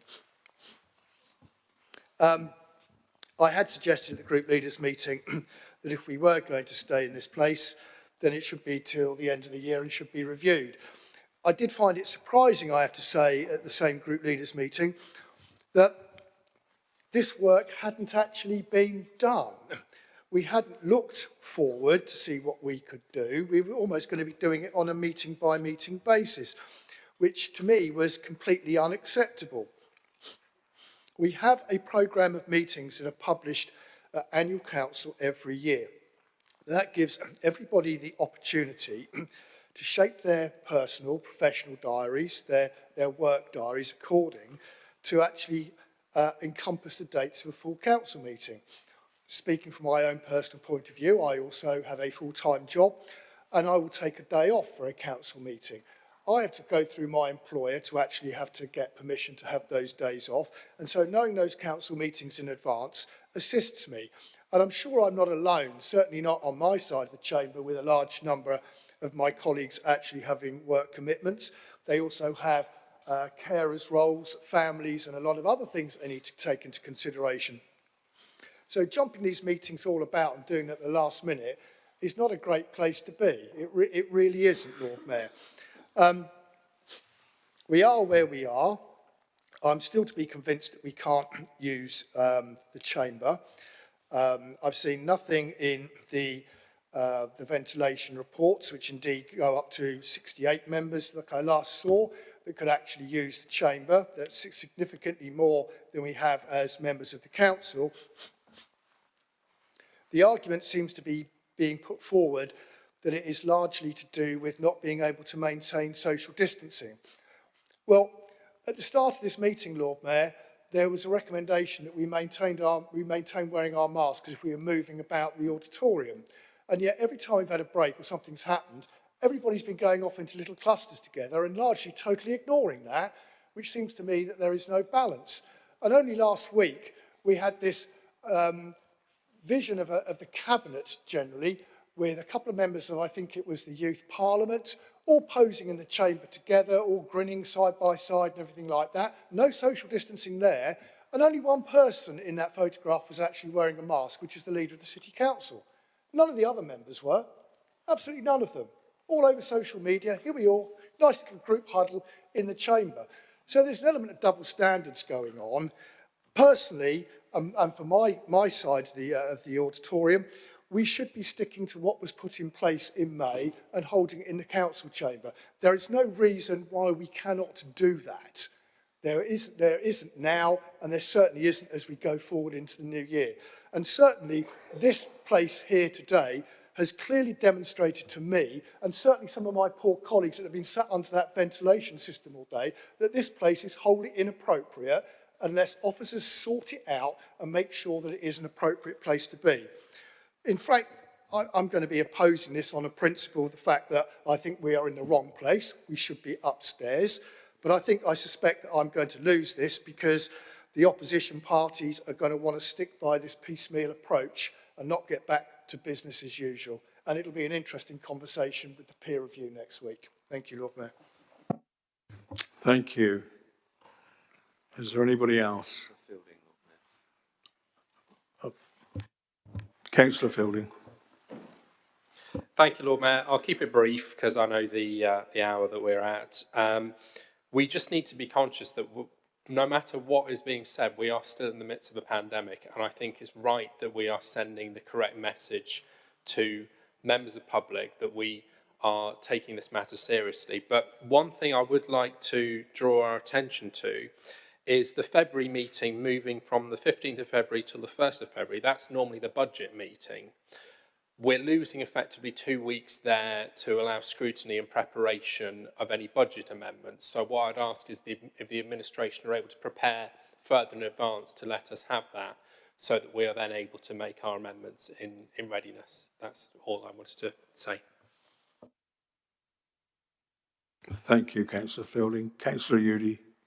Do I have to stand up? Right, I just wanted to say it has been so horrifically cold in here, and I know it feels a bit first world problems, but I feel like we can move back to the council chamber. And also there's been such a wicked cold going around at the moment and people getting really poorly, and whether it's COVID or it's not COVID, that we're all just going to be pretty liable for having our immune system quite low after today and us becoming poorly and run down ourselves, especially a meeting that's we've probably got like an hour left now, haven't we? Because we're about to have questions and one last bit.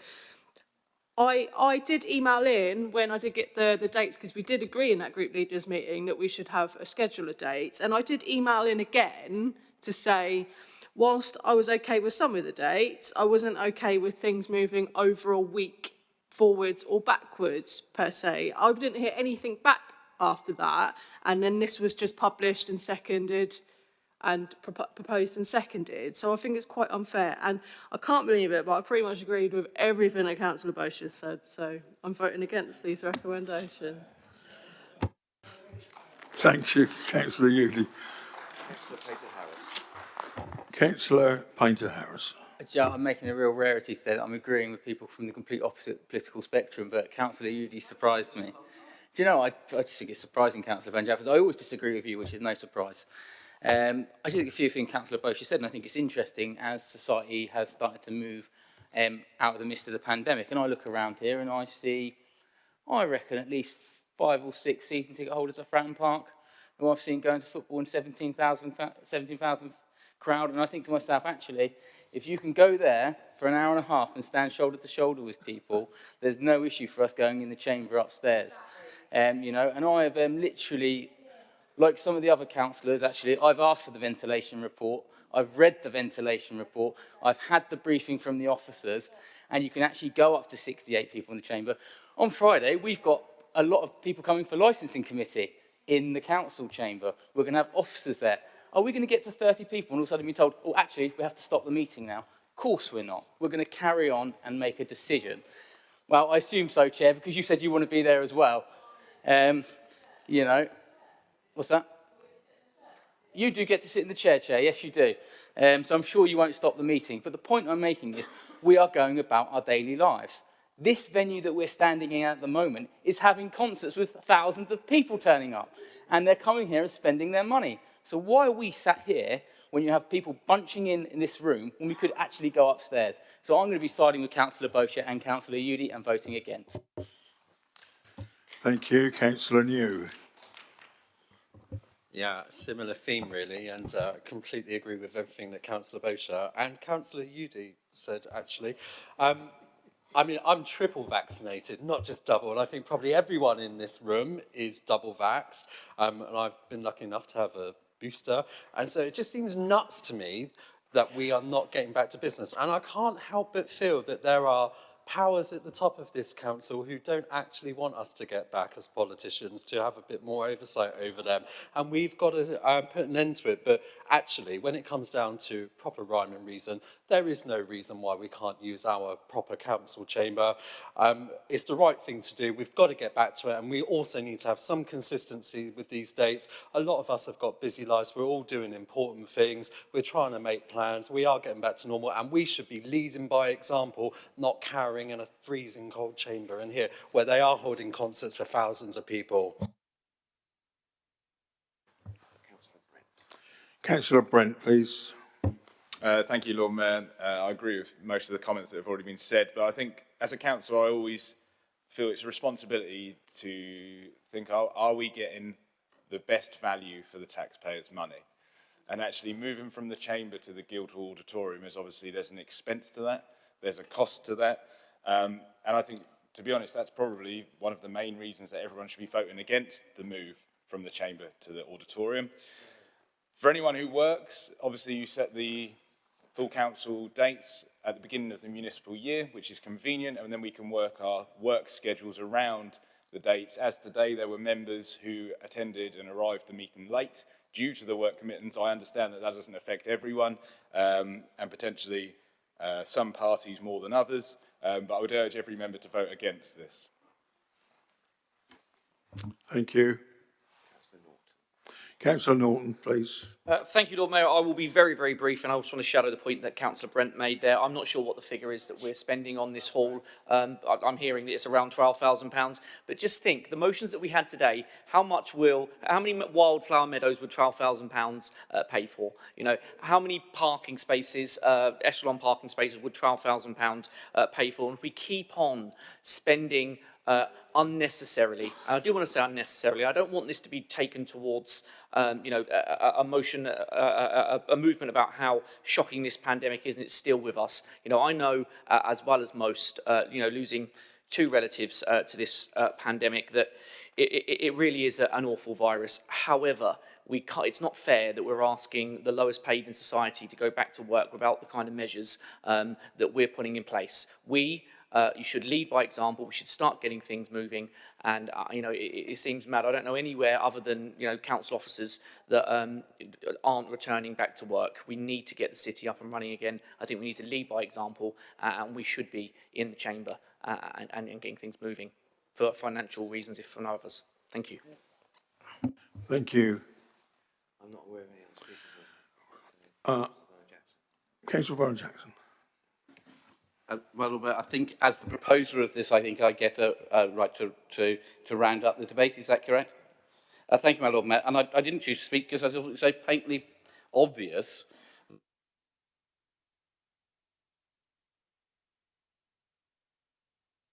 And our rates are 10 times that of France. And the report that came out this week, a joint report with two Conservative chairs, talking about how the government have handled this, showed huge problems that came from that. And that was because they chose to ignore that there was a pandemic. Now, what we're seeing... Lord Mayor, point of order. This isn't really relevant to this. That's something that was nearly 2 years ago. He's talking out of his backside, frankly. So my Lord Mayor, a friend of mine, somebody who's worked for the council, died of COVID 2 weeks ago. Somebody died of this 2 weeks ago in Portsmouth, who worked.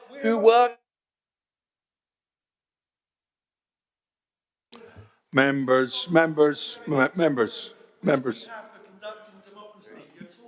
please. Councillor Jackson, carry on. Thank you, my Lord Mayor. The advice we have from the professional officers who deal with public health.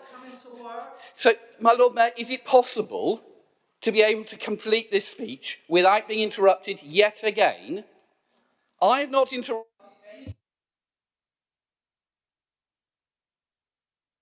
People have the manners to be able to do that as well, my Lord Mayor. Members, if we can just allow Councillor Jackson to finish, we can move on with this meeting. Thank you. Thank you, my Lord Mayor. So I think we need to recognise we're in a pandemic. We need to recognise that we are going to have 10-hour council meetings.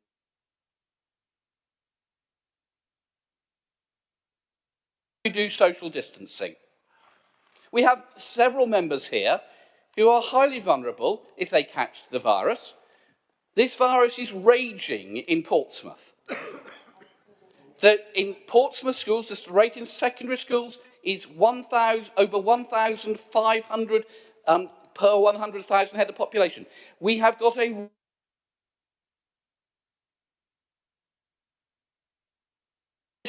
This pandemic has gone away, then that's a terrible message to be sending out. The council is working hard. Some people are working at home, and actually it works for people working. We've just lost a lawyer to another council where that lawyer is being told they never have to go in. Never once into that council office do they need to go in because they can do their job efficiently without ever going into that office. Now that's a really valuable member of staff we've lost. So work has changed, but we've got to make sure that we protect people, and pretending that somehow sitting next door to each other, 3 inches away from each other, for 10 hours in a council meeting is not going to increase our risk of catching COVID and spreading it to others is plain daft. And therefore I'm happy to suggest we do this. We've got to lead by example. We've got to make sure that people know and understand this is a dangerous virus that can kill, and people should take precautions. Thank you, Councillor. We will now go to the vote. Members, all those in favour of the proposal, vote in the normal manner.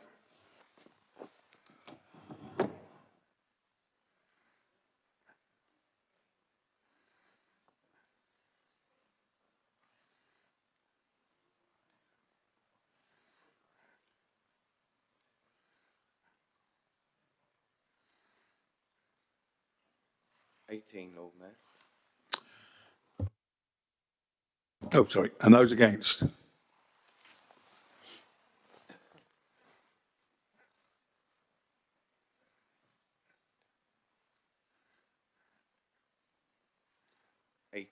Mayor.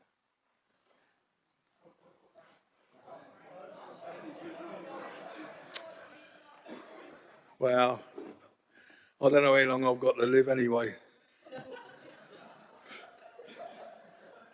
I've had 2 jabs. Well, I've had 6 jabs. Only 2 for COVID. The others were for various other things. Well, I've got to stick to what I've been saying all along, and that is, well, first of all, I don't think we'll be 3 inches apart in the council chamber. There's enough spare seats up there to space us out just as much as there is here. I feel we'd be operating better if we went into the council chamber. I will therefore vote against this motion.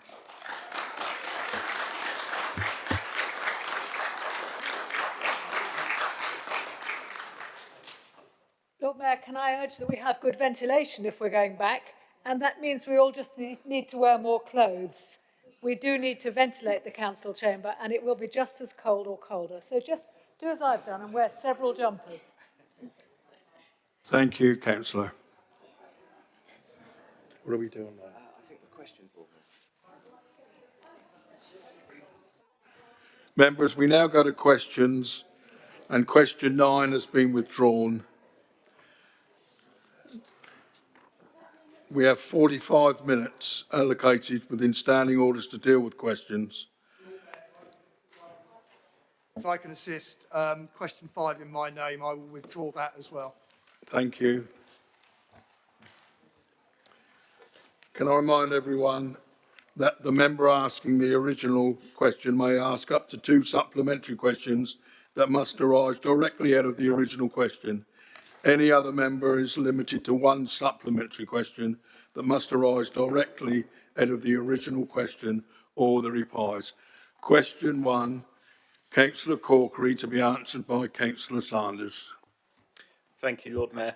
Will the Cabinet Member for Housing consider the request from residents of the Courts blocks in Lamport for the long-term empty ESO office on their estate to be converted into a community space? Thank you, Cal. The answer is yes, but I think you deserve a bit longer than just yes. Because we need to be clear that the office will be used for, in the short term, to help with the maintenance project that exists. Afterwards, we're happy to talk to local residents, including the Charles Dickens Ward councillors, on the actual future itself. There are many potential things that could work. I fully understand the attitude of the Learning Disabilities Champion towards this, and that's great respect. And also, I'm delighted to talk to yourself, Cal, and Councillor Mellor as well last week about it, but we should all work together to try and deliver the best thing. But the answer is yes.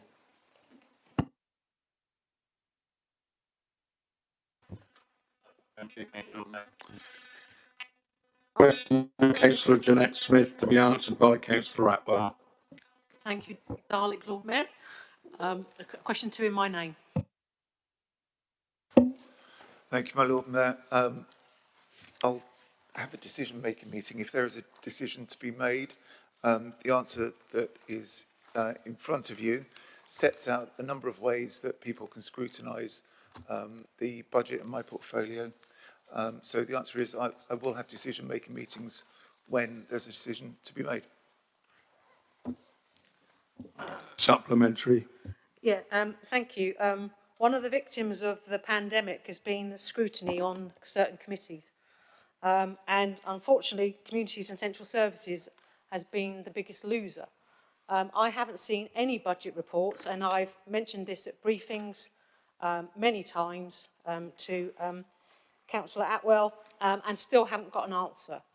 Now, it's the only committee that has not had that scrutiny or decision-making meeting. So, can you tell me when we are going to have a meeting of the communities and central services, because there are briefings that need to go to that meeting and that needs to be made.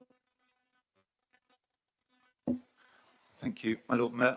Well, the previous answer really, if there is a decision to be made, I'll have a meeting as I had previously in the year, earlier in the year. So if there is a decision to be made, I'll have a meeting. So a sort of final supplementary then. Would you agree with me that the PCC Cabinet paper for recovery renewal is one of the main decisions that the communities and central services need to make? So when will the meeting be?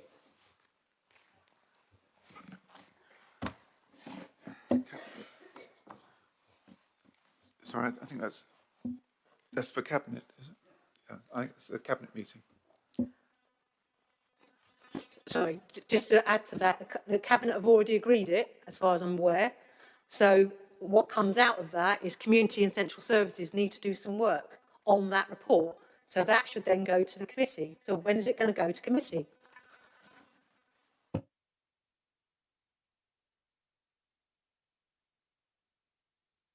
But it's not a committee. Can we have some clarity? I mean, it seems to be the same answer. Sorry, what Councillor Atwell is saying is that the Cabinet do everything, and they don't. They do a report, which then it gets agreed as the strategy for the City Council. Then that goes to the various portfolios. And I'm saying, when does it go to Communities and Central Services portfolio? It doesn't. Okay, that's my answer. Is it me or is this the same?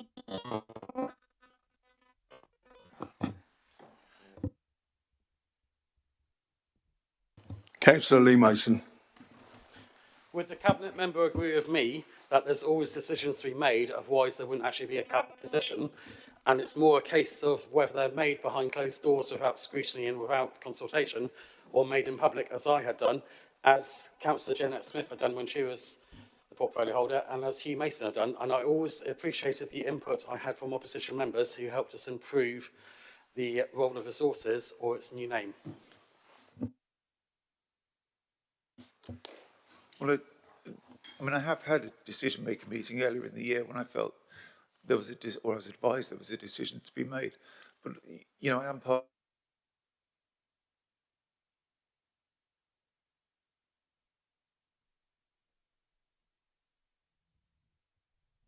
Councillor Fielding. I think Councillor Mason's covered the thrust of what I wanted to say. Councillor Corkery.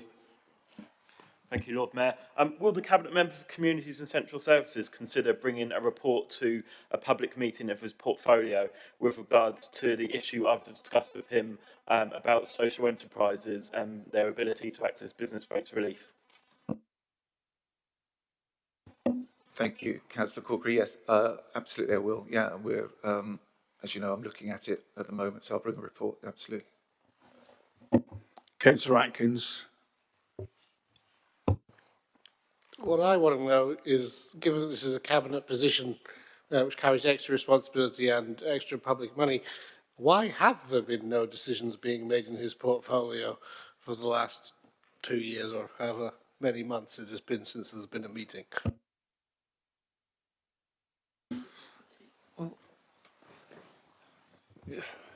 Well, I've been in post for a year. When I've been advised that a decision-making meeting was appropriate, I've held a decision-making meeting. But, you know, we do work as a cabinet. I don't know how others work, but that's how I've been working in the last year. Councillor Peter Harris. Thank you, Lord Mayor. Just as this discussion is very interesting, so as the Cabinet member, obviously you do have decision-making ability. Why have you chosen not to make decisions in public and seemingly make them behind closed doors?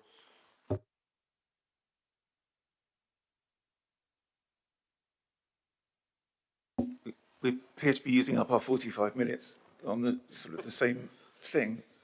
We make decisions as a cabinet. That's how we operate. Because you can't do it on your own? No. Councillor Vernon Jackson. Thank you, Lord Mayor. I wonder if the Cabinet member would agree with me that working as a team as part of the Cabinet is where decisions get worked on so that we can avoid the silo mentality that has bedeviled so many administrations here because people work together as part of a team. And sometimes that means individual decision-making meetings. And if we're going to ask why things haven't met, I wonder if Councillor Atkins would ask his fellow ward councillor, as chair of a scrutiny committee that hasn't met for 19 months, whether he's handing his money back.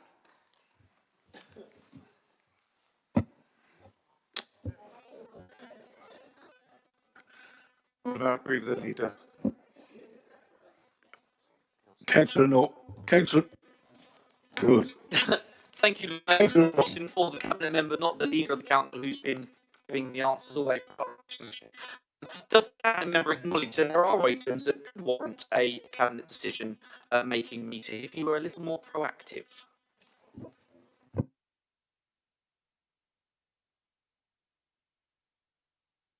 I mean, who's answering these questions?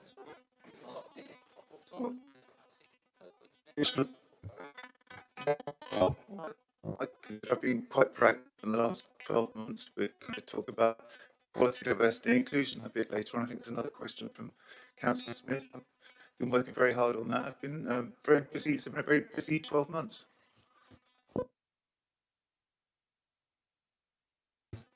Councillor Udy.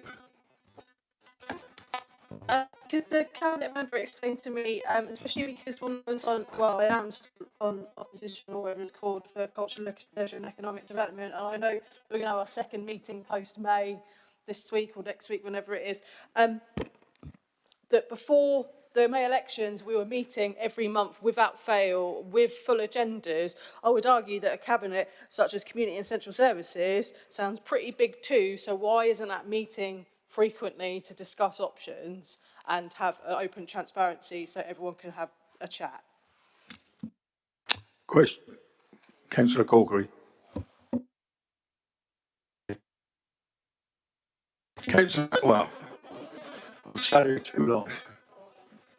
There are a number of ways to have these conversations, and one of them is the monthly opposition spokespersons meetings.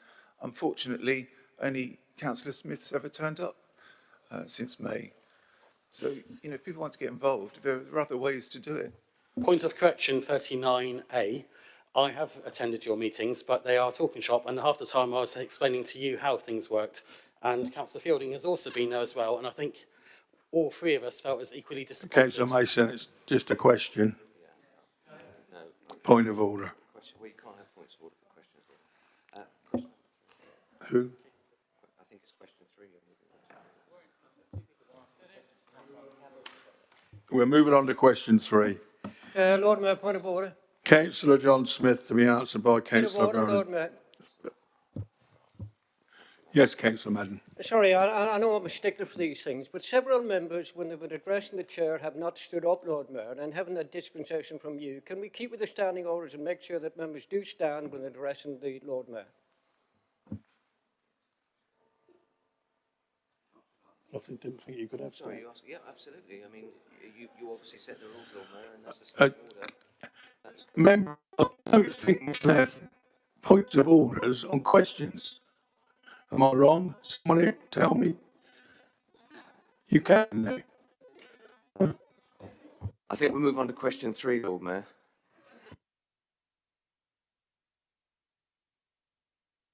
Lord Mayor, could I just say that there are people on the top table there who are supposed to stick with the standing orders and advise you. The standing orders say that members must stand up, not that they can stand up, unless you give them, as you did earlier on, dispensation to Councillor Stagg.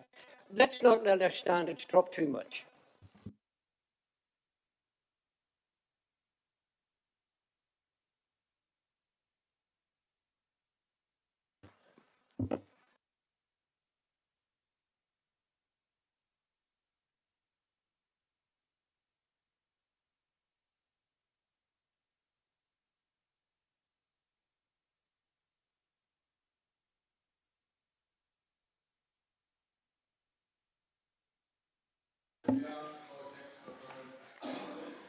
Thank you, Lord Mayor. Council officers and teams did a fantastic job keeping things going through lockdown. However, Now we are out of restrictions, it is clear we are going to need some heroic recovery to get things back up and running as normal. So my question is, how soon, I know it's a bit after the 19th of July, does the leader envisage the council returning to normal business? Thank you, Councillor Smith, and thank you for the question. I'd like to pay tribute to the great work that council officers did over the pandemic, but to remind colleagues, we are still in a pandemic. People are continuing to work incredibly hard in all council services. Inevitably, they are slightly different, but things are changing and returning to normal. The civic offices are open to people, but the work of the City Council has continued throughout the pandemic, and I'm very grateful to colleagues who've worked so hard.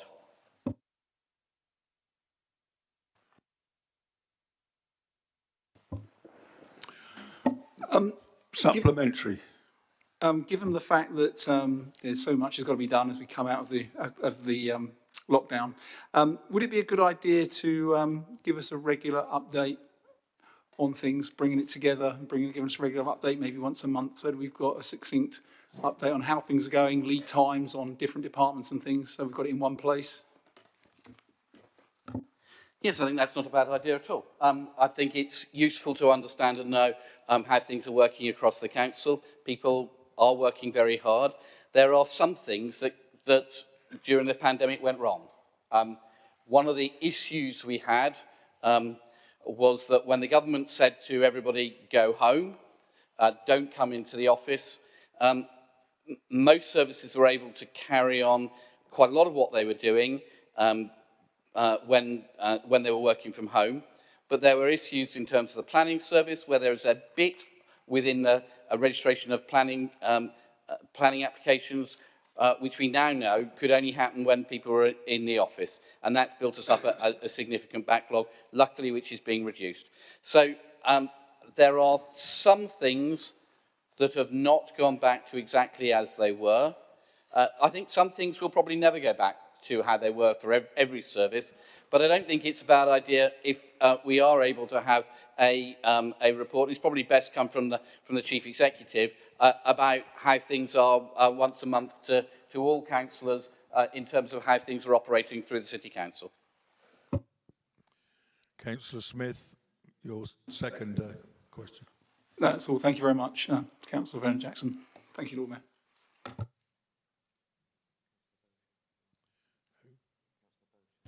Councillor Bowser. Thank you very much, Lord Mayor. On the subject of the council returning to business, does that now mean that the next scheduled council meeting will be on Tuesday, the 9th of November in the council chamber? My understanding, Lord Mayor, is that that is correct, that we will go back to the original timings and original dates as published, and that will take place. We'll have to look at exactly how we're able to get people into the council chamber in a way that gives some distance and ability to sit where they can, but we'll have to work that through. So we will need to look at the timings, but my understanding is the vote that took place earlier today means that the alternative dates as proposed and the alternative locations are all rejected and we go back to the original.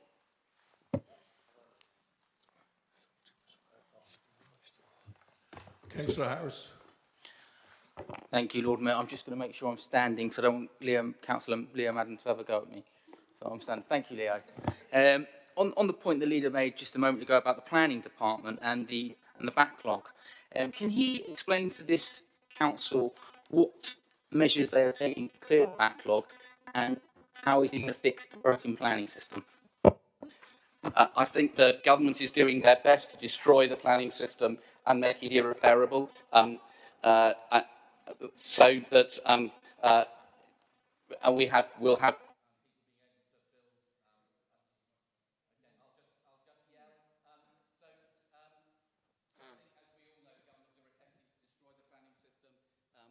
And make sure that people are. No, it doesn't work either. Oh yeah, I'll just yell into it. So in terms of planning, the bit we've tried to do is to employ a private sector company to come in and to take over a large number of planning applications and try to get them sorted. That's not worked as well as we had hoped, but we are looking at other ways of increasing the capacity. But I think it's right that I think everybody knows that the planning department is under significant pressure, and people are working as hard as possible to try to make sure that the backlog is cleared.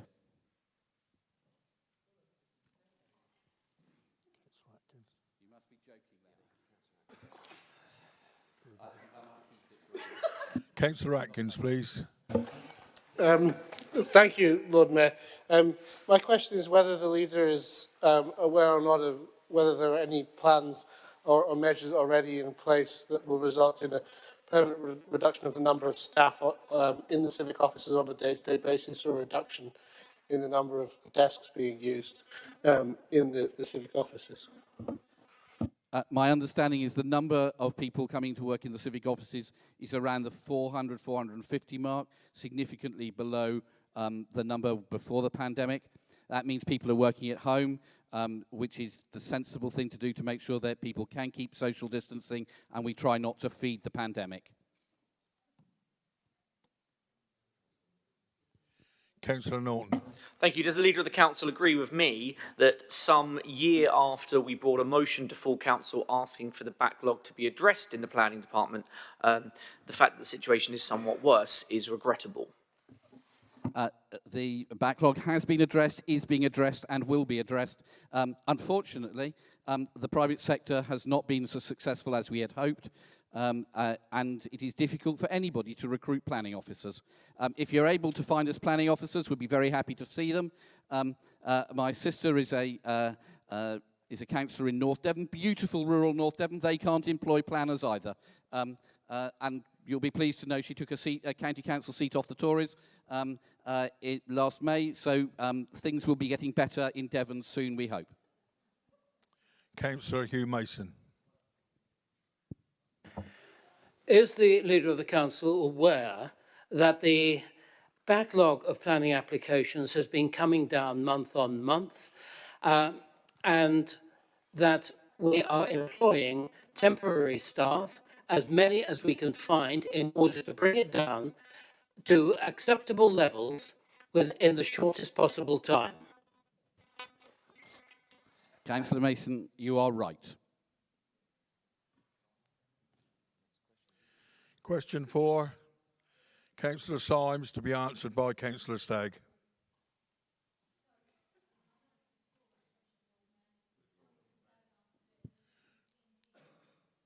Sorry, I'd like to withdraw that question.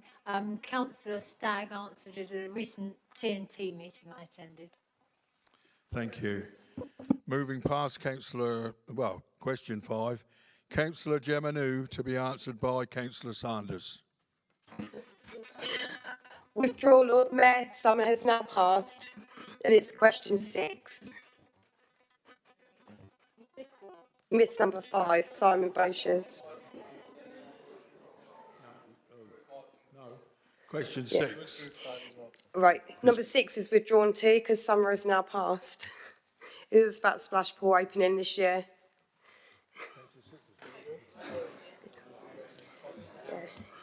Councillor 7.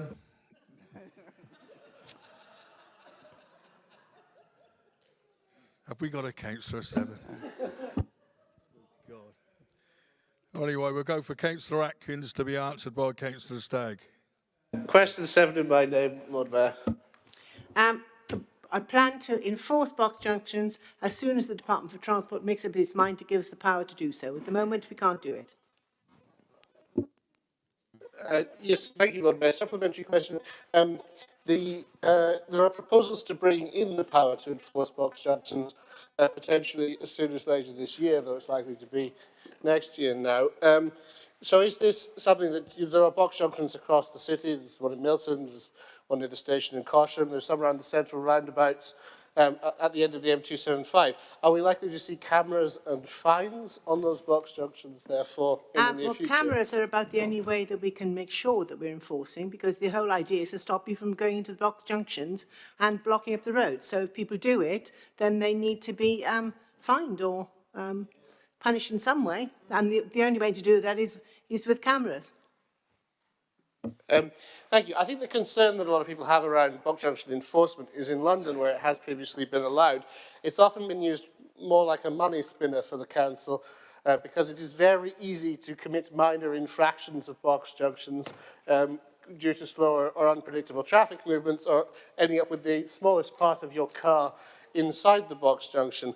So I think what I would like to ask, can you reassure residents that you won't enforce it in that way and it won't become a means of generating revenue for the City Council, and that it will only be used to make sure the box junctions are clear for their intended purpose to allow other traffic to flow through, rather than people being fined regularly for very minor infringements of the box junctions? The aim is not to raise money for the council. The aim is to keep the box junctions clear. But I don't operate the cameras, so I can't actually say, I can guarantee that nobody will be fined if they're just a few inches inside.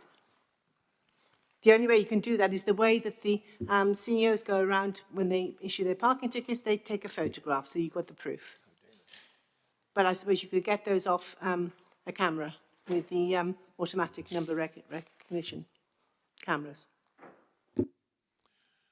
Councillor Peter Harris. It's just an interesting comment that the Cabinet members made about it not being a revenue spinner, but would the Cabinet member agree with me that this is probably going to hit Portsmouth residents in the pocket, and fundamentally it is a revenue spinner? Not if Portsmouth residents obey the box junctions. It's the same as if you don't obey the traffic lights, you can get done, you know, or if you park in the wrong places, it's up to Portsmouth residents. Nobody is trying to trap them. They're clearly marked, and in fact I fought to have one put in at the junction of Goldsmith Avenue, Milton Road. Had it put in, Colas resurfaced the road, didn't put it back in again. So I fought for that to go back in because that junction is always blocked up without it. Now, since the box junction is in, it's not blocked up. And that's the purpose of it. Is that you, Councillor Wood? Do you want to speak? Oh, sorry, my knee's going. Would the Cabinet member agree the point to just make there is black and white, you're either breaking a regulation or you're not breaking a regulation, and the word enforcement means enforcing whether you're breaking the rule or not? Absolutely, it's simple.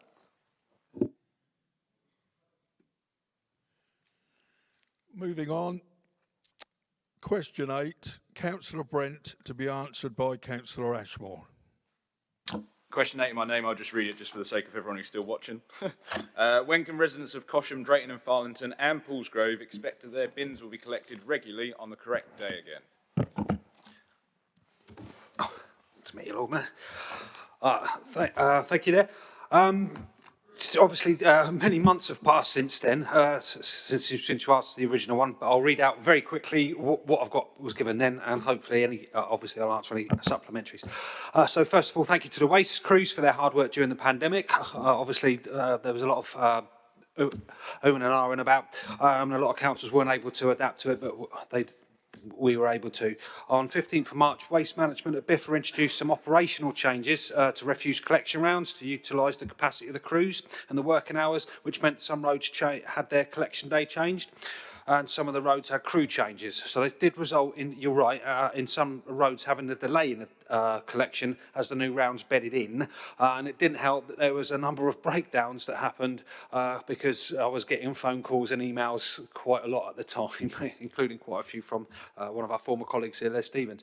So, yeah, it didn't disproportionately affect any particular area of the city. It was all over. But yeah, sorry, let me get to the next part. Yeah, obviously the breakdowns didn't help because they were going for a full body refurbishment programme, which should be okay now. And obviously we've just introduced the food waste in October, which means there's some residents in the areas you've mentioned that it should have an additional collection service now as well. Thank you. Would the Cabinet member agree that any increase in council tax would be seen as residents as something that if their bins aren't being collected on time, that why is their council tax being raised? Would you agree that some residents may have that opinion? I would say that the service still happened, even though if it was unavoidable, it still got collected, even if, as I said, with breakdowns and the stuff that was going on there, it would still the service still happened. Final supplementary for me. So I was a standing deputy on the Governance Audit and Standards Committee the other day, and so I realised in Q1 the bin collection misses per day was 55 on average. I'd be interested to know potentially what you would see as a target. Should that number be 0, or are you happy and content with the idea that people will have an increased council tax and their bins potentially aren't being collected on the day they're supposed to? Obviously, we'll want the missed bins to be 0. I'm happy to confirm that.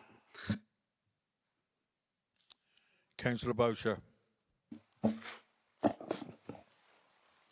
Thank you very much, Lord Mayor.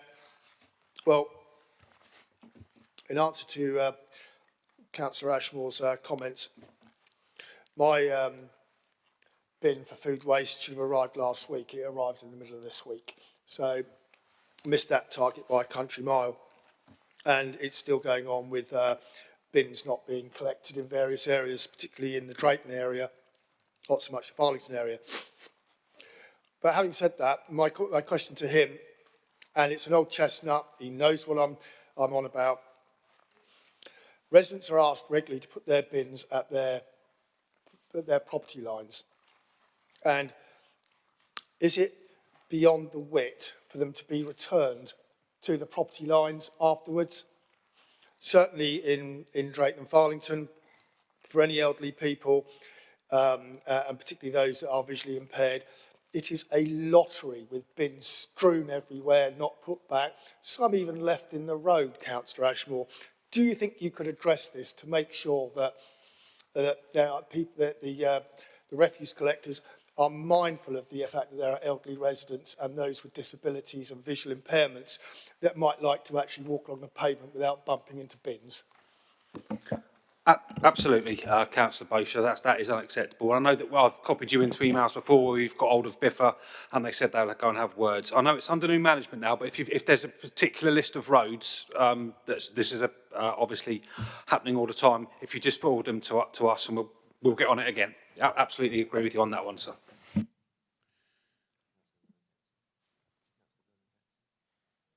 Councillor Vernon Jackson.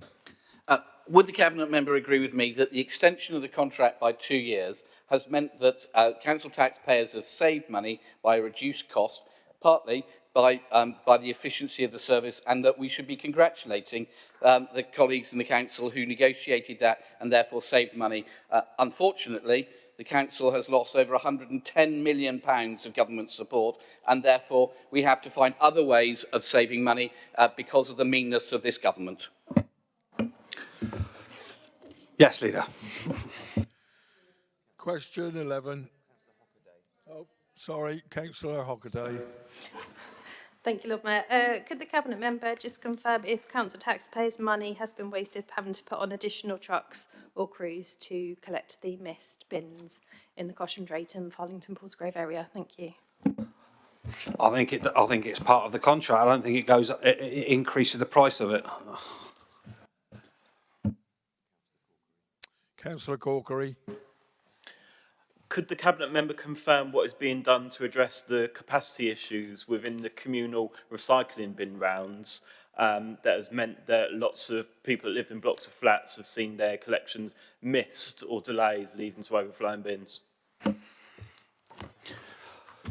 Obviously, the communal collections there's a different strategy of doing that. But if there's a particular block that it's happening with, or blocks it's happening with, if you can just let me know and we'll get on to see what's going on with that and why it's happening.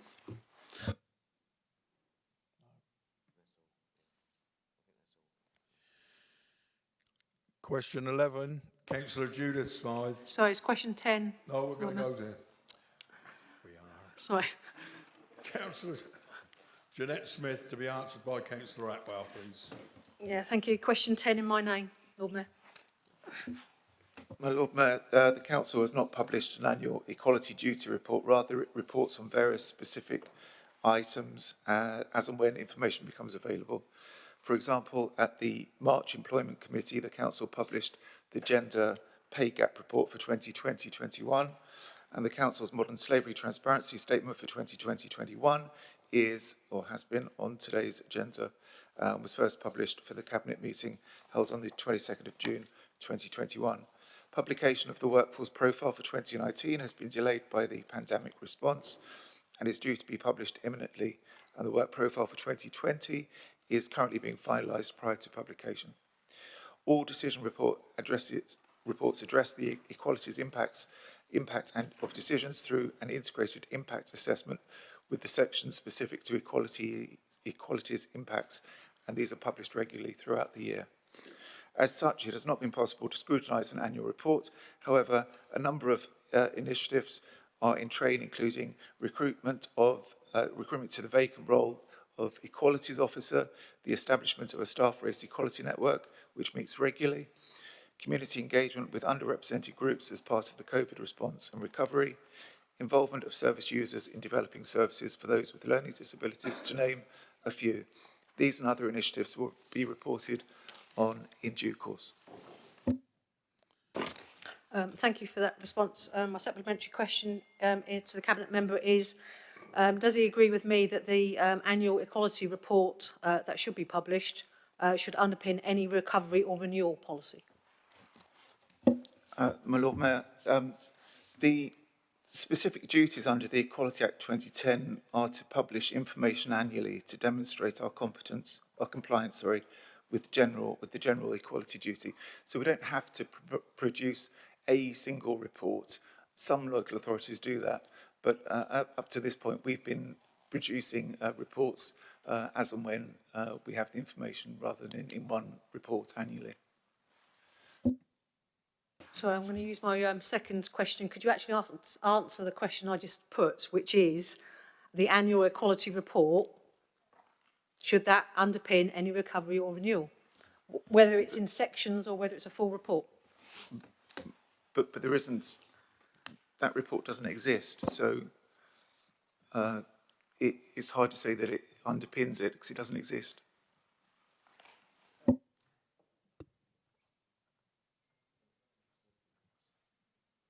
Councillor Brent. Does the Cabinet member believe that there's adequate scrutiny within his portfolio?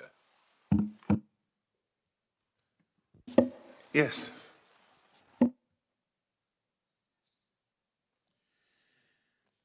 We now go to question 11, Councillor Judith Smythe, to be answered by Councillor Hugh Mason, please.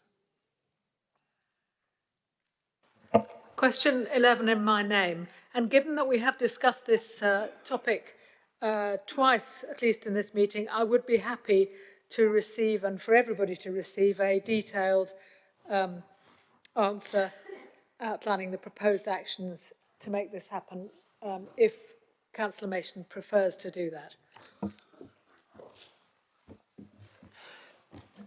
Thank you for that, Councillor Smythe.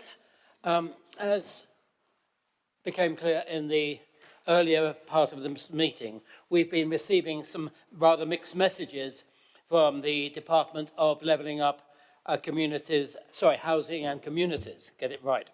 I have received a very full comment in response to your question from Mr. Maguire, our Chief Planning Officer, but it's late, as we both agree.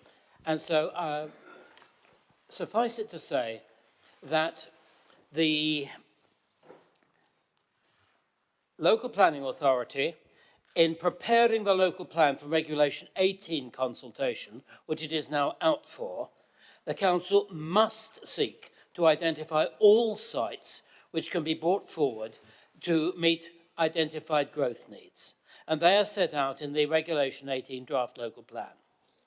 At the same time, the council is identifying the land supply and environmental constraints which will prevent it from meeting these identified, or government identified needs. And these will, together with the responses from the public and other stakeholders, will determine the response which we will make when the draft local plan is revised for the Regulation 19 consultations. So the matter is in progress at the moment, and we are taking action, and I will let you have a fuller response as soon as possible, in writing. And of course to any other councillor who would like a fuller response on that. I just ask one supplementary. Earlier on in the discussion, Councillor Vernon Jackson talked about the need to emphasise the difficulties of getting the various permissions we would need were we going to build Lennox Point to reclaim land and to have that sort of impact on biodiversity. Is that something you'll be taking into account too, in order to substantiate the reduction in the housing targets? The question of land reclamation at Lennox Point and any other form of land remediation, including that of the existing part of the Tipner Peninsula, will require a very considerable amount of work done on it, because it will have to meet all the government requirements for compensation, mitigation, and remediation.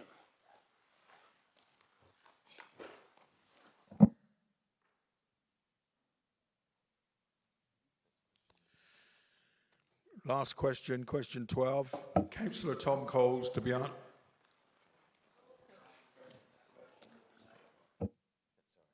Councillor Brent. Can the Cabinet Member just confirm when the next healer is due to be published, please?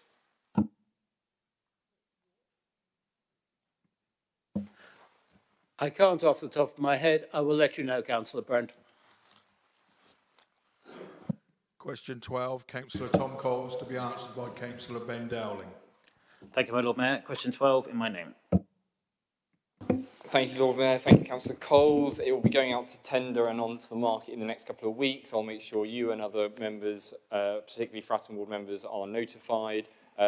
Officers in both procurement and in cultural services have said they will most certainly be working with Fratton Local and any of the other community groups to make sure they're aware of the process and understand what's required in order to apply for it. There's a little bit of maintenance work that needs to be done on the centre part of the unit, which we have to do, and that's going to happen very soon.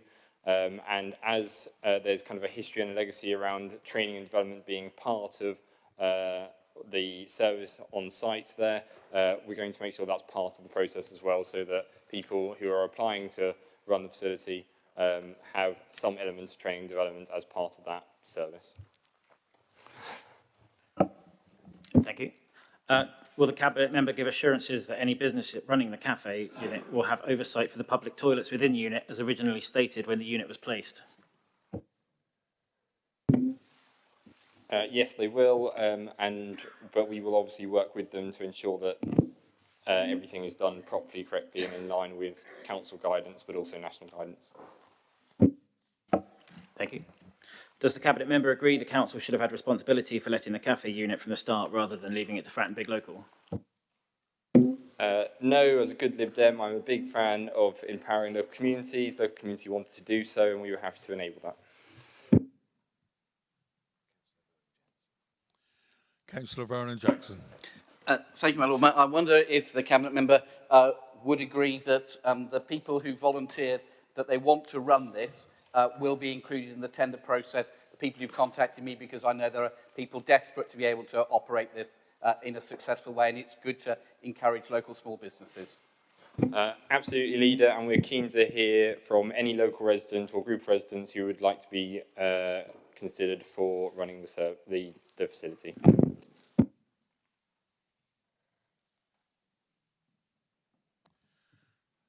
That's the end of questions, members. We now return to item 7.